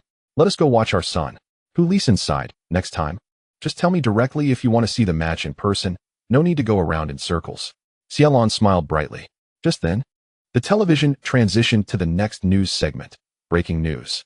South Korean team captain Park Chun-tae fell ill on the flight from London to Jincheng and has been transported directly to the hospital by ambulance. The specifics are currently unknown. We will continue to monitor the situation. In front of the television, Xiaolon and Hu Lisin exchanged glances. Chapter 104.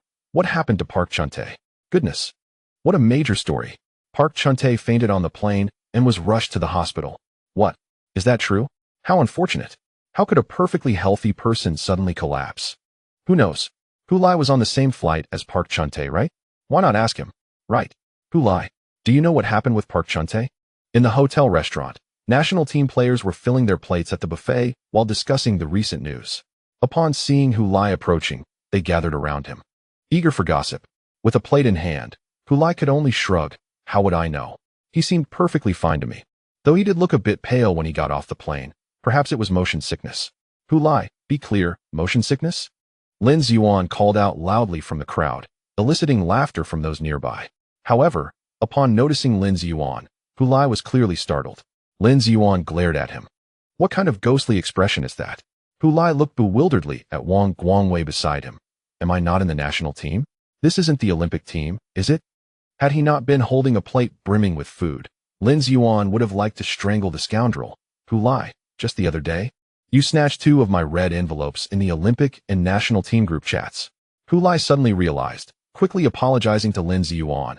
I'm sorry, I truly forgot. Wang Guangwei chuckled, primarily because, Lin Yuan, you only managed to get a few cents from those 2 red envelopes. Had Hu Lai received a larger sum, he would not have forgotten.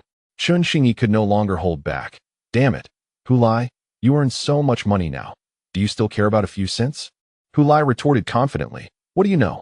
This is called staying true to one's roots. Laughter erupted around them. Even Lin Yuan found himself amused. What a ridiculous notion of staying true to one's roots. At times, Hu Lai finds himself engulfed in a peculiar illusion, pondering whether he is part of the U-23 national team or the senior national squad. In both teams, the head coach remains Shi Wuyin, with assistant coach Li Zhifei accompanying him. While residing in the U-23 team, he shares quarters with Wang Guangwei. Similarly, in the national team, they still occupy the same room. Surrounded by teammates such as Wang Guangwei, Chun Xingyi, Gui Juanfu, Lu Yin, Luo Kai, and Lin Yuan in the U-23 squad, he finds himself alongside the same companions in the national team, with the addition of Lin Yuan. Thus, what distinguishes the national team from the U-23 squad? Oh, the national team also has Huanggu. Huanggu resembles the spinning top from Inception. As long as it keeps turning, or rather, as long as he is present before Hu Lai, it is assured that they cannot still be in the U-23 team. Hu Lai, over here. Zhang Qinghuan waved at him from a table that was solely occupied by her, clearly reserved for Hu Lai and his companions. After bidding farewell to Lin Yuan, the 3 approached, placing their trays on the table before sitting down to dine. Did you deliberately provoke Lin Yuan again? Zhang Qinghuan inquired as Hu Lai took his seat. Hu Lai quickly shook his head. I truly did not mean to. I simply forgot he was also called up to the national team this time. This indicates that he doesn't occupy any space in your thoughts. Wang Guangwei chuckled. Let me tell you, Hu Lai, Lin Yuan considers you his greatest rival. He should go abroad to play football. Chun Xingyi interjected, and he will realize how vast the world is. He is hardly worthy of being your greatest rival. Hu Lai chuckled. No, he will discover my strength, which he cannot possibly match at present. Chun Xingyi raised his middle finger at Hu Lai. Wang Guangwei, however, remained more concerned about Park Chuntae. He asked Hu Lai, did you sit next to Park Chuntae on the plane? Did you notice anything unusual about him? Unusual? Hu Lai furrowed his brow, pondering, how would I know what his normal state is like? How can I discern whether his behavior on the plane was normal or not? Isn't it said that his injury hasn't fully healed? I asked him, but he wouldn't say. Hu Lai replied nonchalantly. You're too straightforward. Zhang Qinghuan couldn't help but interject. If it were me, I wouldn't speak either. Hu Lai waved his hand dismissively. Why overthink it? We'll know the truth about his recovery by the time of the match. Let us approach it with the assumption that he is fully healed. That is the safest bet. Wang Guangwei agreed with Hu Lai's perspective. Indeed, during these training days, Coach Shi has repeatedly emphasized that we should prepare for the Korean team as if they are at their strongest, leaving no room for complacency. That may be true, but I can't help but wonder if the recent hospital visit has impacted the Korean team's preparations, Chun Xingyi remarked. The news coverage has been rather vague. He added, what can be done? Journalists cannot just barge into the hospital with cameras, can they? It seems there is a lack of information online. Oh, how I long to see the gossips surrounding the Korean team. A black sedan slowly drove into the parking area in front of the hotel, whereupon a flurry of flash photography erupted, nearly blinding the driver within the vehicle. Amidst the flickering lights, the solemn visage of the individual seated in the rear became discernible. It was none other than the star player and captain of the South Korean national team, Park Chuntae. He had just exited the hospital and was being transported back to the hotel in a special vehicle. By this time, over 5 hours had elapsed since his plane had landed at Jincheng International Airport. Despite regaining consciousness shortly after being placed in an ambulance and adamantly asserting that he was in perfect health and did not require hospitalization, the airline insisted on taking him to Dongxing People's Hospital, located near the airport. Concurrently, personnel affiliated with the South Korean national team, upon receiving the news, hurriedly made their way to the hospital. Initially, they had been waiting to greet Park Chuntae at the airport, but instead of encountering him, they received a call from the airline. In a state of anxiety, they rushed to the hospital, where they found Park Chuntae determined to leave. He explained the situation to them, albeit somewhat sheepishly, stating that he had merely fallen asleep and was not genuinely unwell. If one were to insist on any discomfort, it would only be due to extreme fatigue. He assured them that with a proper night's rest, he would emerge revitalized and full of vigor in just 10 hours. However, his explanations did little to assuage the concerns of the national team staff. After contacting the head coach, Yang Zhonghyun, and relaying Park Chun-tae's condition, Yang insisted on a comprehensive medical examination for the player. Given that the South Korean team had already secured qualification for the World Cup, their primary concern was not whether Park Chun-tae would participate in the upcoming match against China, as he had expressed a desire to return for it. Rather, they were deeply invested in his health. They persuaded him to undergo a medical checkup, emphasizing the necessity of assessing the recovery of his right calf muscle injury. Consequently, after an 11-hour flight from London to Jincheng, Park Chun-tae was thrust into a whirlwind of medical evaluations without even a moment to catch his breath, leaving him utterly exhausted. By the time he concluded the examination and arrived at the hotel, night had fallen. Training? That seemed out of the question. Sleep was the only remedy he desired. As he emerged from the vehicle, a throng of reporters surrounded him, thrusting cameras and microphones in his direction, clamoring for answers. Park Chun-tae, there are rumors that you experienced health issues on the plane and were urgently transported to the hospital. What is the truth of the matter? The official statement from the South Korean team indicates that it was not a health issue, but rather a routine medical checkup to assess your injury recovery. If that is the case, why were you transported directly from the plane to the hospital via ambulance? How is your injury recovery progressing? Will you be fit to compete against the Chinese team? Is the team's official explanation merely an attempt to obscure the truth? The staff of the South Korean national team flanked Park Chun-tae, escorting him into the hotel while addressing the surrounding journalists. Step aside. We apologize, but we cannot accept interviews. For inquiries, please consult the team's press officer. Under the protection of his aides, Park Chun-tae entered the hotel with his head bowed, his countenance markedly grim. Despite feeling no guilt, why did he appear so furtive, as if a thief caught in the act? Without these troublesome matters, his arrival at the hotel should have been met with a hero's welcome, rather than the current state of disarray.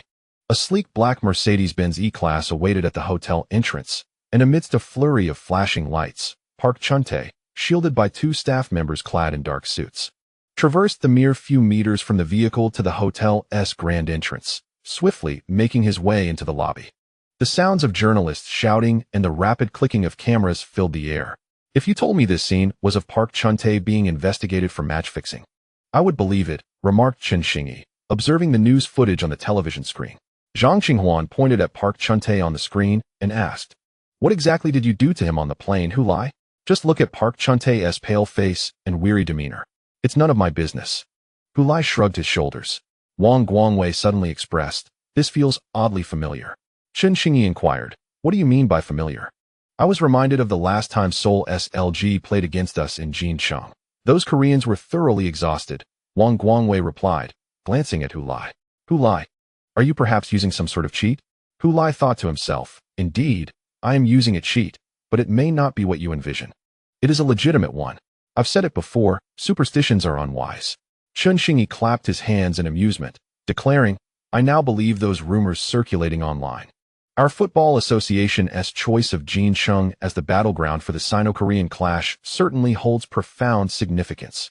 Chapter 105, The Fortuitous Jincheng Bang. Bang. Bang. Lin Ziyuan pounded the turf with fervor. Not far from him, Hu Lai raised his fist in triumph, celebrating with his approaching teammates. This was Hu Lai's first internal scrimmage upon returning to the national team, and the goal he had just scored marked his third, showcasing his exceptional athletic form.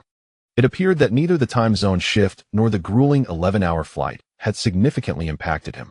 The goalkeeper Lin Ziyuan, who had conceded 3 goals to Hu Lai, was filled with indignation. To be scored upon by Hu Lai and the U-23 team was one thing, but to face the same fate in the national team was unbearable. "I finally made it to the national team, having previously given 500 yuan in a promotion red envelope in the U-23 group, and another 500 in the national team group as a welcoming gesture. In total, I've spent 1,000 yuan just to be a mere backdrop for Hu Lai." On the sidelines, coaches Shi Wuyin and Li Zhifei pretended not to notice Lin Ziyuan's predicament, thoroughly pleased with Hu Lai's performance. Seizing the opportunity, with no reporters in sight, the coaches allowed themselves a slight smile. Previously, they had maintained a stern demeanor in the presence of the press, appearing tense as if facing a formidable opponent. Indeed, the threat was imminent, and their anxiety was genuine. However, the demeanor exhibited by the two individuals before the media appeared somewhat contrived. They sought to project an image of vulnerability, as if to feign weakness in hopes of lulling the South Korean team into a false sense of security.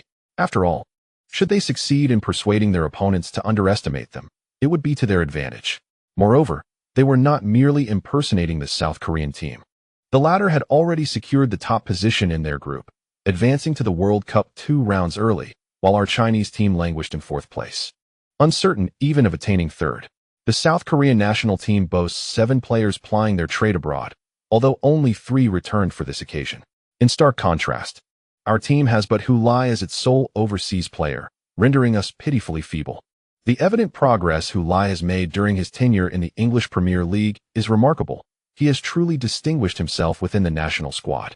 It has only been 9 months, yet it is clear that our players should seek opportunities beyond our borders. Upon witnessing Lai's performance in training, Shi Wuyin nodded in approval. However, Li Qingqing sighed, acknowledging the stark disparity between us and genuine footballing powerhouses. He recalled the fierce battles Lai endured in the Chinese Super League against Yao Huaxing, where scoring a goal against such formidable defense was no small feat now. It seems he could easily overshadow our domestic best defenders. Let's not be disheartened, Shi Wuyin remarked. Lai has set a commendable precedent for Chinese football. Our task ahead is to strive for participation in this World Cup, enabling the youth to gain exposure on a global stage for years earlier, potentially altering their careers and the future of Chinese football. Despite our arduous journey just to exit the Asian region, should we indeed make it to the World Cup, would it not be akin to offering ourselves as mere sacrificial lambs? Li Qingqing quipped. Yet, that is still preferable to having nothing to offer. The tail of a phoenix, regardless of its status, is still a part of a phoenix, while a chicken's head is merely that of a chicken. Ultimately, even in the World Cup, we may find ourselves at the bottom, yet we can still command respect in Asia. Furthermore, the development of a nation's football prowess is intricately linked to its achievements. If we can once participate in the World Cup, it will undoubtedly benefit the evolution of football in our country. Shi Wuyin gazed at the national players engaged in practice on the field. Our mission is to instill hope among all who are involved in football across the nation. You do enjoy your grand proclamations, Li Qingqing retorted. Previously, it was about growing into a towering tree. Now, it seems we must first find a way to vanquish the South Korean team. Without a victory, hope becomes a distant dream. In response to his partner's teasing, Shi Wuyin smiled and posed a question. Do you know why the Football Association chose to host the match against South Korea here in Jincheng? Li Qingqing could easily discern Shi Wuyin's implications.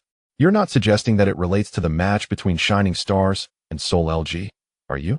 I can tell you. Those are merely rumors. The association has never acknowledged such claims. Indeed, they have never confirmed it. Yet, I cannot shake the feeling that this must have been a consideration in their decision to host the match here, or at least one of the factors. After all, playing against a South Korean team here might just bring us a stroke of good fortune. Look, Li. Isn't the South Korean team currently besieged by various rumors regarding Park Chun-tae's physical condition? This must inevitably disrupt their preparation plans. As he spoke, he tilted his head toward the sky, and Li Qingqing followed suit, gazing upward. It cannot be described as a scene of serene skies and azure expanses, for today, the illustrious city of Jincheng is shrouded in clouds. The weather now is starkly distinct from that of yesteryears, at the very least.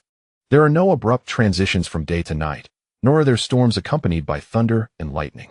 Yet, I believe that at this very moment, a thick veil of gloom envelopes the hearts of the Korean national team.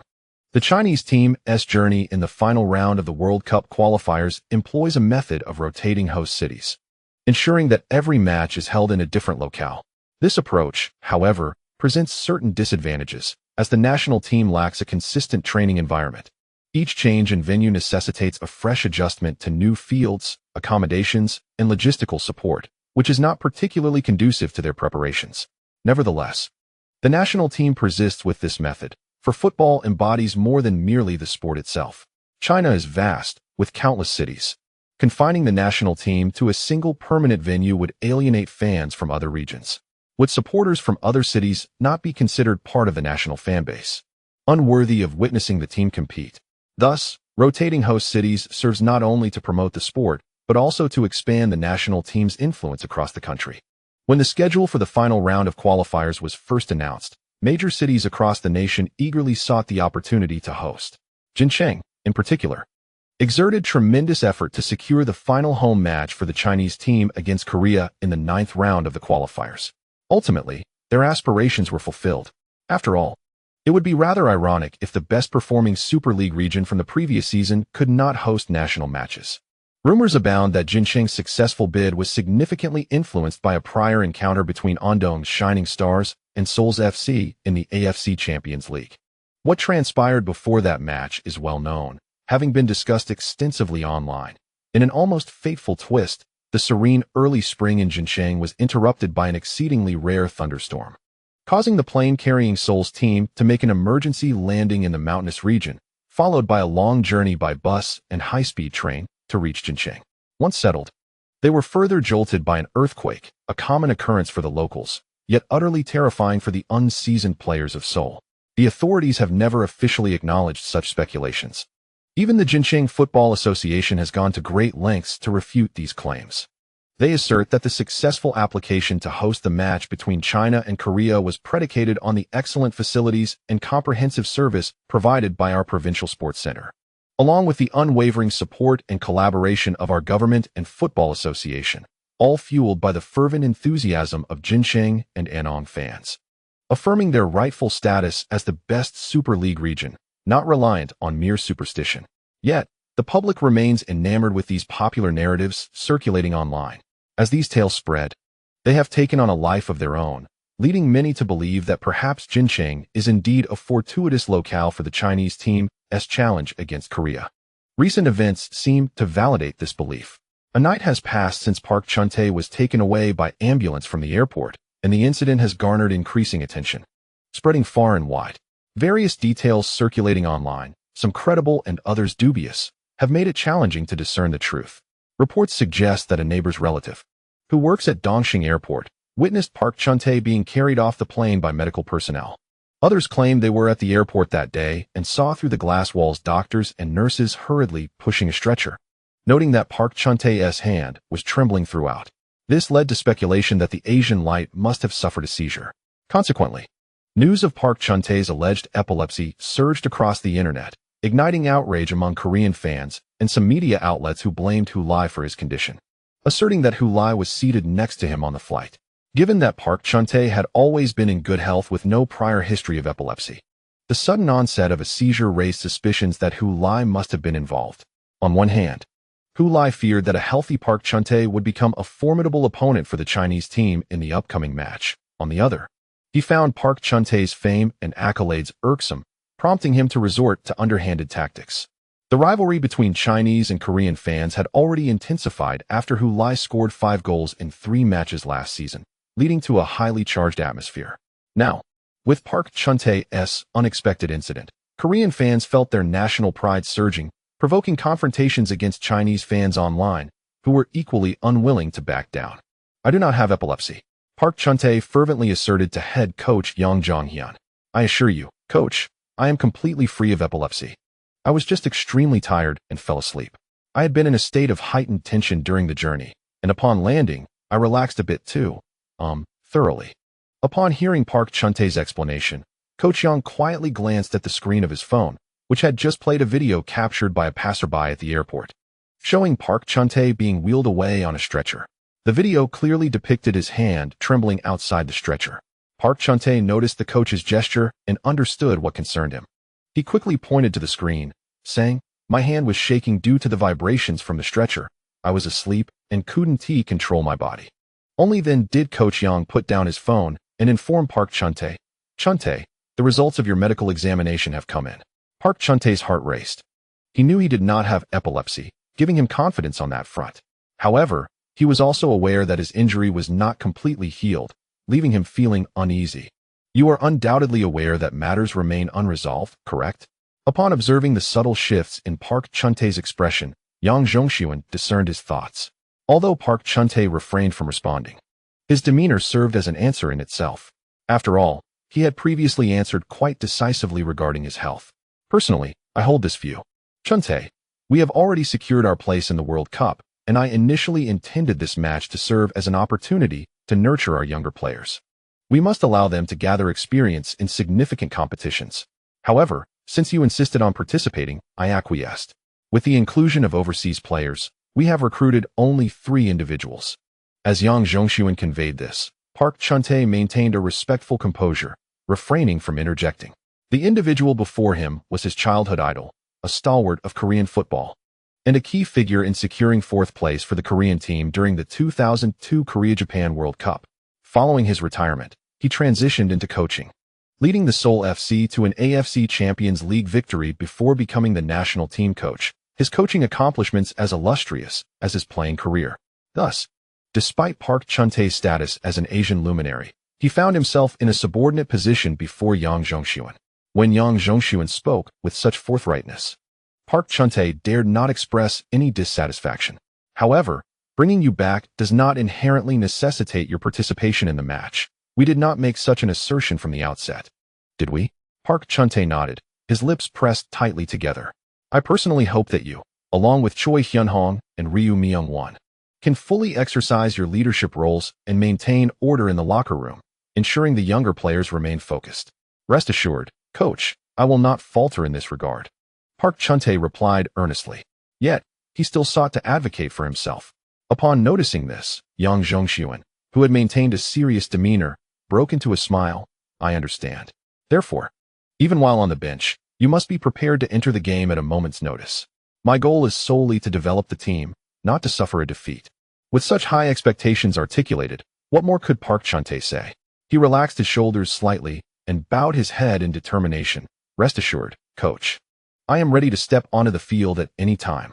Seeing his objective achieved, Yang Zhongxuan's tone became increasingly relaxed. After all, we have already advanced. And I do not wish to exacerbate your injury, as you have significant responsibilities ahead at London Bridge. You are set to compete in the Champions League, correct? Indeed, Coach. Best of luck, Chuntae. You are a hero of Korean football. The esteemed Yang Zhongxuan patted Park Chuntae on the shoulder. Park Chuntae lowered his head. His lips pressed tightly together. Chapter 106. Pre-match press conference. Lai, there is something I wish to discuss with you. After the final training session before the match, national team leader Hong Renjia approached Lai with a conciliatory tone. Please feel free to share, Leader Hong, Lai replied generously. Will you be attending the pre-match press conference? Certainly. Seeing Lai's prompt response, Hong Renjia assumed that Lai was unaware of the nuances surrounding the matter and thus proceeded to explain, Are you truly intending to participate? Given the recent situation with Park Chuntae, public sentiment towards you is rather sensitive. Lai, fully cognizant of what Hong was referring to, waved his hand dismissively. It's nothing to worry about, Captain Hong. I can handle it. Not what I meant, Hong Renjia quickly clarified. Just make sure you don't say anything reckless that could stir up trouble. Lai, realizing his misunderstanding, forced a chuckle to mask his embarrassment. Rest assured. Captain Hong, my greatest virtue is my composure and sophistication. I am adept at maintaining discretion and will not utter a word that should remain unspoken. Old Wang Guangwei, can vouch for me on this matter. Hong Renjia thought to himself, given your propensity for fabricating nonsense so casually, I find it hard to place faith in your words. Were it not for the press officer suggesting that Lai clarify the recent rumors, he would have been reluctant to involve Lai in the press conference at all. In merely 2 days, the rumors had escalated dramatically, especially with the cacophony of voices from foreign media. The higher-ups were concerned that if no clarification was made, the falsehoods could solidify into perceived truths. Should this misinformation circulate further, it could tarnish the image of Chinese football or, more gravely, besmirch the nation's reputation, which would pose a significant problem. Initially, the reason for not dispelling the rumors before they gained traction was that Hong Renjia found the matter too absurd to warrant clarification. Any discerning individual with a sound mind understood that it was a fabrication. How could Lai possibly be responsible for Park Chuntae's epileptic seizure? He possessed no supernatural abilities. Yet, the situation had devolved into a frenzy, with Korean media vociferously condemning Lai, seemingly intent on consolidating all negative portrayals of China's football on his shoulders, as if he were the very embodiment of its shortcomings. Subsequently, higher authorities advised him never to underestimate the depths of foreign ignorance. In recent years, anti-intellectualism had surged abroad, and there were those who would believe the most outrageous claims. Furthermore, one should never overestimate the integrity of the media, particularly foreign outlets. They could easily twist truths into lies and exhibit an astonishing double standard. While one might perceive their actions as shameless, they would likely view your objections as mere sophistry. Thus, Hong Renjie had no choice but to seek out Hu Lai, hoping he could elucidate the relationship between himself and Park Chun-tae during the pre-match press conference. Regardless of whether the opposing side believed him, it was crucial to express their stance clearly. Shi Wuyin was somewhat discontent with this decision. We are on the cusp of a match, yet we must summon Hu Lai to face an inquisition over this issue. I believe this approach plays right into their hands. However, he merely vented his frustrations, as he held no authority in the matter. Hu Lai reassured him, "Do not worry. Coach Shi, they cannot sway me." Dressed in the national team's athletic attire, he accompanied Shi Wuyin to the pre-match press conference. In attendance were not only Chinese journalists, but also a multitude of Korean reporters, each casting unfriendly glances at Hu Lai, exuding an air of accusation and confrontation.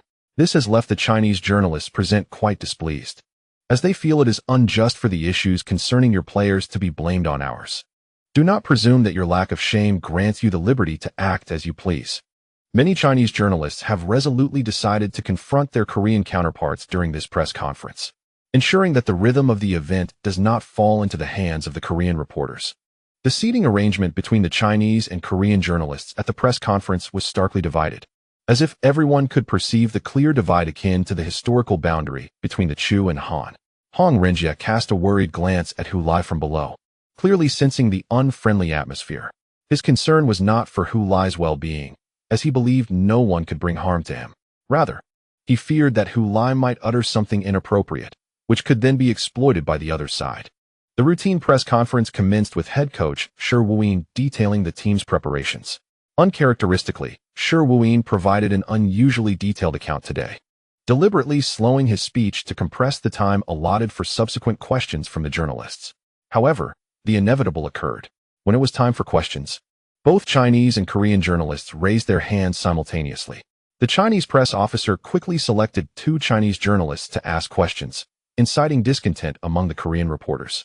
After Shi Wuyin responded to the second Chinese journalist, the Koreans began to voice their grievances from their seats, exclaiming, "This is unfair. Are you hiding something? Which is why you are deliberately denying us the opportunity to ask questions." It was evident that the Korean journalists were also present. Yet it was indeed unreasonable to deny them the chance to inquire. The press officer hesitated for a moment. At that moment, Hu Lai leaned into the microphone and proactively stated, "There's no need to let them ask questions. I know what they wish to inquire about, as I am here to clarify the situation." He then switched to Korean, addressing the Korean journalists. "Indeed, Park Chun-tae and I were seated together on the plane. However, once we boarded, he raised the divider, preventing me from seeing his side. Aside from a brief exchange of pleasantries upon boarding, we did not communicate further. Therefore, I am unaware of what transpired on his end. When we disembarked, I noticed he appeared unwell, but I assumed it was due to motion sickness. I even invited him to leave with me, but he declined, so I exited alone. That is the situation as it stands. I regret what has occurred with Park Chun-tae, as I also wish to face him in peak condition. As the only 2 Asian players currently competing in the Premier League, we are not mortal enemies, but comrades, both bearing the responsibility of bringing glory to Asian football. What reason would I have to cast a spell on Park Chun-tae? Furthermore, if I truly possessed such abilities, would the Chinese team still be here battling against you? We would have qualified for the World Cup by now, wouldn't we? Because every adversary that faces the Chinese team would succumb to my curse, collapsing in spasms, and we would achieve victory without a fight." As he concluded this thought, Hu Lai chuckled, as if he had just shared a delightful joke. However, none of the Korean journalists displayed a hint of amusement. They all regarded Hu Lai with grave expressions. Confronted by the crowd, Hu Lai shrugged his shoulders and declared, "I have said all I needed to say. In tomorrow's match, I hope to restore the essence of football. Should we emerge victorious, do not attribute it to any supernatural abilities." As his words lingered in the air, a South Korean journalist raised his hand, while others stood up, eager to pose their questions, creating a commotion in the venue. Hu Lai raised his hands to silence them, asserting, "I have made my statements, and therefore, I shall not entertain further inquiries. I hereby announce the conclusion of this press conference. With that, he stood up and departed. The South Korean journalists grew agitated, exclaiming, "You cannot leave. We have yet to ask our questions." Ignoring their protests, Hu Lai simply waved his hand dismissively and proceeded to exit. Observing this, Shi Wuyin also rose and decisively followed Hu Lai out. The press officer behind them proclaimed, "I announce the press conference is over." A Chinese journalist shouted in English toward the South Korean reporters, "Our players are not criminals and are under no obligation to endure your interrogation here. They have already shown you considerable respect by sharing their perspective. Do not overstep your bounds." The South Korean reporters retorted, "We merely seek the truth. This is the truth. If you desire the truth, direct your inquiries to British Airways. Do not come onto our territory to cause a ruckus." The atmosphere turned chaotic, with faint murmurs of derogatory remarks echoing in the background. Meanwhile, the instigator had completely vacated the premises. Shi Wuyin caught up with Hu Lai, sighing, "I recognize your restraint, yet the situation has escalated to this point. Let me tell you, the moment you appear at a press conference, this outcome is preordained." Hu Lai, however, smiled nonchalantly. "So what? Are we to fear them?" "Sure. My earlier statement about winning does not impose any undue pressure on you, does it?" Shi Wuyin shot him a glare. "What pressure? Whether you utter that phrase or not. We must ultimately secure victory. Failure is not an option." Presently, in the group standings, South Korea led with 18 points, having already qualified, while China trailed in fourth with 9 points, just 1 point ahead of fifth-placed Qatar and 2 points behind third-placed Saudi Arabia. Should China lose or draw against South Korea, their theoretical chances of finishing third would vanish. Calculating the implications, if China were to lose to South Korea and Saudi Arabia were to lose to Qatar, then Qatar would surpass China with 11 points, regardless of their ranking against Saudi Arabia, thus relegating China to fifth place. With only one round remaining in the group stage, China not only had to defeat Qatar on their home turf, but also rely on Saudi Arabia to lose to the UAE, an improbable scenario. Conversely, if Qatar and Saudi Arabia were to draw, the situation would mirror the previous scenario. China must triumph over Qatar while hoping for Saudi Arabia's defeat. Should Saudi Arabia win against Qatar, it would yield the direst outcome, with both China and Qatar losing their chance for third place. Game over. Under the assumption of a draw between China and South Korea, China would accumulate 10 points. Saudi Arabia triumphed over Qatar, securing 14 points, while both the Chinese team and Qatar faced elimination simultaneously. In a different scenario, should Saudi Arabia succumb to Qatar, they would accumulate 11 points, matching Qatar's tally, thus surpassing the Chinese team, which would then languish in fifth place. If Saudi Arabia and Qatar were to draw, Saudi Arabia would attain 12 points, while Qatar would hold 10. In either case, in the final round, the Chinese team must first contend with Qatar, then rely on the United Arab Emirates to perform admirably, either drawing or defeating Saudi Arabia at home, a rather demanding condition. Thus, it becomes evident that in tomorrow's match, the Chinese team has no choice but to secure victory against South Korea. From the outset, Coach Shi Wuyin had prepared to conquer South Korea at home, never contemplating merely drawing against the opponent. Therefore, since victory is the only option, regardless of the outcome, discontent is inevitable. It is better to embrace that displeasure now, akin to enjoying the fruits of early investment. Perhaps by mentally fortifying themselves in advance, the sting of a potential loss will be lessened when the match concludes. Hu Lai, adopting a tone of concern for the South Koreans, amused Shi Wuyin. "So, you actually care about them?" "I have always been one to lend a helping hand," Hu Lai replied with a sincere smile, contrasting sharply with the pettiness often associated with South Koreans. "Wouldn't you agree, Coach Shi?" Shi Wuyin could only chuckle in resignation and shake his head at Hu Lai's incessant chatter. Subsequently, during the pre-match press conference, Park Chun-tae represented the players and addressed the swirling rumors online. He clarified that his physical condition had nothing to do with Hu Lai. It was merely a matter of inadequate rest during his travels, leading to fatigue. The allegations regarding his epilepsy were mere fabrications. Ultimately, he urged everyone to focus on the football match itself, assuring that he would remain concentrated on the upcoming game, with both parties clarifying their positions. While conspiracy theories may persist online, at least the media would refrain from further nonsensical chatter. The incident of his ambulance ride to the hospital could be considered resolved. However, South Korean journalists, feeling slighted by Hu Lai, harbored resentment, eagerly awaiting an opportunity to blame Hu Lai following China's defeat to South Korea. Chinese media, on the other hand, held their breath for both the team and Hu Lai, their animosity palpable. Should they indeed lose, the South Koreans would undoubtedly revel in the moment. Yet, winning seemed an uphill battle. Despite South Korea not deploying their strongest lineup, the disparity in strength between the teams remained significant. What if they truly lost? They could easily attribute the defeat to the South Korean media's pre-match antics surrounding Hu Lai's supposed hex on Park Chun-tae, claiming that such antics severely impacted Hu Lai's and the Chinese team's preparation. The South Koreans would be labeled as shameless and despicable for their tactics. End of chapter 107. The ambition of Park Gi-hyun, Hu Lai's audacity in claiming victory in the match stemmed from a few goals scored in the Premier League, leading to this inflated sense of self. Can performances in the Premier League be equated to those on the national team? Does he truly comprehend the level of the Chinese team? Indeed, his performance in Leeds City was aided by the Premier League team's unfamiliarity with him, allowing him to exploit the situation. Scoring a few goals in the Premier League has led to him being exalted by the Chinese, which is rather pitiable. Our captain has once claimed the UEFA Europa League title. Did we take pride in that? Have you not noticed his statements? He claims that he and Captain Park are both shining examples for Asian football in the Premier League. How audacious. He shamelessly rides on the coattails of Captain Park, attempting to position himself alongside him as an equal. Does he truly think himself worthy? At the restaurant of the hotel where they are staying, the players of the Korean team are enjoying their final meal together. By tomorrow evening, they will be warming up at the Provincial Sports Center in Jincheon, preparing for their match. The players gather in small groups, sharing a meal and engaging in conversation primarily centered around their upcoming adversary. Two tables, however, betray a rather frivolous tone, punctuated by bursts of laughter. Yet, when the team's captain and vice-captains, Park Chun-tae, Choi Hyun-hong, and Ryu Myung-won, position themselves between these two tables, the laughter abruptly ceases. What jovial matters are being discussed here? We would like to hear as well, said Park Chun-tae, his expression stern.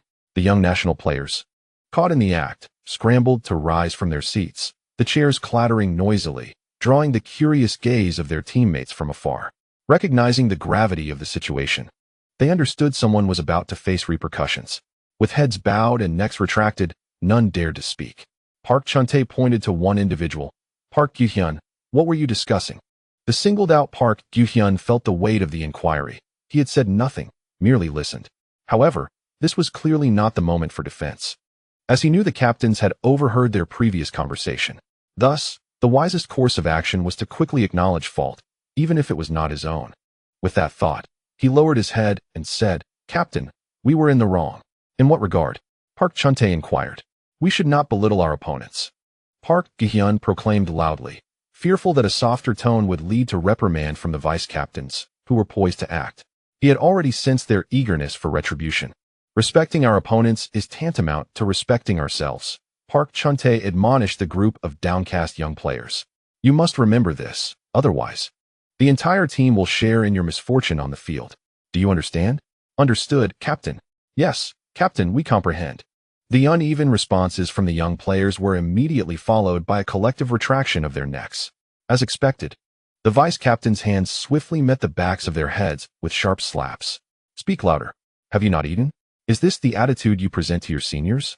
Under the quiet laughter of other players, the young ones stood rigidly before the three captains, regrouping to shout in unison, even to the point of hoarseness. Yes, Captain. We understand. Upon witnessing the scene, Park Chun-tae gently nodded, urging them to continue their meal.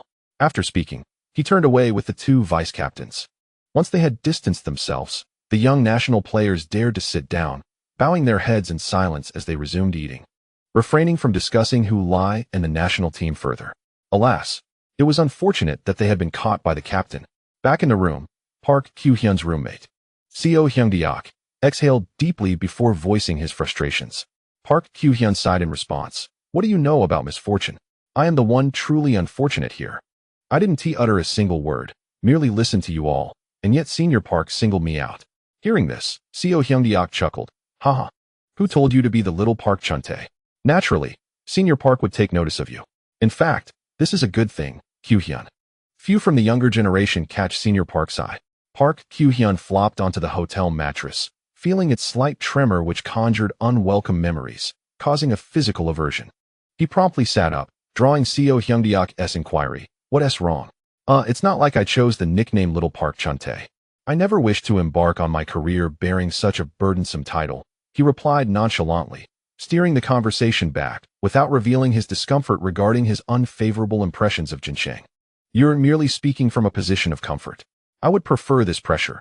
At least it signifies a promising future, Co Hyungdeok retorted, then shifted his tone. Hey, Kyu-hyun, did you know they say you might start in tomorrow's match? Park Kyu-hyun shot him a glance, ensuring his words were impenetrable. What nonsense are you spouting? With Senior Park around, how could I possibly start? Come on, you know about that incident with Senior Park a couple of days ago. Isn't that just a rumor?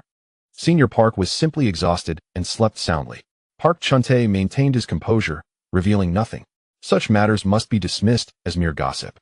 Yet the truth of what transpired with Senior Park rested solely with him. Co Hyungdeok shrugged, his tone lacking deep reverence for Park Chuntae. Besides, it's not just about that incident. His injury likely hasn't fully healed. So, Kyu-hyun, this time you will definitely start. This is your chance. Seize it. Park Kyu-hyun retorted. What chance? I merely give my all every time I step on the field. Yet, before he could finish, he found himself laughing heartily. He had indeed awaited this opportunity for a long time, initially believing that once the Korean team advanced, he would gain ample playing time in the last two matches, perhaps even starting. However, out of nowhere, Senior Park Chuntae had volunteered to return for this match. With his senior back in the game, did he still have a chance to start? Park Kyu-hyun dared not hope for much, merely wishing that the esteemed leader would finish his meal and leave some broth for him, allowing him the chance to come off the bench for 10 or 20 minutes in the second half. However, fate took an unexpected turn when his senior, Park Chuntae, suffered an unfortunate incident on the flight back to participate in the match, necessitating an ambulance to whisk him directly from the airplane to the hospital. Consequently, a flurry of rumors erupted in the media. Under such circumstances, it was certain that Park Chuntae's physical condition and competitive state would be severely affected. To his astonishment, this meant that his own opportunity to start had been miraculously revived. Although he had maintained a facade of respect towards Park Chuntae during training, he had discerned over the past 2 days that he had a significant chance to be a starter in the upcoming match against the Chinese team. Judging by the players selected by the head coach, it was evident that Coach Yang Jong-hyun was assessing talent for the forthcoming World Cup finals. If he wished to secure more opportunities in next year's World Cup, he needed to perform admirably and impress the coach from this moment onward. His journey from Seoul, South Korea, to Chengdu with the team had been remarkably smooth. There were no thunderstorms, no violent turbulence, and he managed to avoid spilling orange juice on his trousers or regurgitating anything he had consumed. In summary, he landed safely and arrived at the hotel without any unfortunate incidents. Upon reaching the hotel, there were no earthquakes, which seemed to herald a good omen. On his last visit, accompanying his club team, a series of mishaps had left him and his teammates physically and mentally exhausted, culminating in a sudden downpour on match day that led to a disheartening 0-3 defeat.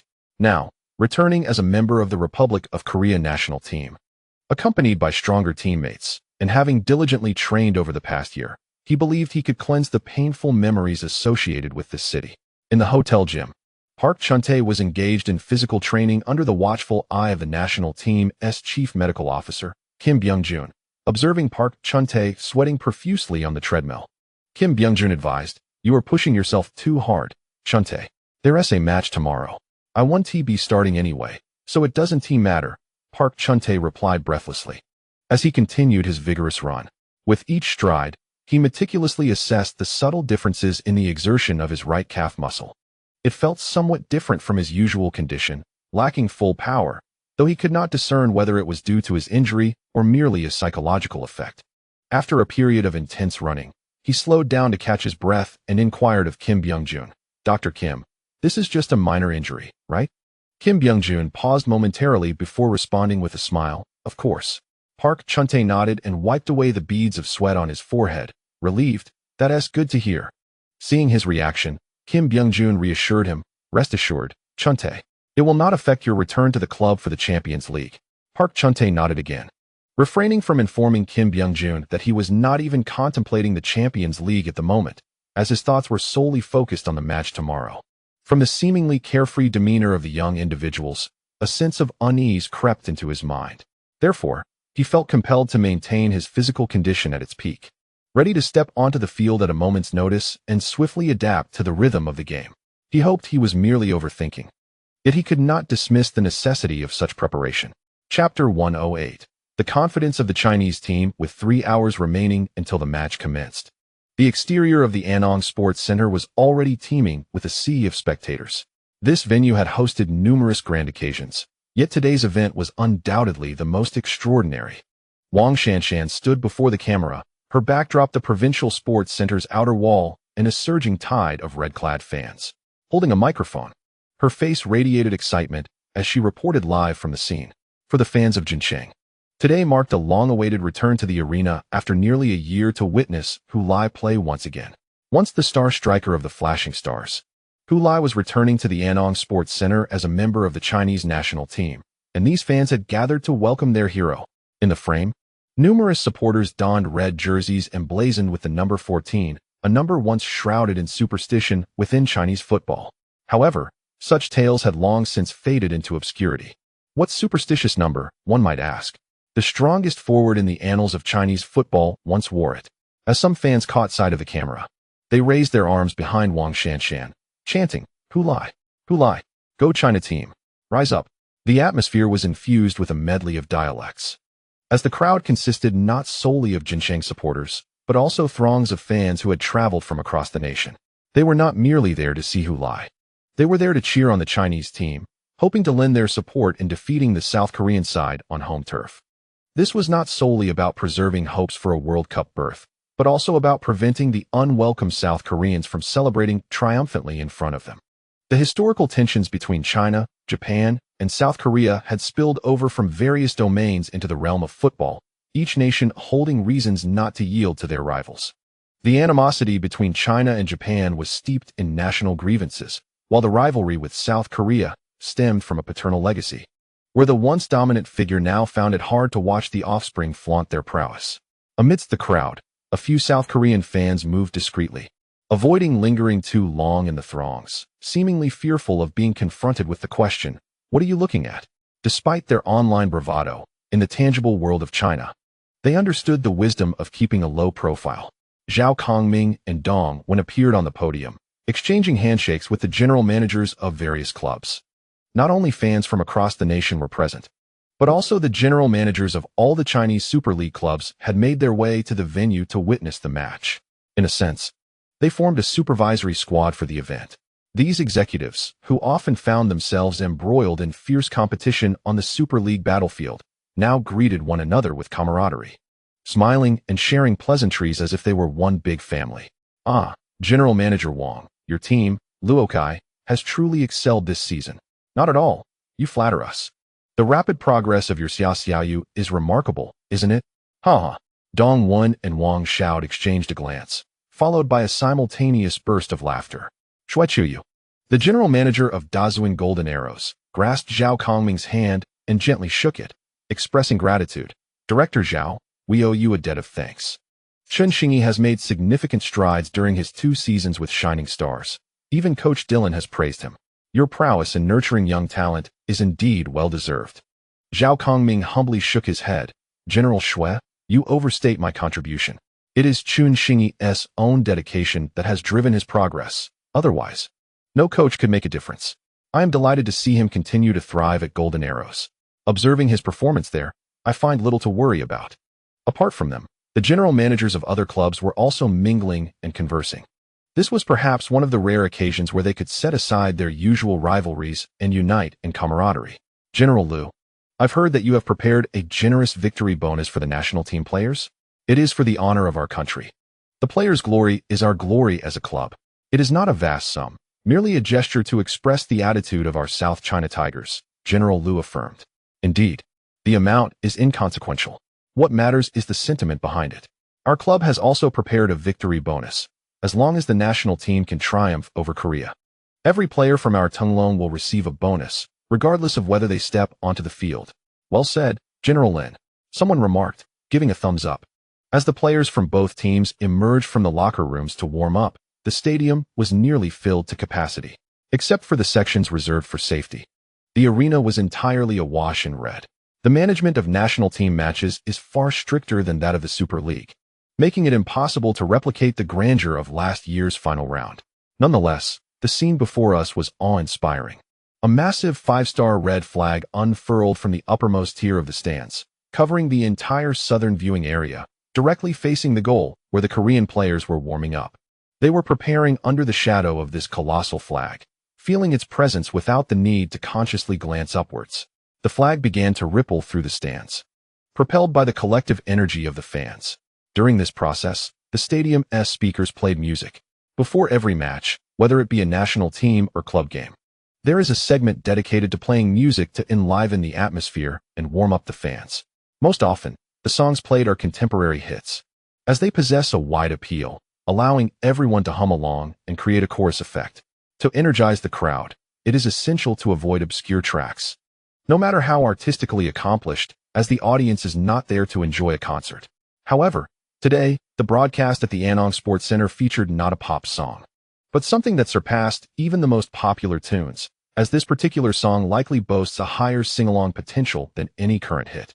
Amidst the resounding music, the entire crowd of fans erupted in unison, singing, "Me and my motherland.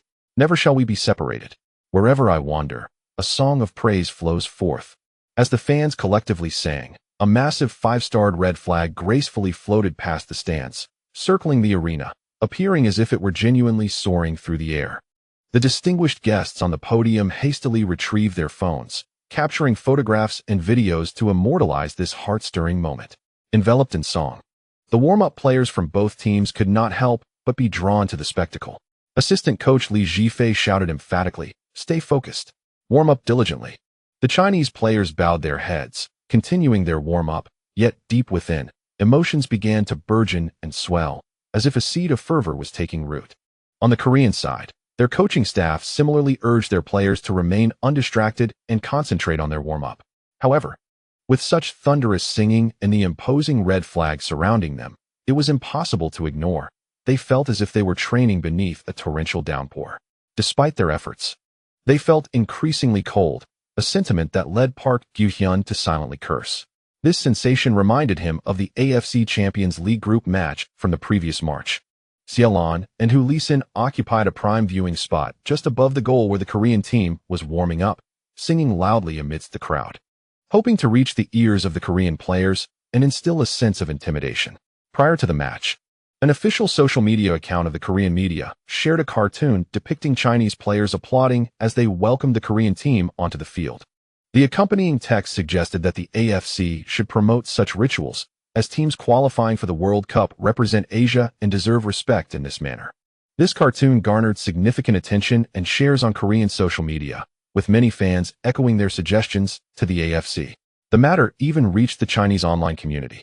Naturally, the AFC disregarded such trivial suggestions, while Korean media and fans merely sought to irritate Chinese supporters. Seolan found herself among those perturbed, as her son stood at the forefront of the welcoming Chinese players, the one most accurately depicted by the cartoonist, unmistakably recognizable as Hu Lai. Moreover, the cartoon portrayed Hu Lai smiling obsequiously at the proudly entering Korean players, casting him in the role of a complete jester, which greatly displeased Seolan. She had come to the match not only to see her son, but also to personally address the ancestry of the Koreans. As the final notes of "Me and My Motherland" faded away, the stadium broadcast transitioned to the next song, "The Red Flag Flutters." As Seolan seized a moment between two songs to pop a throat lozenge into her mouth, she continued to sing, "That is the rainbow harvested from the rising sun. No one can resist your colors." The players, having completed their warm-up, departed the field and retreated to the locker room. Many South Korean players felt a sigh of relief. Throughout their warm-up, the Chinese fans' songs had been unceasing, one after another, resembling a grand choral competition. Indeed, Park Gyu-hyun had replaced Park Chun-tae as a starter for this match. However, during the entire warm-up, he found it impossible to feel joy about his starting position. Conversely, the atmosphere around him conjured many unpleasant memories. With the door now closed, shutting out the cacophony outside, he found solace within himself. He continuously reassured himself, "This is not that match, and I am not the person I once was. I must seize this opportunity. Park Gyu-hyun, you can do it. Next year at the World Cup, you will astonish the world." In the home team's locker room, Shi Woo-in addressed his players, saying, There's no need for me to reiterate the importance of this match, nor do I need to rally you before the game. During your warm-up, you must have seen that flag and understood its significance. Recall the feelings you experienced when witnessing that moment, and carry that sentiment onto the field to fiercely contest against the South Korean team. Many reflected on Shi Wuin's words, recalling the scene from their warm-up when the national flag slowly passed before their eyes. Many were so moved that they nearly forgot to warm up. What feelings? A desire to charge forth and vanquish the opponent. Remember, this is our home ground, so from the very start of the match, we must assert our momentum. Let us press forward proactively, unafraid of conceding goals. It is they who should fear.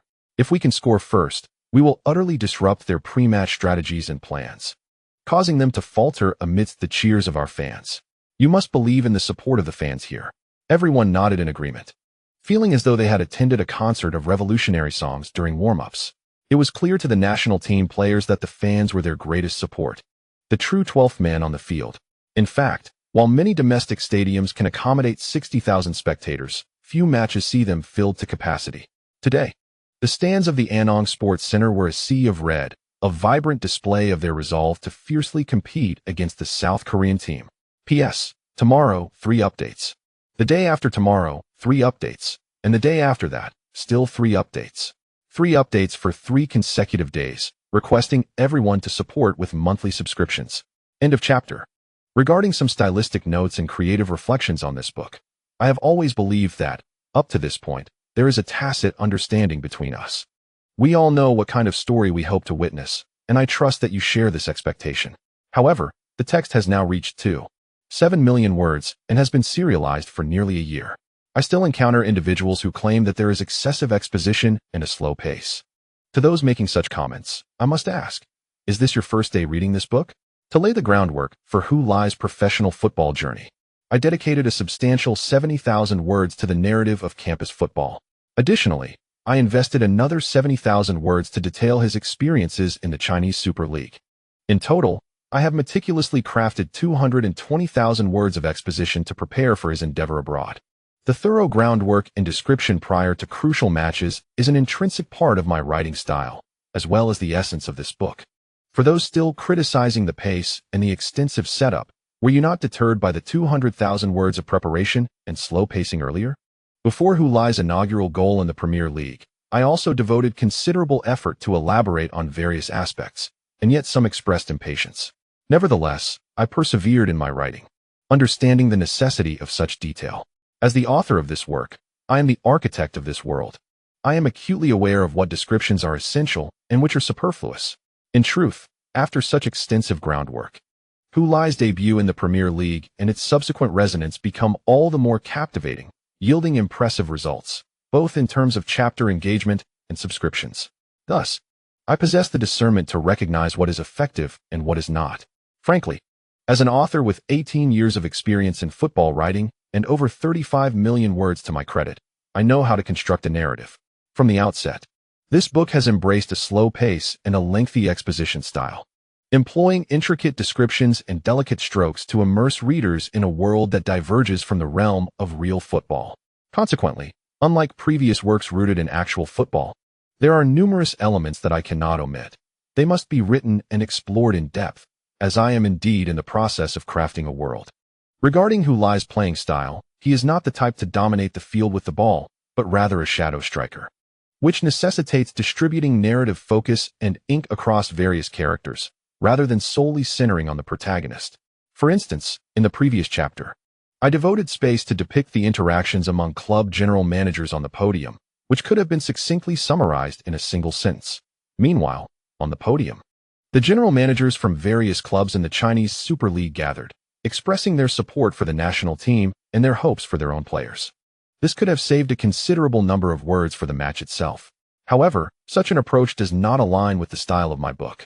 While it might succinctly convey what transpired on the podium, it would fail to provide an opportunity to illustrate the personalities and methodologies of these individuals, thereby enriching the world within the narrative. To me, this would be ineffective description, mere filler. In truth, as I compose this passage, my pace slows considerably, and I invest greater thought, for I must vividly construct a stage within my mind, akin to a cinematic tableau. I envision each character's position, their dialogues, the addressees of their words, and the underlying significance of their utterances. Much like the opening of The Godfather, which unveils intricate relationships through the lens of a wedding. I do not claim to have reached such heights of narrative prowess. Rather, I aspire to eschew dry expository writing in favor of a more evocative portrayal enriched with visual elements and cinematic language.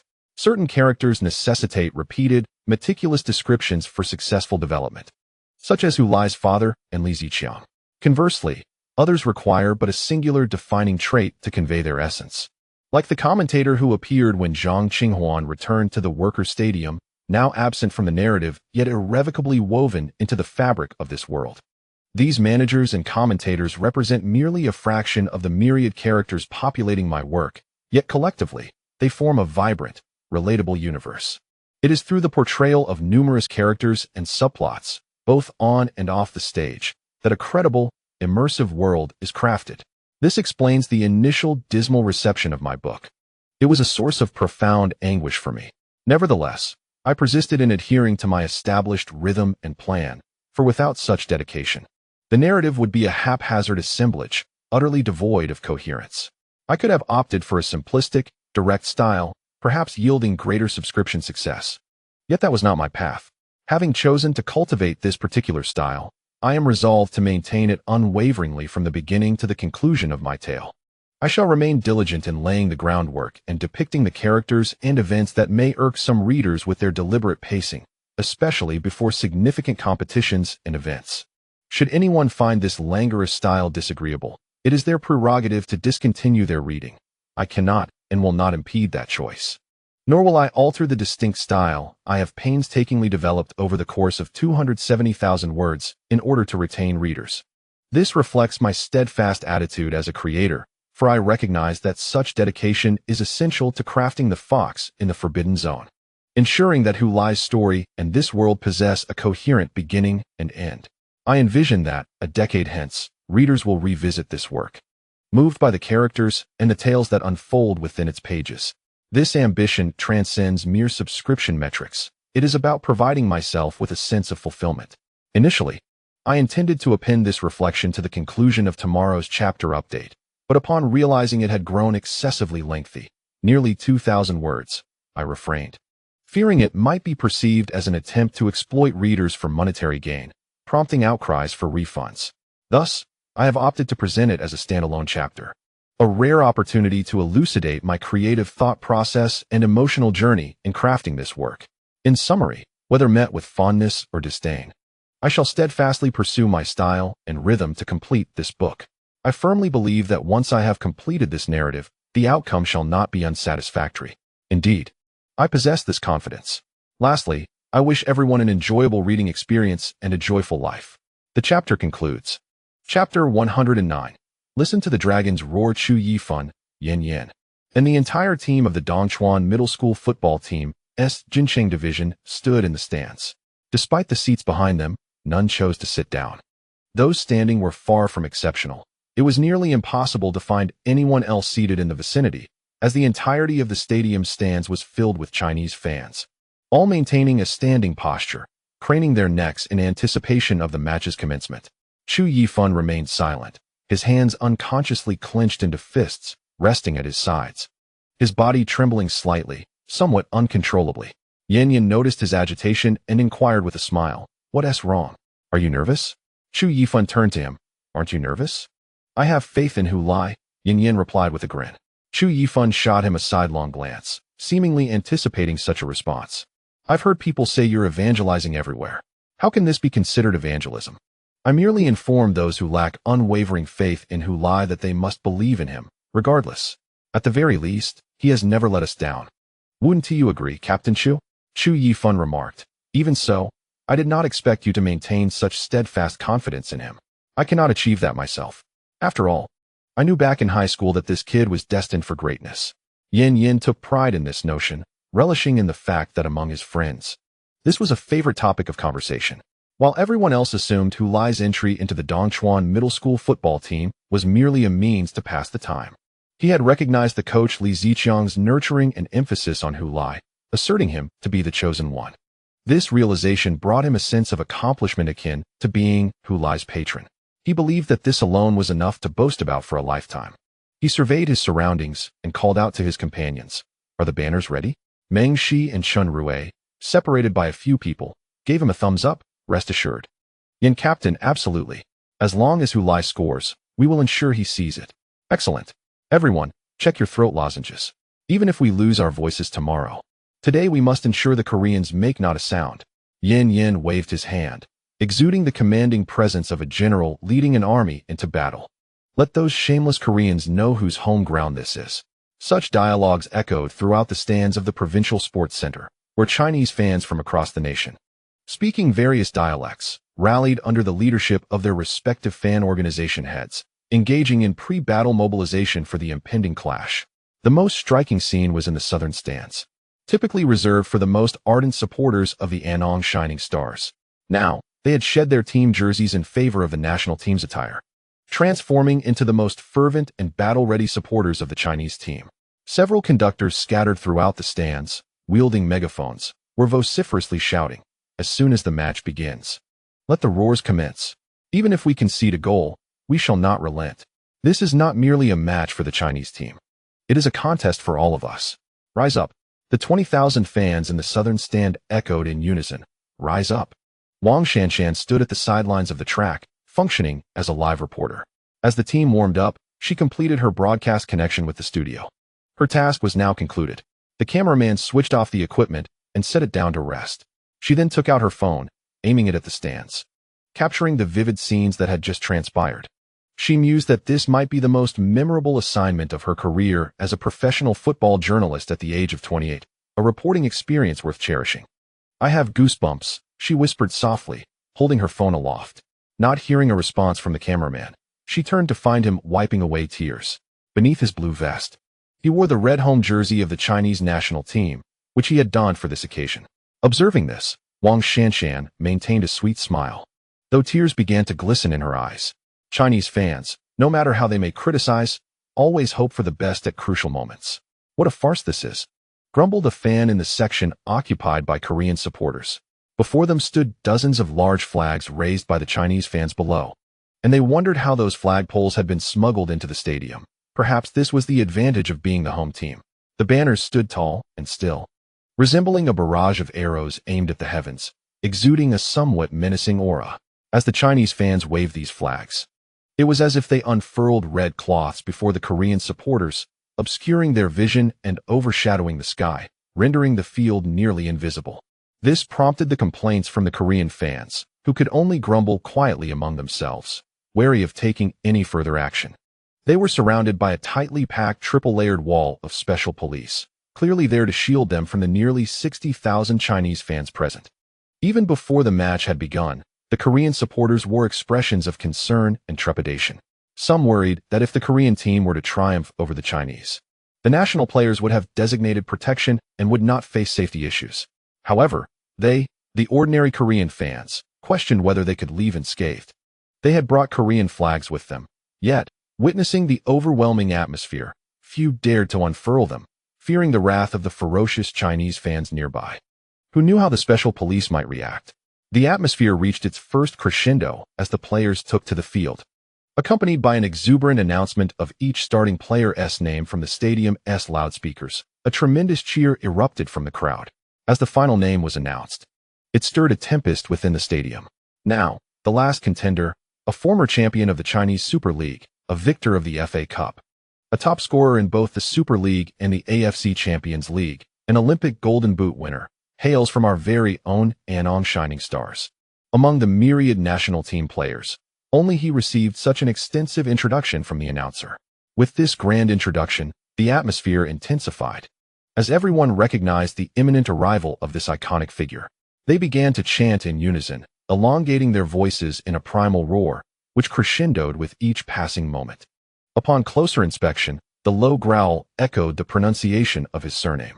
The announcer proclaimed loudly, "He is the forward of the Chinese national men's football team, number 14. The roar reached its zenith. Hu Lai. 60,000 spectators, regardless of age or status, collectively bellowed this name. Their voices soared like countless fireworks bursting forth from the stands into the night sky, illuminating it as if it were day. Seated on the bench, Park Chun-tae, who had been waiting, furrowed his brow at the thunderous cacophony. This match was not looking promising.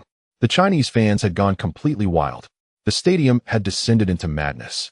In such an electric environment, could the Korean team, particularly the younger players, remain unaffected and perform normally? Frankly, Park Chun-tae lacked confidence. It was rare, even for seasoned players, to encounter such an electrifying home atmosphere from the Chinese team, to witness such fervent supporters. The torment for the Koreans was far from over, as the announcement urged everyone to rise for the South Korean national anthem. A cacophony of boos erupted above the Anong Sports Center, so overwhelming that it drowned out the anthem itself. This left both players and coaches of the Korean team with grim expressions. In past encounters, there was always a modicum of respect during national anthems, no matter the underlying tensions.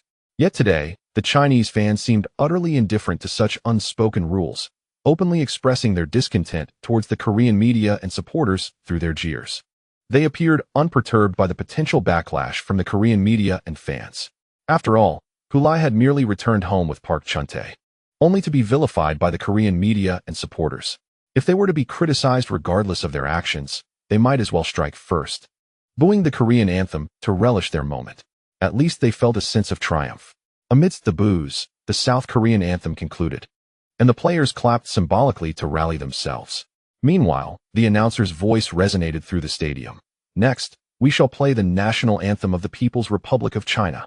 At the instant the prelude began, the previously raucous stadium fell into an unexpected silence, akin to a boiling cauldron suddenly stilled. Then, a chorus of 60,000 fans erupted. Rise, ye who refuse to be slaves. It was as if an electric current surged throughout the stadium, sending a shiver down everyone's spine and raising goosebumps. Dear friends, heed the dragon's roar. As we approach the significant moments, I have meticulously crafted an extensive backdrop, pouring forth 70,000 words on campus football to lay the foundation for Lai's professional journey, followed by another 70,000 on his experiences in the Chinese Super League, and an astounding 220,000 words to prepare for his overseas endeavors. The detailed descriptions and build-up before crucial matches are intrinsic to my style and the essence of this narrative. To those who still lament the pacing and the extensive groundwork, I ask, did the previous 200,000 words of setup not deter you? Before Lai's inaugural goal in the Premier League, I devoted considerable effort to exploring every facet, and yet some grew impatient. Nevertheless, I persisted, for I understood the necessity of such elaboration. As the author, I am the architect of this world, aware of what is essential and what is superfluous. Indeed, after this considerable exposition, Lai's debut in the Premier League and its reverberations became all the more captivating, yielding excellent results both in terms of chapter engagement and subscriptions. Therefore, I am cognizant of what resonates and what is not. Frankly, as an author with 18 years of experience in football literature and over 35 million words written, I comprehend the appropriate approach for this work. It has always embodied a slow-paced, richly detailed style, with delicate descriptions and nuanced touches. I aim to immerse readers in a realm distinct from the reality of football. Unlike previous narratives grounded in the actual sport, there are many elements I must explore in depth, for I am in the process of crafting a world. In terms of Lai's playing style, he is not the type to dominate the pitch single-handedly. Rather, he is a shadow striker, necessitating that my focus and prose extend beyond the protagonist to encompass a multitude of other characters. Through the portrayal of various roles and scenarios, both on and off the field, a believable and relatable universe is constructed. This is why the book initially faced dismal reception, which caused me considerable distress. Yet, I remained steadfast in adhering to the established rhythm and plan. Abandoning this approach would render the narrative incoherent, making it futile. I could have opted for a simpler, more straightforward style, perhaps yielding higher subscription rates. However, having chosen my current method to shape this tale, I must remain unwavering. From the inception of this book to its conclusion, I will maintain this cadence, diligently laying the groundwork before pivotal matches and events, even if it may cause some readers to feel impatience. This reflects my unwavering attitude and commitment as a creator. I am aware that only through such dedication can I craft this book well, ensuring that the tale of Lai resonates with the world from beginning to end. In the years to come, even a decade later, I hope that readers will find themselves revisiting this book, moved by the characters and the stories that unfold within its pages. This ambition is solely mine, unrelated to subscription statistics. It is merely an endeavor to fulfill my own aspirations. In chapter 110, titled A Greater Roar, the prelude has been ample. Yet it remains merely a facade. Ultimately, the true test lies in genuine skill. The commentator from the Korean television station expressed his indignation. At this moment, both teams have taken their positions, awaiting the referee's whistle. The raucous stadium, having been alive with noise for several minutes, has finally begun to settle. The fervent emotions seem to be gradually dissipating, yielding to reason. Regardless of the excitement in the stands, the outcome of this match will ultimately depend on the performance of the 22 players on the field. In terms of strength, the Korean team holds the advantage. Although coach Yang Jong-hun has not fielded his strongest lineup for this match, the composition of the Korean team far surpasses that of China. The commentator Park Yong-cheol asserted confidently that as long as our players can maintain their composure, they will realize that the Chinese team is nothing more than a paper tiger. All bluster and no substance. The troubles that the Chinese players may pose are likely to be far less significant than the fervor of their fans in the stands. When the jeers of the Chinese supporters drowned out the Korean national anthem, the two commentators in the studio were filled with frustration. As they provided commentary, they could not help but let some of their irritation slip through. Park Yong-cheol spoke those words through gritted teeth, perceiving the anthem as the peak moment for the Chinese team in this match. From this point onward, the rhythm would belong to the Korean squad. Historically, while China may have once held a paternal role over Korea in the realm of football, it is Korea that plays the paternal role. Do not assume that a fortuitous victory by your Olympic team in the East Asian Cup has shattered the so-called Koreaphobia. That notion is far from reality. Park Yong-cheol, who had previously commented on that East Asian Cup match, still harbors resentment over that defeat. Although the Korean national team has since eliminated China from the Asian Cup, he believes that true vengeance can only be achieved by defeating the Chinese team on their own turf. The last time, it was the Chinese Olympic team that triumphed over the Korean Olympic team on Korean soil. In contrast, he relishes the prospect of witnessing the Korean team's silence over 60,000 Chinese fans with a resounding victory on their home ground. As the stadium quieted, the crisp sound of the referee's whistle was crystal clear. CCTV, CCTV. Dear viewers, welcome to the 9th round of the 2026 FIFA World Cup Asian qualifiers, where the Chinese team hosts the Korean team. The match has officially commenced, accompanied by the piercing whistle. The fervent shouts of CCTV commentator Hee-fong resonated from the commentary booth.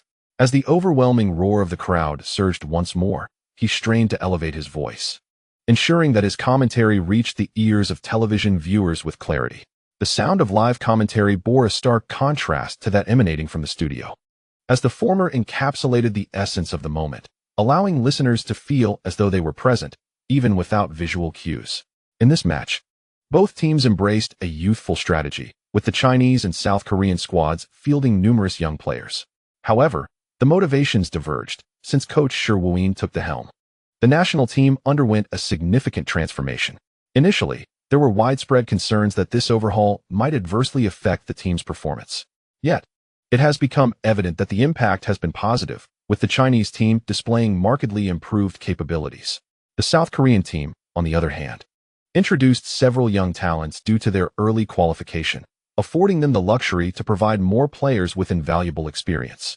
Beside him, Yin Kong raised his voice to analyze the starting lineups of both teams. The Chinese squad's starting formation exhibited little variance from their previous two matches in the final round, primarily altered in the central defense, where a key player, Mao Jun, was sidelined by injury for 3 months. In light of this, Shi Woo-in opted for Wang Guangwei to fill the gap left by Mao, pairing him with captain Yao Huaxing. Additionally, Gao Rumin, the main defensive midfielder from capital Tunglong, also secured a starting position in the national team. Among the South Korean players, the spotlight shone brightly on their striker, Park Gi-hyun, a figure despised by many Chinese fans but undeniably talented. From the youth national team to the Olympic squad, and now the senior team, he has consistently stood out among the young talents of Korea. The media has even dubbed him Little Park Chun-tae, reflecting the high expectations placed upon him. Rumors suggest that European clubs have taken notice of him, with prospects of a transfer looming in early next year. although he may choose to remain in the domestic league to secure his position in the national team before pursuing opportunities abroad after the World Cup next summer. Should Park Gu-hyun venture to Europe, the elite young players from China, Japan, and Korea would find themselves competing on the same European stage, potentially continuing their rivalries there. This season, Park Gu-hyun has excelled in the South Korean domestic league, netting 14 goals thus far, marking a personal career high. Consequently, South Korean coach Yang Jong-hun was inclined to have him start in place of Park Chun-tae. As the match commenced, Park Gu-hyun charged towards the Chinese goal amidst a cacophony of boos, seizing the opportunity from the kickoff to launch an offensive. Positioned as the spearhead of the attack, he swiftly received a pass just outside the penalty area, contemplating a direct breakthrough against Wang Guangwei's defense. In recounting the rivalry, it is evident that he and Wang Guangwei have been long-standing adversaries. From the East Asian Cup to their club encounters, their confrontations have yielded a balance of victories and defeats. Park Gu-hyun, brimming with confidence, underestimated Wang Guangwei, who was making his debut for the national team, and sought to exploit his speed for a decisive breakthrough. However, as he attempted to advance the ball, Wang Guangwei closed in, thwarting his acceleration entirely. Park's efforts to overpower Wang were futile. Despite Wang's seemingly modest stature, his core strength was remarkable, providing him with exceptional stability. Rather than overpowering Wang, Park found himself ensnared, losing possession to the vigilant defensive midfielder, Gao Ruming. What a spectacle! The two young players, both making their national team debuts, executed a commendable defensive maneuver. In response to this defensive play, Hifeng and Yin Kong applauded their efforts.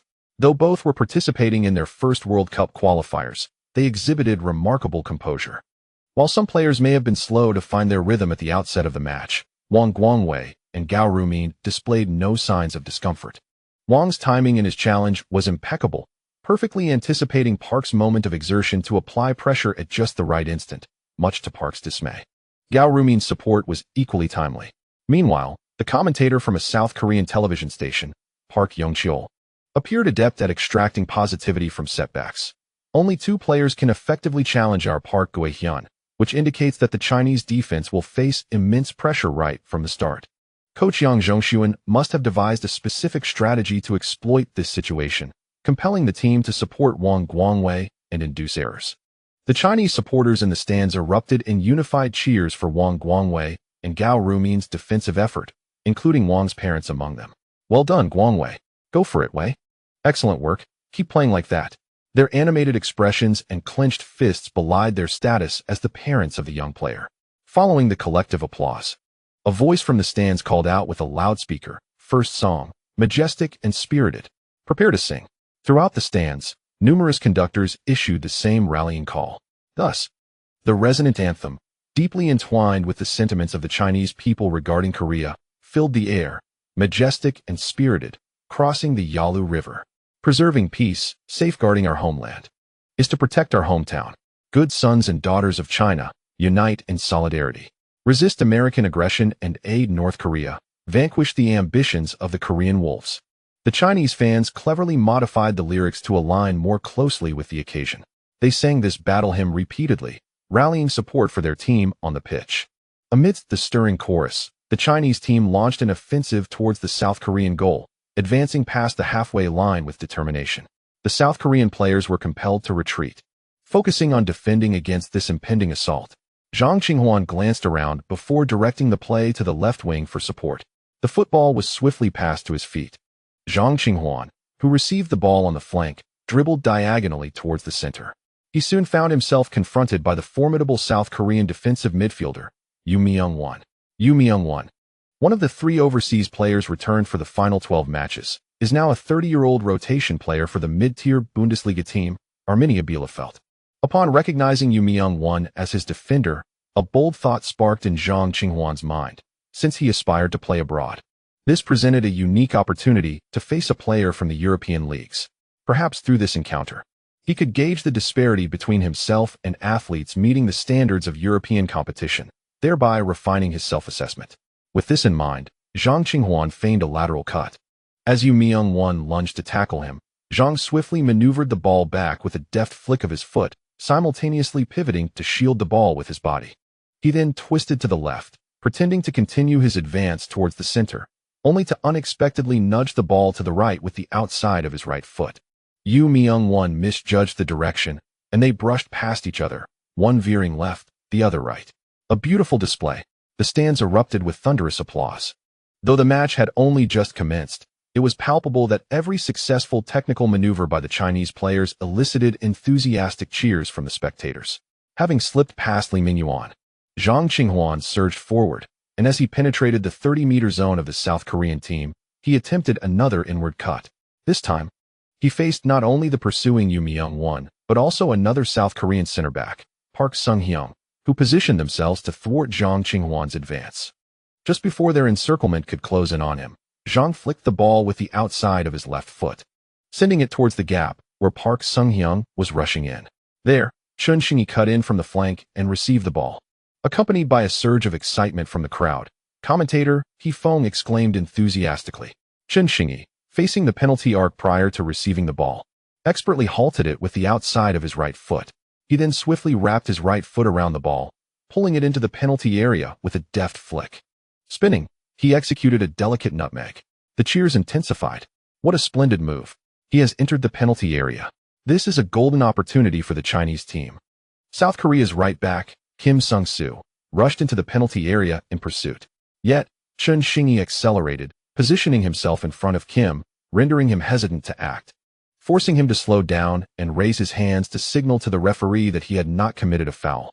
The South Korean center back, Cho Hyun-hong, donned with the captain's armband, was preoccupied with Hu Lai, but in this moment, it was undoubtedly the ball-holding Chun Xingyi who posed the greater threat. He quickly closed the distance, attempting to block Chun Xingyi. Just then, Chun Xingyi lifted the ball. His motion was swift and somewhat concealed, and upon contact with the ball, his toes subtly curled upward, lofting the ball toward the far post of the goal.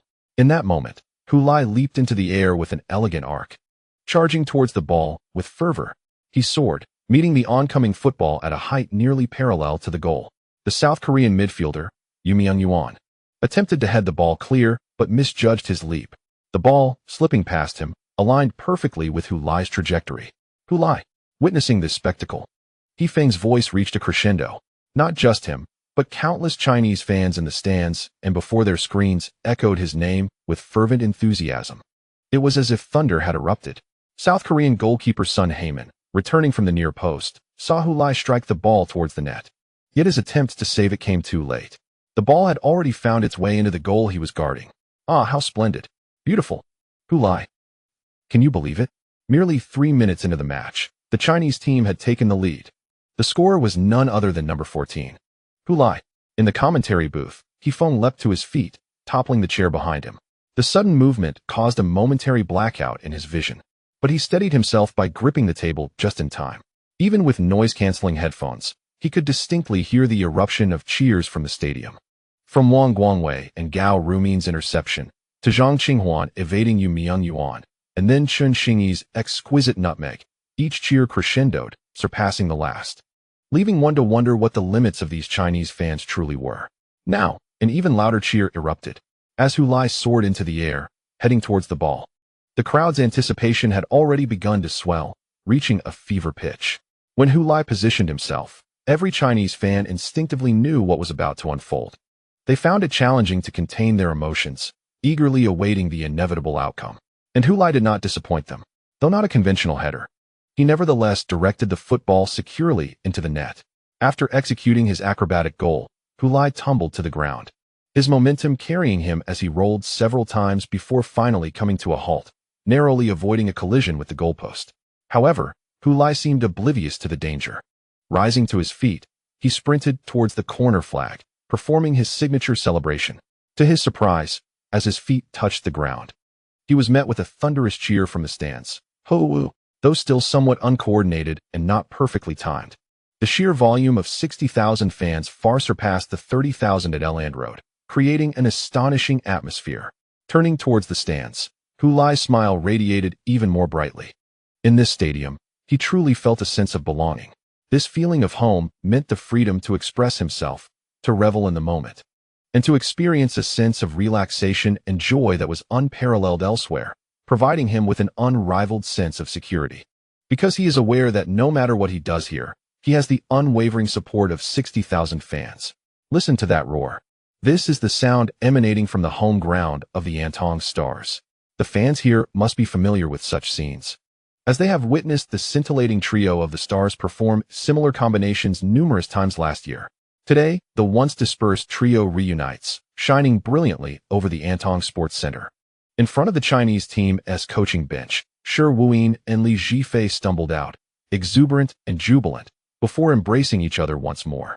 Their strategy indeed called for the Chinese team to launch an aggressive assault on the South Korean team right from the outset, aiming to secure an early goal. Yet, they could hardly have anticipated such rapid success. Merely 3 minutes into the match, the Chinese team scored from their very first offensive foray. Even the most optimistic among them would not have dared to envision this. The entire Antong Sports Center transformed into a joyous sea of celebration. Players on the field and those off it rushed towards Lai in the corner flag area to embrace him in celebration. Every Chinese fan in the stands raised their arms in triumph, roaring with exhilaration. The live broadcast joined in the fervor, a male voice resonating passionately. At 3 minutes and 12 seconds, the Chinese team scores. The score is 1-0. The scorer is Lai. Oh. Incredible. Incredible, incredible. Rise up. Such chants echoed throughout the stands. Quickly, the banners. Yin remembered their task, and, after the initial celebration, hurriedly signaled to his companions to unveil the prepared banners. At his reminder, the others swiftly untied the ropes binding the banners and raised them high. Teammates from Dongchuan Middle School are here to see you. Lai. At home, Zhai Guangming beamed with joy upon seeing the banner on the television broadcast, while the Chinese fans and players reveled in the euphoria of the goal. On the South Korean bench, Park Chun-tae clenched his fists, his expression grave. His greatest fear had materialized. Lai, who had just scored twice in an English Premier League match against Tranquility, was in remarkable form. In fact, when head coach Yang Zhongshuan had called him to the sidelines, this worry had already taken root in his mind. He feared that the coach's strategy would afford Lai ample opportunity to shine. However, given Yang Zhongshuan's stature in South Korean football, Park Chun-tae found it difficult to question his decisions and could only bury his concerns deep within. He sincerely hoped that he was merely being overly anxious and that everything would turn out fine. Yet, in hindsight, he had unwittingly spoken his fears into existence. He cast a furtive glance at coach Yang Zhongshuan. The latter stood motionless on the sidelines, resembling a statue, his expression hidden from view. On the side of Yang Zhongshuan that Park Chun-tae could not see, he bore a look of shock, frozen in disbelief. Contrary to Park Chun-tae's assumptions, Yang Zhongshuan had indeed considered Lai's recent stellar form in the English Premier League before the match. However, he believed that the Premier League and national team play were fundamentally different, as were Leeds City and the Chinese team. He felt that transitioning from the English Premier League team Leeds City to the Chinese national team would undoubtedly present some differences for Lai, previously surrounded by high-caliber teammates. He recognized that the skill level of the Chinese players could not be compared to that of their English counterparts. Thus, he believed that the overall strength of the Chinese team might restrain Lai and ultimately affect his performance. However, to everyone's astonishment, Lai and the national team appeared to harmonize unexpectedly well. What could be the reason behind this? Is Lai exceptionally strong, or has the Chinese team improved? A new expression finally surfaced on Yang Zhongshuan's previously impassive face as he furrowed his brow in confusion at the unfolding events. After concluding their celebrations, the Chinese players surrounded Lai and slowly returned to their half of the field, with several pairs of eyes fixated on him. The owners of those gazes recognized the immense positive impact of playing abroad on Lai's career. Back when he played in the Chinese Super League, he felt strong, but in comparison to others, they were all still on a relatively similar level. Now, after spending 9 months in the Premier League, their perception of him had transformed into something akin to the awe of terrestrial civilization encountering an interstellar one, an unimaginable strength. This was the South Korean team, historically the bane of Chinese football. Yet, Lai managed to breach their defenses just 3 minutes into the match. Those who had previously faced the South Koreans in the national team felt this shift even more acutely. In those days, to merely draw against the South Korean team, they had to exert every ounce of effort and rely on a stroke of luck. The South Korean team loomed over them like an invincible overlord, and merely hearing its name could invoke despair. Yet now, Despite this South Korean team not fielding its strongest lineup, conceding a goal so swiftly was astonishing. Has playing in the Premier League truly honed one's abilities so remarkably? The intensity in some of those gazes grew fervent, and the desire to venture abroad became more urgent. Oblivious to the fervent stares, Lai was playfully bantering with Chun Xingyi as he jogged back. He wrapped his arm around Chun Xingyi's shoulders and leaned into tease. "So, little star, how does it feel to play on this familiar pitch again? Have you found that old sensation?" Chun Xingyi retorted with a laugh. "Dude, I just returned to this field for a match. It's you who has been away for so long." In the previous Chinese Super League, Chun Xingyi had represented Dazhongjin as he returned to this familiar ground, receiving a warm welcome from the local fans. Zhang Qinghuan chimed in. "I feel that Lu Mingyuan isn't as formidable as I imagined, yet strangely, during our last match against South Korea, he managed to limit my performance." Lai shrugged. "That's because, Brother Huan, you're bald now." "Bald? What nonsense!" Zhang Qinghuan exclaimed, patting his thick head of hair and shooting Lai a glare. Chun Xingyi interjected, "Brother Huan, Lai is actually complimenting you on getting stronger. What does baldness have to do with it? Haven't you heard? A person can become bald and yet grow stronger." Zhang Qinghuan shot a look at Lai. "Can't you just speak properly?" On the podium, Dongwen witnessed the scene and turned to Zhao Kongming, whispering, "Old Zhao." Upon seeing this, I cannot help but recall a phrase. "What is it?" Zhao Kongming inquired with curiosity. "They have returned. I can feel it. They have all returned." Dongwen looked up at the heavens, closing his eyes in a state of rapture.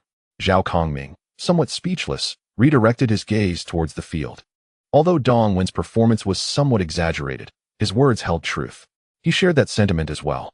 The trio he had meticulously nurtured, the Shining Star Trident, had reunited in the national team, yet they still exhibited their remarkable synergy, executing such splendid offensive plays that allowed the Chinese team to take an early lead in this crucial match. As a coach, is this not the essence of his vocation?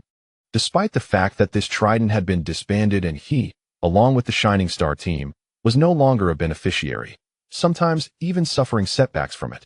As when Chun Xingyi assisted De Shun Jinjian in defeating the Shining Star at the Provincial Sports Center, Zhao Kongming remained unconcerned.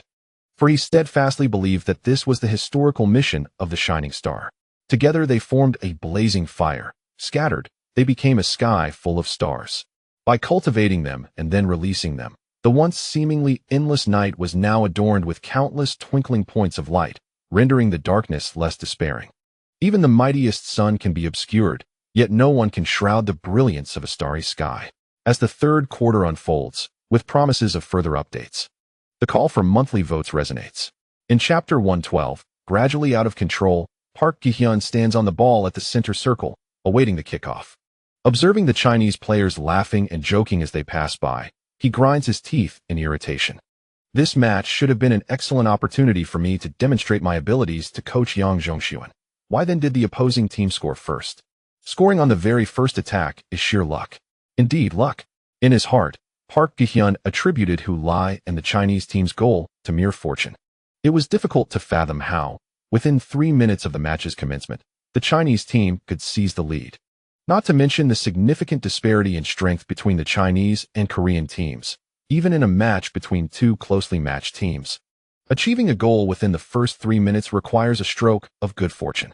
Contemplating this, Park Gi-hyun turned to his teammates behind him, shouting, "Stay calm. It's not a big deal." With several young teammates in the starting lineup, all of similar age, he felt no qualms about asserting himself in this manner. Among the younger generation of players, he still held the authority to encourage them vocally. Observing this, the Korean television commentator Park Yong-cheol praised.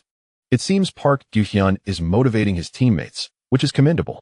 With such proactive awareness, his future is undoubtedly promising.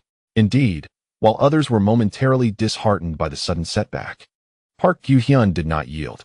This match marked his debut in place of Park Chun-tae, and he hoped to carry his stellar league performance onto the national stage.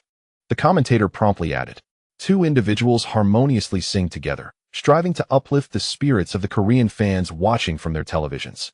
This act is deemed essential, for the current state of the match has severely dampened the morale and confidence of the Korean supporters. In a crucial game where victory for the Chinese team is imperative, they take an early lead. Anyone possessing even a modicum of football knowledge would be apprehensive, pondering whether the Chinese team might spiral into an unstoppable frenzy, and whether the Korean team could withstand such an onslaught. Initially, the Korean fans would never have contemplated the possibility of their team losing to China. The only uncertainty surrounding this match was by how many goals the Korean team would triumph over China on their home turf. However, now, faced with a score of 0-1, many find it increasingly difficult to suppress their growing anxieties. Some impassioned Korean fans have already begun to voice their dissatisfaction online regarding Yang Jonghyun's tactical decisions. Why isn't Park Chun-tae starting? If he wasn't meant to play, why summon him back at all? Is a flight from London to China a mere stroll in the park? It's a grueling journey, and yet he is left to languish on the bench. Perhaps it would have been better not to have brought him back to endure this ordeal. Is Yang Jonghyun becoming overconfident? Does he truly believe that the Korean team can succeed without Park Chun-tae? Our advance to the qualifiers 2 rounds early was not merely a stroke of luck. It was largely due to the brilliance of Park Chun-tae. He must be fielded right away. Yet, Yang Jonghyun is unlikely to substitute Park Chun-tae within the first few minutes of the match, as that would essentially admit to a significant tactical blunder. We are not yet at that juncture. In Yang Jonghyun's perspective, conceding a goal is merely an unexpected incident and does not signify any flaws in his tactical choices or lineup. No coach in the world would hastily make substitutions under such circumstances. He stands resolutely on the sidelines, his expression serious yet composed, observing the field. Behind him, Park Chun-tae has not contemplated donning his gear merely because of a single goal conceded. Sitting on the bench, he hears his fellow substitutes grumbling and sighing in discontent and turns to admonish them softly. Silence. The match has only just begun. It's but one goal. Let us not voice complaints against our teammates who are striving on the pitch due to a solitary misstep. His words render the teammates embarrassed to continue their grievances regarding the defensive efforts on the field. Some, rather bashful, even feel their cheeks flush. Park Chun-tae, however, remains indifferent to the feelings of his comrades and redirects his focus to the match. The silver lining is that we scored within the first 3 minutes. Yet the grim reality is that the Korean team now has nearly 90 minutes to equalize the score. Commentator Hee-fong notes that the cheers within the stadium have subsided from their previous intensity, allowing him to speak at a relatively normal volume without having to shout into the microphone. It is exceedingly challenging for the Chinese team to maintain their slender lead. I believe they should actively pursue further offensive opportunities rather than adopting a conservative defensive stance, opines Yen Kong, seated beside him. On the football field, one of the greatest fears is the mentality of complacency. The Chinese team capitalized on the South Korean team's initial underestimation, striking first. Although they scored, it inadvertently heightened the challenge of securing subsequent goals. It was inevitable that Lai would be closely marked by the opposition, making it exceedingly difficult to find further opportunities for shots on goal. How easy is it to score again? Hee-fong inquired. In truth, I believe we have focused too much on Lai. While he is undoubtedly an exceptional striker, our offensive strength is certainly not limited to him alone. Otherwise, it would signify inevitable failure. Yen Kong responded to Hee-feng's question, asserting that besides Lai, we also have the formidable forwards Chun Xingyi and Luo Kai, both of whom have showcased remarkable performances in the current season of the Chinese Super League. Chun Xingyi has netted 12 goals, while Luo Kai boasts 9 goals and 6 assists. They are both pivotal players for their respective clubs. If the South Korean team, like us, perceives Lai as the sole threat from the Chinese side, then Chun Xingyi and Luo Kai may find opportunities to exploit. The match resumed, and the South Korean team seized the chance to launch an attack against the Chinese goal. This time, they managed to take a shot, albeit one that completely missed the target. The first attempt at goal by the South Korean team soared directly into the stands behind the net, prompting a wave of laughter from the crowd. 60,000 Chinese fans collectively ridiculed this errant shot, which came from Park Ju-hyun. Even if it weren't a matter of applying pressure in this life-and-death battle, Chinese fans would seize any opportunity to mock Park Ju-hyun. Among the players they despise the most is Park Sung-hyuk, who had previously injured Gao Chun, followed closely by Park Ji-hyun, who had disrespected a Chinese trophy. Amidst the mockery, the South Korean television commentator attempted to encourage him, saying, "It's all right. This is just the beginning. The South Korean offense is on the rise." After all, nobody can guarantee that the first shot will result in a goal. However, the commentator conveniently overlooked Lai, who had scored on the very first shot of the match. Given that his audience does not include Chinese fans, he faced no rebuttal. Yet, the reality of the match did not align with the commentator's optimistic assessment. The early goal had inflicted a significant psychological blow on the South Korean players, preventing them from quickly recovering from this unforeseen setback. Consequently, the Chinese team maintained the upper hand, relentlessly pressing the South Korean defense with a series of threatening attacks.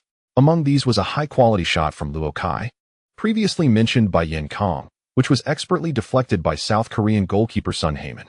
As the South Korean team struggled to regain their composure and appeared increasingly vulnerable to further goals, the once cool South Korean head coach Yang Jong-hyun could no longer contain his frustration. He began to wave his arms, shouting fervently from the sidelines, urging the players to steady themselves and remain calm. Yet, his voice was utterly drowned out by the deafening roar of the crowd, rendering it impossible for the players on the field to hear him. The members of the Korean team could only decipher their coach's intentions through his gestures: stay composed, slow down, and do not allow the game to fall into the rhythm set by the Chinese team. However, such a task was far from simple. Amidst the songs and cheers of the Chinese fans, the heartbeat of every individual seemed to quicken, with adrenaline surging through their veins. In such an atmosphere, how could one hope to apply the brakes to this wildly accelerating vehicle? Previously seated on the bench, Park Chun-tae had now risen, gripping the overhead railing with both hands, leaning slightly forward and watching the field with palpable tension. With the instinct and experience of a top professional player, he felt as if the Korean team were trapped in an out-of-control car, careening along a narrow mountain road. A potentially fatal danger could emerge at any moment around the next bend. At this moment, Park Chun-tae could hardly afford to dwell on his coach Yang Jong-hyun's decision not to start him, for the match, which had seemed almost certain before kickoff, had taken an unexpected turn that astonished everyone, himself included. In the face of the relentless assault from the Chinese team, he now hoped that the Korean side could withstand the onslaught for the next 15 minutes. He believed that if they could endure, the barrage from the Chinese team would eventually subside, granting the Korean players a moment to breathe. Then, calmness and confidence would return to his teammates. Come on, teammates.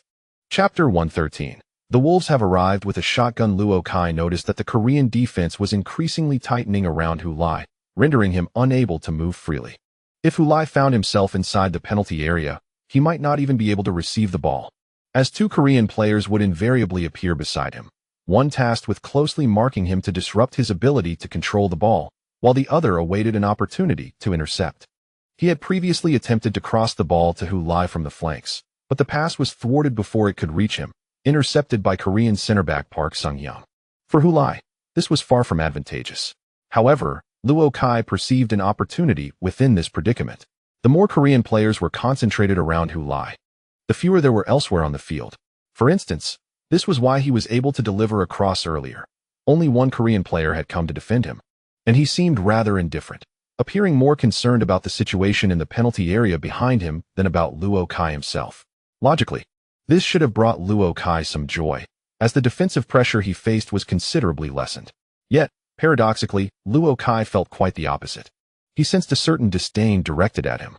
Indeed, Hu Lai was currently the most threatening player for the Chinese team. Even Luo Kai, who bore a grudge against Hu Lai, had to concede this fact. After all, Hu Lai had netted 16 goals in the Premier League, while Luo Kai had yet to even qualify for a chance to play there. However, this does not imply that the Chinese team relies solely on Hu Lai to pose a threat to your goal. Am I incapable of surpassing Hu Lai? Yet I cannot outplay you lot. Luo Kai cut inside, dribbling laterally. Amidst the deafening cheers, Luo Kai feigned a sudden dash towards the baseline, only to come to an abrupt halt, deftly nudging the ball inward with the outside of his left foot, swiftly changing direction and slipping past. He soon realized that the South Korean defenders did not immediately close in on him. Instead, they remained compact in the penalty area, evidently wary of Hu Lai. Fearing that should they advance to defend Luo Kai, Hu Lai would exploit the space behind them. This blatant display of disdain only fueled Luo Kai's anger. No longer content to dribble laterally, he seized the moment when the opposing players hesitated to block him and unleashed a powerful long-range shot with his left foot. Striking the ball with the outside of his left foot, it arced outward, heading straight for the upper corner of the goal. South Korean goalkeeper Sun Hae-min leaped into the air, attempting to reach it, but failed to make contact. Luo Kai, amid He Feng's prolonged shout, the ball regrettably soared over the crossbar, sailing out of play. Alas, what a pity. Qingqing clasped his head in despair. Yet Yin Kong remarked beside him. This is precisely what I mentioned earlier, Qingqing.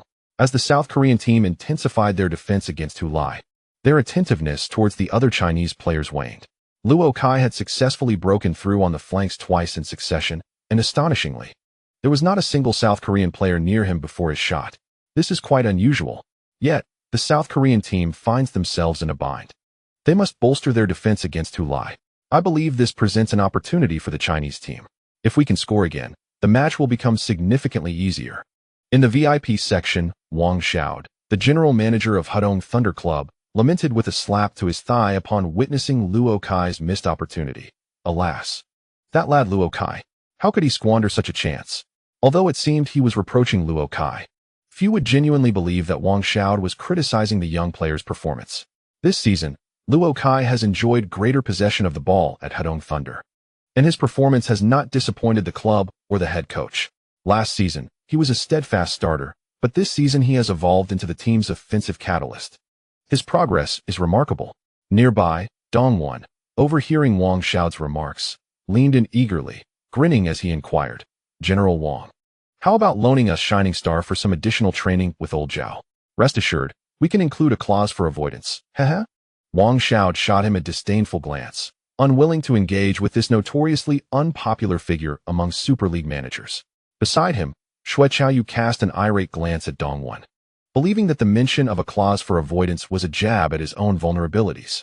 Sensing Xue Qiaoyu's gaze, Dongwon threw up his hands in exasperation. What are you staring at, Xue? Your De Shunjin arrow has already triumphed over us here in the first 2 rounds. Xue Qiaoyu chuckled at this remark.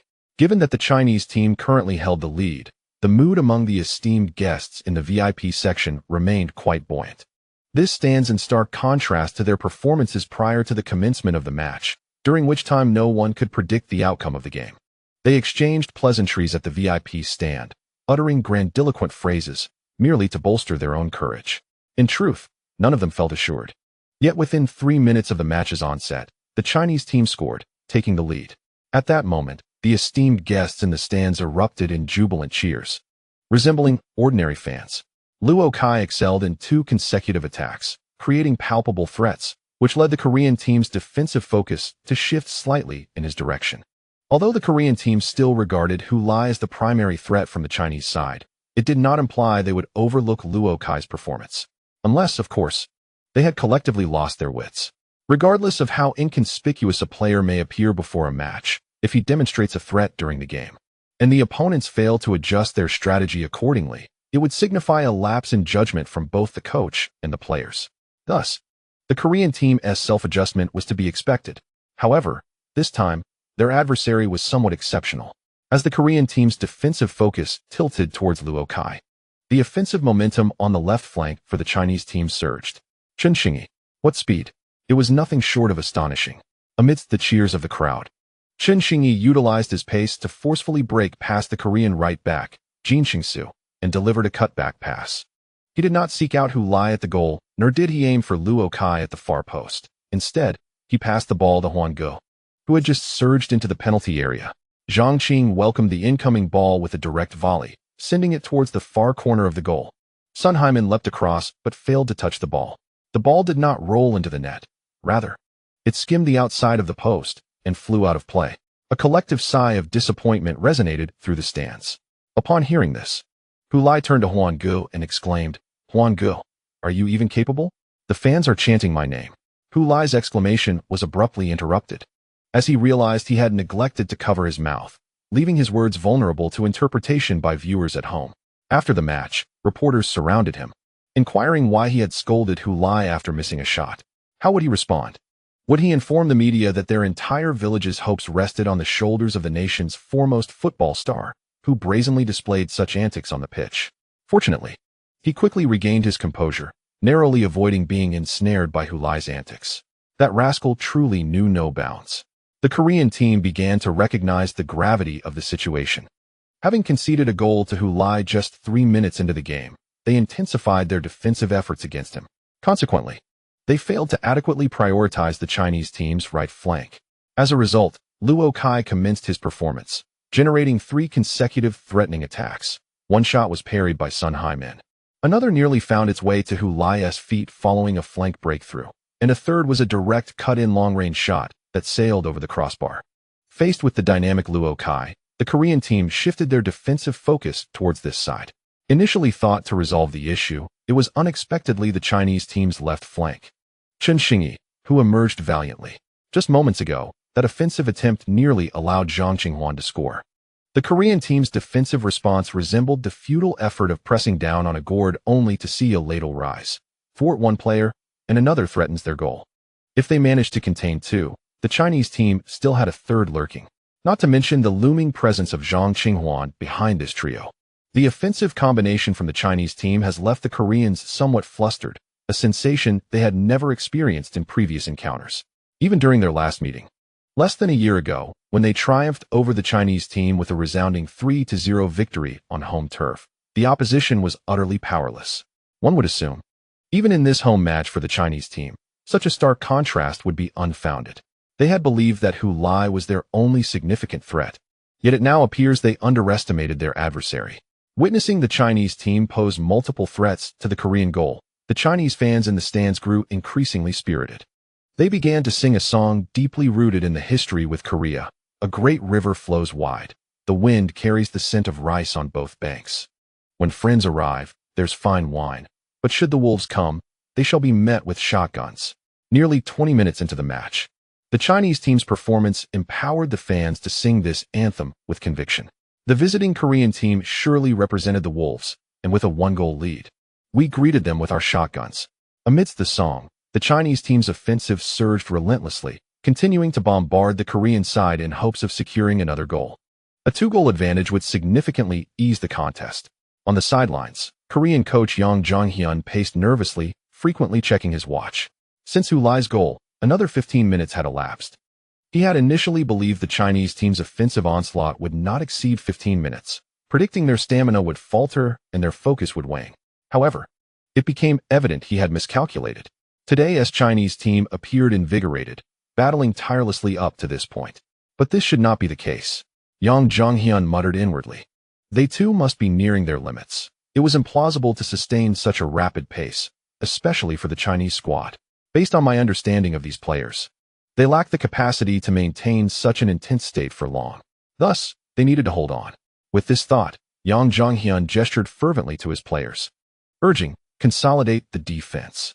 Compact, grit your teeth, and endure. His voice, however, was drowned out by the exuberant singing and cheers of the Chinese fans. Yet he trusted that his intentions were clearly conveyed through his gestures, believing the players on the field would comprehend that dawn was near, and perseverance equated to victory. Qingqing's outstanding performance on the left flank prompted the Korean defense to redirect their attention towards that side once more. As Zhang Qinghwan beheld this scene, he could scarcely contain his amusement. This group of players truly exemplified the notion of treating symptoms rather than the underlying issue. With that in mind, he resolved to take matters into his own hands. As the cerebral architect of the Chinese team's offensive maneuvers, Zhang Qinghwan raised his hand to request the ball. Even in the face of Lu Mingyuan's defense, he remained undeterred. Through their repeated confrontations, he discovered that this Korean player, who played in Europe, was exceedingly difficult to restrain. In the VIP box observing the match, Qin Lin felt a twinge of nostalgia. He believed Zhang Qinghwan was on the precipice of an overseas career. In truth, he should have ventured abroad long ago. Had he not taken that circuitous route, he might have been the first Chinese player to play overseas after himself. Leaving no room for Hu Lai, Zhang Qinghwan received a pass from his teammate, positioned near the left flank, seemingly poised for a collaboration with Qingqing. Suddenly, with a deft pull and turn, he evaded the closely marking Lu Mingyuan. Without a moment's hesitation, he launched a long pass toward the right flank. The ball soared across the width of the pitch and, just as it seemed destined to cross the sideline, was deftly intercepted by an outstretched foot, keeping it in play. A splendid long pass. Zhang Qinghwan had delivered the ball to Luo Kai on the right flank. Receiving the ball, Luo Kai propelled forward along the touchline. The South Korean formation contracted, with Yoon Ho-jun retreating to assume the role of a fullback to defend against Luo Kai, while the original fullback, Lee Gun-ju, shifted inward to cover the center. Confronted with Yoon Ho-jun's defense, Luo Kai exhibited no inclination to pass. Instead, brimming with confidence, he approached for a one-on-one challenge. Here comes Luo Kai again. He showcased a shift in rhythm, his feet nimbly maneuvering behind the ball. In the commentary by Hifeng, Luo Kai's alternating small steps kept Yoon Ho-jun guessing as to his next move. This player, typically relegated to the bench as a morale booster for the South Korean national team, was granted a starting opportunity this match due to head coach Yang Jong-hyun's desire to cultivate young talent. However, since the match commenced, he had left little mark offensively, primarily focusing on defense. As Yoon Ho-jun cautiously maneuvered, hesitant to make a rash move, Luo Kai seized the initiative. Leaning forward, he deftly pushed the ball sideways, threading it between Yoon Ho-jun's legs. Simultaneously, he capitalized on the momentum to accelerate past him. Brilliant! A sublime nutmeg. The cheers from the crowd harmonized with Hifeng's commentary. Another nutmeg, Yin Kong exclaimed with enthusiasm. Amidst the crescendo of excitement, Luo Kai pursued the ball behind Yoon Ho-jun, opting not to race down the sideline, but rather to drive towards the South Korean penalty area.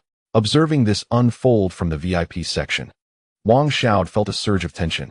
Let us show the Hedong Thunder our mettle, Luo Kai, he silently urged. Luo Kai surged toward the South Korean penalty box, seemingly intent on breaching the lion's den. Yet, the South Korean defenders remained fixated on marking Hu Lai, with Chow Hyun-hong steadfastly glued to Hu Lai's side, disregarding Luo Kai's advancing charge. Another midfielder from the South Korean team, Kwon Young-hoo, rushed back to defend against Luo Kai. Under his interference, Luo Kai attempted to push the ball diagonally into the penalty area, but it seemed he had overextended. The ball slipped away from his control, prompting him to sprint after it. Simultaneously, Hu Lai, who had originally been in the penalty area, unexpectedly withdrew and started running towards the ball as well. This made Luo Kai's earlier touch appear less like an error and more like a deliberate pass to Hu Lai.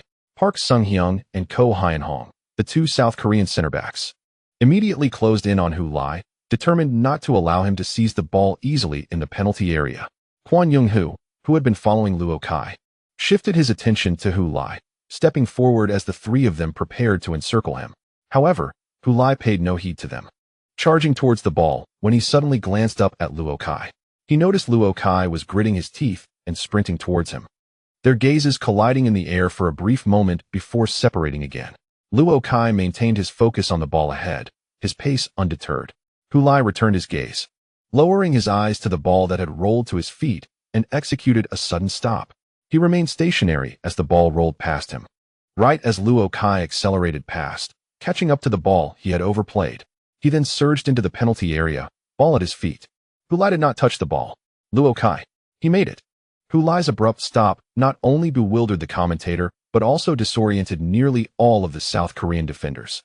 Park Sung-hyung and Ko Hyun-hong were drawn to Hu Lai, creating a vacuum at the penalty spot, and that was precisely where Luo Kai penetrated the area. Park Sung-hyung hurriedly turned around, but it was too late. Ko Hyun-hong, initially intending to assist, caught sight of Hu Lai suddenly pivoting into the space behind him. Fearing that Luo Kai might pass the ball back to Hu Lai, he followed to defend. However, Luo Kai chose not to pass. Instead, he opted for a direct shot. With his left foot, he curled the ball in a graceful arc, evading the diving goalkeeper, Sun Heyman, and it bounced once on the grass before nestling into the net. Luo Kai, Luo Kai, Luo Kai. Splendid. Magnificent. 20. The Chinese team led by 2 goals. The commentator and the fans erupted in cheers. Wang Xiao, the general manager of the Hedong Thunder, leapt from his seat with a triumphant shout, raising his arms high. What a lad! You haven't brought shame to us, Hedong Thunder. P.S. Here comes the second update, with a third update at 6 in the afternoon. Seeking monthly votes. Chapter completed. Chapter 114. The Great Humiliation of Park Gyuhyun. To be honest, when Hu Lai made that abrupt stop and then turned to dart forward, Luo Kai actually saw it. He genuinely had the option to pass the ball to Hu Lai. Yet, this time he refrained. An open space lay ahead of him, and he decisively chose to shoot directly. His experiences from 2 consecutive seasons in the Chinese Super League, coupled with his training at the Olympic Games, instilled in him great confidence in that shot. And indeed, the outcome was just as he had anticipated. The football was deftly curved by him, perfectly bypassing the outstretched fingers of South Korean goalkeeper Sun Hye-min and nestled into the lower corner of the net. The roar of the crowd at the Anong Sports Center surged to a second crescendo. After taking the shot, Luo Kai kept his eyes fixed on the ball until it soared into the goal, at which point he turned and sprinted towards the corner flag, executing a passionate slide that etched 2 prominent marks into the turf. It was simply unbelievable. I could hardly fathom that I was witnessing a match between the Chinese and South Korean teams. Merely 21 minutes into the game, China was astonishingly leading by 2 goals. Huh. Yen Kang's voice caught in his throat as he spoke. He glanced at him and continued, I too find it hard to believe, but dear viewers, you are not mistaken. We are indeed 2 goals ahead. In this vital match for Chinese football, these young talents have excelled, each scoring a goal to propel China to a 2-0 lead over South Korea. This is not a dream.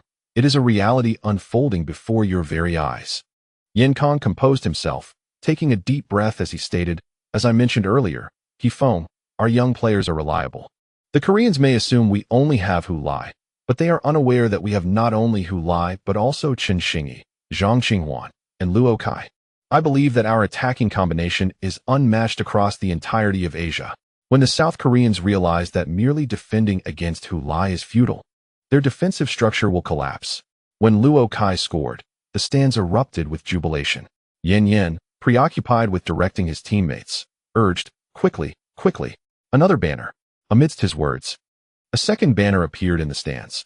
Teammates from Dongchuan Middle School have come to see you, Luo Kai. Witnessing this on the large screen, Wu Yu and his Jiaxiang High School alumni exclaimed in unison, damn. Those rascals from Dongchuan Middle School need to hold back. Their banner, gently swaying from the front railing, read, Forever King Team, Jiaxiang High School Alumni Cheer Squad. Accompanying this spectacle, numerous alumni from Dongchuan Middle School appeared online. The class of 2021 expressed pride and joy for their alma mater, quietly donning the Dongchuan Middle School emblem on their chests.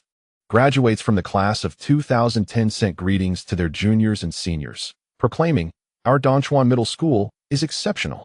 They reminded everyone that Dongchuan Middle School also nurtured Xia Xiaoyu, now a key player on the national U23 team, destined for the national squad. They encouraged everyone to apply to Dongchuan Middle School, where the finest football coaches in all of Anong province, including Luo Kai and Hu Lai's mentor, Coach Li Ziqiang, are found.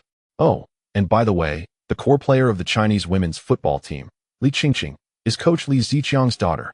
Having had the privilege of being teammates with senior Hu Lai on the school team, I consider it the greatest happiness of my life. Envying those above who have the opportunity to play alongside Hu Lai, the Dongchuan Middle School football team at the Jincheng branch is recruiting new members. Interested parties, please message me privately. Online, the diligent students of Dongchuan Middle School are reveling in celebration. On the football field, the players of the Chinese team embraced Lu Kai, celebrating their goal. Hu Lai's strike set a promising tone for the match, while Lu Kai's goal instilled a sense of reassurance among the players.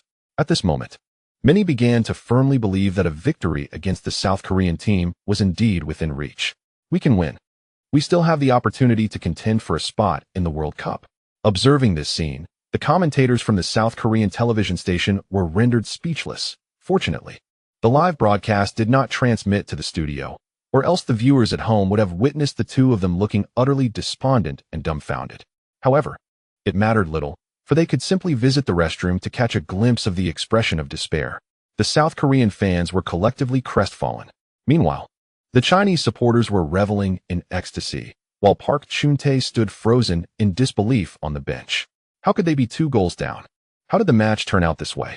Was it because I was not in the starting lineup? He cast a somewhat vacant gaze towards the back of head coach Yang Zhonghyun, who then turned to look at him. Upon noticing Park Chun-tae's gaze upon him, Yang Zhonghyun gestured for him to warm up. Park Chun-tae's eyes regained their clarity, and he swiftly grabbed a vest from his seat, donning it as he raced towards the warm-up area behind the South Korean goal. After briefly glancing at Park Chun-tae's retreating figure, Yang Zhonghyun diverted his attention back to the field. He was reluctant to admit it, but he had to acknowledge that the match had spiraled beyond his expectations and control. His intention to utilize this game as a means to develop the younger players had utterly failed. 20 minutes into the match, the starting young players had failed to perform at their usual level, failing to pose a single threat to the Chinese goal. Amidst the thunderous cheers of the Chinese fans, these youngsters seemed lost in a dark forest, sinking deeper into a quagmire. Particularly disappointing was Park Kyu-hyun, who had excelled in the league and was nicknamed Little Park Chun-tae. In 20 minutes, he managed only a single shot that didn't even come close to the goal. if he wished to avoid a humiliating defeat to the Chinese team. Adjustments were imperative. The first adjustment that came to mind was to substitute Park Chun-tae into the match. Although making a substitution just 20 minutes into the game would reflect poorly on his initial lineup, there was no time for concern over pride. Failing to make changes could result in a disgraceful loss to the Chinese team, which would be far more humiliating for both Yang Jonghyun and the entire South Korean squad. He did not even consider the psychological pressure that such an early substitution might impose on Park Kyu-hyun. After all, poor performance warranted no leniency. Ultimately, the reason they were being dominated by the Chinese team was that their offense posed no threat to the Chinese goal, allowing their opponents to play with impunity. Therefore, by bringing on Park Chun-tae, he hoped to see if the Chinese team's attack could still operate as freely as before. As Park Kyu-hyun seethed with anger and disappointment at the team's conceded goal, he noticed his senior, Park Chun-tae, suddenly sprinting towards the warm-up area. He was not oblivious. He immediately surmised the implications of this action. It signified his impending substitution. To start in the final round of the qualifiers only to be replaced after a mere 20 minutes was an affront to him, a deep humiliation. Park Kyu-hyun stared in disbelief at the sidelines, momentarily oblivious to the fate of the team. His own future appeared far more precarious. He could almost envision how the media in Korea would report his premature exit and how fans would critique him. No, this was not the outcome he desired. He longed to contest coach Yang Jong-hun's decision to substitute him, to stubbornly remain on the pitch, resolutely disregarding the opposing team. Yet, he dared only to entertain such thoughts in his mind, fully aware of the repercussions.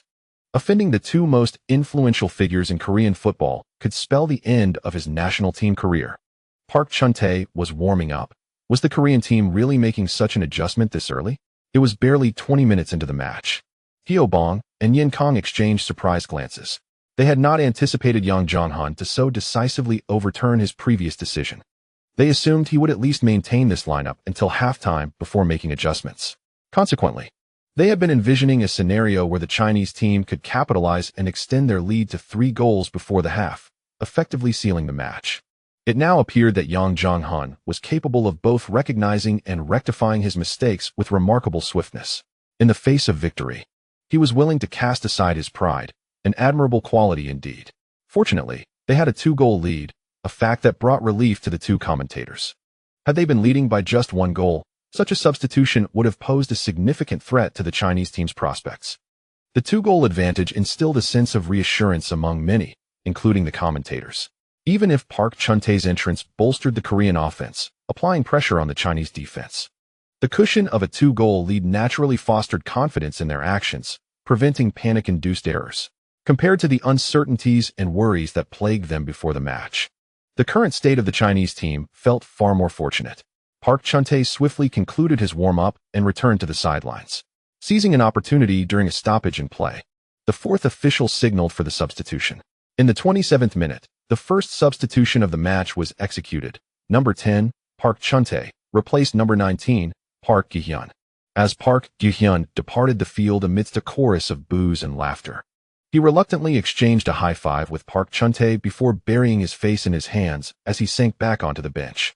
His roommate, Seo Hyung-deok, observed his despondent demeanor, utterly at a loss as to how to console him, and could only sit helplessly beside him. As he reflects on the aspirations shared with Park Kyu-hyun in their room prior to the match, they now resonate like a series of stinging slaps across their faces. Soo Hongda instinctively raises his hand to caress his own cheek. Park Kyu-hyun bows his head, seemingly too embarrassed to meet anyone's gaze. He never anticipated that his opportunity would last a mere 20 minutes before coming to an abrupt end. The chapter concludes here.